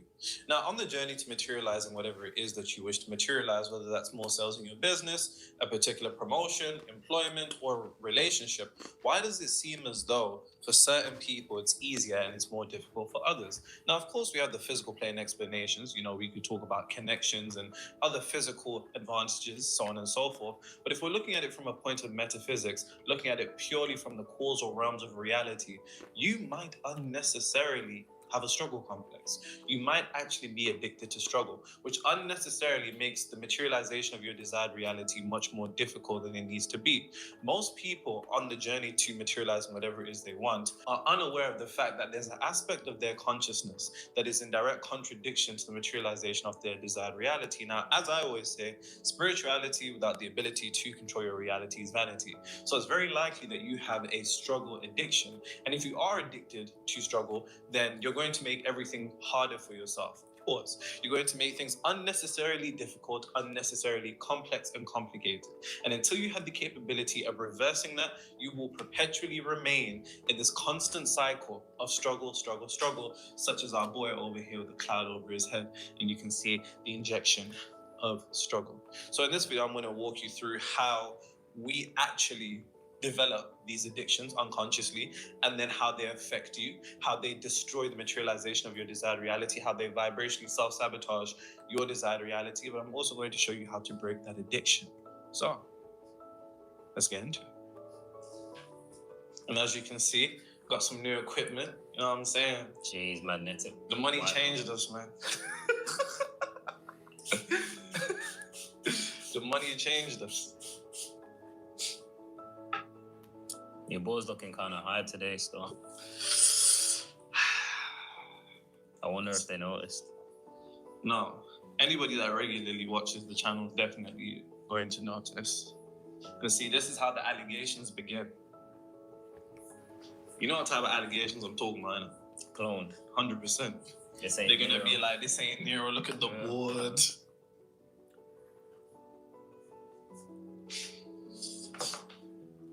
Someone said I'm a highly trained trauma therapist, and I feel like your videos in the book have jumbled my perspective on how to approach clients. I probably won't be a therapist much longer, to be honest. Thanks for your light. I don't know if that's a good thing or a bad thing. Bro said I'm gonna stop helping people. I think we need you, to be honest. In the world, I think the world is just a bunch of people that are traumatized, to be honest. I mean, I always say adults are just kids with grown-up trauma. That's a real bar at that. I think once we start seeing things like that, we approach things differently. We approach people differently. Oh yeah. Cool. Now, let's see purple, and we'll take blue. So, first things first. Now, the basis of how, you know, the 7 to 9 figure entrepreneurs and professional athletes that hire me to remove their mental blocks that prevent their success. That was some crazy shit. The basis of my approach to any particular degree of manifestation, most people believe in the concept of repetition being the most effective way to program the subconscious. And I don't particularly agree. I think there's only one language of the subconscious mind, and that one language is emotion. Emotion is literally the one language of the subconscious mind. How do we know? Well, an individual only has to go through a traumatic experience once for their entire consciousness to be changed.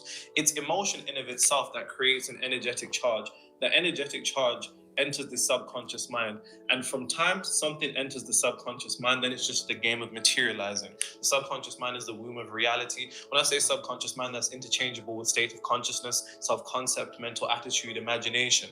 Don't get caught up in the egotistical games and the definitions. It's all the same thing. But the base primary function of it all is emotion. Emotion is the language of God. It is the language of the subconscious mind, and it is quite literally the womb of reality. And once you begin to see emotional charges as the primary programmer of the subconscious mind, or the solidifier of consciousness, or the solidifier of self-concept or mental attitude, then things begin to change. Because whether you realize this or not, like I said, emotion is the most powerful thing. And most people don't realize that when we're talking about something such as a addiction to struggle or making things unnecessarily difficult, we've all pondered on these things, right? And like I said, there's the physical plane explanations, which are very much important.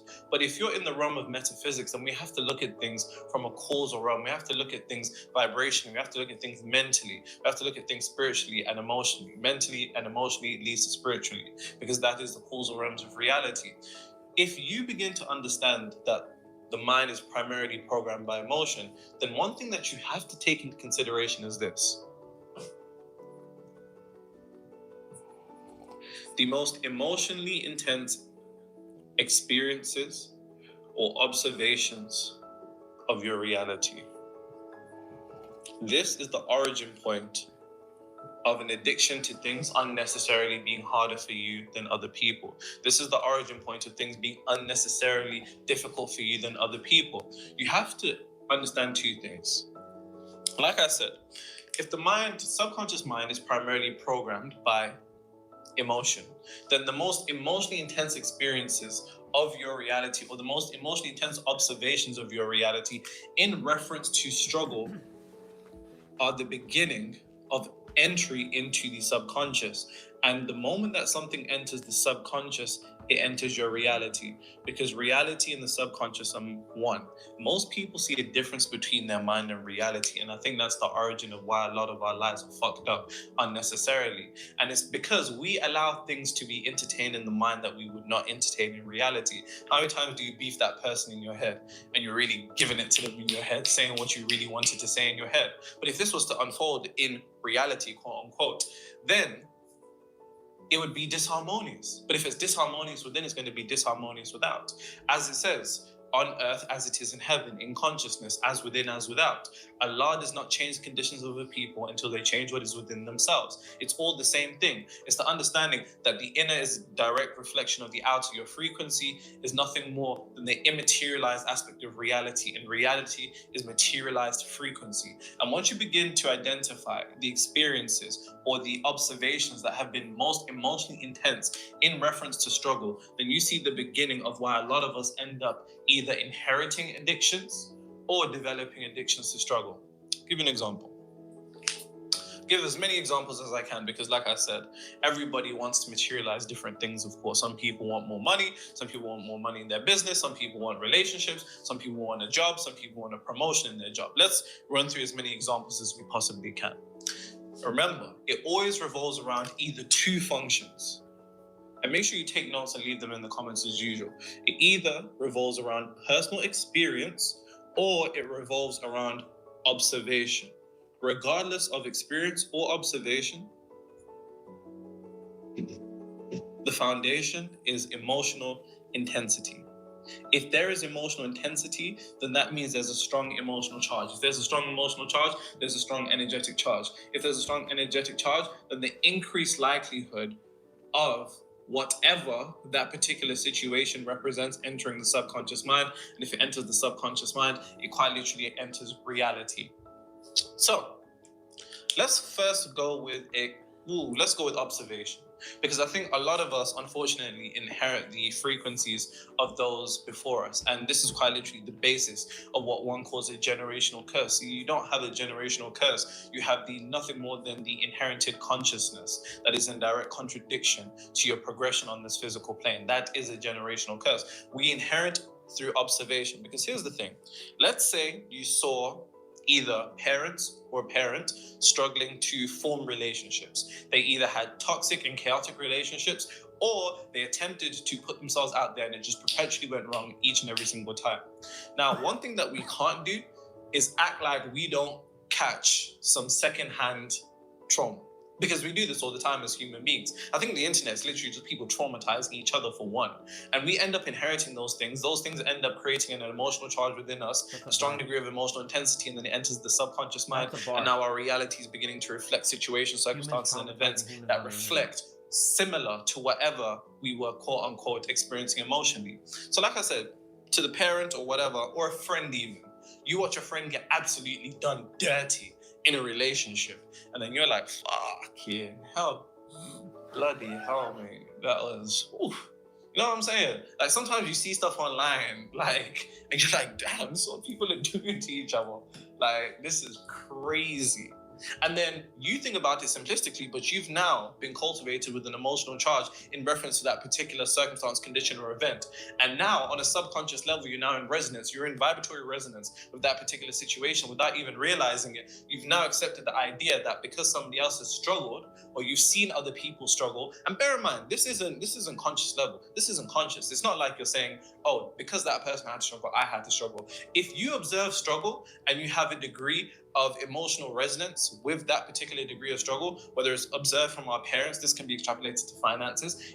And this is practically everybody that's grew up in the ends. If we're from the ends or the hood or the ghetto or the projects or anything resembling a, let's say, lack of financial resources, then we're accustomed to seeing those that we love struggle for money. We're accustomed to seeing it. And because we're so accustomed to seeing it and experiencing the emotions that they felt through that particular degree of observation, we then end up inheriting, due to emotional intensity, struggling in reference to money. So now in our minds, money and struggle are intertwined. Once again, this can be in the context of relationships. If you see and observe somebody struggling for relationships, you can then, through observation, well, not necessarily through observation, but through the emotional intensity of observation, end up accepting that on a subconscious level, which then perpetuates and materializes in your reality. If you observe someone struggling to get a job again and again and again and again and again, it forms a subconscious association now that struggle is equated to getting a job. This could be the same thing for a promotion. Struggle is equated to promotion. Now, on your own journey to attain these very things that you've observed other people struggle to attain, you can't help but struggle because now you've inherited, through emotional resonancy, through the reinforcement of emotion entering the subconscious mind, you've now inherited struggle in that particular degree, same to that other person. And we do this again and again and again as human beings without even realizing it. What if the struggle that you've been experiencing is nothing more than the inherited struggle complex of somebody else through intentional, emotionally intense observation? What if? And we just write this shit off as normal. We just write it off as normal in our heads and we think to ourselves, oh, this is just the way that it is.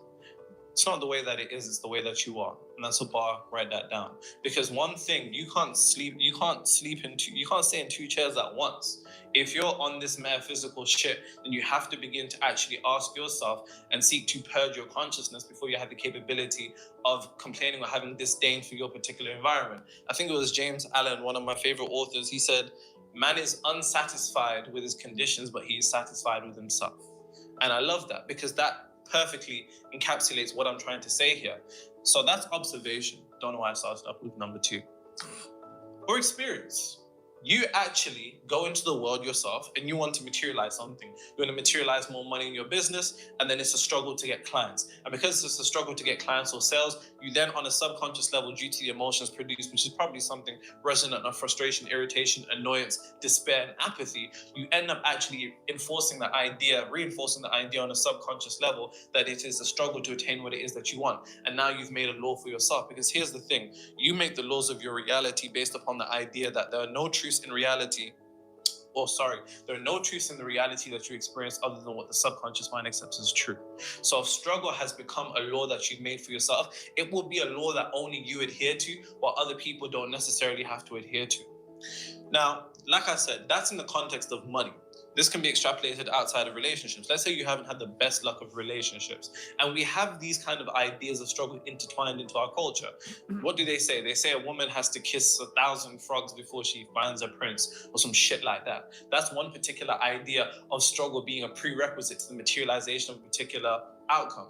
Right? This idea that you have to go through the dirt in order to get the diamonds. It's the same thing. It's the same thing, and nothing's compartmentalized in the mind. So whether it's in the context of relationships, whether it's in the context of career and promotion, whether it's in the context of money, we have made struggle a prerequisite to the materialization of our desired reality. So how could you not struggle to get there?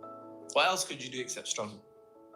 We've normalized struggling to such a degree that now struggling is a prerequisite to whatever it is that you want. So now on the pathway to getting what it is that you want, you're struggling, but now you have a cognitive dissonance because you're unaware of addiction that you never knew that you had, either based upon emotionally intense observation or emotionally intense personal experience. Like I said, let's say you go on a couple of dates and it just don't fucking work for whatever reason. It don't work for whatever reason, the dates just don't bang, right? day after day after day after day. Now, on a subconscious level, you've now reinforced the idea of struggling being a prerequisite to the materialization of your desired reality. So now, even on the pathway to materializing relationships, you can't help but struggle.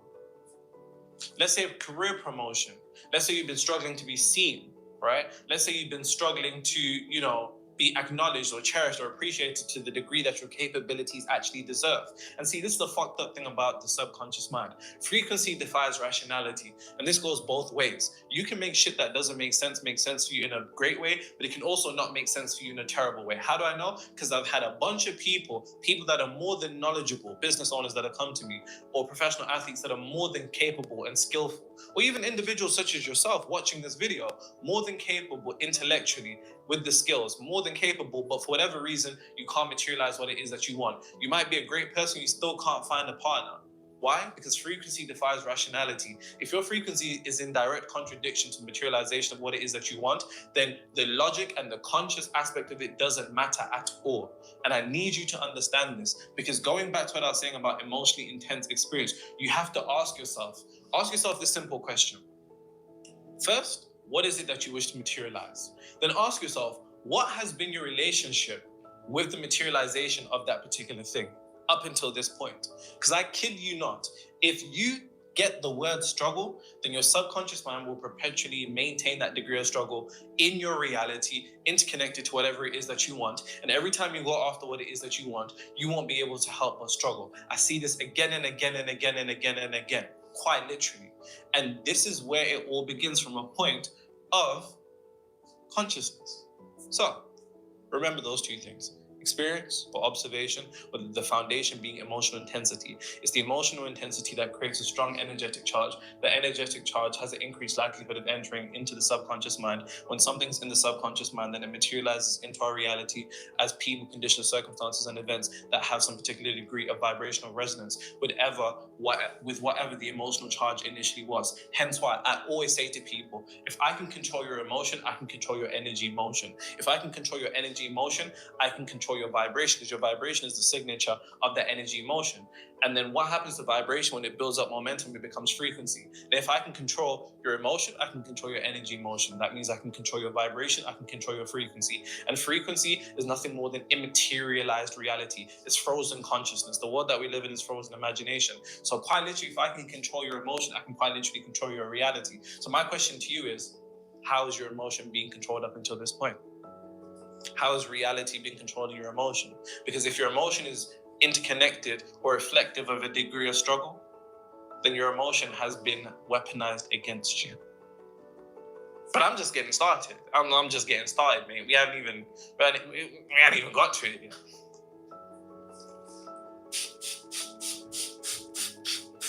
Someone just said, yo, they finished Dark Matter and get 8 episodes of proof that Nero's speaking facts about everything. Thanks for recommending Nero. Dark Matter on Apple TV. If you haven't watched it, guys, you need to watch it now. I know there's going to be some spiritual niggas that are like, what? You watch TV? What? Surely not. Surely. Hey, I can't lie. Some of these men are a bit intense. But it's the polarity. They become so intense that they can't enjoy life anymore. But yeah, Dark Matter is an amazing show. Amazing. It goes into quantum superposition, parallel universes, shifting between it with your consciousness. Is actually amazing. Another show I'd recommend is Westworld. My goodness. My boy told me to watch Westworld so long ago, and I was just like, this show looks weird, so I never really took it serious, but I recently started it, and goodness gracious. That's the one you told me to watch. It is fucking sick. You need to watch Fairy Bus. That's the show that they're saying is better than Severance. Yeah. Is it actually? It's pretty good. The season's not finished, so I can't give it my full judgment yet. Yo, this board is so high up. As time goes on, you lot are gonna watch the board get higher and higher and higher and higher.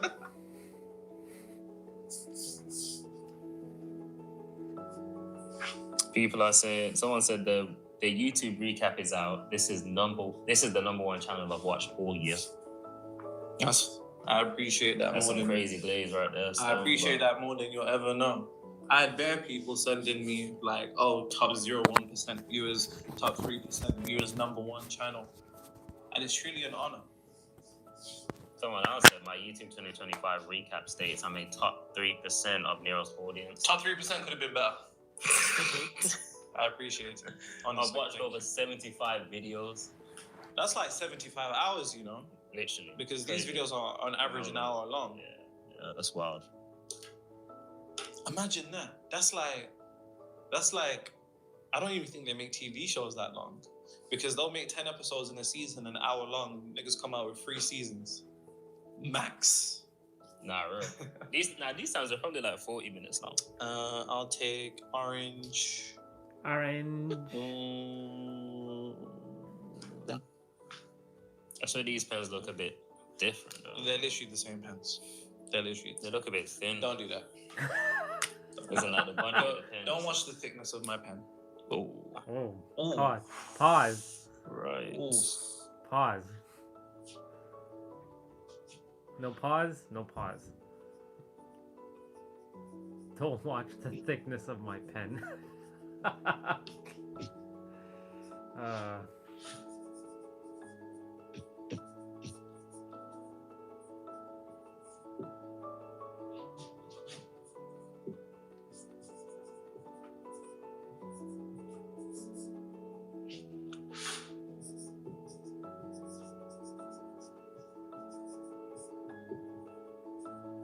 I can't even see what the fuck he wrote there.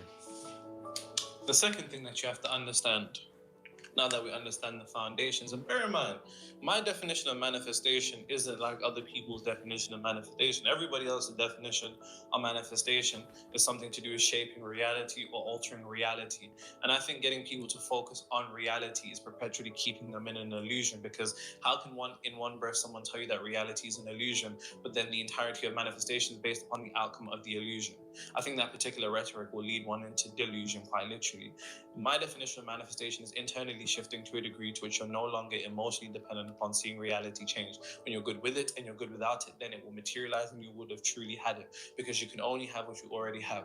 So internally shifting to attain the mental and emotional equivalent of your desired reality and being it before reality proves it to you is of the most highest importance when it comes to the true definition of manifestation, because then you relinquish the chains that reality has on you and getting you to look outside of you. Because when you look outside of you, you then actually get caught up on what you're lacking. When you get caught up in what you're lacking, that shifts you internally to position you to be in a state of more lack in respect of whatever it is that you want. So it's important that that is the foundation also. But you will block the ease. You will block the ease of life when suffering is connected to your self-worth.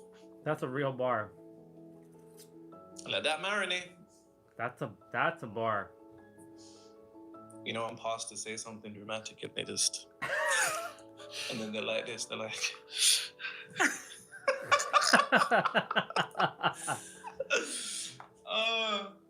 But quite literally, you will block the ease in your reality when suffering is connected to your self-worth. Because check this. Unfortunately, as human beings, it's almost like we have a kink for pain, quite literally. Because when you really think about it, we've made suffering a virtue. We've made suffering noble. Yeah. Suffering is actually something that is interconnected to holiness in the collective consciousness. This is how we perceive it. To such a degree that you don't realize if suffering is interconnected to your self-worth and suffering actually increases your self-worth, then you will avoid the ease in your life to avoid the depletion of your self-worth. Bar. And when you really think about it, that's quite fucked up. Because think about it like this. We see people in reality and we're like, wow, those people are just lucky. You know, things just unfold for them. Why is it easier for them? Why do they have an easier time dating? Why do they have an easier time progressing in their career? Why do they have an easier time in business? They just got here, or whatever the reason is. And it's because whether you realize this or not, on a subconscious level, you have suffering interconnected to your self-worth. And now you've actually got it so fucked up that suffering enhances your self-worth, which means that ease would deplete your self-worth. And in order to maintain your self-worth, you will maintain your suffering. You will make things harder for yourself because it provides you this artificial ego boost of feeling like, yeah. Yep, I know that We feeling. do this all the time. We do this all the time. You will block the ease in your reality if you don't come to the recognition that suffering is interconnected to your self-worth. Because like I said, if you think about suffering, suffering is something that's been made of virtue. Yeah. The idea that a business owner, has to struggle for 20 years, and then when he finally makes that million, we look at him and we're like, yeah, that's fucking great. But the individual that is able to do it in a short space of time, we look at that person with a particular degree of disdain. I talk about this all the time. That one friend, they just jump into the first relationship and it's just smooth sailing from there. Meanwhile, you're doing the most out here, getting caught up in these streets. You're actually out here in the streets and it's fucking dark. You're trying to date people. You're seeing that people are all weird and people are like this and they're all like this and they're all like this. But the idea of someone meeting that one person just smooth sailing and coasting. The idea that somebody has to be in the company for 35 years and dedicate their 35 years of their life to this company in order for them to get the promotion. Whether you realize this or not, within the collective consciousness, there's this idea that suffering is a virtue, but this idea that suffering is noble, all things that enhance our self-worth. When I don't think it's an enhancement of self-worth, actually, I think it's an artificial ego boost. That's the bar. I think it's a big finesse, a huge finesse. Because you will perpetually keep yourself suffering just so you feel worthy. Oh, yeah.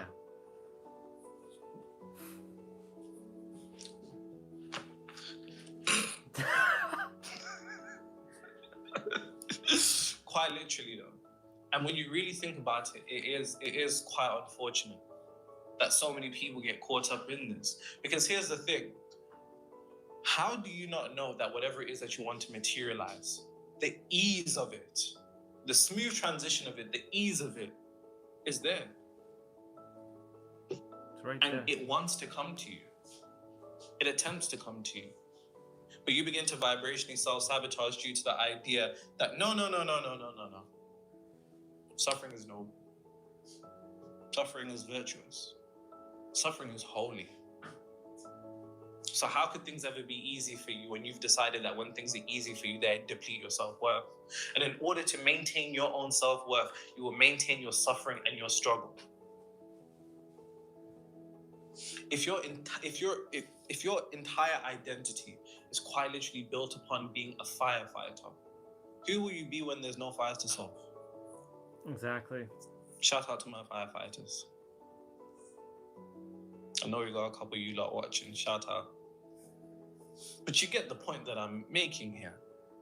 You get the point that I'm making. If you're so addicted to cleaning, you'll perpetually create a mess just so you have something to clean. Yep. That's the And this is bar. quite literally it.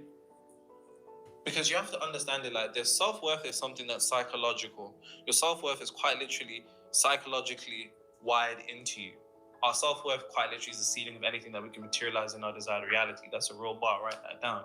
But when we talk about self-worth internally, if suffering is equated to self-worth, you will keep suffering and suffering and suffering because paradoxically you think suffering enhances your self-worth. You will make the attainment of a sale in your business much more difficult so you can struggle for months and then get that sale and then be like, yes, it finally happened.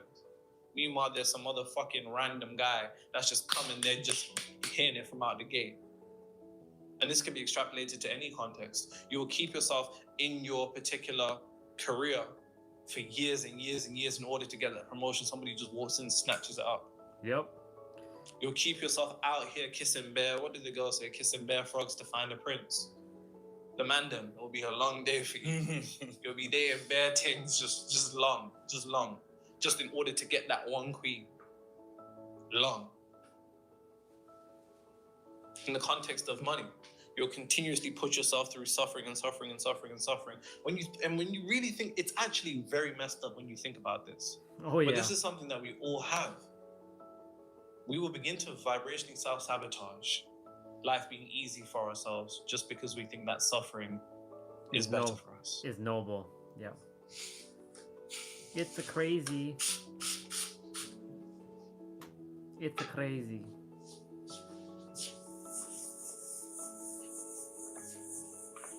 I knew I wasn't going crazy. His board was higher. So I'm not a client yet, but I took a business earning 1 million naira. Speaking of which, if you're an entrepreneur, now go on. I took a business earning 1 million naira a month to 22 million naira a month just by watching your YouTube, by the way. They've been using me as an example at the office management meetings all month long. They asked their other managers to come meet me for a masterclass. Wow. So, You might have to give me one. That's amazing. How much you say? From what to what? 1 million naira to 22. Shout out my Nigerians.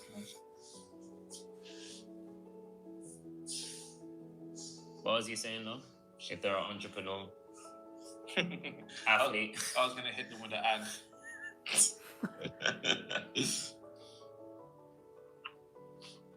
Speaking of an ad, could you do me a favor, AJ? You pass me that book that was Amazon bestseller for about 24 weeks straight before it fell out of the charts. Outsmarting Reality, Amazon bestseller in all 3 categories for 24 weeks straight.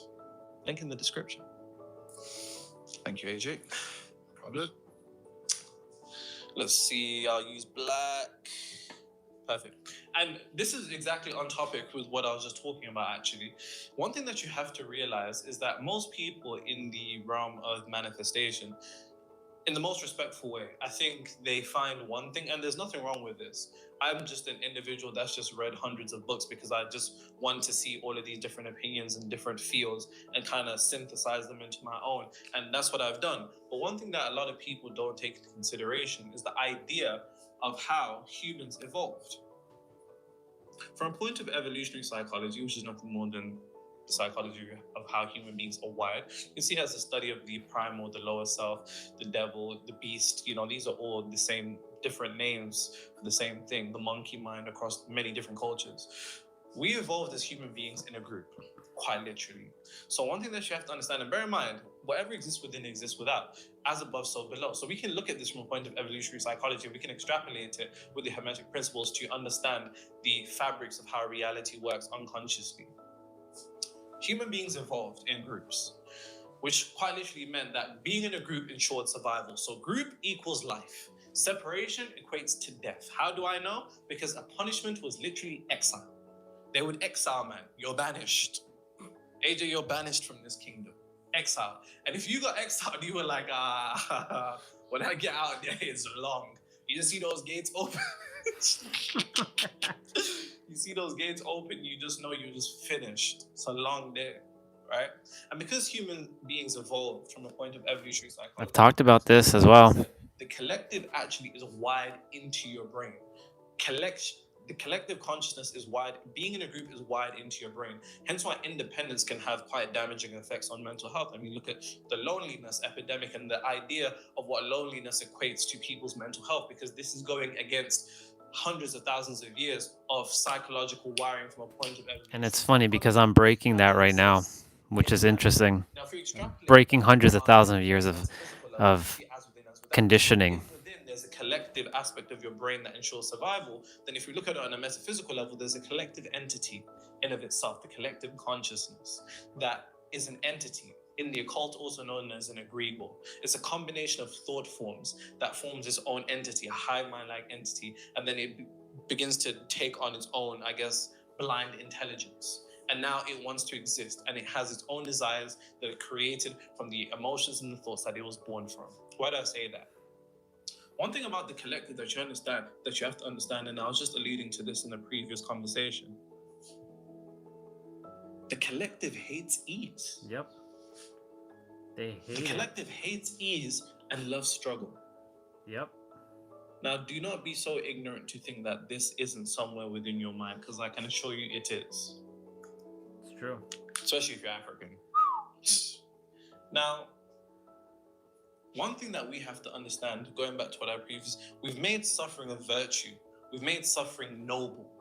And indirectly, the indirect implication of making suffering a virtue is that we've made ease an enemy. Yep. That's a bar, write that down. That is a bar. We've made ease an enemy. which is ironic because every human being desires ease. Exactly. It's a paradox. Extrapolate this to whatever your desired reality is. You want ease in your relationships. Actually, you might not. Some niggas are quite toxic and they want all the drama and the chaos. It's completely fine for you. Some people, everybody wants ease with their finances. People want ease in their careers. People want ease in their business. But when you've made ease an enemy, why would it ever come sit down with you? Exactly. Because the Ooh, that's a collective bar. consciousness quite literally hates ease. How do we know? Go back to the examples that I was just saying before. When you hear that somebody, yeah, he was a business owner for 70 years and he struggled and he lost money every single year for 70 years, and then in that 71st year, his business popped off. We look at that story and we're like, clap, clap, clap. Wow, how amazing. And then paradoxically, when we look at the individual that is able to attain success quite quickly, we look at them with a degree of disdain. Yep. This idea that suffering through the trenches is noble. The collective consciousness hates ease and it loves struggle. And if the collective consciousness is a force that your own consciousness is against, then you have to ask yourself,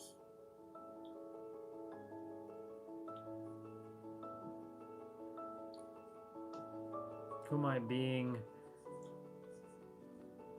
I don't know why that looks crazy, but it says, who am I being controlled by? That, yeah. It's because the board's a bit high up now, so Struggling to reach. just a bit. I gotta walk around on my tiptoes. But quite literally, who are we being controlled by? If you're not doing your thinking yourself, then who's doing your thinking for you? That's a bar. Ask yourself, why do I hate the idea of things being easy? How do I know that you hate the idea of things being easy? Because you'd feel fucking bad if it was. And that's messed up when you think about it. If you was able to get in that relationship and you're just smooth sailing, your relationship is just heaven, you'd feel bad because you know the people around you are going through the absolute trenches. Yep. If your business popped off before other people that have been struggling around you for time, you'd feel terrible. If your finances were began to change in a way exponentially to other people, you'd feel guilty. If you was able to get that career promotion like that, you'd feel guilty.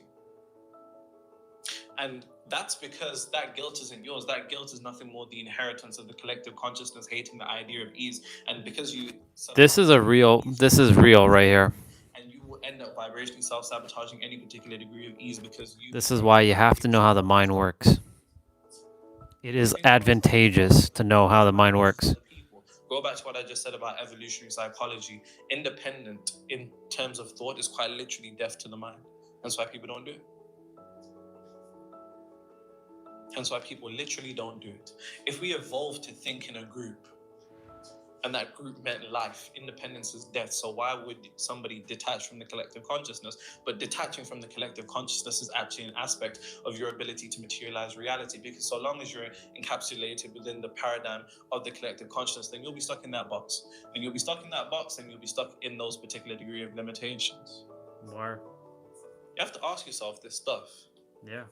Do I hate the idea of things being easy? Now, bear in mind.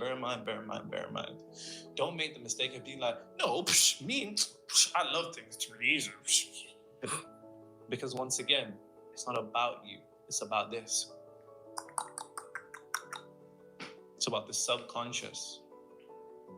Now, ask yourself, through experience, observation, degree of emotional intensity, what are you more primed for? Are you primed for things to be easy and for things to unfold for you in a manner that's smooth? Or are you accustomed to the idea of things being a struggle for you, things being difficult for you, you having to get it out of the mud, right? Because we champion these particular things. That's a real bar. That's a real bar. And I'll never let it dance again. Wow, this is the first time he's singing for today. No rhythms, though it's easy to pretend. I know you're not a fool. By the way, if you're an entrepreneur who has a mental block that they can't figure out that you know is preventing your business from making the millions you should have made a very long time ago, the link in the description. Apply to work with me. Not necessary, but I appreciate it, bro. Should have known better than to cheat a friend and waste the chance that I've been given. Someone I'm running and singing. Don't bring it up to string you through. Gatekeeper here. Nero, your arms are getting bigger. Wow. So you guys are admitting it now. The cat's out the bag. The jig is up. I'm actively gatekept. This is unbelievable. You know what? I'm detaching from this consciousness. I'm detaching from this collective consciousness. What are you saying? Nero, your arms are getting bigger. And the emojis, them like with their tongue at the corner of their mouth and they're smiling. I'm gonna put it up on screen.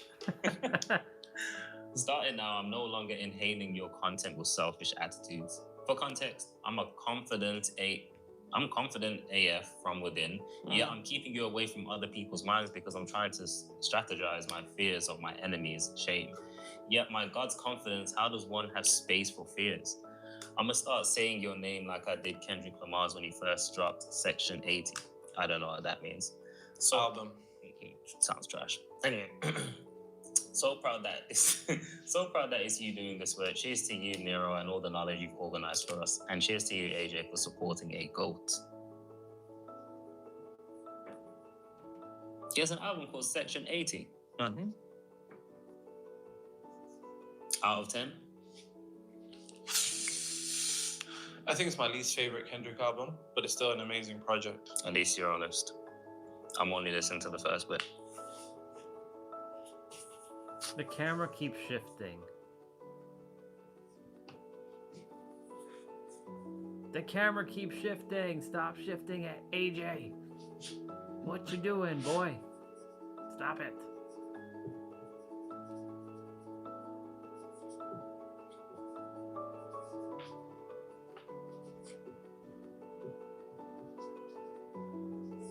I know somebody in the comments is gonna talk about the camera. I can feel it. I can feel it.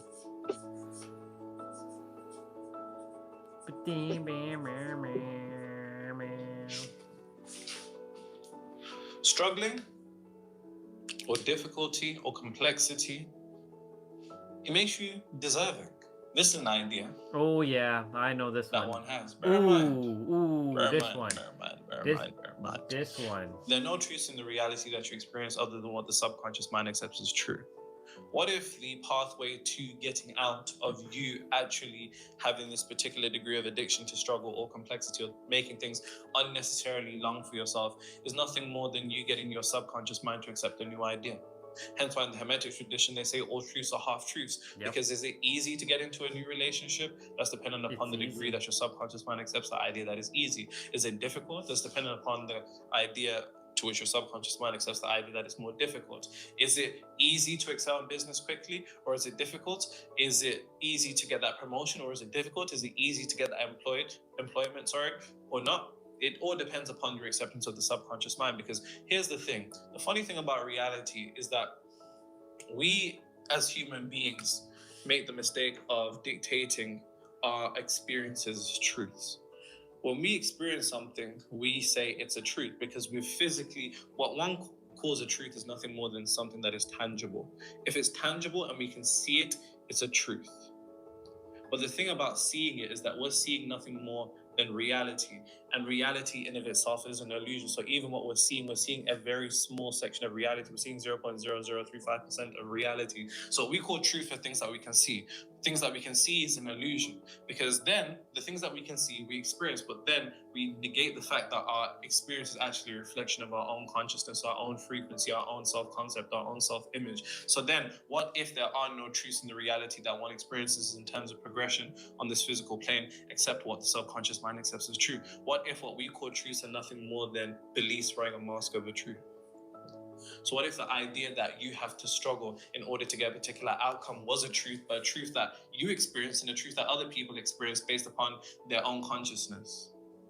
And what if the inherited observation and emotional intensity of you observing somebody struggling to get something was all because they weren't in the right, correct consciousness? Exactly. What if their state of consciousness or their frequency or their mental attitude or their self-concept or their self-image was in direct contradiction to whatever it is that they wanted to attain, but they were unaware of it, so they just perpetually struggled?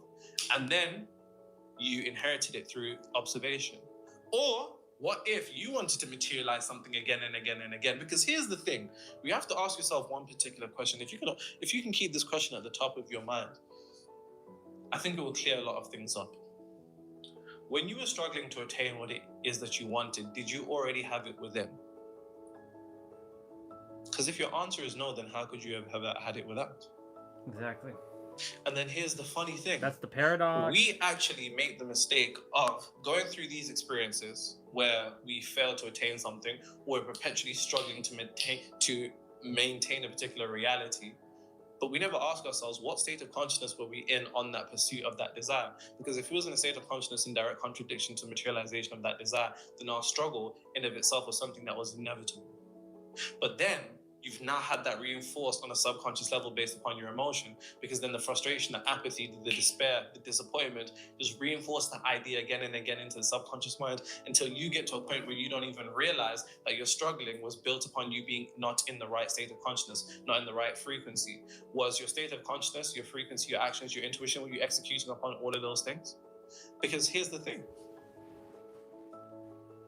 Struggling in of itself is something that we believe makes you deserving, which indirectly means that if something is easy, you're undeserving. That's a bar. And here's the thing about human beings. We don't like feeling uncomfortable. So if something feels undeserving, if something isn't aligned and in resonance with your self-worth, you will quite literally reject it. Quite literally, you'll reject it. And we can think about this on how this happens on a wider context. If struggling makes you deserving, if grinding in your business for years makes you deserving of that final success, if kissing 1,000 frogs to get your prince or vice versa makes you deserving of that person, if, working in that same career job for X amount of years to finally get that promotion makes you deserving, then you have to understand that if struggle makes you deserving, the indirect implication of that is that when things are easy, they're undeserving. And if you're undeserving, then your system will quite literally reject it without you even knowing. Bar. Things will make its way to you and be like, no, and take a step back. Because we're so cultivated and we're so trained to be immersed into struggling and making things complicated and things being more difficult for us, while other people just skid through life. Yep. Quite literally.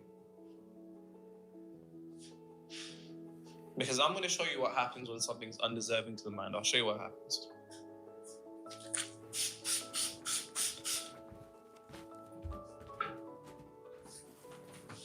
Yo, Nero, I think your vids helped me manifest the best friend. I've been pretty lonely and had friends with no emotional depth. And I spent a lot of time visualizing myself walking with a girl, my own best friend, and yapping with her for hours. Having someone who you can talk to for the whole damn day. Someone who makes you feel accepted. Someone who sees your darkest parts and accepts you with them. That's how I feel about you. Oh, same. Today I had her. Always had her. Oof. I've known her for a while, but since October, we have begun walking together during break time. We talk. Aww. We talk so much, I forget to eat. Aww. But I am so blessed to have her in my life. Finally, someone I can share my yapper side with. You don't know how long my soul has ached for someone who made me feel heard. Thank you, Nero. Aww. That's so sweet. That is so sweet. That is actually sweet. That's wholesome because, usually on this channel, it's either people manifesting more money or, trying to get baddies. Yeah, more. Or trying to get tricks. Yeah. That's so wholesome. That's so sweet.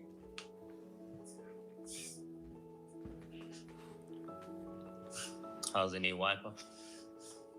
I like it. Told you guys to be upgrading equipment. The board is getting higher. You know what I'm saying? You got a rag now that's magnetic. The money's changed.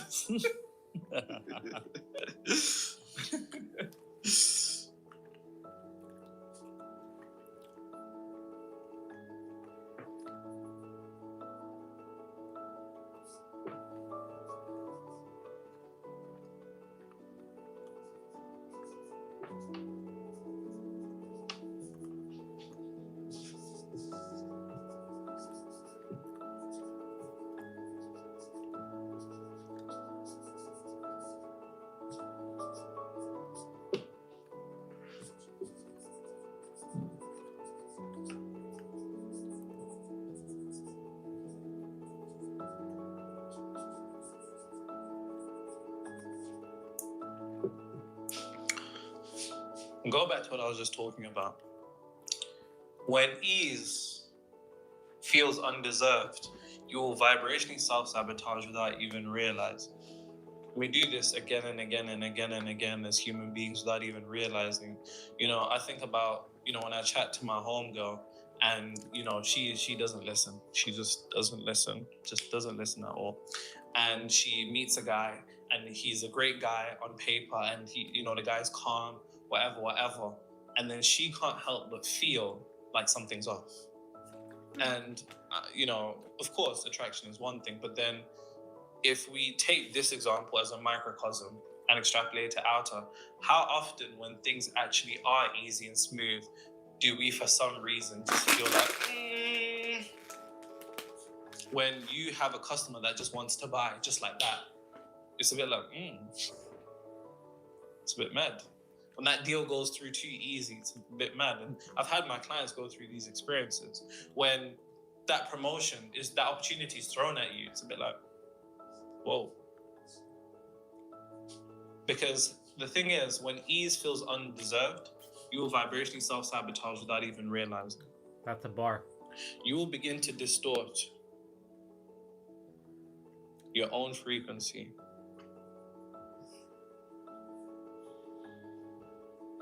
to get what you deserve. And I say deserve in quotes because on a subconscious level, the thing that we feel as if we deserve is struggle. Struggle, suffer, pain.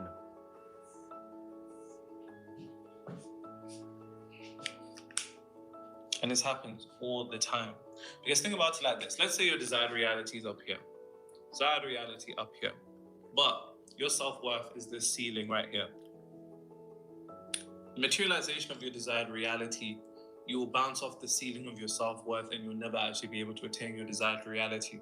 All because you don't realize that you have decided that ease is something that feels undeserved. So now you begin to vibrationally self-sabotage in this region, stopping yourself from being able to materialize any particular degree of ease. Bar. Because if it feels undeserving, you'll get rid of it.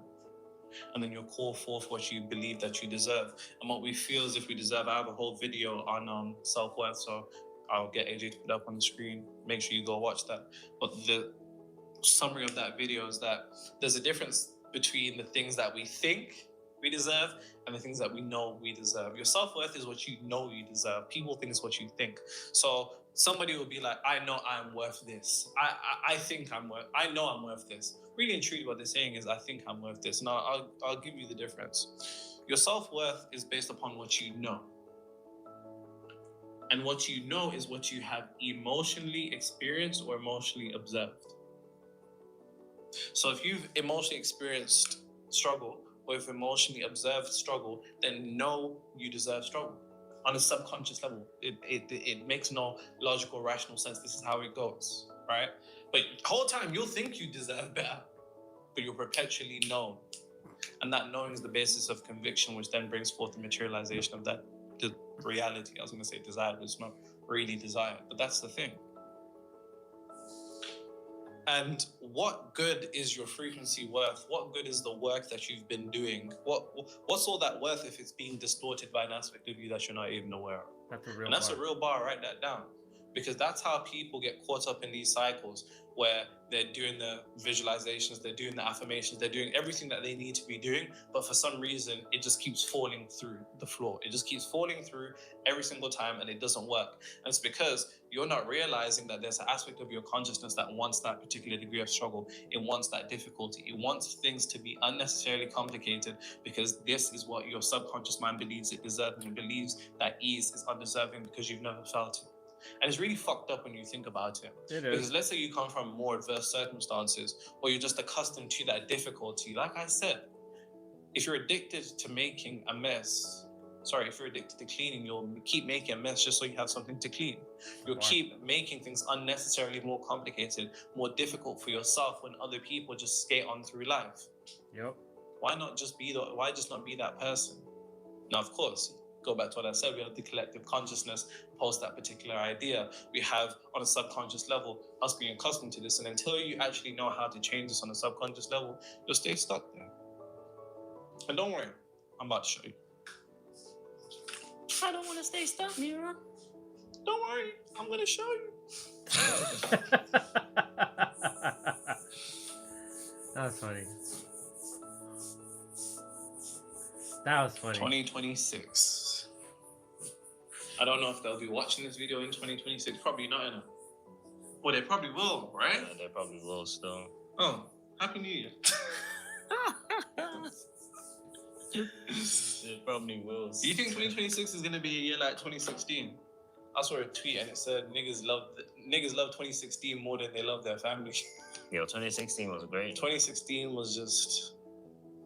I feel like I don't know what it was. There's some good movies coming out in 2020. That's what I'm saying. Hopefully some good movies. And obviously, there's a 6, right? There's a 6 in it. Yeah. So maybe this could be. What if every 2036, 46? What if? Yeah, that's the year to look forward to. I don't remember what I was doing in 2006, though. I was 5. Same. Nah, you were like 15, bro. Shut up. What are you gonna say some shit? I knew you were gonna say some shit.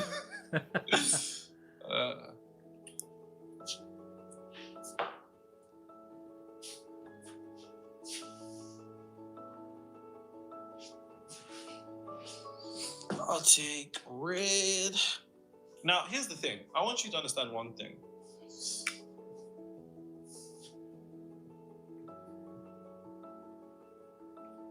What separates something being easy versus something being difficult? What do you think it is, AJ? Perception. From a point of metaphysics, of course, we don't need to go into the physical plane explanation of, the acquirement of skills, connections, geographical location, and whatnot. Truth are all things that matter. Believe me, I'm not one of those spiritual niggas that act like that shit doesn't matter. The truth of the matter is, even though we're playing the same game, we start off at different levels and different points. Still the same rules of the game, nonetheless, from a point of metaphysics. But continue. What was your question? You're banned. Can't even ask the teacher to repeat. No, you can't. What kind of dictatorship is this? What? Dictatorship. Oh, steady on. This is a very strict regime that we're running here. Right? I always say this. I watch TV shows sometimes. I'm like, yo, this was my country. It's like this. This would not be happening. This would not be happening. I just came back from Atlanta. That was the easiest airport experience I've ever had. Maybe this is a struggle complex that we're talking about right here, right? Yeah. Because I got to that airport, and when I tell you there was no line. Remember when we went to New York? The line was long. There was no line. As in, I walked and I was the first person to get my passport scanned. She said, "Where are you staying?" I said, "I'm staying here." She goes, "How long for?" I said, "This." She said, "Bet." Stamped and said, "You're good to go." Thinking, bet. Thinking, you're lucky. Bet. This is a bit too casual. This is an establishment. But to go back to what I asked, all I said is, what do you think separates something being easy and something being difficult? One word? Perception. Perception. Now, you have to understand something metaphysically. Go back to what I said. Why are certain things easy for other people from a point of consciousness and from the causal realm of things? The only difference is one person sees one thing as easy and another person sees it as difficult. Yep. And what you fail to realize is that you already have things in your life that you perceive as easy, and then they're easy because of that. Are you good at maths because maths is easy, or is maths easy because you've decided it's easy? Extrapolate this to whatever your particular context may be, right? And the fact that you fail to realize that you're already doing this in your life is the idea that you have to understand the way that you look at life is the way life looks at you. And if you look at something as easy from a point of consciousness, then you allow reality to rearrange itself to provide a particular degree of ease for the materialization of the outcome. A lot of women will just be like, yeah, men are just dogs, like men, they just come easy. Why don't you take the same perception and put it towards whatever direction it is that you want to materialize? Exactly. There's something that you find easy. Find something that you find is easy. Could be playing FIFA. And something that you just think take is it into easy. the other Why realm. don't you just take that same particular perception towards that thing and now extrapolate it towards your desired reality? Bar. Because here's the thing. We view certain things as difficult and certain things as complex. I've explained this already. And what we've experienced is nothing more than a reflection of our consciousness. And if our consciousness had led to an experience of it being difficult, then that means within our consciousness we perceived it as difficult. Do you see how they're catching up to me now? Oh yeah. I am on the upper echelons of human consciousness. Yes. And if you don't see it as easy, how could you experience it being easy? And if you don't see it easy, then what is the unconscious indirect implication? Of course, that you perceive it as difficult. Now, let me actually show you. Let me show you the way to overcome this. Now, the basis of everything, bring it, boy, primarily is emotion, which means that there's a particular degree of emotion that exists on a subconscious level that is intertwined with the idea of struggle and everything that comes with struggle. So you could say irritation, you could say frustration, you can say apathy, despair, disappointment, annoyance, rage, anger. Damn, bro, is that your stomach? Damn.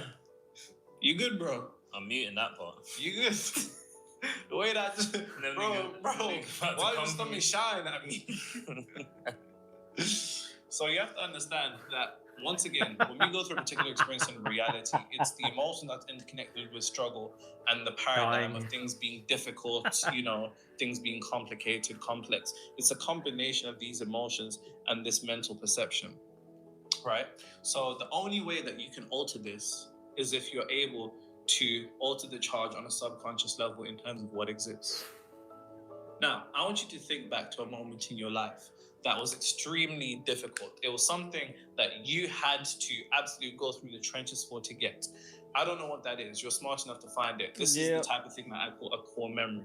A core memory is a simple memory that has a large emotional charge to it.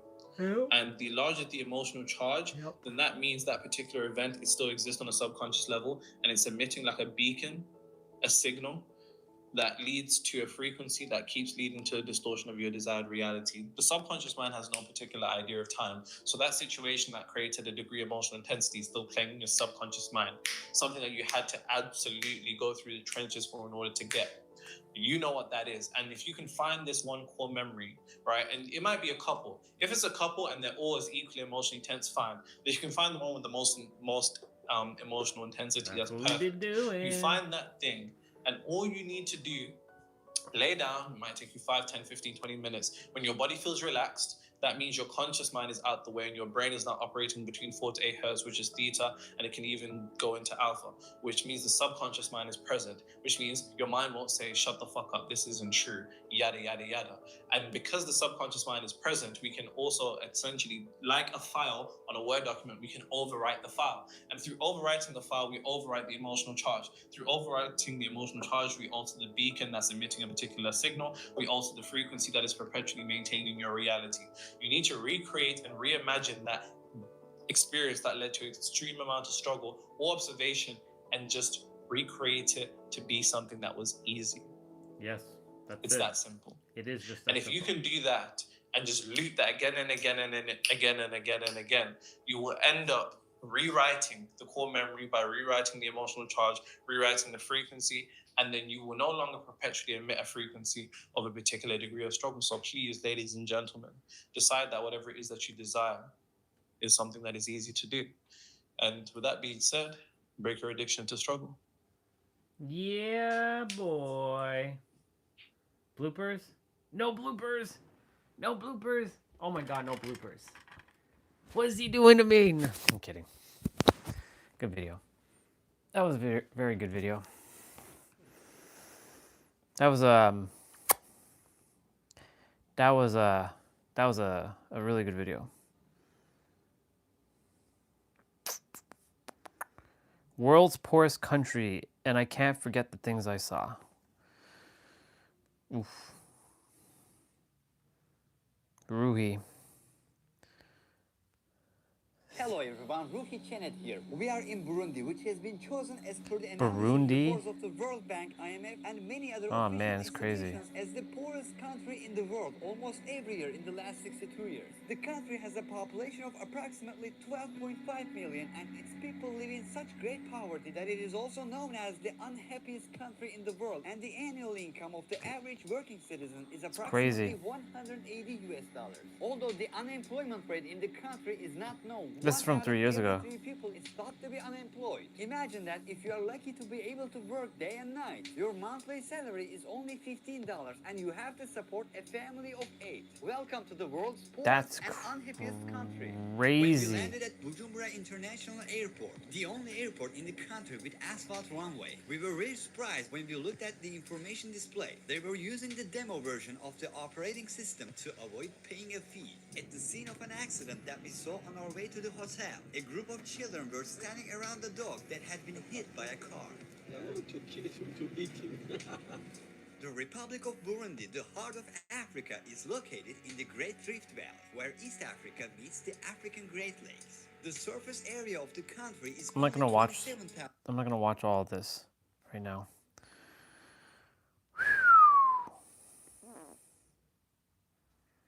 Damn, that's some craziness. Hey, Hey.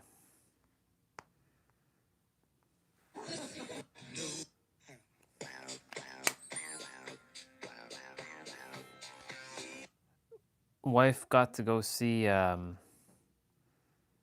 Backstreet Boys. And it's funny because we were talking about Backstreet Boys yesterday while I was upstairs in the kitchen. I'm like, is that Backstreet Boys or that NSYNC? No, that's Backstreet Boys. And I think it was the same fucking song that was playing, Larger Than Life.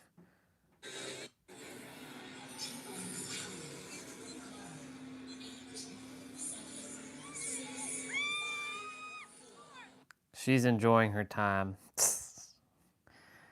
Wife is enjoying her time. I love it. I love seeing her happy. That way you are at life. I'm gonna watch an episode of Dark.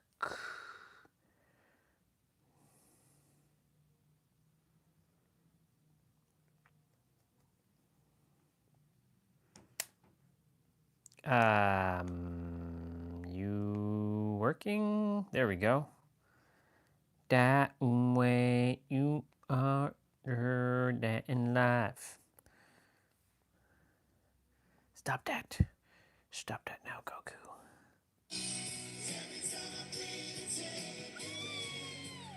They're in the sphere. She's in Vegas.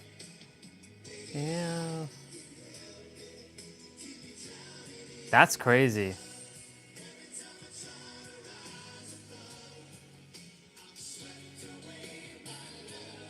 I didn't realize Backstreet Boys sang this song. That was like a different band. Let's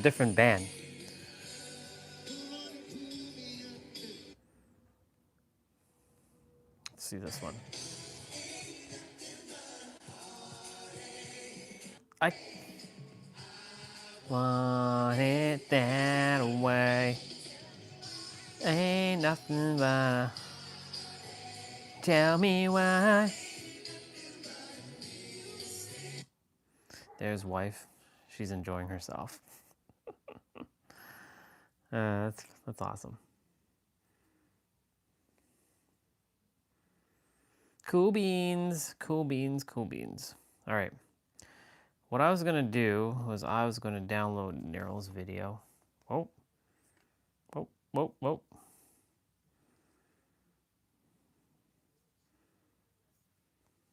So it's not about stopping the thoughts. You can't stop the thoughts. Don't even try, because that would just be more thoughts trying to stop thoughts. I get the message I need to have an empty mind. That's a thought. Now that's my belief. Now I'm going to try to enact that with this will that I believe I have. Whoa. This person writing a long ass... So it's not about stopping the thoughts. It is about seeing through the thoughts for what they... Whoa. Easy, person, easy. Calm down.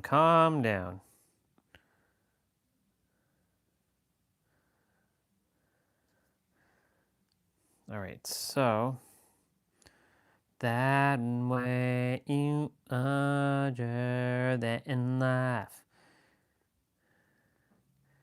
And that were you larger than life.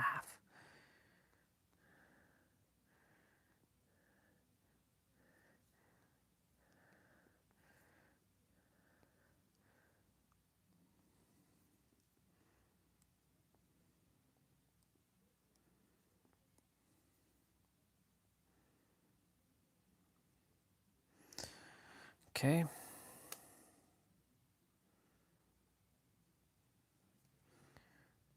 AJ Panuk. Gotta make a video. I gotta make a folder of AJ now.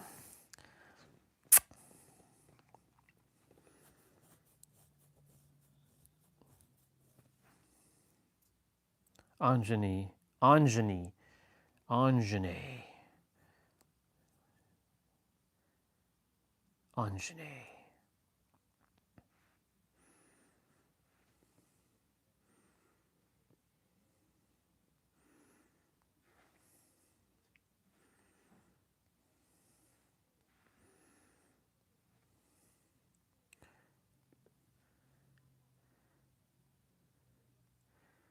Good job, dude. Proud of you, AJ. Let's get back to... This isn't a custom paint job. This is an official PlayStation that we were never supposed to have. It's a blue debugging unit made for licensed developers, and this one was used by Squaresoft. Yes, that's Squaresoft, the team that PAL and North American even burnt discs too. This was so developers could test games mid-development easily. It also has an external multi-region power brick, so it works everywhere on the planet. Nowadays, these are incredibly rare. If you see one floating around a garage sale, don't think twice about grabbing it. Did you know there's also a green one and a matte black? This. That's cool. I'm gonna hit share.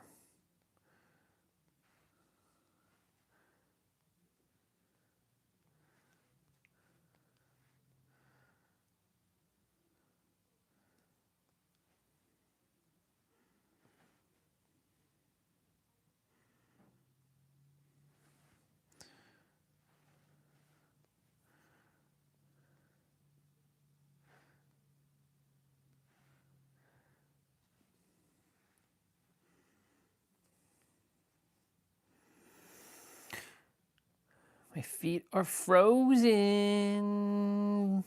My feet are frozen. Yeah, baby.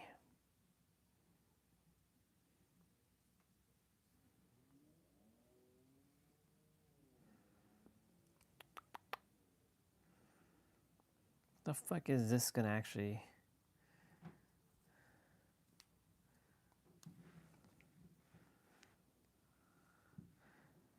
The end of spiritual seeking.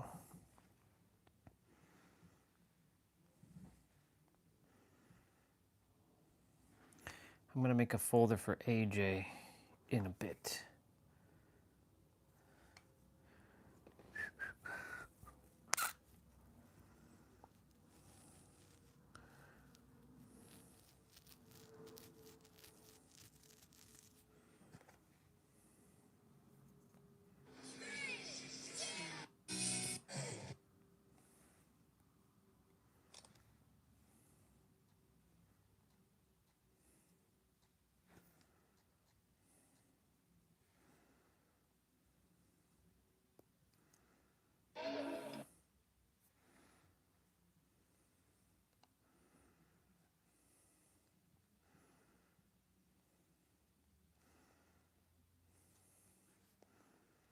People who vibrate higher quantumly in isolation.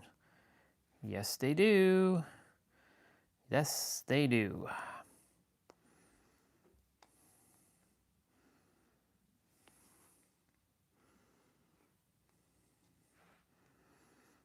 Rename.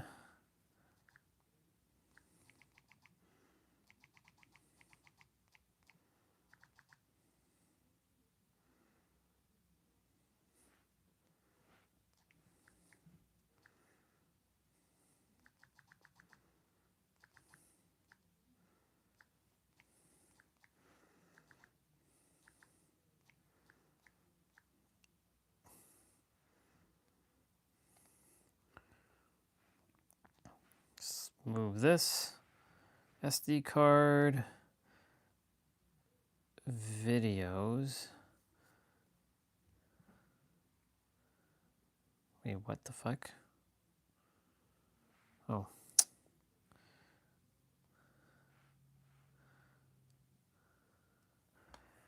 Okay, y'all.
Tell me why.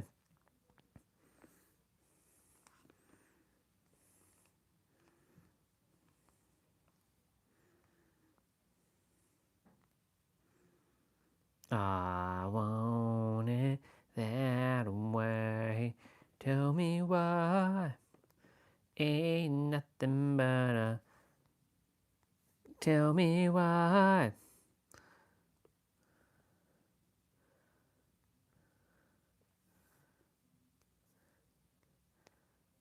Pictures. I want it that way.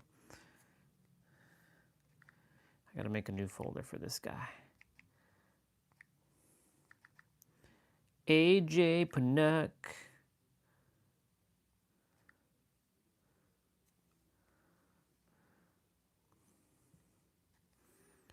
Move SD card.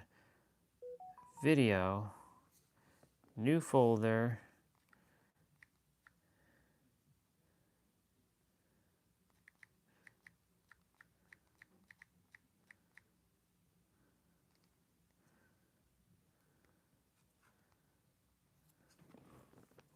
I gotta move one of Nero's videos, or rename.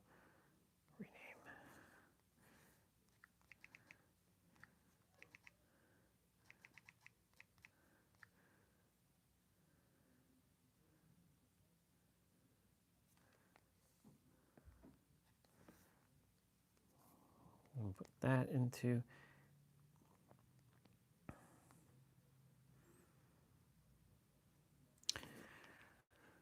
All right, y'all. We still have time on the live stream. We still have plenty of time. We have plenty of time.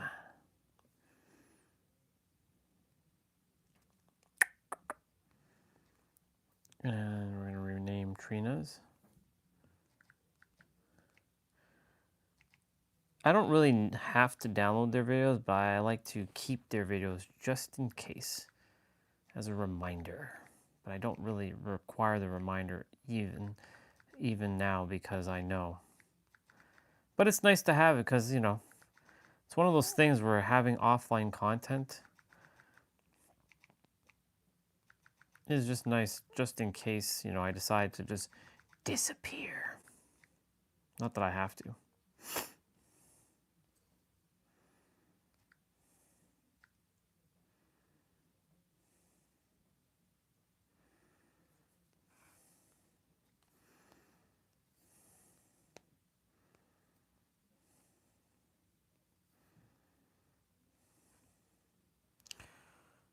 My feet are frozen. My toes are frozen.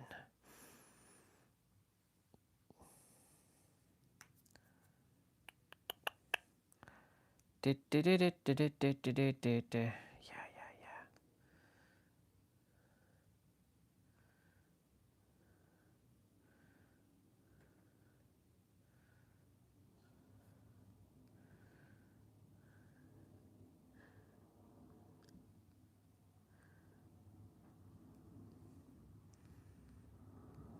So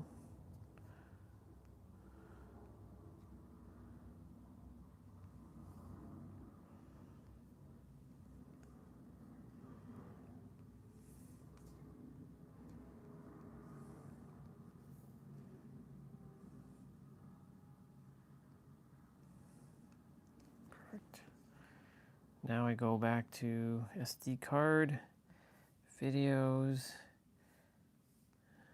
arrow,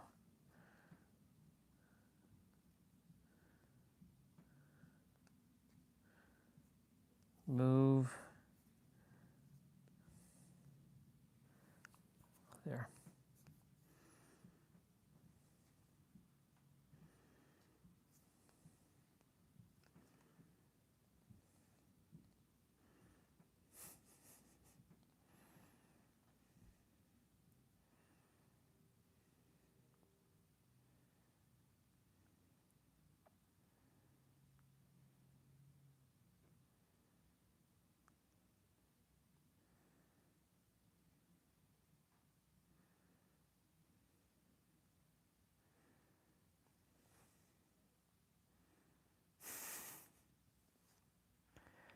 Oh, they gonna know who Orion Stellar is. Hell fucking yeah, they're gonna know.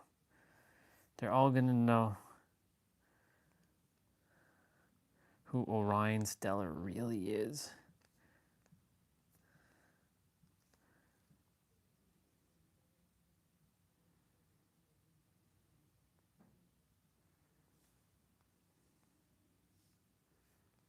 To Pilates is compelled to go to Pilates. An individual who deems themselves as a chef is compelled to cook. Behavior follows frequency, state of consciousness, and self-concept. Anytime that you're lacking motivation or you're requiring motivation, then that's an indication that you are in a state of separation from the identity or reality that you seek to materialize. Bear in mind, identity and reality is the exact same thing. And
Okay.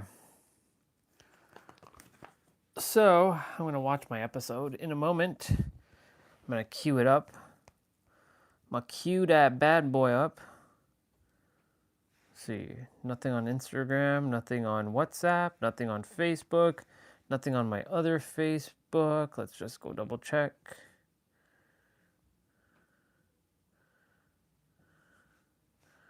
So let's just do that. Nope. Nope. All good on that. So now we're going to queue up Netflix. Dark. We already watched that episode. The beginning and the end. Next episode. And you know what's funny? Because the next episode is actually entitled Dark Matter. And we watched a show called Dark Matter. I love it. Oh shit.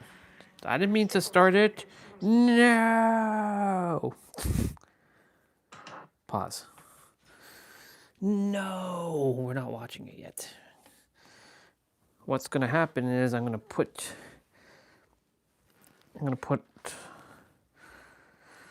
y'all back on the tripod. Still have plenty of time, human time. I am gonna go barefoot outside and stand out in the cold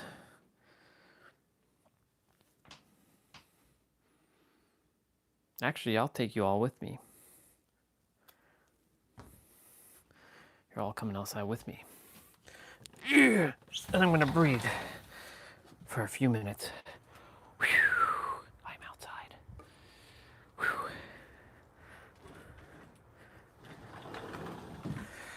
Okay.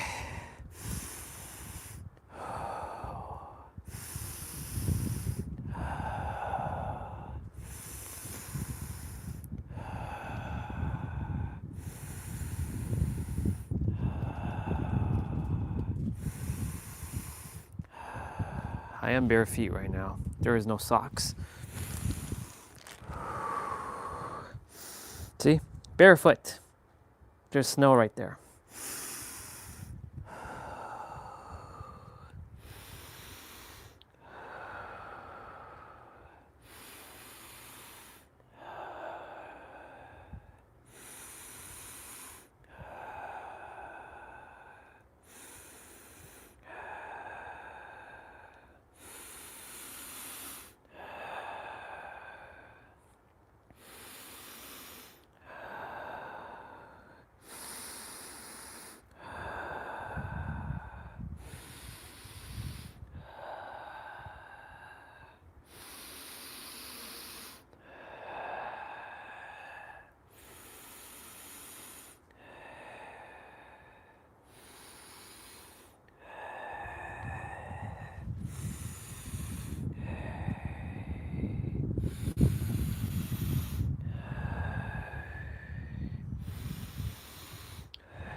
Six, 7, 8, 10.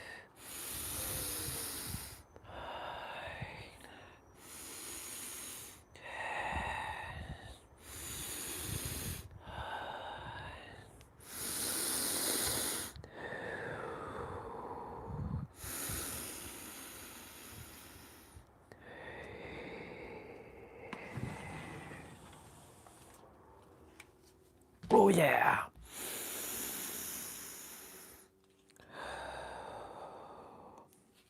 You're crazy. I know. I know I'm crazy. But this is how powerful we're getting. Nothing can stop me now.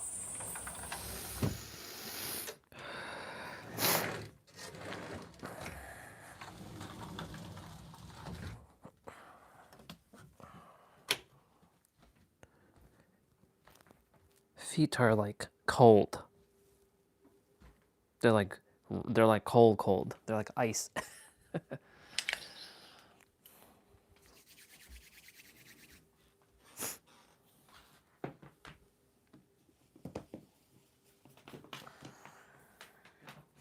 I'm gonna go wash the dish, that one dish. Actually, I have to go back outside and put this outside. I'm not gonna walk bare feet outside though, because there's ice and I don't want to slip. So we've got to put on the boots. On the boots. So tomorrow, oh shit. Tomorrow we have a call with Cassidy at 1 p.m. So we gotta, as soon as we come back for a walk, we either, one of two things. I either start my play out before the live stream, so at like 5 a.m. or once we get back from the walk, I start straight with the play out and do the main quest and the side quest. And depending on time, in the afternoon, like the mobility and whatnot. Or if I can get it all done before 1 p.m. and shower and everything, that would be great.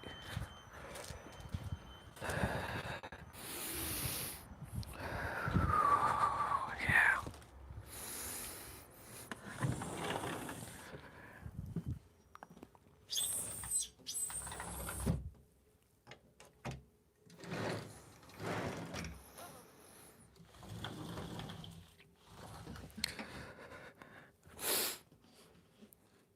I love the fact that I still go outside even in the cold. One would say, you're a real Canadian now. Please. As if I would attribute myself as Canadian. Canadian.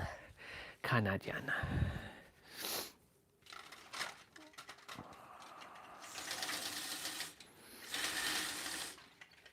I am gonna go brush my teeth. I'll make sure to put the microphone back in the room after I wash my dish.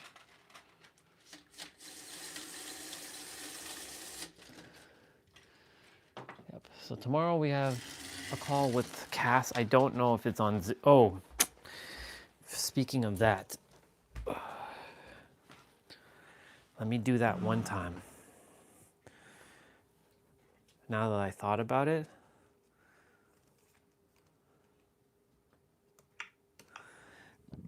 Zoom. Update Zoom. Because, you know, Zoom always has an update, and let's check. Check for update. Yep.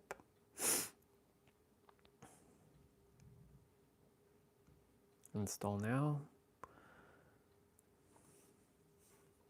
Retry. Continue. Install. Fingerprint. You know, once upon a time I was never a Mac person, and now I'm a god at Macs.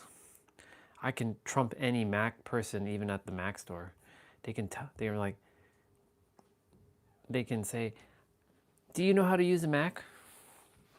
Are you kidding me right now? Who are you thinking you're talking to? Some amateur? I am the Mac.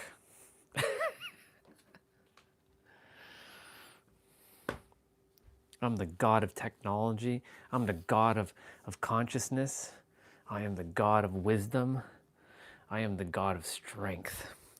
I am the god of anime as well, and video games. I am the god of Dead by Daylight. I'm the god of it all. I'm the god of speaking. I'm the god of money. I am the god of it all, for I am Orion. And you shall remember my name. For it will be forever etched in the echelons of human consciousness. Insert evil laugh. Yeah.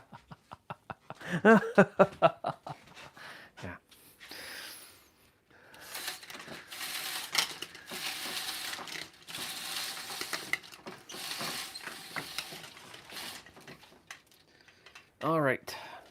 Nothing else is going in the system except for some water, which I will go get a bottle from downstairs.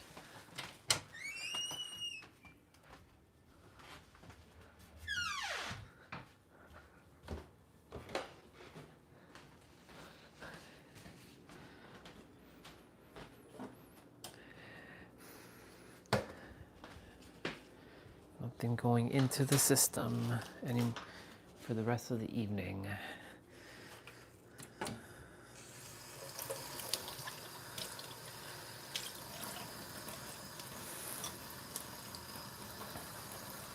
You can't see me, boy.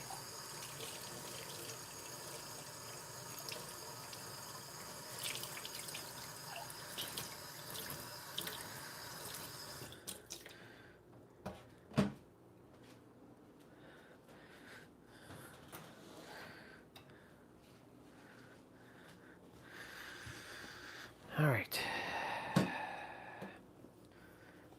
You can't see me, but I can see you, but you can't see me. If I had the screen, I could actually see all of you. I could spy on all of you. Whoever's here, I can spy on you. But I know someone's there.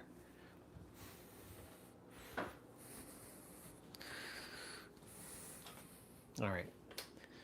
I'm gonna go brush my teeth.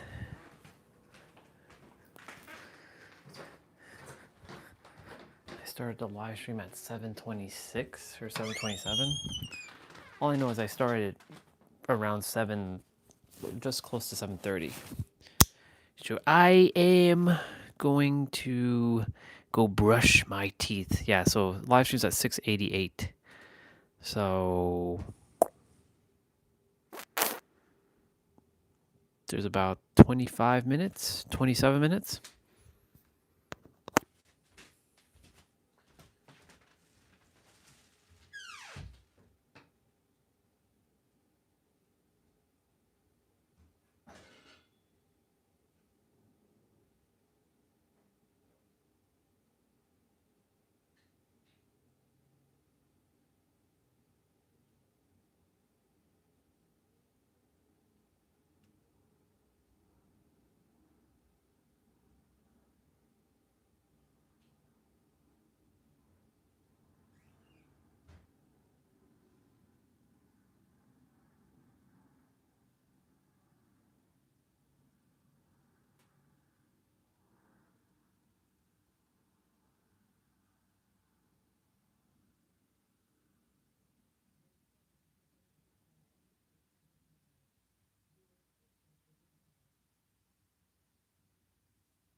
Alexa, play notification.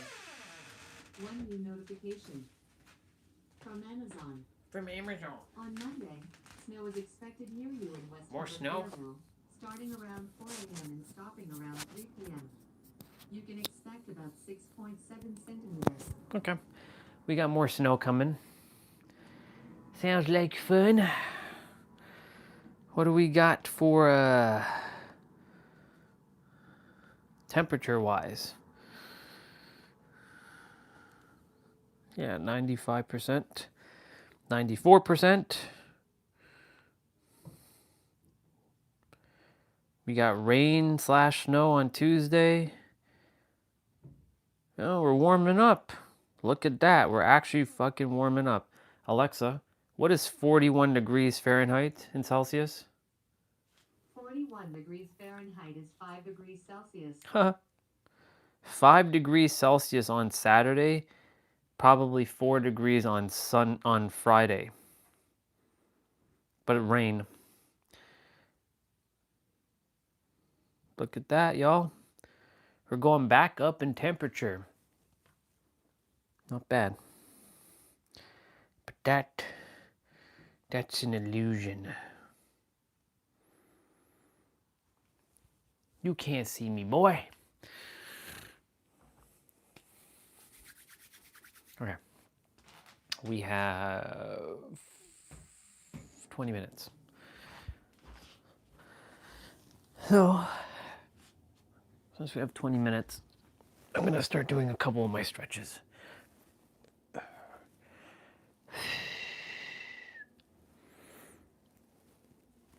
I don't believe the person I'm supposed to speak with, I was supposed to speak with on Friday, is going to be talking with me tonight. So once the stream is done, I will turn off the phone and I will just get on with watching an episode or two of Dark, and then that's it.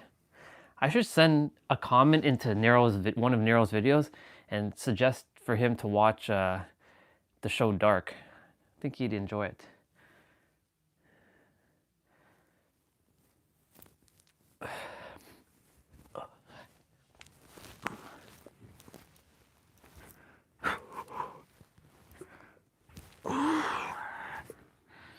Oh yeah, so I'm supposed to get a bottle of water.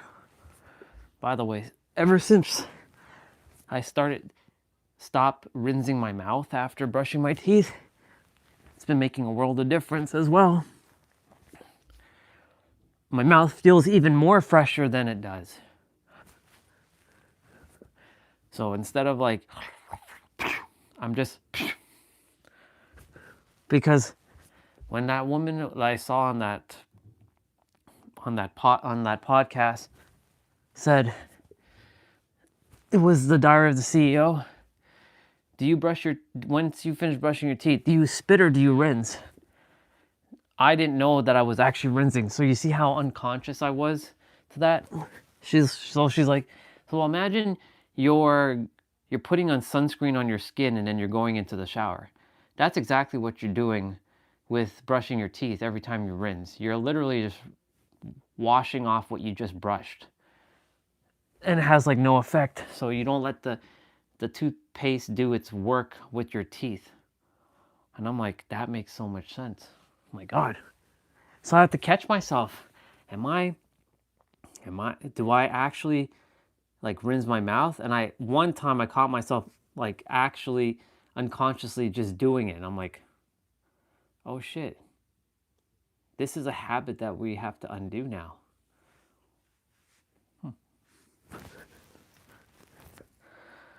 Quite fascinating, by the way. If you didn't know, once you finish brushing your teeth, just spit, don't rinse. Spit as much as you have to, but don't rinse. Don't rinse your mouth. Take it from me. There's a big difference. I haven't been to the dentist in probably over a year and a half. I don't need to because my teeth are in immaculate condition.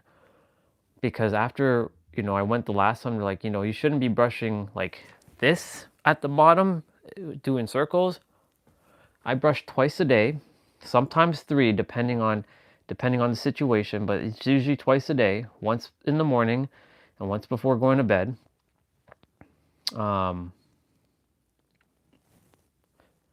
I'm good. Look, there's no pain at all. My teeth are absolutely like bang on healthy AF. So, yeah.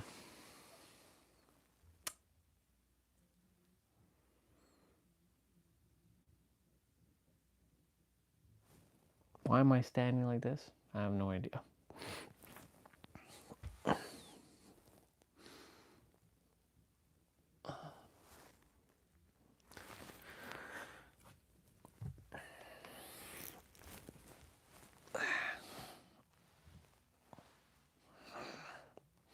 This used to be extremely painful.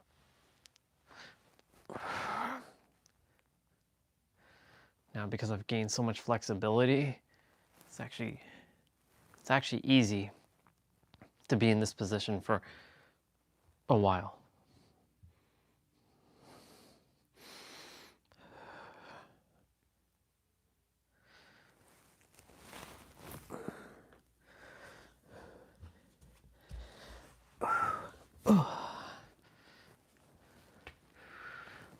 So this one I'm starting to do more, where I'm bringing the knees extremely down and tapping them.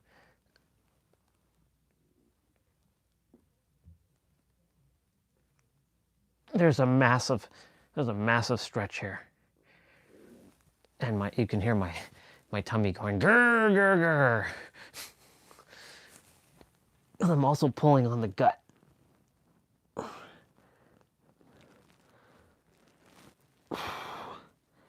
Right here is a bit of a pain in the stretch here. So that means I have to work on here.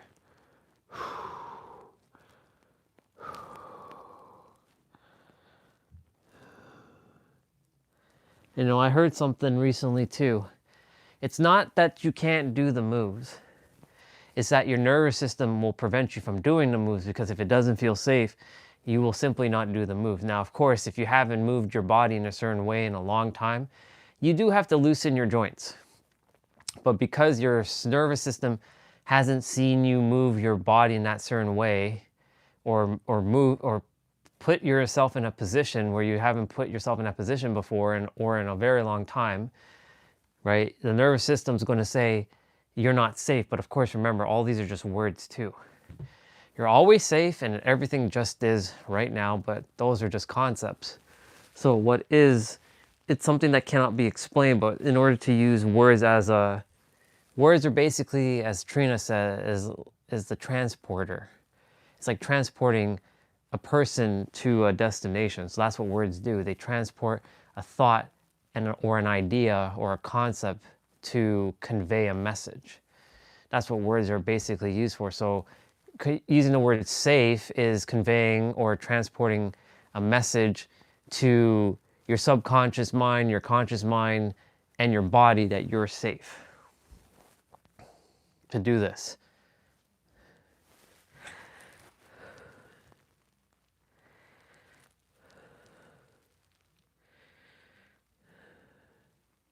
This is what we call the night routine. This is where we wind down.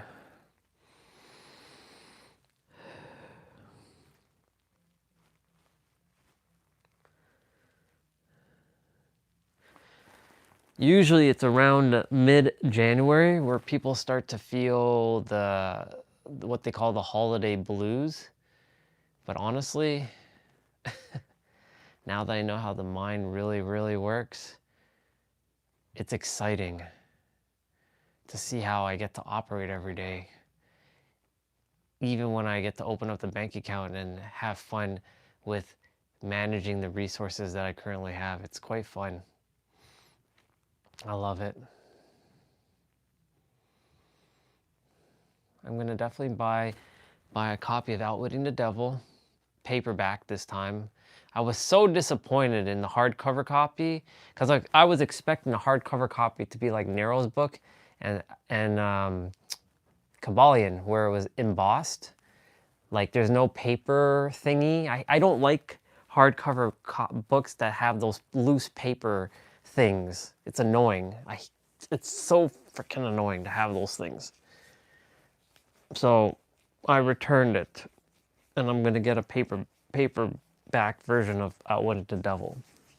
That book deserves to be hard copy, but not the. I want it to be like Nero's or Kabbalion style. They made Think and Grow Rich in a version that looks like this, like the Kabbalion. So I don't see why they can't do Outwitting the Devil like that. Unedited version with a, you know, hard bind cover copy. It's one of my favorite books of all time, Outwitting the Devil. Such a good book. Such a good book. I love listening to it all the time. Not because I'm learning something, it's just fascinating what the mind does. I'm very fascinated how the mind just operates. And you know, today, for the first time, I got to see what it looked like to be on the other side of how someone is operating, like our brother Sushi. You know, I know he's going through some shit, and I'm not minimizing what he's going through.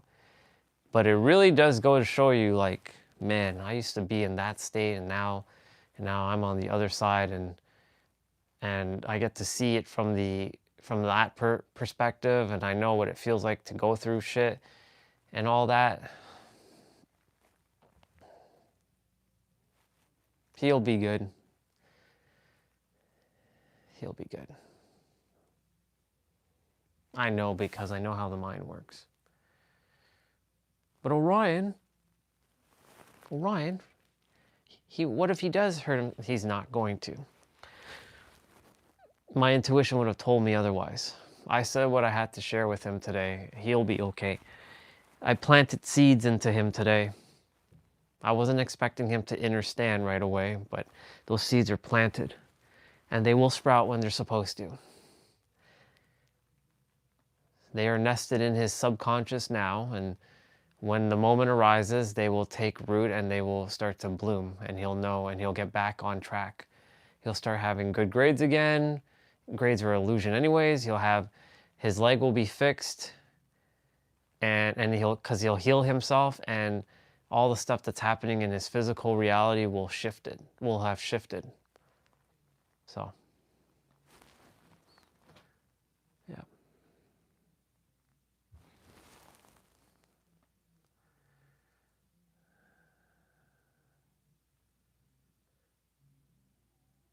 I know I'm not expecting, my expectation is I'm normalizing that there are no more problems, but to also realize that problems are part of reality, but problems are just that. It's an illusion. That word problem doesn't exist. Problems, issues, conflict, they don't exist. Those words are illusions. Those are just made up words. And if you attempt to explain a word, you're just going to get more words on top of words with more words. And all words are just that, transporters, but really it just is. And even saying just is also not enough, because it really goes beyond even the beyond. We're attempting to always conceptualize the conceptuallessness. We're attempting to understand the effortlessness and make it effort. Put effort into the effortlessness. We don't have to do anything. It's a big cosmic joke. That's what the universe always wanted for every one of us. That's full mastery right there. Not to go strive and learn. Like, if you think about it, like, that's ridiculous. Why would the universe want you to strive and learn? It wants you to remember what you have forgotten, and realize that you are everything right here, right now.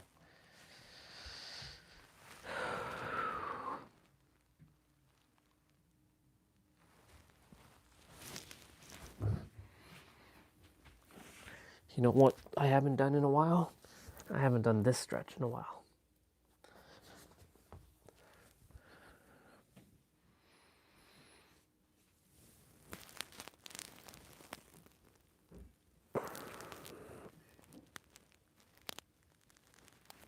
There's some tightness there. Okay. Why do we have tightness there? Breathe into that spot.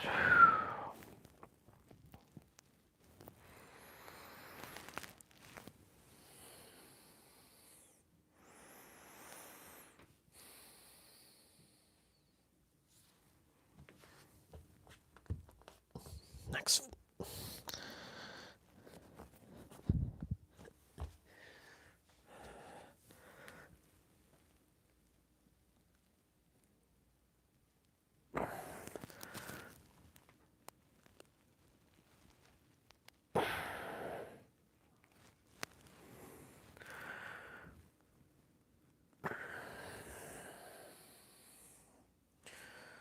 $7.21.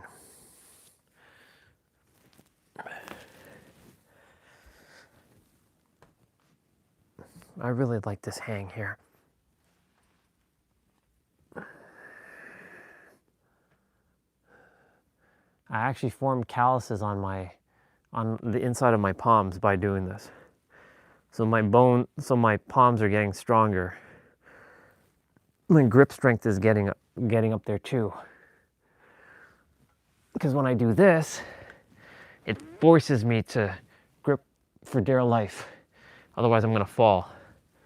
But I'm also forcing the body to know that we're safe when we're doing this. We can hang on.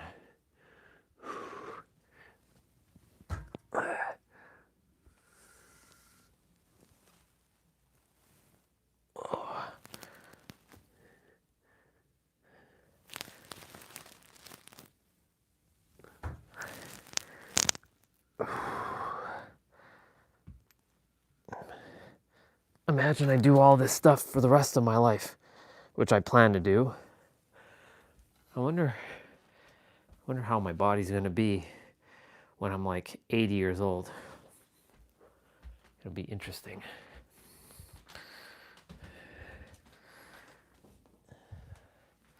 How much time do we have left? We have less than 2 minutes. No, we have 2 minutes. 2 minutes and 20 seconds. This gives me a chance to fold my clothing that I aired out outside. Nice and fresh.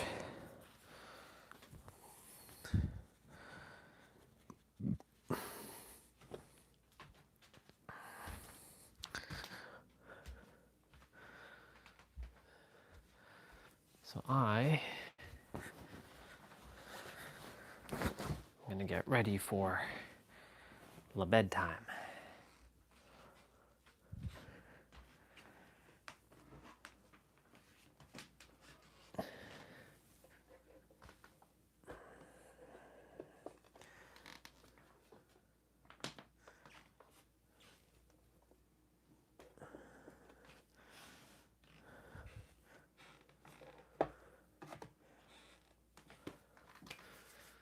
Okay.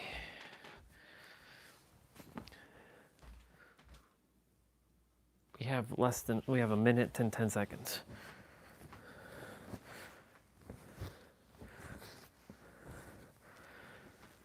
I'm gonna work on something before I watch an episode.